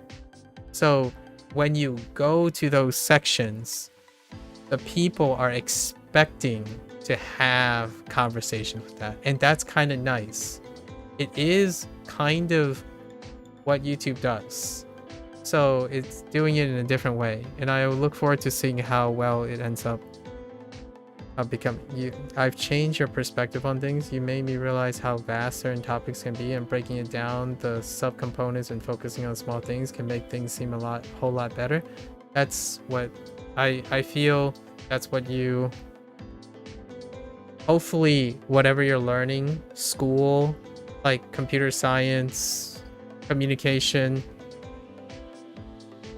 being able to explain things to yourself and then looking at it from a different angle. Like if you have a problem, right? If you have a problem, you can look at it at a different angle, different subjective angle. Like these can be divided into objective and subjective angle, right? And then you can bring in related problems, or you know, deconstruct them into smaller problems. It creates a way to encourage yourself to not look at the problem as a source of negative thing that you want to avoid. You want to explore the problem because that's probably where you're going to get your strength as well. Right? When this problem gets understood in some way, even the tiniest bit that you can, it means you're getting better at it. You've understood it a little bit more. So talking with other people or talking with yourself, writing things down, making work. So you can do like a lot of artists do, or like myself, I use streaming as a way to communicate and attack some of those problems that honestly they're my problems, or like problems that quote unquote my problems, but they're not negative problems. They're a source of strength that I can talk about. How am I managing these things right now? How am I addressing them? Because addressing problems make you stronger. And it also makes you feel a lot better. In my opinion, it's likely to make you feel like you're in control. And if the future is so uncertain, you can solve it. Or it builds you up, right? It gives you the self-esteem to be like, you know, sometimes I take it easy. Sometimes A's, I'll get S's. Like, what are S's? Well, you never heard about them. Let me explain them to you, what an S is. For me, when an S, I get an S when someone says, huh, never thought of it that way.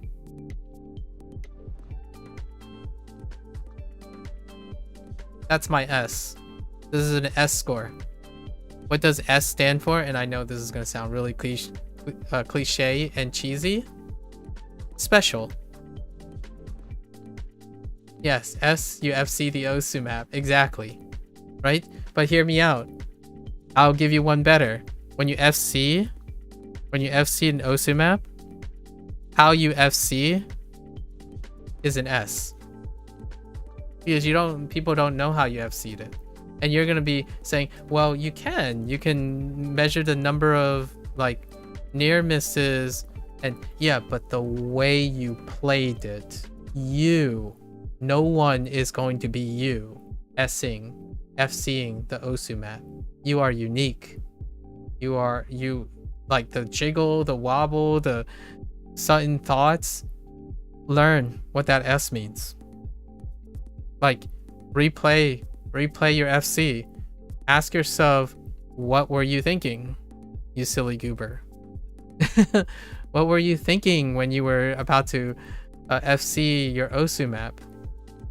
That makes you understand more of yourself. And as much as I love a therapist to be able to do that, they would have to be your friend. They practically have to be your friend in order to understand.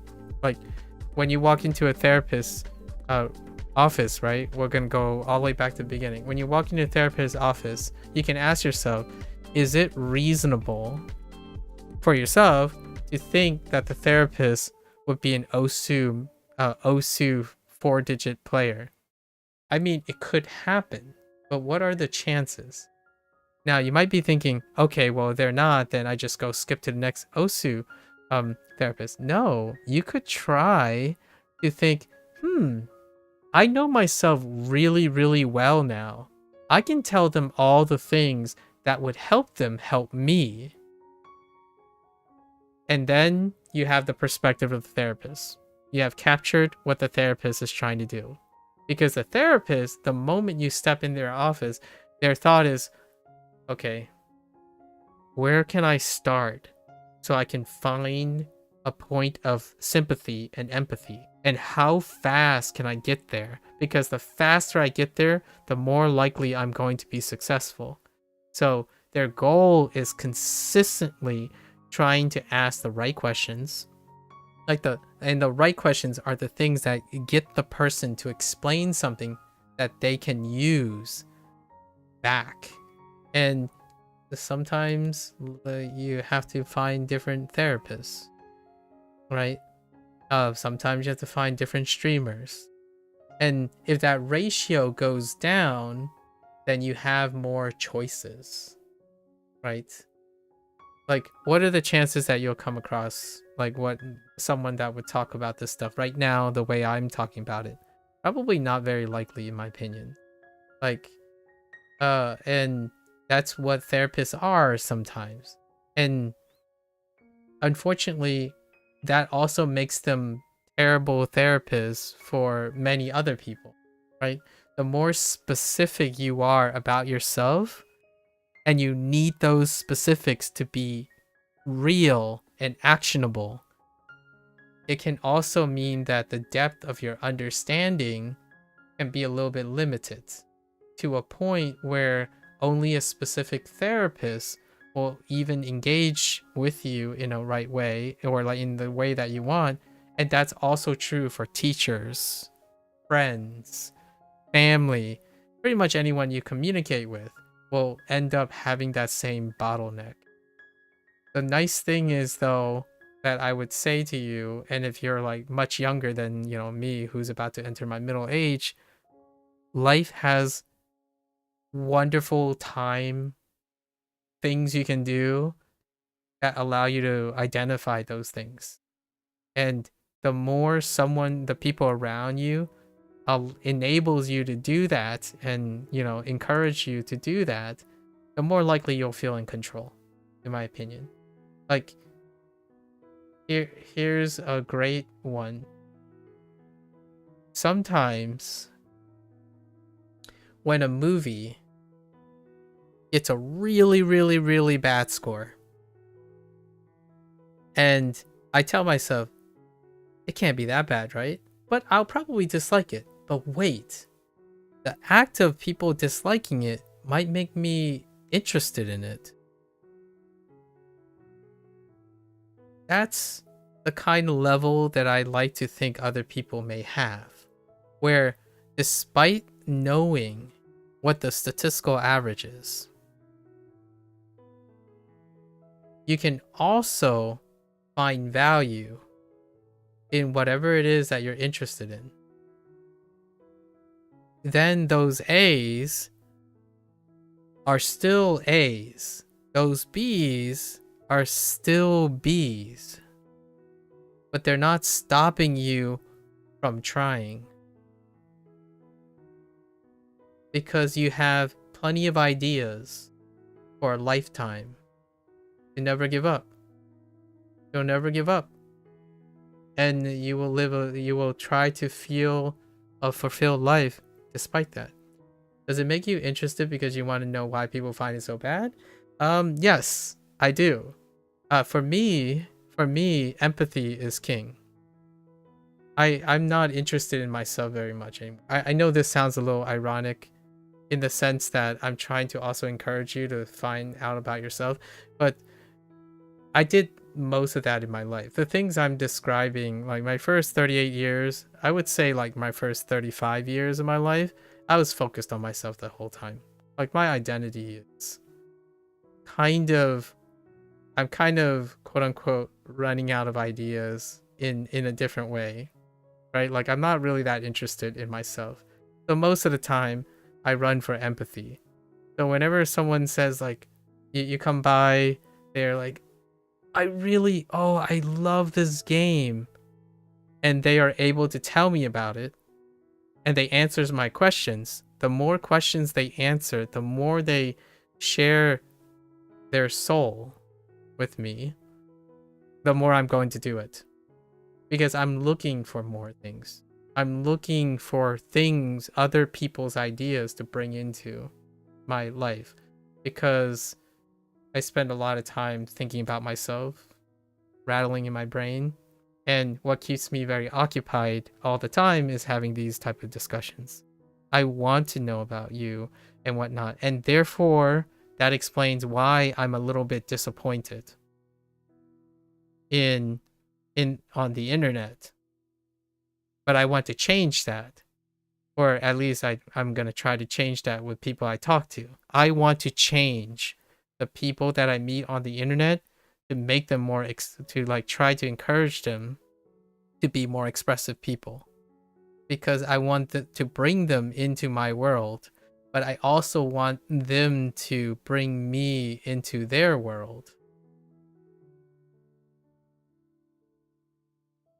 And if I can't do that when I'm too tired to stream and stuff, I will try to find other places of empathy. And that's why I play video games for empathy.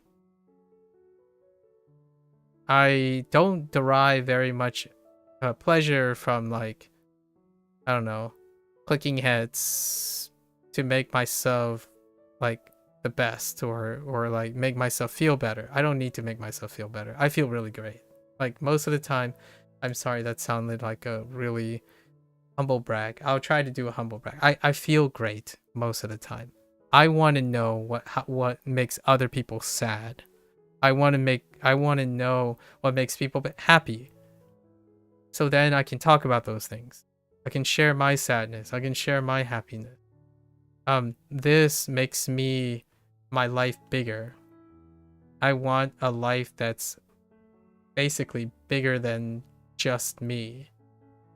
And the things I'm discussing is the people around me. I like to think if they stuck around me long enough, their life gets bigger too. Not because I'm bigger, because they become happy enough that all they want now is to get as many experiences as they can in life. Everything seems interesting. Quote unquote, everything. So now we go back to your very first question. I truly do believe I have a general interest in most things. That the people around me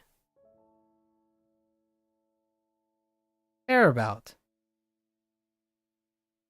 On top of all my personal interests. So now I don't feel like I'm going to ever run out of things to care about and be interested in. So I get up in the morning, I get up every day, and I specifically just wonder, what is Beep going to tell me today? What is Danny gonna show me today? That's what I think about. Because if they don't show up, I still have my personal interest. So I get up, I stream for a personal interest. A personal general interest. Because I'm building myself up every single day for the off chance of interacting with the people that I care about. Or anybody who care enough to interact. Like the very conversation that we're having now, I spend years trying to cultivate and talk about, so that one day, whenever someone gives me the time of day, I want to be able to make them feel good, even for 10 seconds or an hour, however long. Now, there is one big caveat to this. I don't want them to become dependent on me. And that is another big area that YouTube and Twitch will have to deal with if they decide to go into interpersonal communication. Because a lot of times you need an infrastructure to support codependency. You already see how terrible it is now, like arguably terrible it is now, when it's like the ratio is 1 to 10 million of codependency. Parasocial relationships create codependency because of engagement requirements, right? When was the last time you quit? Like I'm not assuming that you watch TikTok, but imagine trying to rip TikTok from a kid. Someone who's attached and dependent on TikTok. They don't even know why they're attached to TikTok. The parasocial relationship, it guarantees that they pretty much don't remember any details about the content creator either. No details. No details whatsoever. In fact, sometimes you can get someone to watch 2 hours of TikTok and say nothing. They don't remember anything. Say nothing about the content they watched. That's already a problem. And this is creating codependency already, right? So when I say I build myself up for the opportunity to make someone feel good for maybe 2 hours, however long they're going to talk to. And usually, if you're wondering some statistics, like people like statistics, anyone who stays, I usually end up talking to them for 4 to 5 hours. That's how much time I give, like, plan in my study schedule. So 4 to 5 hours on top of the 8 hours I plan on studying, usually max of 3 tasks. Usually it's 4 to 5 hours. And then I don't want to expect to hear from them for months, because my expectation is if these 4 hours can make the person happy enough to go and do something,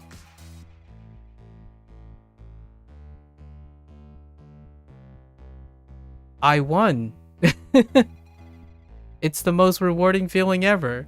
Like, so to me, this is bad for business. And if I was a content creator who's trying to be like a professional content creator, this is horrendous. You don't want to be happy for this. You want that person to come back every single day, right? Every single day, or at least like an hour, contribute to your like stat pool, and then be like paid to pay you because they're watching ads or like doing a premium subscribe. Like subscription is that reason as well. Subscription binds you to someone. And that's why I fundamentally believe if you want something like this to happen, something's got to change. There are a lot of things, business models and mindsets and stuff that got to change slowly, gradually. Although I have a feeling it's going to be pretty violent, right? It's going to be a little bit like someone's going to stir the water, right? And I really hope, fingers crossed, I really hope it's not because of a disaster.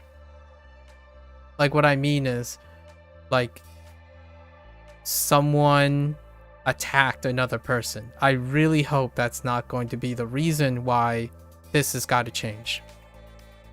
Like like every single day, I hope that's not the reason. Where like some of these stuff already happen, right? Streamer content creators get swatted because of disgruntled thing. Someone gets stalked, they get like harassed. These things come from a lack of connection between people. People feel betrayed without even knowing they betrayed someone. Like, I can't, and that's the other part of being scared of the 10 million. Because for me, when I say something, if it's 10 million people, then you can't blame the content creator from being worried of what they say, of what they do. They can't form deeper connections because now we're talking about professionalism. We're talking about politics. And what happens is it becomes that detached thing where, yes, more objective, less subjective. And when someone becomes more subjective, this number actually goes down, which is good for the people involved, but not great for business. So to me, whenever someone says, I really love like having low viewer counts, and then they're saying, oh man, if only I got paid and become a professional and stuff. Those two things are not the same thing. They are in conflict with each other. When you want to become professional, you start to worry about these things. And I still do, by the way. Like, for me, I'm very ill-equipped. I've worked in a field that I would say it is very important what you say. So most of the time, I get it's not that deep. And my first thought is, yes, it is. But the problem is, I'm not a casual person. And when you're saying interpersonal communication skills are not for casuals. Right? Because now we're talking about a niche market for people with communication skills.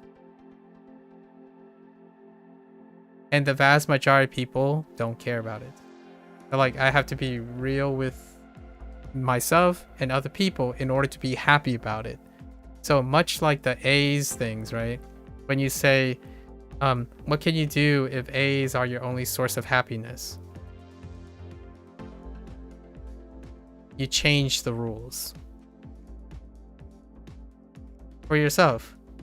But to change the rules in order to circumvent this, you have to understand the properties of what makes it important.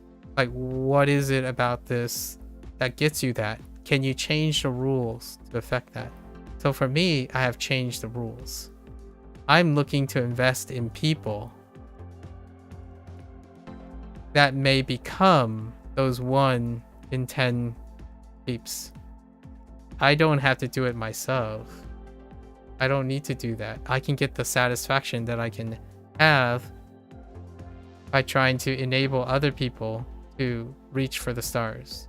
So that's like kind of what teachers do, right? Whenever someone says like, doesn't it feel awful? Like, teachers are the people who didn't make it, right?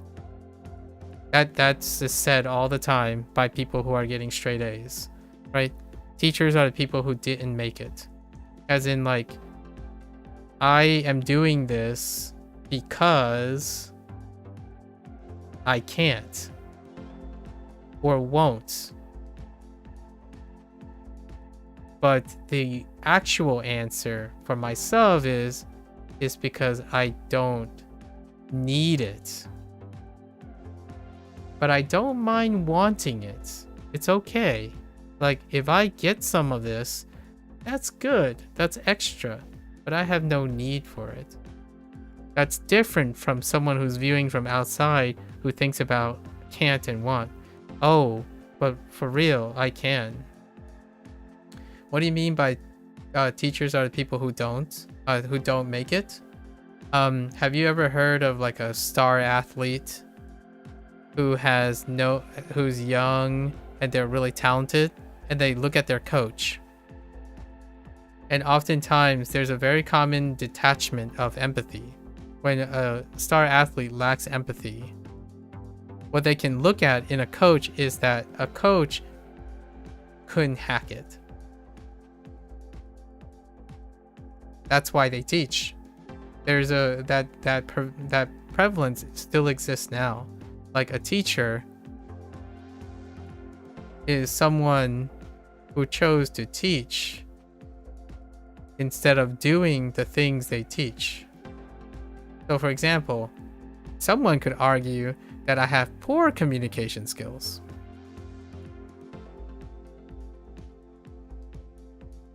Largely because I'm not doing it. I'm teaching it. Or someone could say something like, well, you say you know how all these things about growing your audience and being popular and stuff, but you're not popular. So there's no value to your teaching.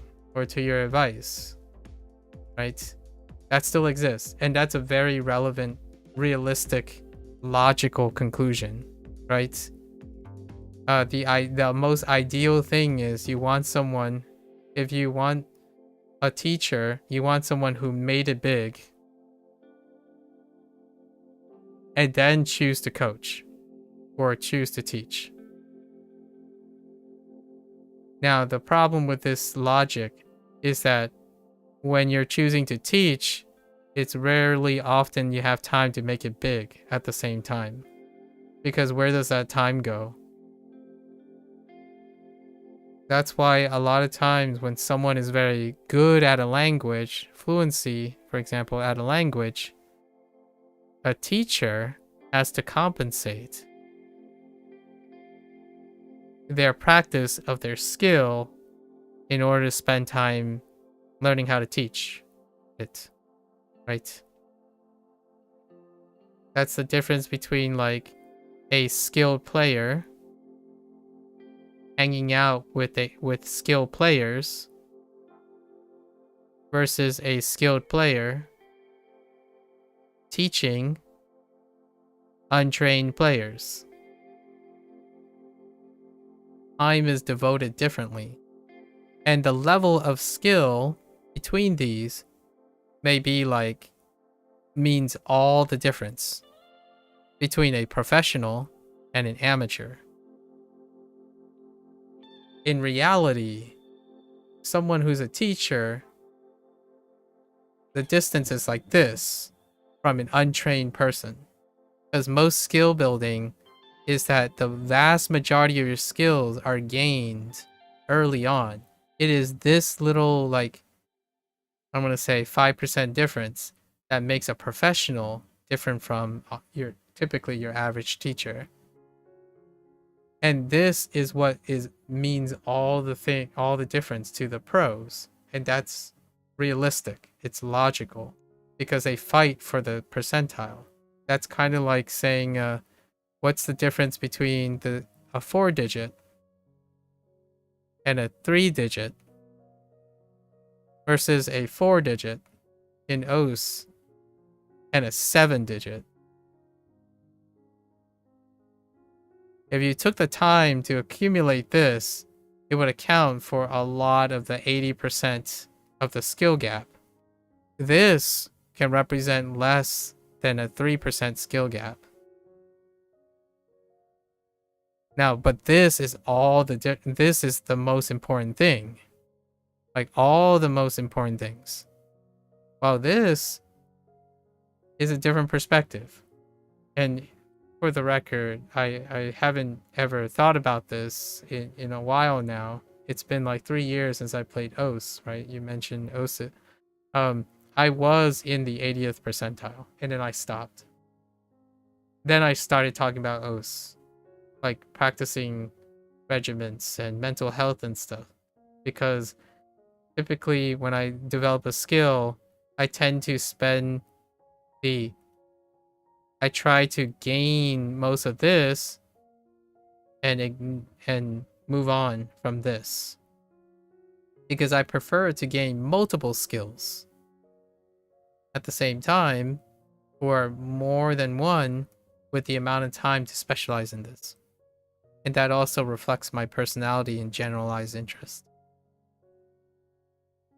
Now, one skill that has diminishing return for me is I think my communication skills are fairly good, right? I might even say humbly that it's somewhere up here. So that also means that I have to be realistic with myself. The more I use my communication skills, the improvements take a lot of time. You need to do a lot of things to get better at it. So instead of making it my focus, I don't focus on my communication skills per se. I use my communication skills when I'm developing other skills. So, you know, skill A, right? Skill B, skill C, So when I'm doing this, all of these things is making me develop my communication skills, which is still doing that thing going up. And that's what's making it different. And that's what I'm going for. That's kind of the idea behind what you just said in your university when you mentioned biology in a computer science major. This is what general education is. So when I was taking general education, what I did was I took my major and I made it applicable to my general education. So if you're wondering what my general education is, when I was in college, I was a biochem molecular biology major. My general education was logical system, psychology. I can name them because I think about them each and every day. Sociology, classic British literature, so Brit-Lit, music history, Spanish, let's see what else to have. Empire building.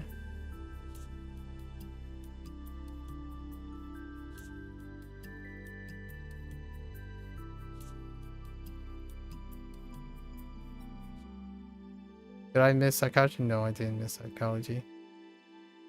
Yeah, these are my general educations.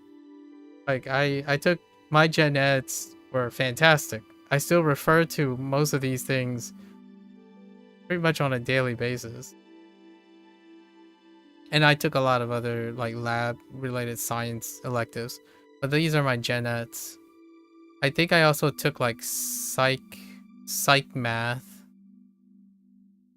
Yeah, psych math was the other thing. And all of these things I talk about in my college education. Like, they all have value to it because I found the connection between these two. Why are all these things interesting? And then you ask me about my life goal. It's because I'm learning something. This is what I'm learning. So I often acquire a lot of skills over time because I like to be a scholar for life. I enjoy learning things. So now we go back to, is language learning a general interest? It is. You know, language learning. It's like Chinese, that's great. Do I have other experiences with other languages? Technically, I still have learned Spanish in college, right? And then, you know, psychology, that's where therapy comes in. Logical system. And then when you're thinking about social media and stuff, sociology. And then you're thinking about literature and writing, story writing, Brit-Lit, music theory for the music stuff. And the one thing that's missing here is art. I actually took music instead of fine arts. I was thinking of taking fine arts instead, or performing arts. And then of course, here's the language feather. And then empire building deals with politics. And then psychological math deals with population statistics, along with sociology. This is where I had an understanding of whenever someone tells me about statistics, I use a lot of the psych math that I've learned in order to explain that population statistics is different from like case studies and longitudinal studies in a double-blind format, or a physical chemistry or biology experiment. It's very different. You feel like you can learn a lot from me since you have more experience and maturity, but who have you learned from or currently learn from? I'm guessing it's a lot of people, so maybe hard to name specifically. I've learned... Okay, it's kind of hard, but I can generalize for you. School is still 90% of my life. Not YouTube, not TikTok, not that. Now, when you say who I learned from or what I'm currently learning from, the rest is myself. I take information from people and I use it to learn based on my experience.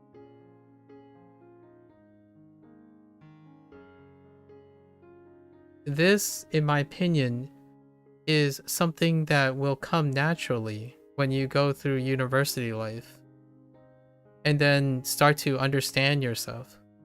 Most of the time, one of the things that you have to acquire from a university, I like to hope that universities still do this. And then if you decide to go to grad school, right?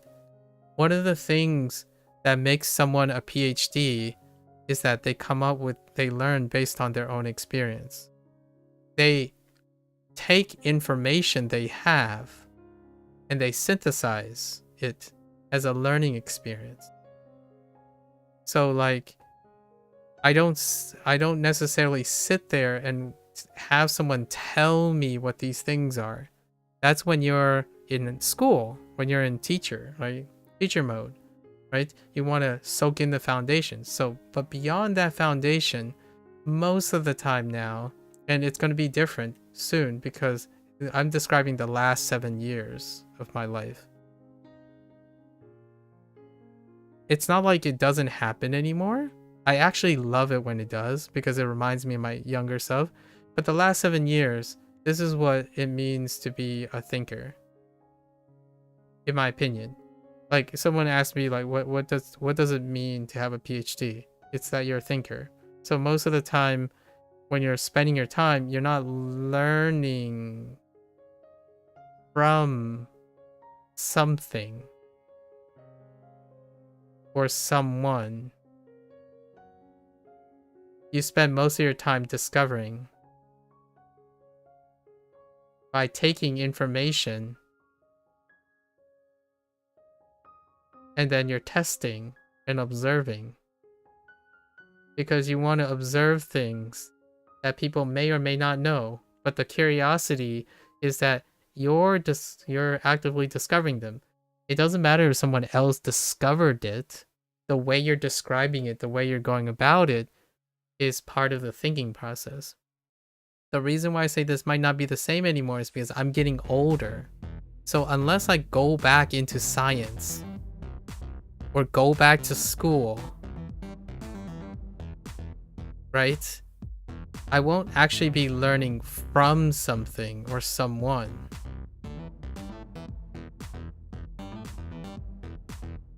You end up finding out that you can learn anything without the instruction of someone else. Most of the time. I love going back to school, by the way. I love the idea when someone comes up, like Beep the other day, said like, oh, you could take a picture of the coffee stain and then like put it on the screen and use it as a prompt. I'm like, that's amazing. Why didn't I think of that? That's why I like going to school and science.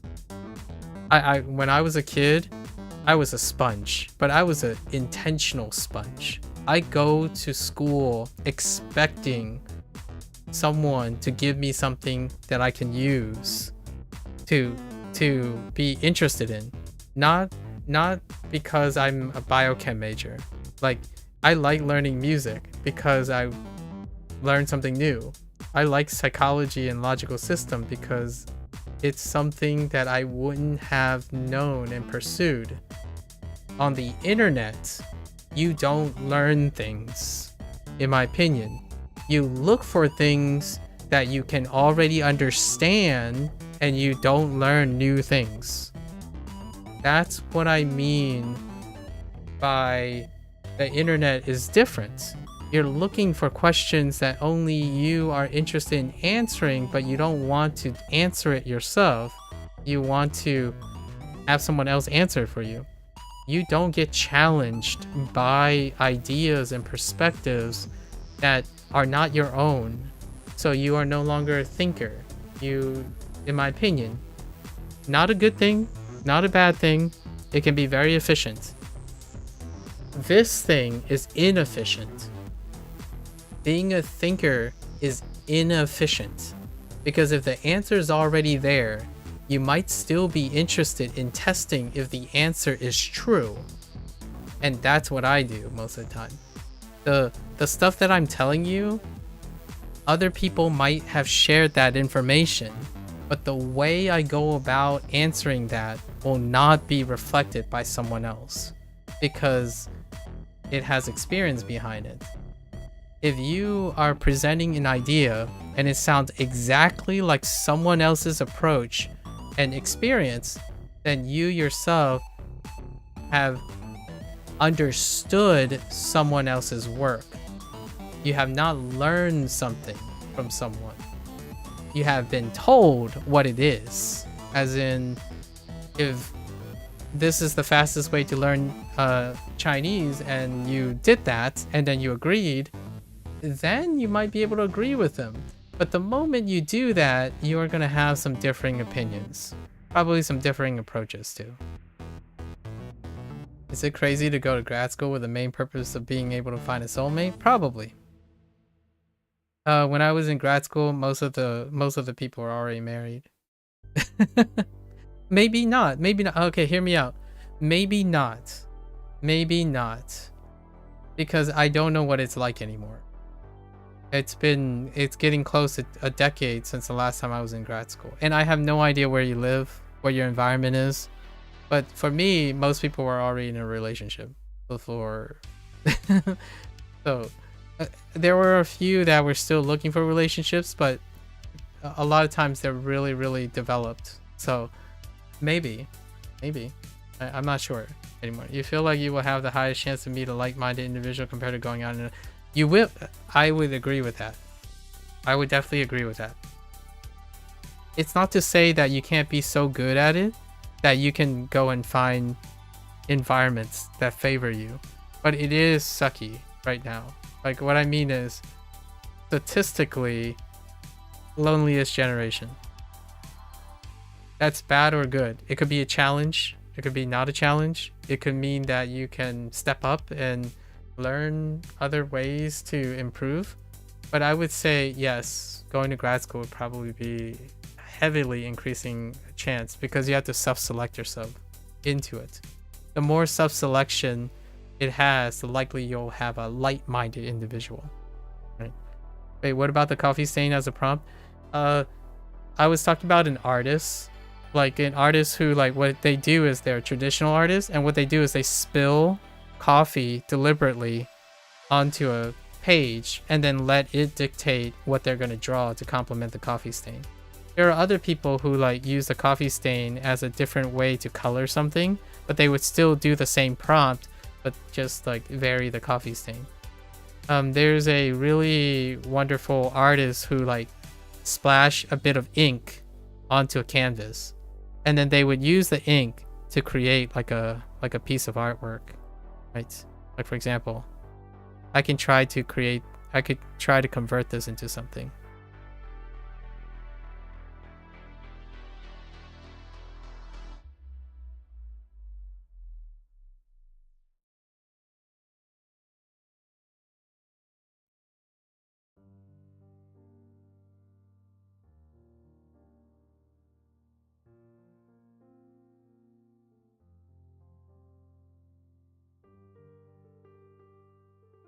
Right?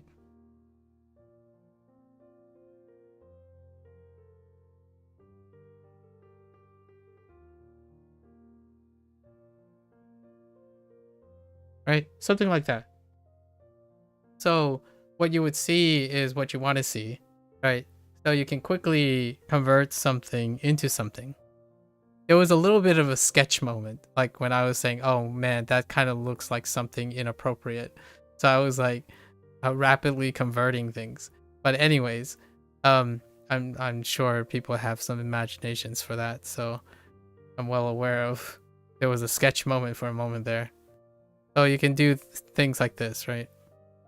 And I was thinking like, oh, but we're doing digital art. Where am I gonna spill coffee? What Beep said was, I could take a piece of paper and put it outside spill something on it, take a picture of it with like a high fidelity camera, and then put it onto the screen and then draw from there. And that to me is pretty cool. Like, I forgot that is such an elegant solution, right? And that's what happens when you talk to other people. Sometimes other people have elegant solutions that you can incorporate into your own ideas. So that to me is why most things are interesting. It's not interesting when the person that is telling me the thing, it's not their own. And what I mean by it's not their own is you can be a nerd and copy all the, all the internet waifus and whatnot. The question is, can you describe it to me? Tell me what your process is. Because I don't want to talk about like, okay, if this looks exactly like the other thing that you're referencing, I can't tell the difference, but you can explain the difference. And that's why it's important to know what an A mean to you. What do straight A's mean to you? I explained most of the stuff that if you're saying I'm relatable, I explain most of the stuff, what they mean to me. When you're saying, oh, if someone asks me, what does a PhD mean? I will give you an answer, right? That isn't, oh, it's a PhD. You basically defend a thesis and then you become a PhD holder. Like that's like everyone else. I can tell you what a PhD means to me. And I'm going to tell you now, not everyone agrees with me. Actually, probably a lot of people don't agree with me. However, that's not the point. The point is, I understand that most people don't agree with me. And I'm still going to tell you anyways, to the best of my ability, what a PhD means. Or what does good communication mean? And what does good enough communication means, right? Those are the things that tell me that the person I'm speaking to understands themselves, not someone else. They have an opinion of themselves, but they are aware of the realities around them. So someone could say something like, hey, you want to hear a secret? I really, really like this movie. And it probably has one of the lowest ratings ever. That something like that. I couldn't think of an example right now. Oh wait.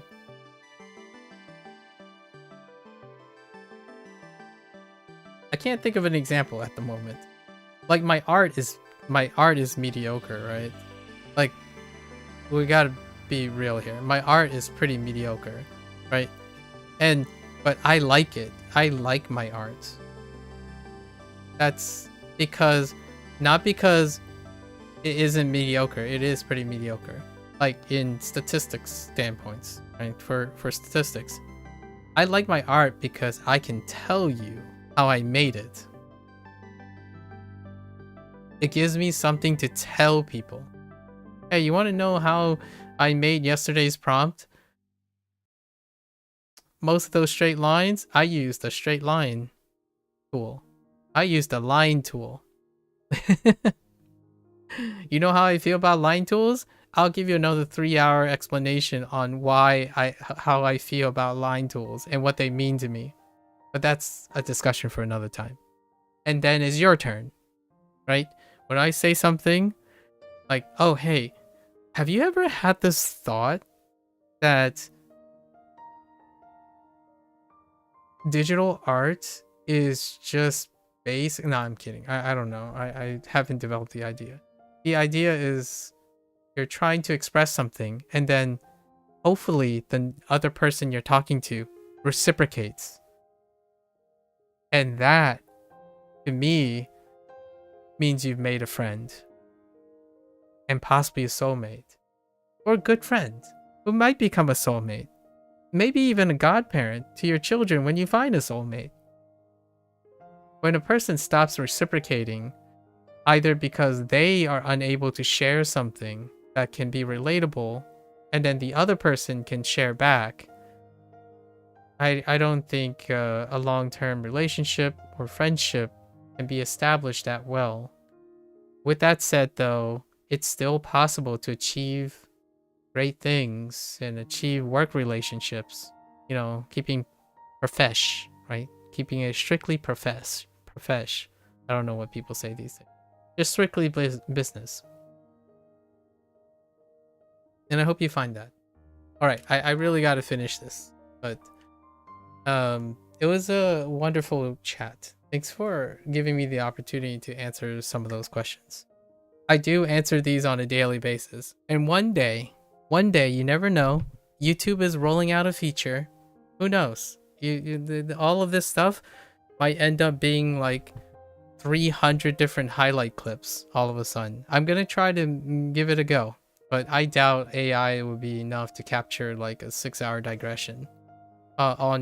On average, I already told you this, on average, when someone stays, I either talk so long that I run out of time or the other person runs out of time. Largely because if I had one opportunity, I'm sure as heck going to try my best to make that opportunity count. I don't know what your future is going to hold. You never know. You might become the most successful, most happiest person ever. And maybe, just maybe, I get to be part of that life. Right? And that's cool. I'm like excited for Beep, right? I'm excited for Danny, Nords, whatever you have going on. I hope it's the best thing ever. Like NMPs, and I hope I get to live long enough to see most of this happen. Right? That's what it's like to live. You want to see people do well, do great, and if I can contribute to that, maybe just a singular day, then it would be great. That means the world, in my opinion. If other things happen down the line, I'm not altruistic. I'm not a saint. So if something like comes back to me, I'll greatly accept it, but I'll sound like Choppa from One Piece, okay? I will reject the compliment. I will reject things, but know that it still feels good. Like, but I'm very, very terrible at accepting like compliments and stuff. Imposter syndrome is a really, really a double-edged thing. It's the thing that makes me constantly want to improve myself, but it's also the thing that makes it potentially kind of alienating, because I typically like to push people away when the time comes. So if we ever like collaborate on something, the first person to leave would probably be me the moment that person is self-sufficient and independent. It's kind of like being a parent, sort of. Like, I'm not a parent yet, or possibly ever. It's the closest thing I have. I invest in people and hope that something something becomes of them, and not in the worst way, in the best way. And that's probably where I would end on the digression. So hopefully something there made you feel a little bit more comfortable. Go get them. Right. Cheers to all the people who are trying.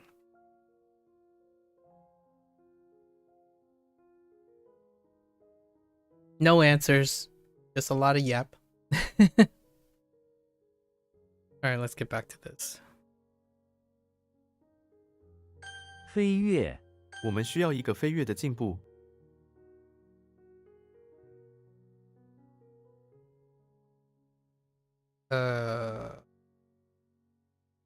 Heck.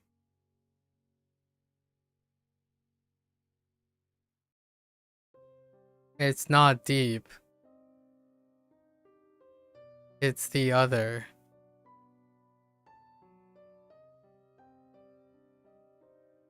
Wait, actually.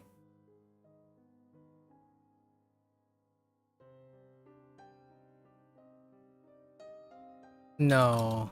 No. We'll pass. Pass for now.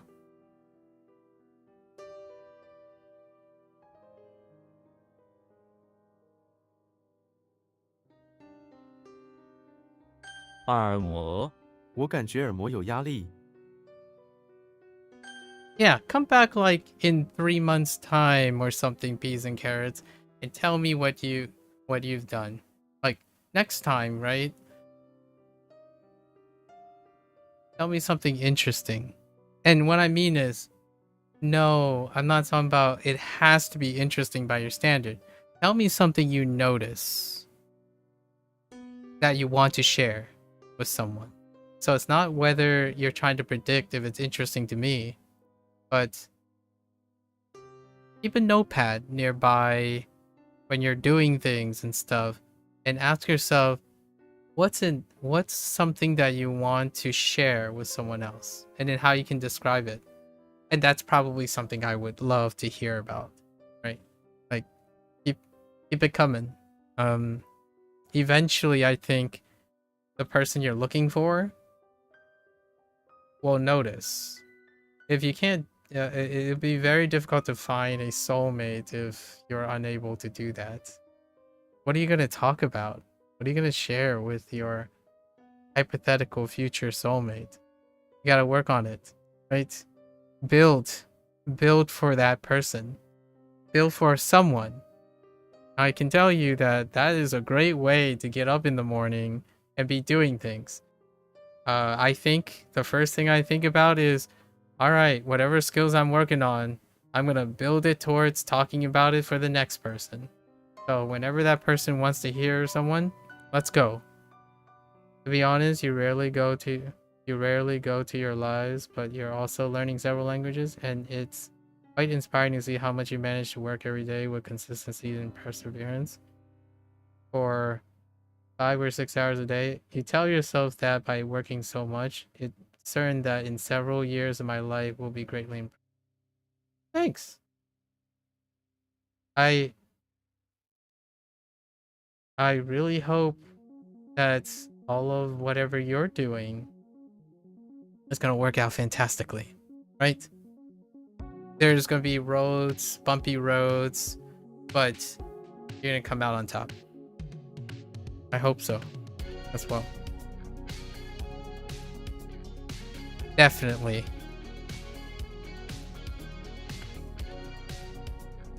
You're welcome. Anytime. I like to think I'll be around to see it if you give me the privilege of doing so. So in several years of your life, I really hope that I live long enough to see all of it. And you'll give me like all the hot takes and maybe write a book, create a documentary, or all that stuff, right? I'd love to hear it. I imagine myself being old, like 70s, on a live stream, and all I do in the day is I just sit here with my automatic feeder and just watch and have people like spam me their life exploits. I think I would live very happily in my final days, seeing that. Hear me out. This might be to contrast the reality. I don't want to see a future where you have like the majority of teens and 20-year-olds like passionless and lack any form of individuality or personality or smiles, like people stop smiling or something. That would be terrifying. I think going out, like ending your life, seeing that that's the state of humanity and humanity's youth, I think that would probably crush crush my soul. Because all I can think about is, boy, what if my generation actually did more for the future generation? That's probably what I would feel like. I hope that's not the thing, obviously. I'm not hoping that that is. I hope it's the opposite. When I pass away, the last couple moments is all I see is I'm bombarded by successful people in the future. I feel it's really depressing when when you leave this world and you see terror, fire, passionless hate, crimes, and stuff. I think that's a really... We're not going to entertain that idea. I want to see Star Trek's Utopia, okay? That's what I want to see. Star Trek's Utopia, gosh darn it. Make it happen. You silly potatoes, make it happen. Get. I'm really not that old yet. Gotta start now. Let's start now. Okay, how do I do you? And walking.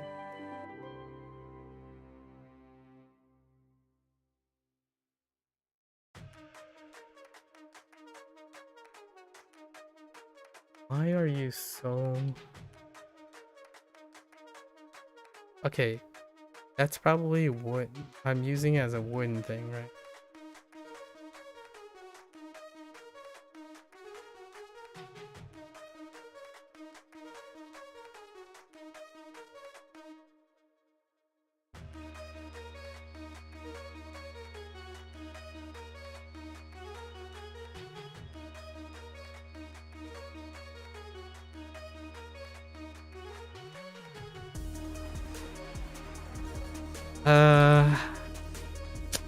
I don't know yet. And I thought I knew this one. I typed Yao already, right?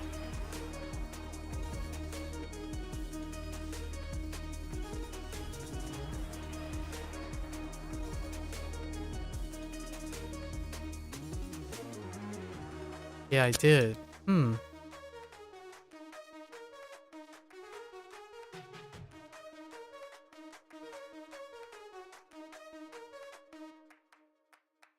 What incarnation is that?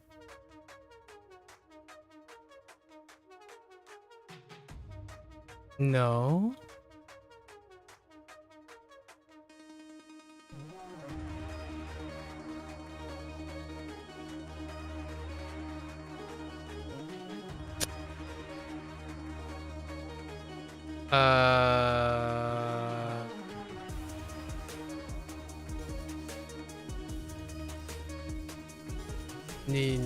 Ni nung something who一些帮助吗?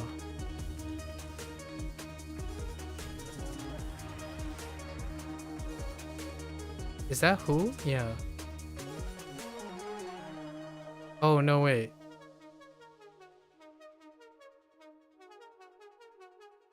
That's not that.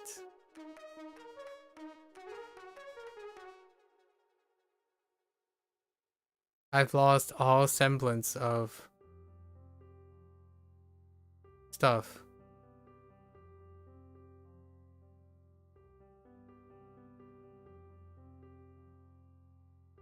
That's not who. It's something else.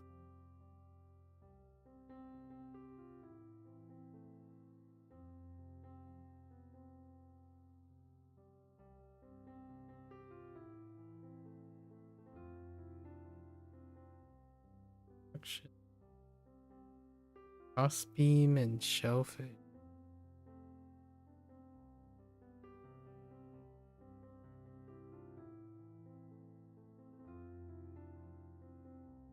Hope.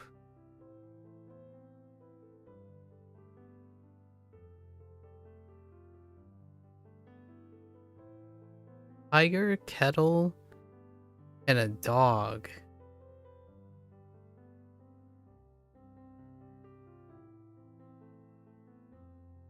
Oh. Oh wait, but then I don't know what that other thing is. Xian. Xian, that's Xian. Oh. Mahjong.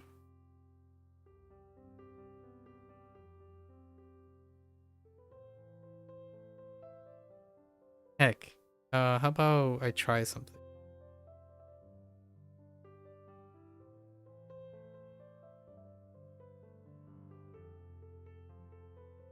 Nope.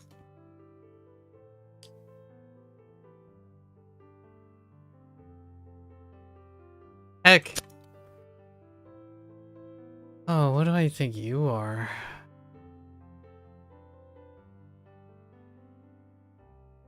Dang, it's not a range.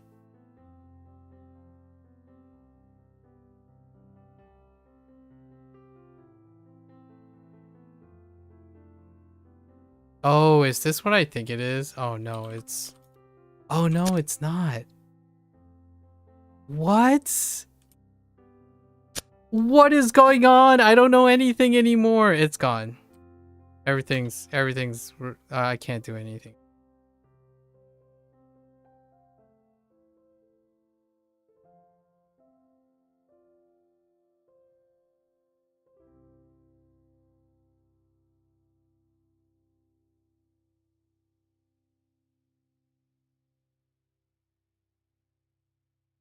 Everything is so confusing. 逼迫，我们不能逼迫别人接受我们的观点。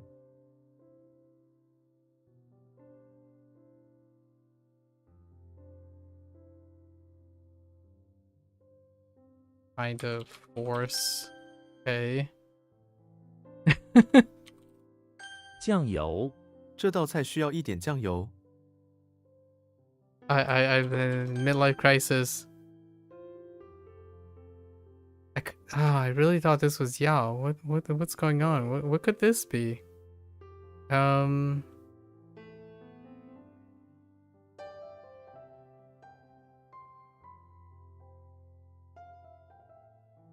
Yeah, this is the thing, like, oh, it's not show off either. Oh, wait. That doesn't make any sense.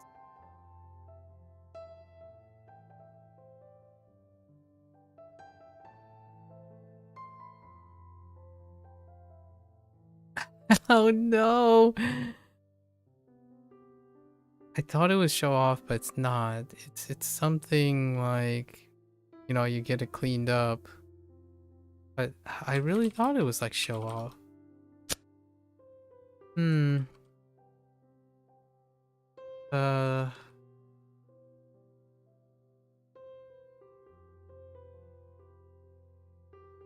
连续剧，他每天晚上看连续剧。It's like drama series.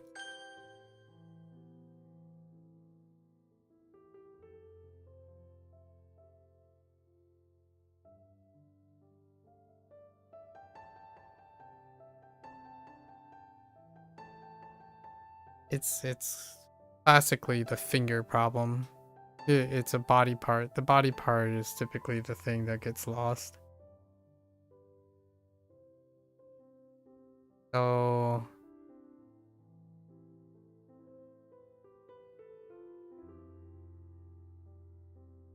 I really thought this was Tuo, but it's not.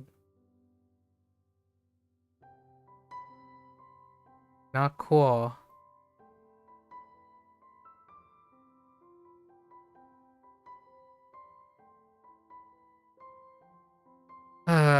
I give up on this one.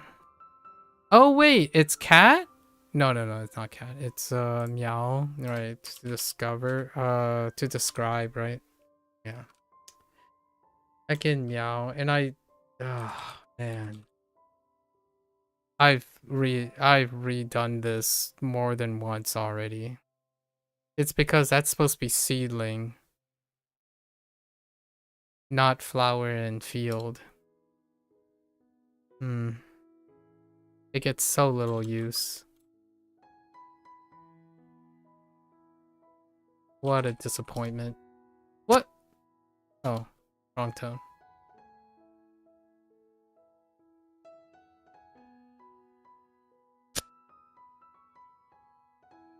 Oh, that's 4.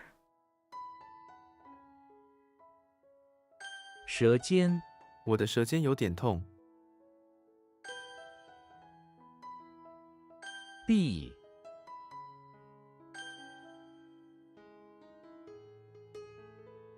啊，咦，奇妙，这是一个奇妙的经历。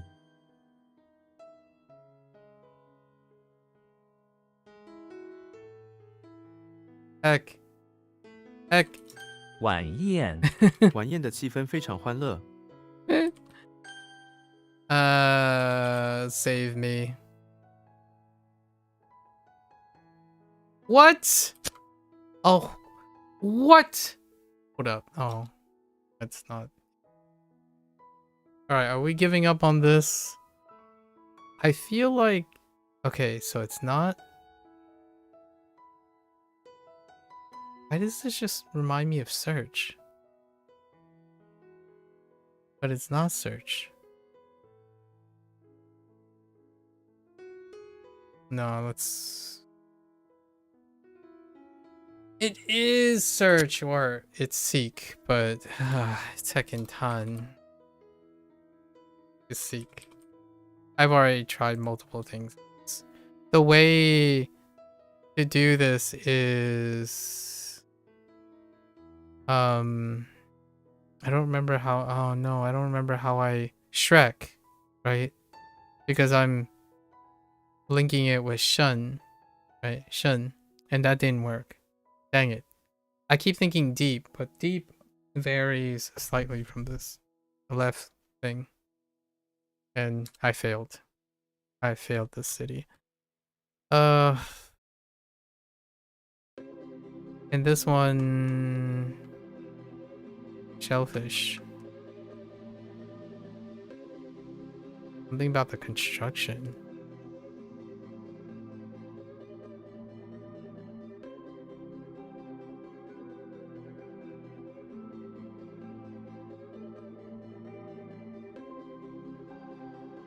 I'm giving up on this too. Gong. Oh, tributes. To pay tribute. And this one sucks too, and we've already worked on this. So maybe better luck next time. Or just imbue some emotion into it. That's all we got. 苗， Deep has a water echo like being deep in the water, and search has a tree like you lost your kite in a tree.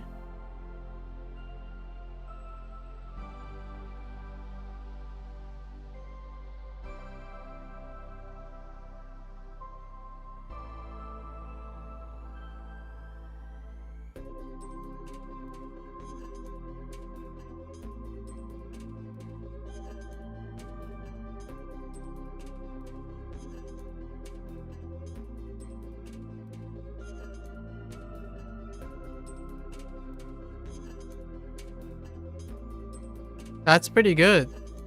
Yeah, that's pretty good.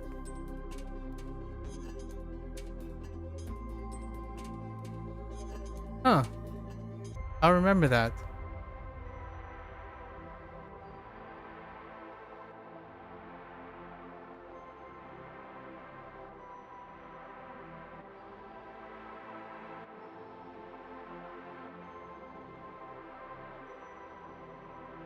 Oh, but that's not the problem. Okay, no, never mind. That doesn't solve my problem.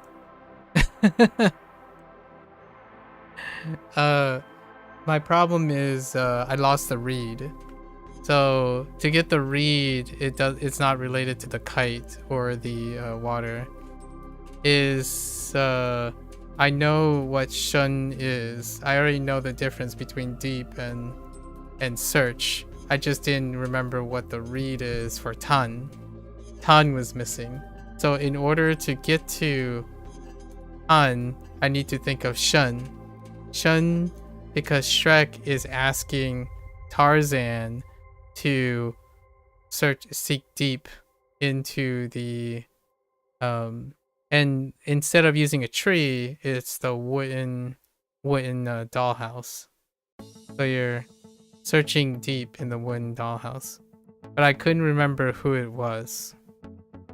So the kite doesn't help with the tan.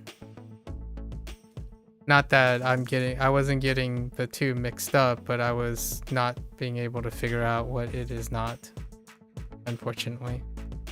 But that is a really great way to distinguish between deep and seek. Yeah.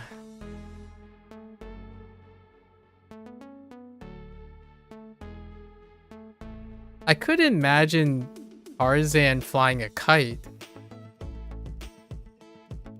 I'm sure you wouldn't be able to use my mecha giraffe from today either.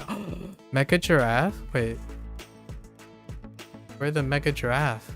Hello? Never know. Never know. I could imagine, honestly, I could imagine Tarzan flying a kite. But then I would imagine, but then I should imagine Shrek being deep in the water? Interesting. I can definitely go places. It was a mnemonic. It's just always on those giraffes. Oh. Yeah, so here I couldn't. So this is search. I knew it was search. And I knew what deep was. And my only connection here is to have Tarzan interact with Shrek. Because there's no other other thing at the moment. What is my other thing? Yeah. Oh, which by the way, this isn't a problem when the character is with a vocabulary word. So like the characters themselves is like not too concerning. Whenever they're with like, you know, like Tanqing, right? Tanqing and Tantao, then they're self-explanatory. But these are the things that sometimes they kind of need some reinforcement. Like this one's one of them too. 档案 这些档案很重要。 Like which dang? There are two dangs, and it's actually the same difference, or one of the similar difference. It's the difference between a finger and a tree, for dang.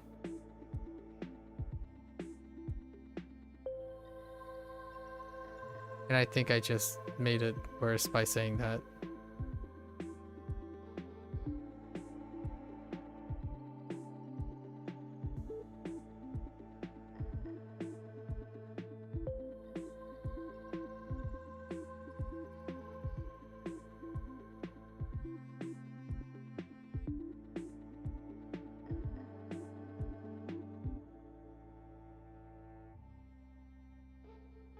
That's barrier plus un.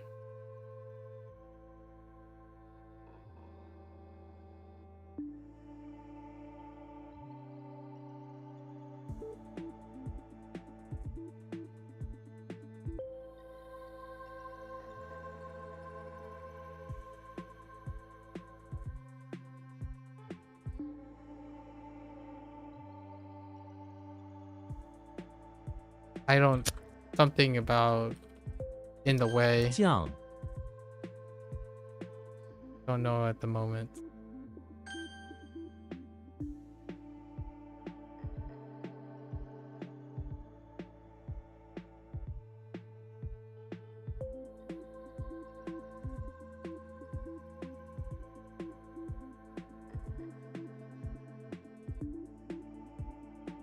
I'm like spacing out completely on everything right now. Usually this doesn't happen until much later in the day.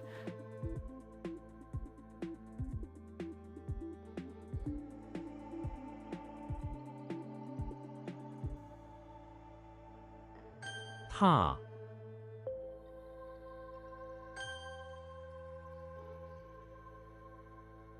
What happened here?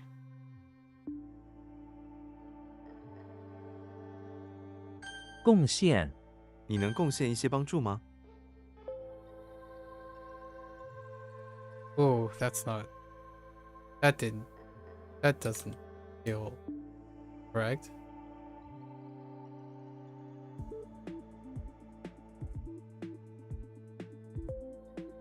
Feng.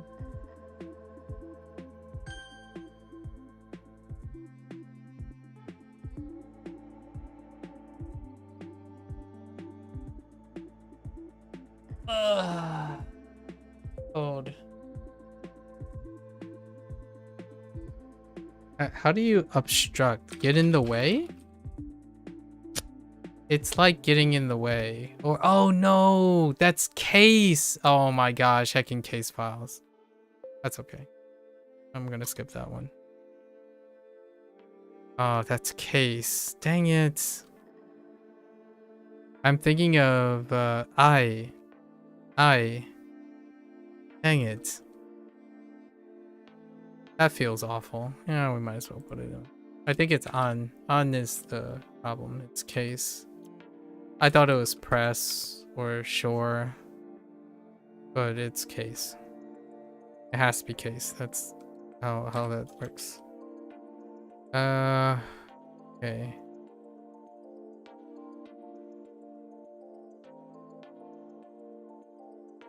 Heng xiang. 螃蟹是横向行走的动物。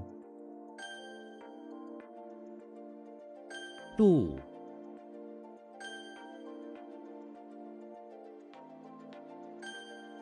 I don't like files. Files and documents. Files and documents make me want to figuratively flip at my desk, which is very, very difficult. My desk is quite heavy. But man, do I want to flip it.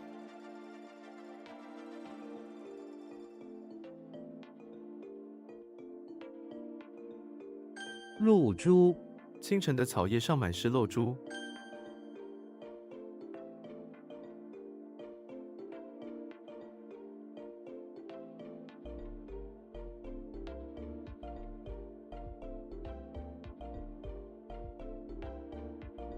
抬头. 请抬头看前方。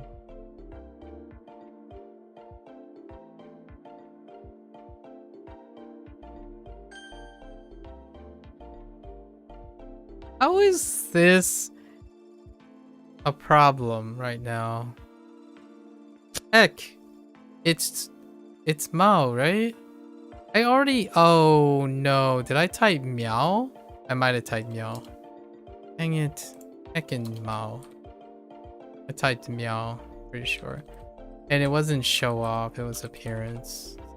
That's a problem. So what was I thinking? I was thinking of Yao earlier. What was Yao? Show off? Oh, it was because of turkey. It's turkey. Okay. Oops. Dang. I'm below average today because I'm at 8 now. That's below average. Oh, it's around average, but I don't like being around average, to say the least. 见.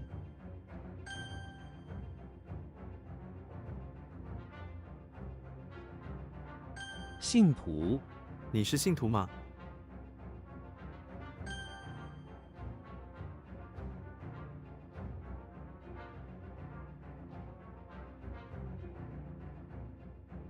The heck?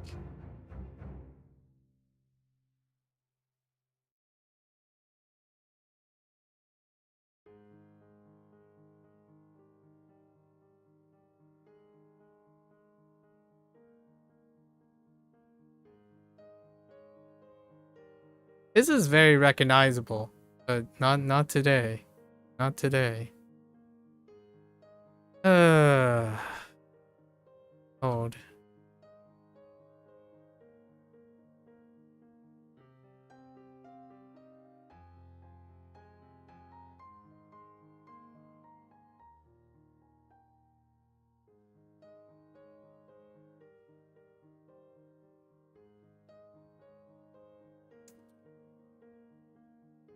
Nope.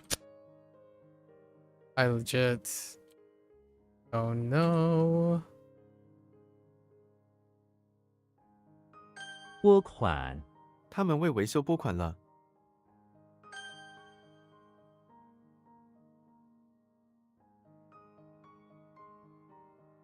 Yeah, teeth is... That's teeth. And teeth is really, really kind of special. And yet, here I am.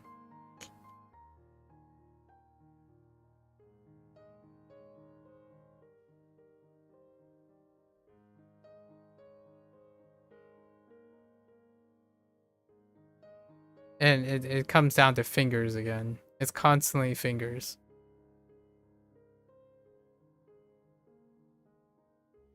No, I don't have time for this. Chung. Where does the teeth come from?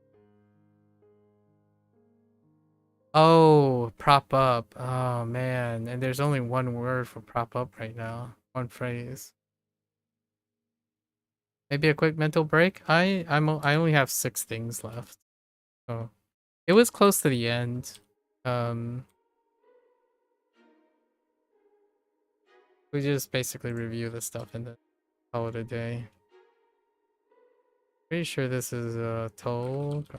投稿他每个月都投稿一次。 Draft.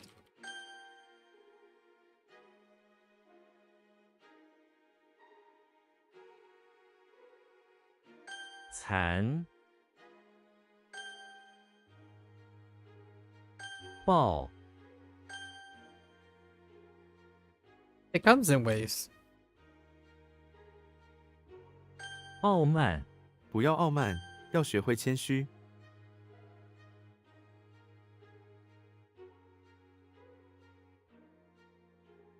Heck.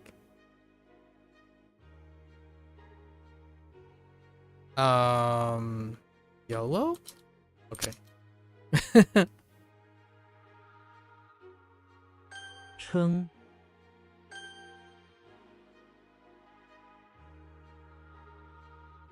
Oh, 跨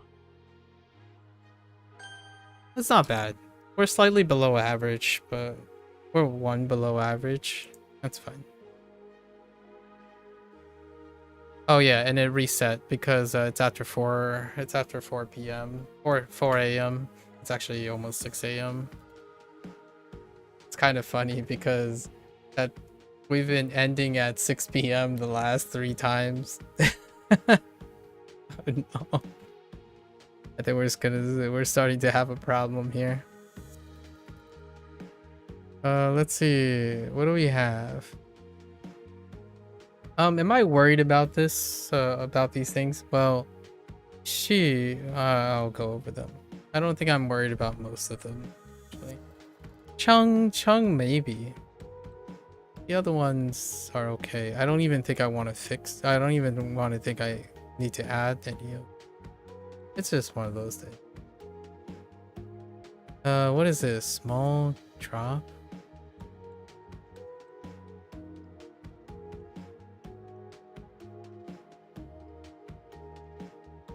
What?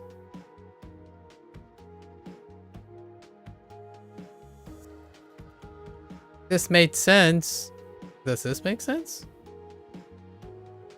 This is Caterpillar.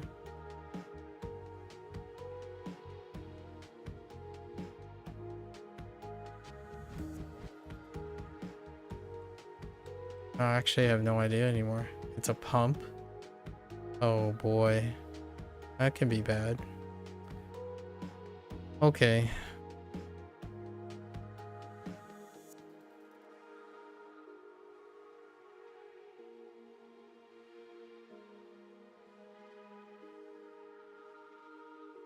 Caterpillar. What was that? Like the forehead and the cow?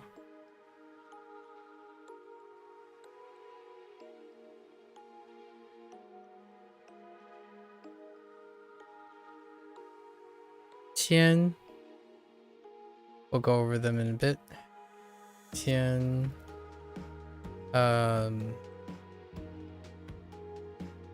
Zhong.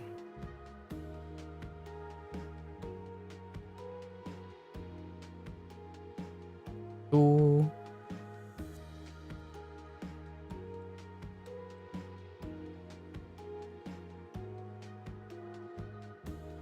Tian.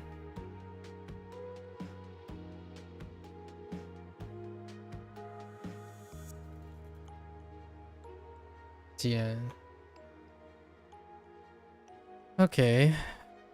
No worries, no worries. Bao Jia.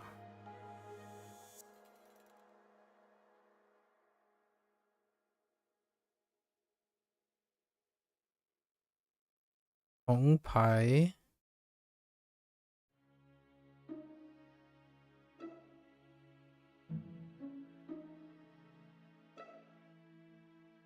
That doesn't make any sense, does it? Oh yeah, it does. Guo Qi.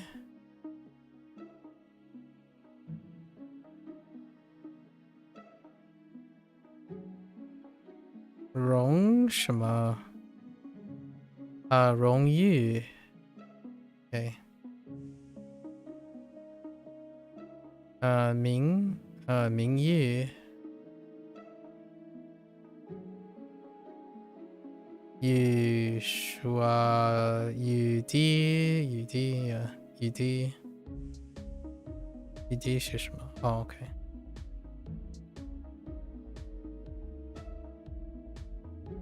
Qing Tong. Wait, if this is Qing Tong, what is Tong Pai? Oh, yes.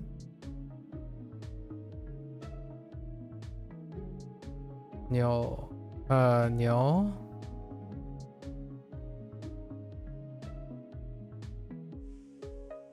Niu Lan.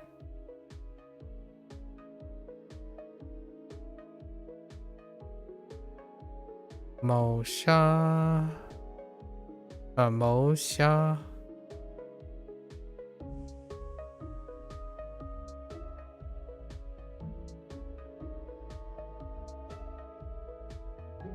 She Ji. She Ji. Okay, reach. This contact. This might be the weakest one. To involve. Yeah, involve is probably the weakest one. Bao Zhu.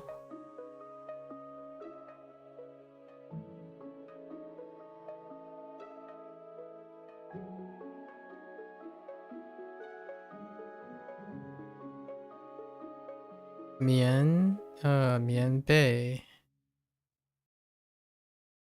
And Mo Jing. Alright, let's see if I made an error on these. We have Kirby. Kirby is nice. Kirby is great. Kirby is in front of the pawn shop. I was gonna try to make it rhyme. In the pawn shop. And you know, he's pulling along a cow to be sold. But while he's doing that, he's wearing a crown, a cute little crown with the little caterpillar on top of it. On his way to the pawn shop, right? Wait, why did I have to say all of that? I lost the meaning of qian.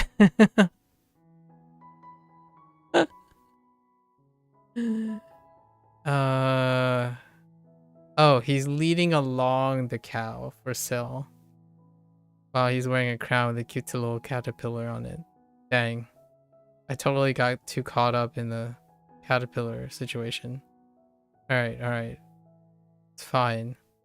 Now we have Zelda, who's in the female hot spring area of the temple. And this one is wildly weird, but you know, she's in her really immaculate silk garments, and for whatever reason the monks in the place are forming a conga line where they are like stacking vertically, and Zelda is sitting there looking at their feet in awe of how their mystical powers as opposed to her Triforce powers. Like, this one's outrageous, but it kind of works. I don't even know. It's like someone decided to write something and they forgot where they were going, so they decided to just improvise the whole thing. Okay. Now we have Dumbledore, who's in front of the house. The ridiculous world mnemonics. Yeah, like, what the heck? Like, it legitimately, here, I'll tell you verbatim what it is. Zelda, I usually try to modify these as I'm rehearsing them, right? So Zelda is in the bathroom of the temple, which have a female spring, a female hot spring. And she's in her like voluptuous princess silk robes.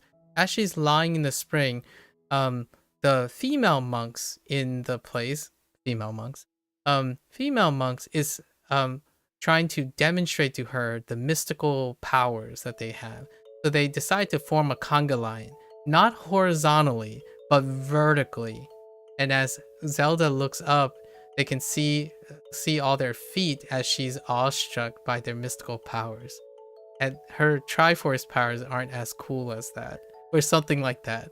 And I'm like, the vertically? And I'm like, okay, alright. And the vertical gets you, right? Yeah, that's it. That's exactly why it's like, oh, alright. And then the vertical sticks out so much, and it's the word vertical.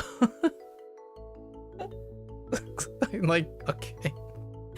It works, I guess. Heckin' vertical. Now we have Du. So Dumbledore is in front of the house, and he's playing Unk. So now Dumbledore is being Unk Dumbledore. This one works out. This is 10 out of 10. So Unk Dumbledore is keeping an eye on all the wee young wizards. In fact, he went as far as conjuring up extra eyeballs to, you know, superintend them or supervise them. Because he's Dumbledore Unk. This one is good. Du is like, yeah, that's exactly what Dumbledore would do. Sure. Alright.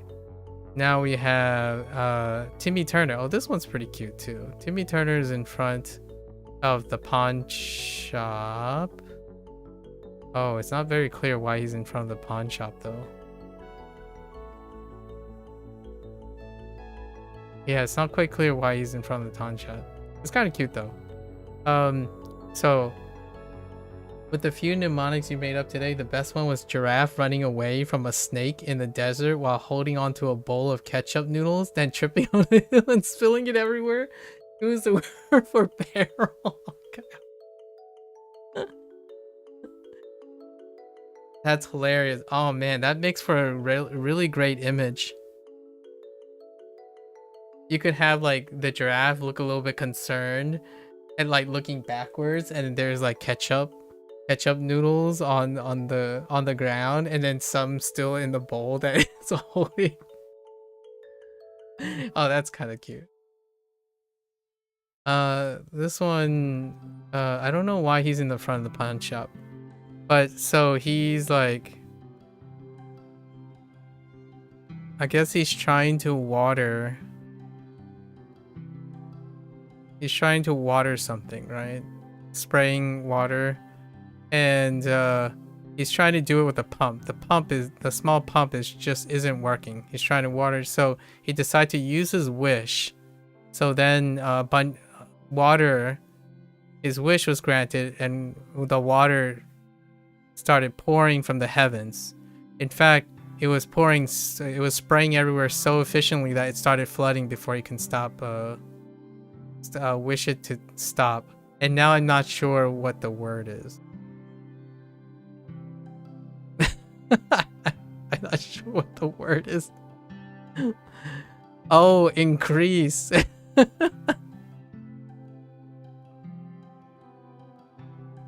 Yeah.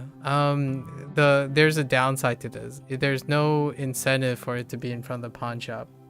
So let's see. So let's say Timmy Turner has recently exited out of the pawn shop with a pump, and he was trying to use the pump to increase the moisture, in his lawn, but the pump was a dud. So instead, he wished that there'd be more rain to increase the moisture, and rain starts spraying and falling everywhere from the heavens and started flooding the area, right? Increasing the water over and over again, but maybe a little too much because it's Timmy Turner. I'm not sure if people watch The Fairly Odd Parents anymore, but that sounds like something that would happen in The Fairly Odd Parents for sure. Alright, so we have Jimmy Neutron. This one's fine. Jimmy Neutron is hired in the basement of the pawn shop for an after party. There's a party happening. So what he was hired to do is basically to clean up after the party. It's a crazy party. So instead, he developed a mechanical robot with a bunch of fingers to pick up after the party. But I lost the meaning of this word as well. Oh wait, it's pick up. It's in the mnemonic. To pick up after the party. I think I'm a little exhausted today, so let's practice our things. Okay, so we have Ling. Ling is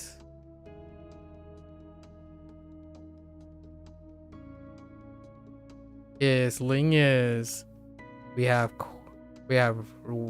rice. We have rice, coyote,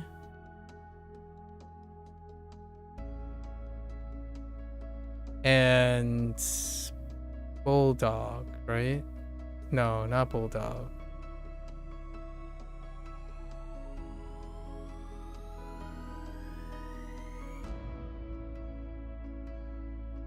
You're bringing the rice to the coyote. For the neighbor.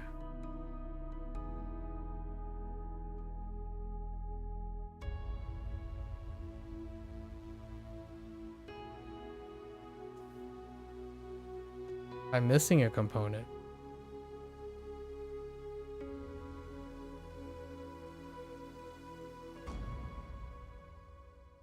Oh wait. Oh, sorry. What is the component that I missed?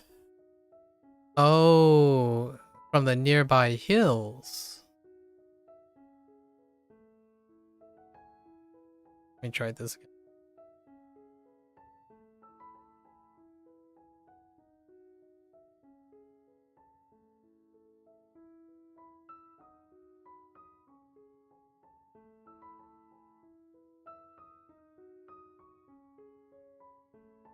So Ling. We rewrote this already. And that's what I was trying to remember. So is Link helping out a friend's coyote by a nearby hill by bringing some rice to the infirmary to help out? Because Link is a fetch quester. Okay, and then we have Shi. Shi, this was unfortunate. Wrong tone. And she was very complicated. We have silk.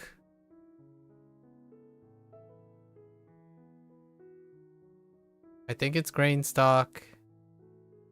Net. And shellfish. Or it could be...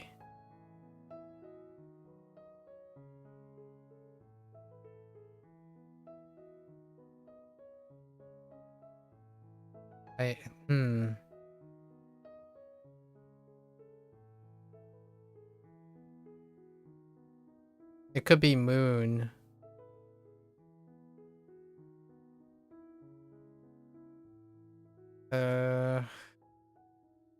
I kind of need to improve this.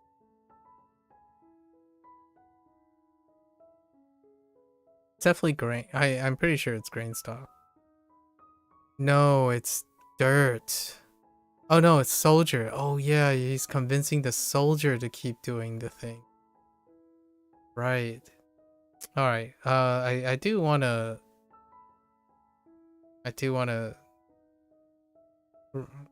adjust that.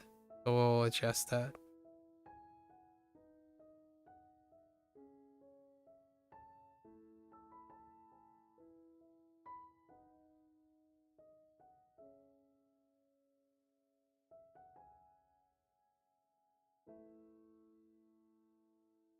So she or continue.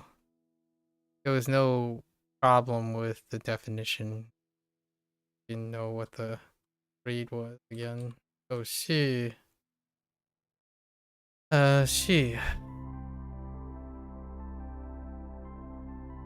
This wasn't that bad. It was kind of coercive.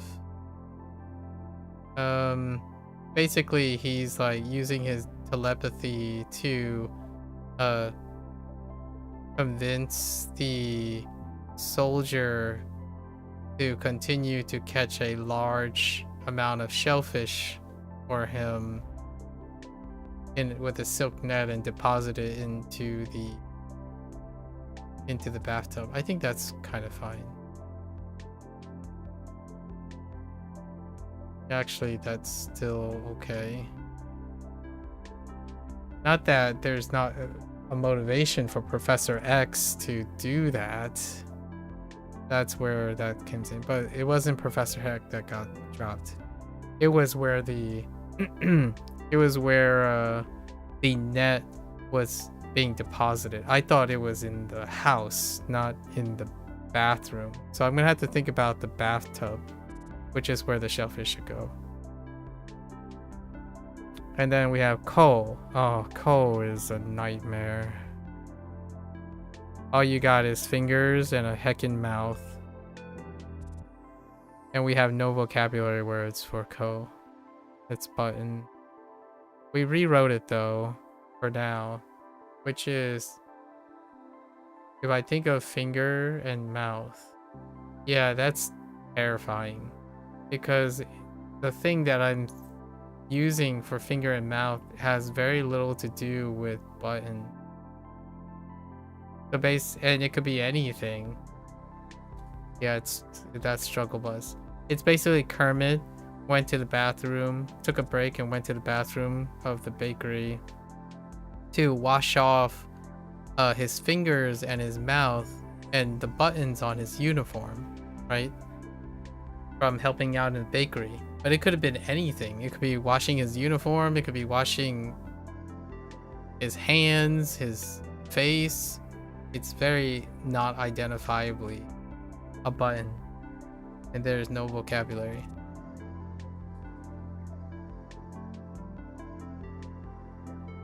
Yeah, this one is rough. I'm just gonna have to brainstorm. Mouth can be for said or eat, is how I'm pivoting. And fingers can be hand, but Still nothing to connect to the button. The original mnemonic is pretty decent, honestly. Where he's like, Kermit went to the bathroom, sort of. Kermit went to the bathroom and he couldn't stop eating croissants that he bakes. So, he took his finger and buttoned his mouth shut. And I thought it was pretty good because Kermit was a puppet. But when it came back around, it's like, I don't know what it is. And then we have Meow, which is described. That sucks. I worked on Meow.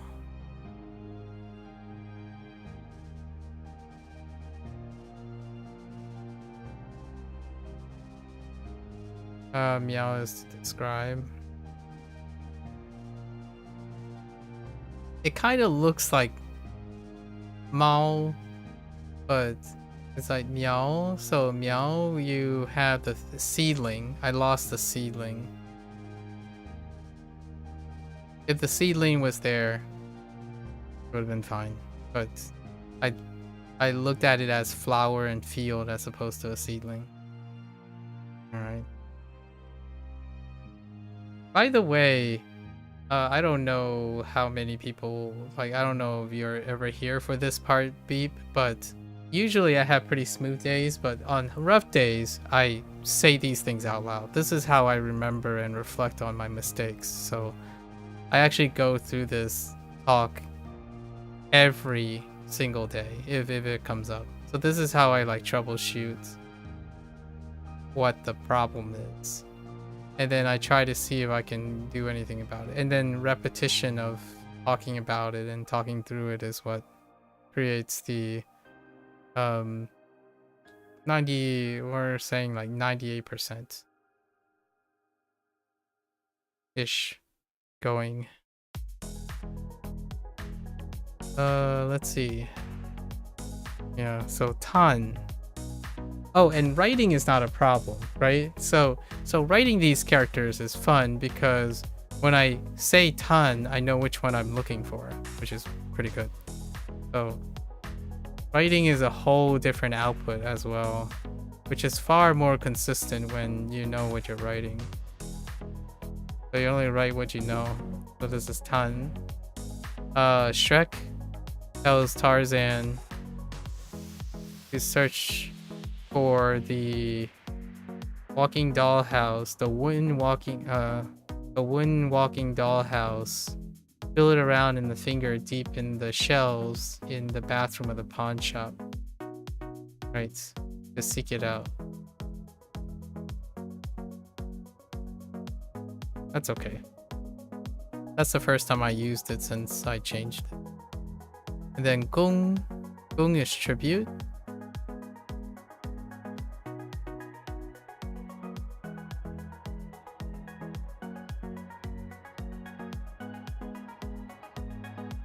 Gung, we have, so it's more or less of a construction, but the crossbeam.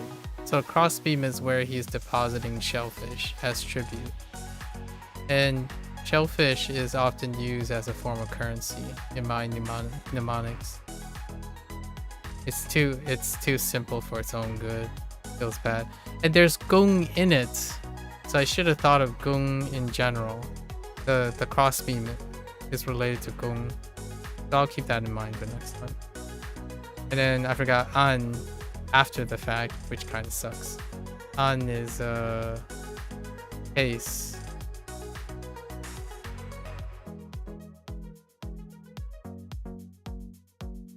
Like in An. Case. How does this work?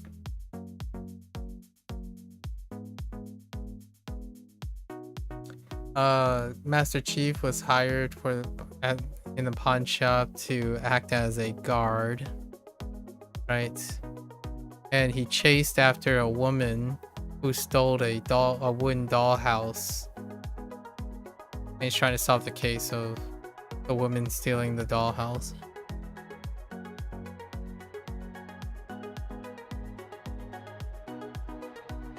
And then we have Mao. Mao is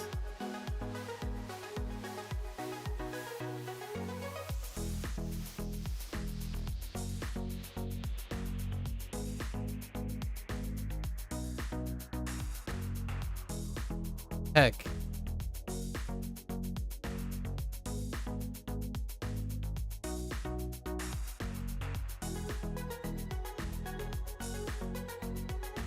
Actually, I'm not sure if there's a stroke up here.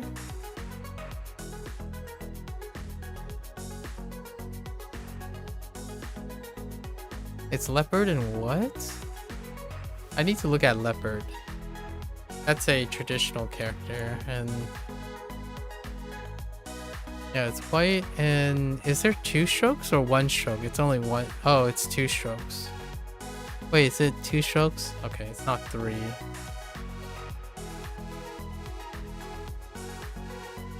That comes off as cleat to some extent. And then white with legs. Oh, wow. For appearance. What can I change about this? Where did the legs go? Oh, it was just Mickey Mouse, Mario. Oh, I was debating between if it was Mario or Mickey who's in the barn. So it's Mario in the barn, right? He's taking care of a leopard. Why is it in the barn? Because Mario is leopard barn.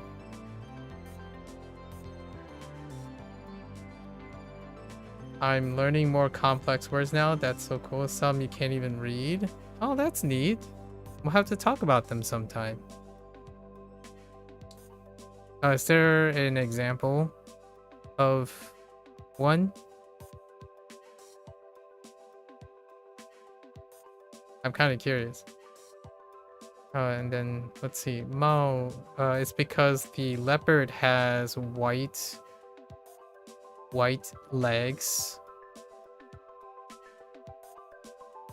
He's just helping a kitty cat with white legs, which is kind of cute image. But it's Mario instead of Mickey. How do I make it more Mario related?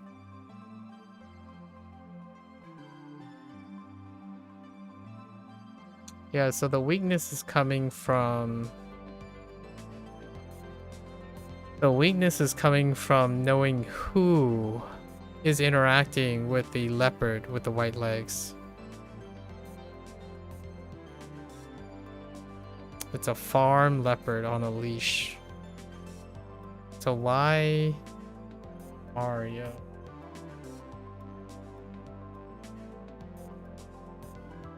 I have to think about it for some time.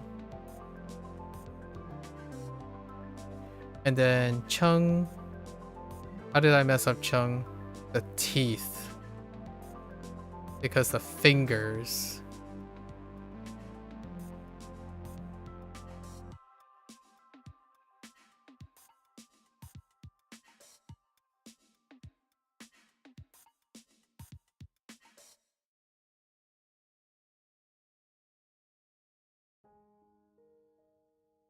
Teeth. Man, prop up. This one's okay. I'll give it a pass. We're almost at a milestone soon. So we're what? 3 weeks? We're 3 weeks away. Oh, not 3 weeks. So we're 3 days. 4 days. It's little under 4 days from deciding whether I'm gonna stop at HSK 6 and then start just doing reviews and then take a break from lessons. We're almost there.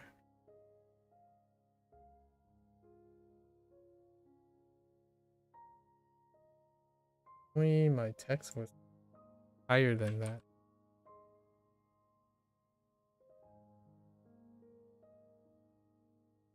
That's one of them? I have no idea. I can read that.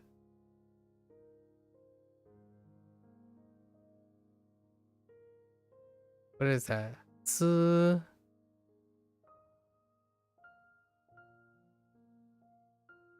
I don't have that. 资党? What is 资党? Yeah, I have no idea what 资党 is. That's interesting. Oh, wait. Oh, what could you possibly be trying to? Do I have a 资党? Like something like it. I'm kind of curious what the hits are for 资党. I don't have a 资党, unfortunately.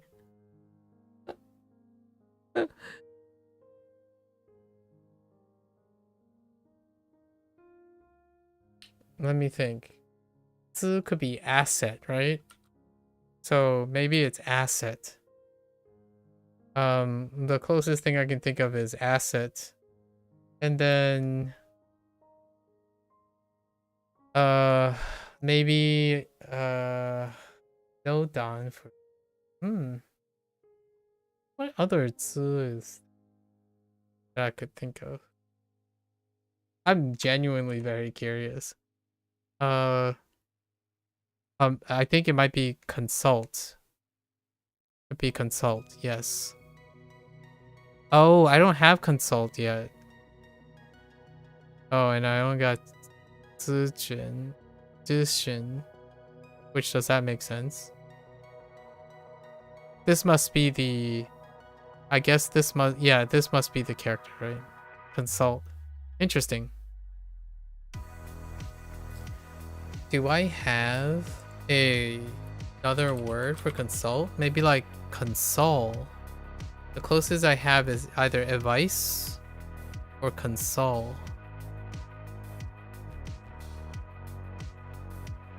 Yeah. Ask for advice. Interesting. We gotta talk in the future. It's almost been the year. You know what I mean? Like we told each other, Churn, right? We made this like an unofficial agreement. A year or two, right? Once we get into a year or two, we're gonna start bantering in Chinese. All right.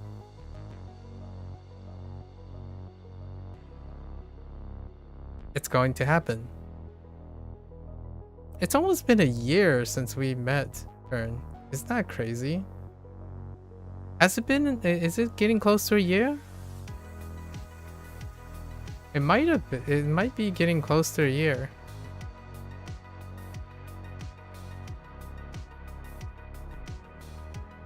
Man, time flies when you're having fun.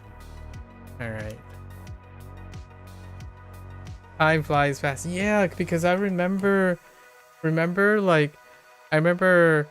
hearing you about your end of the school year, the summer vacation.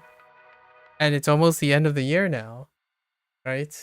Like we're looking forward to talking about Christmas vacation. We talked about Lunar Festival, right? And even the Dragon Boat Festival. So yeah, getting close. We're about to be anniversary friends.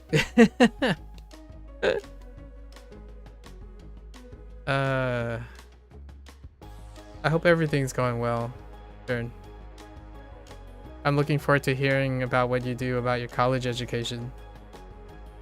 So many kiddos. All right, folks, that's a wrap today. It's a little bit below average, but I'm not too concerned about these. We'll reiterate again tomorrow, and we're gonna try to squeeze in an Inktober prompt tomorrow. What was the Inktober prompt? Oh, it's gonna be a good one. We're gonna do some watercolor for the next prompt. It's Arctic. Arctic is the prompt. The following one is pretty cute too. I'm gonna do a new background because it's been a while. A little bit of a teaser for the 20th prompt. There's gonna be a sunset. I forgot that I haven't drawn like a sunset yet. Sunsets are wonderful. Or dawns, sunrise or sunsets. I was thinking maybe I should put in the rising sun at some point, like the red rising sun. I do enjoy my ink paintings, so we gotta try to do like an ink painting one at some point. Like I've gotten so many little things that I could like render or try to render in a limited time. Haven't done like a punchy graffiti art thing, like wall art, just have like a wall and then have like graffiti on it and do the texture. So I haven't done those yet, and it's already half 2/3 the way through. I only have, after these prompts that are already set in stone, I only have 11 prompts left. I am gonna do something different this year. If I can finish early, I want to remaster my first 3 cards, and then I want to like iron out some of them. I kind of want to do like a remastering. I think these cards could be a great idea. What I want to do is like, I kind of want to print, like get someone to print out a deck, and maybe like give a, you know, have a fun way to give out decks just for fun. Oh, it would be fun to slowly and progressively create more and more cards. That sounds amazing. Oh, and Dang is... Oh, really? Which means party. Sorry, you can't read traditional. Oh, no worries. After knowing the simplified, now you know. Yeah, and then I found the other one. So yeah, 知道. Yeah, 知道 or Dan. Oh, Dan Xun. Yeah, is now, yeah. 机玄. I mean 机玄. Yeah. Which is the thing that was available. Interesting. Alright, folks, it was fun. I yapped a lot. You know, that's the end of our HanziHero session. If you're gonna watch this later, 谢谢. As always, feel free to follow along. Pick up HanziHero for yourself. Reinvent the wheel, what have you. Give it a try.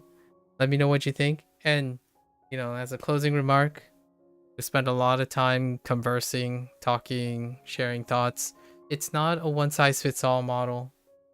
I try not to make it sound like there are secrets to life and life hacks, right? And whatnot. The idea is we want to, I like to encourage people to engage in these things, right? Deterministic is great and all for when you're talking about things that maybe you want to make sure happens and whatnot. However, the stuff that we're talking about, that we yap about, are embracing the subjective nature.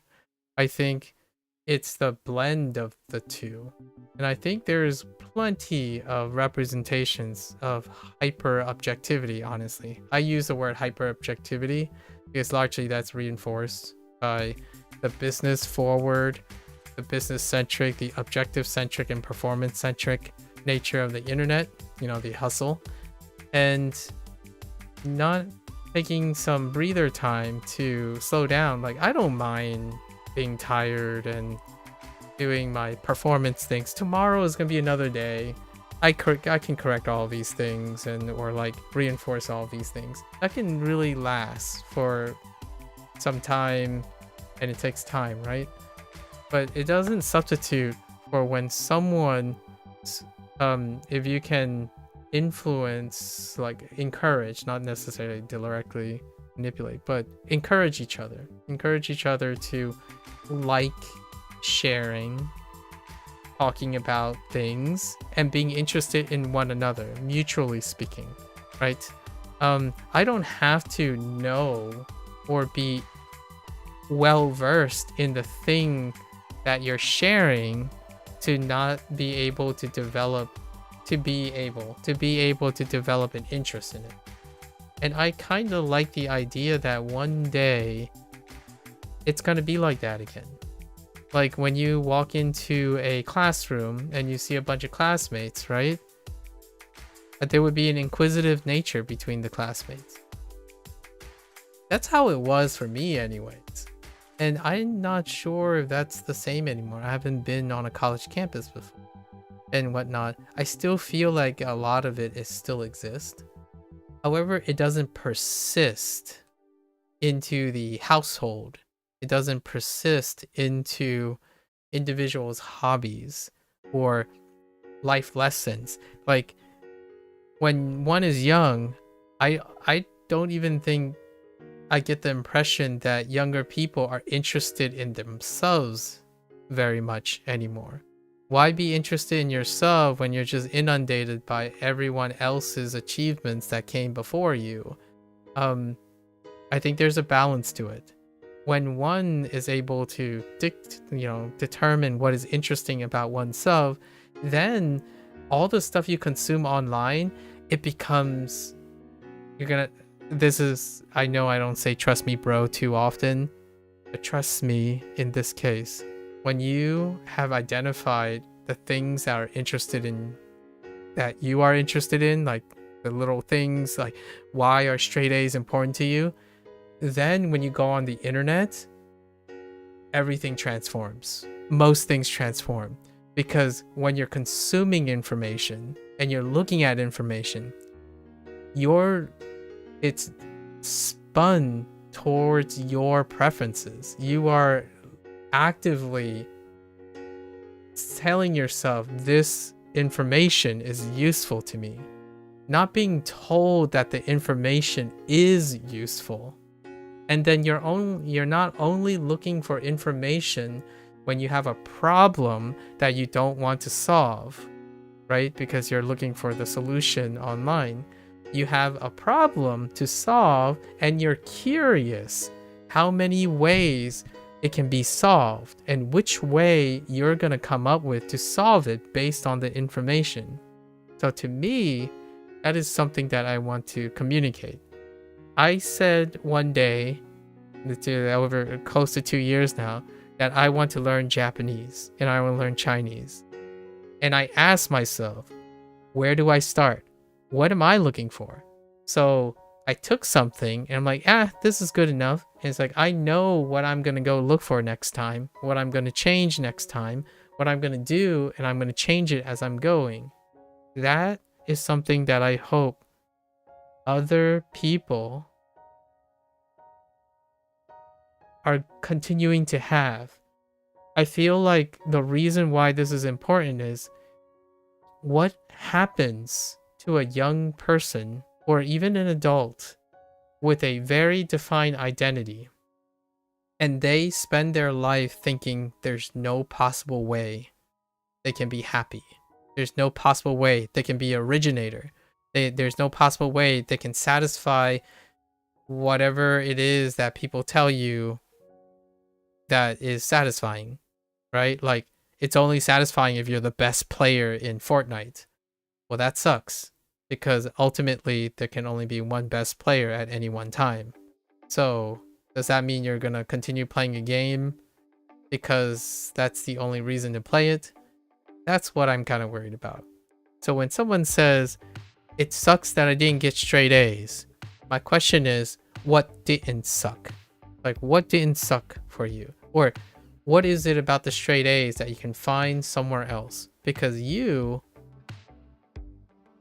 are more, you're a combination of things that you find interesting and then the standards that are set before you. In order to be creatively solving those things, you require an outlet that's outside of the stuff. So you have the capacity to synthesize information.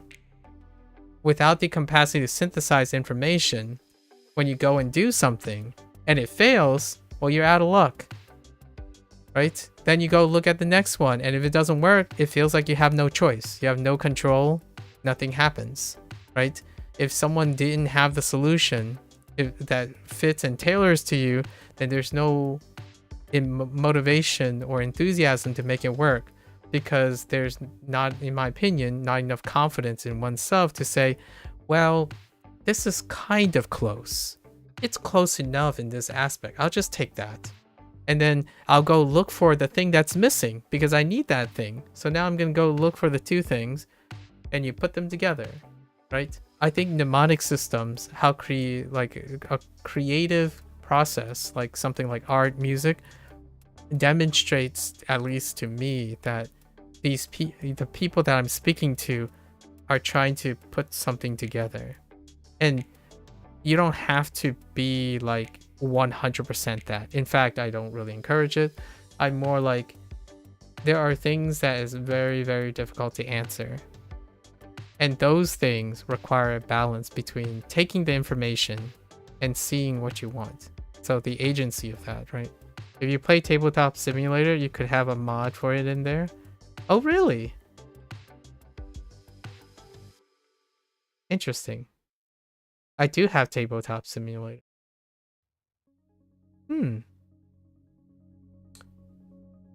I'll keep you posted on that. we can okay. You're full of ideas, Beep. Alright, folks. As always, I just wanted to emphasize, you're more than welcome. If you don't like yapping, come on by. Share one idea. Ask a question.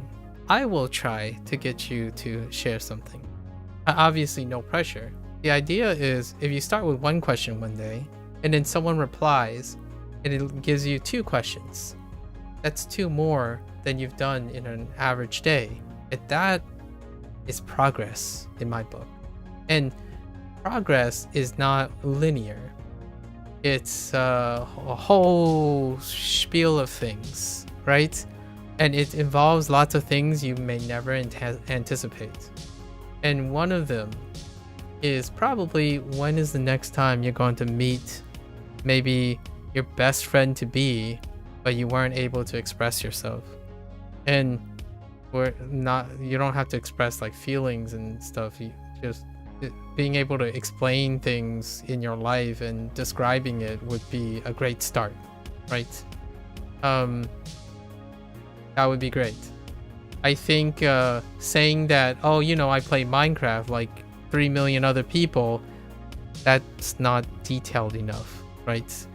In my opinion, even if that other person is able to relate, their first thought is, well, then how are you any different from all the 3 million Minecraft players, right? Provocative, charismatic. You can be the initiator. I understand that being surrounded by people who might also be deficient in communication doesn't necessarily mean that you can't initiate. And I think, in my opinion, being able to do that can probably interest people elsewhere, right? Like, if they don't find their life interesting, you can get them to express things. At least that's the challenge I've taken up. I'm gonna try to prepare myself and improve each day to try to get someone else to do the same, or like influence like happy thoughts the same, vomit rainbows and rainbows and flowers and stuff until they get with the program. I'm kidding, obviously there's no coercion here, but I think we can get this to work.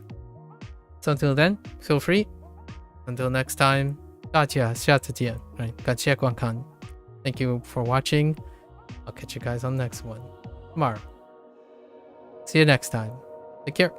Bye bye.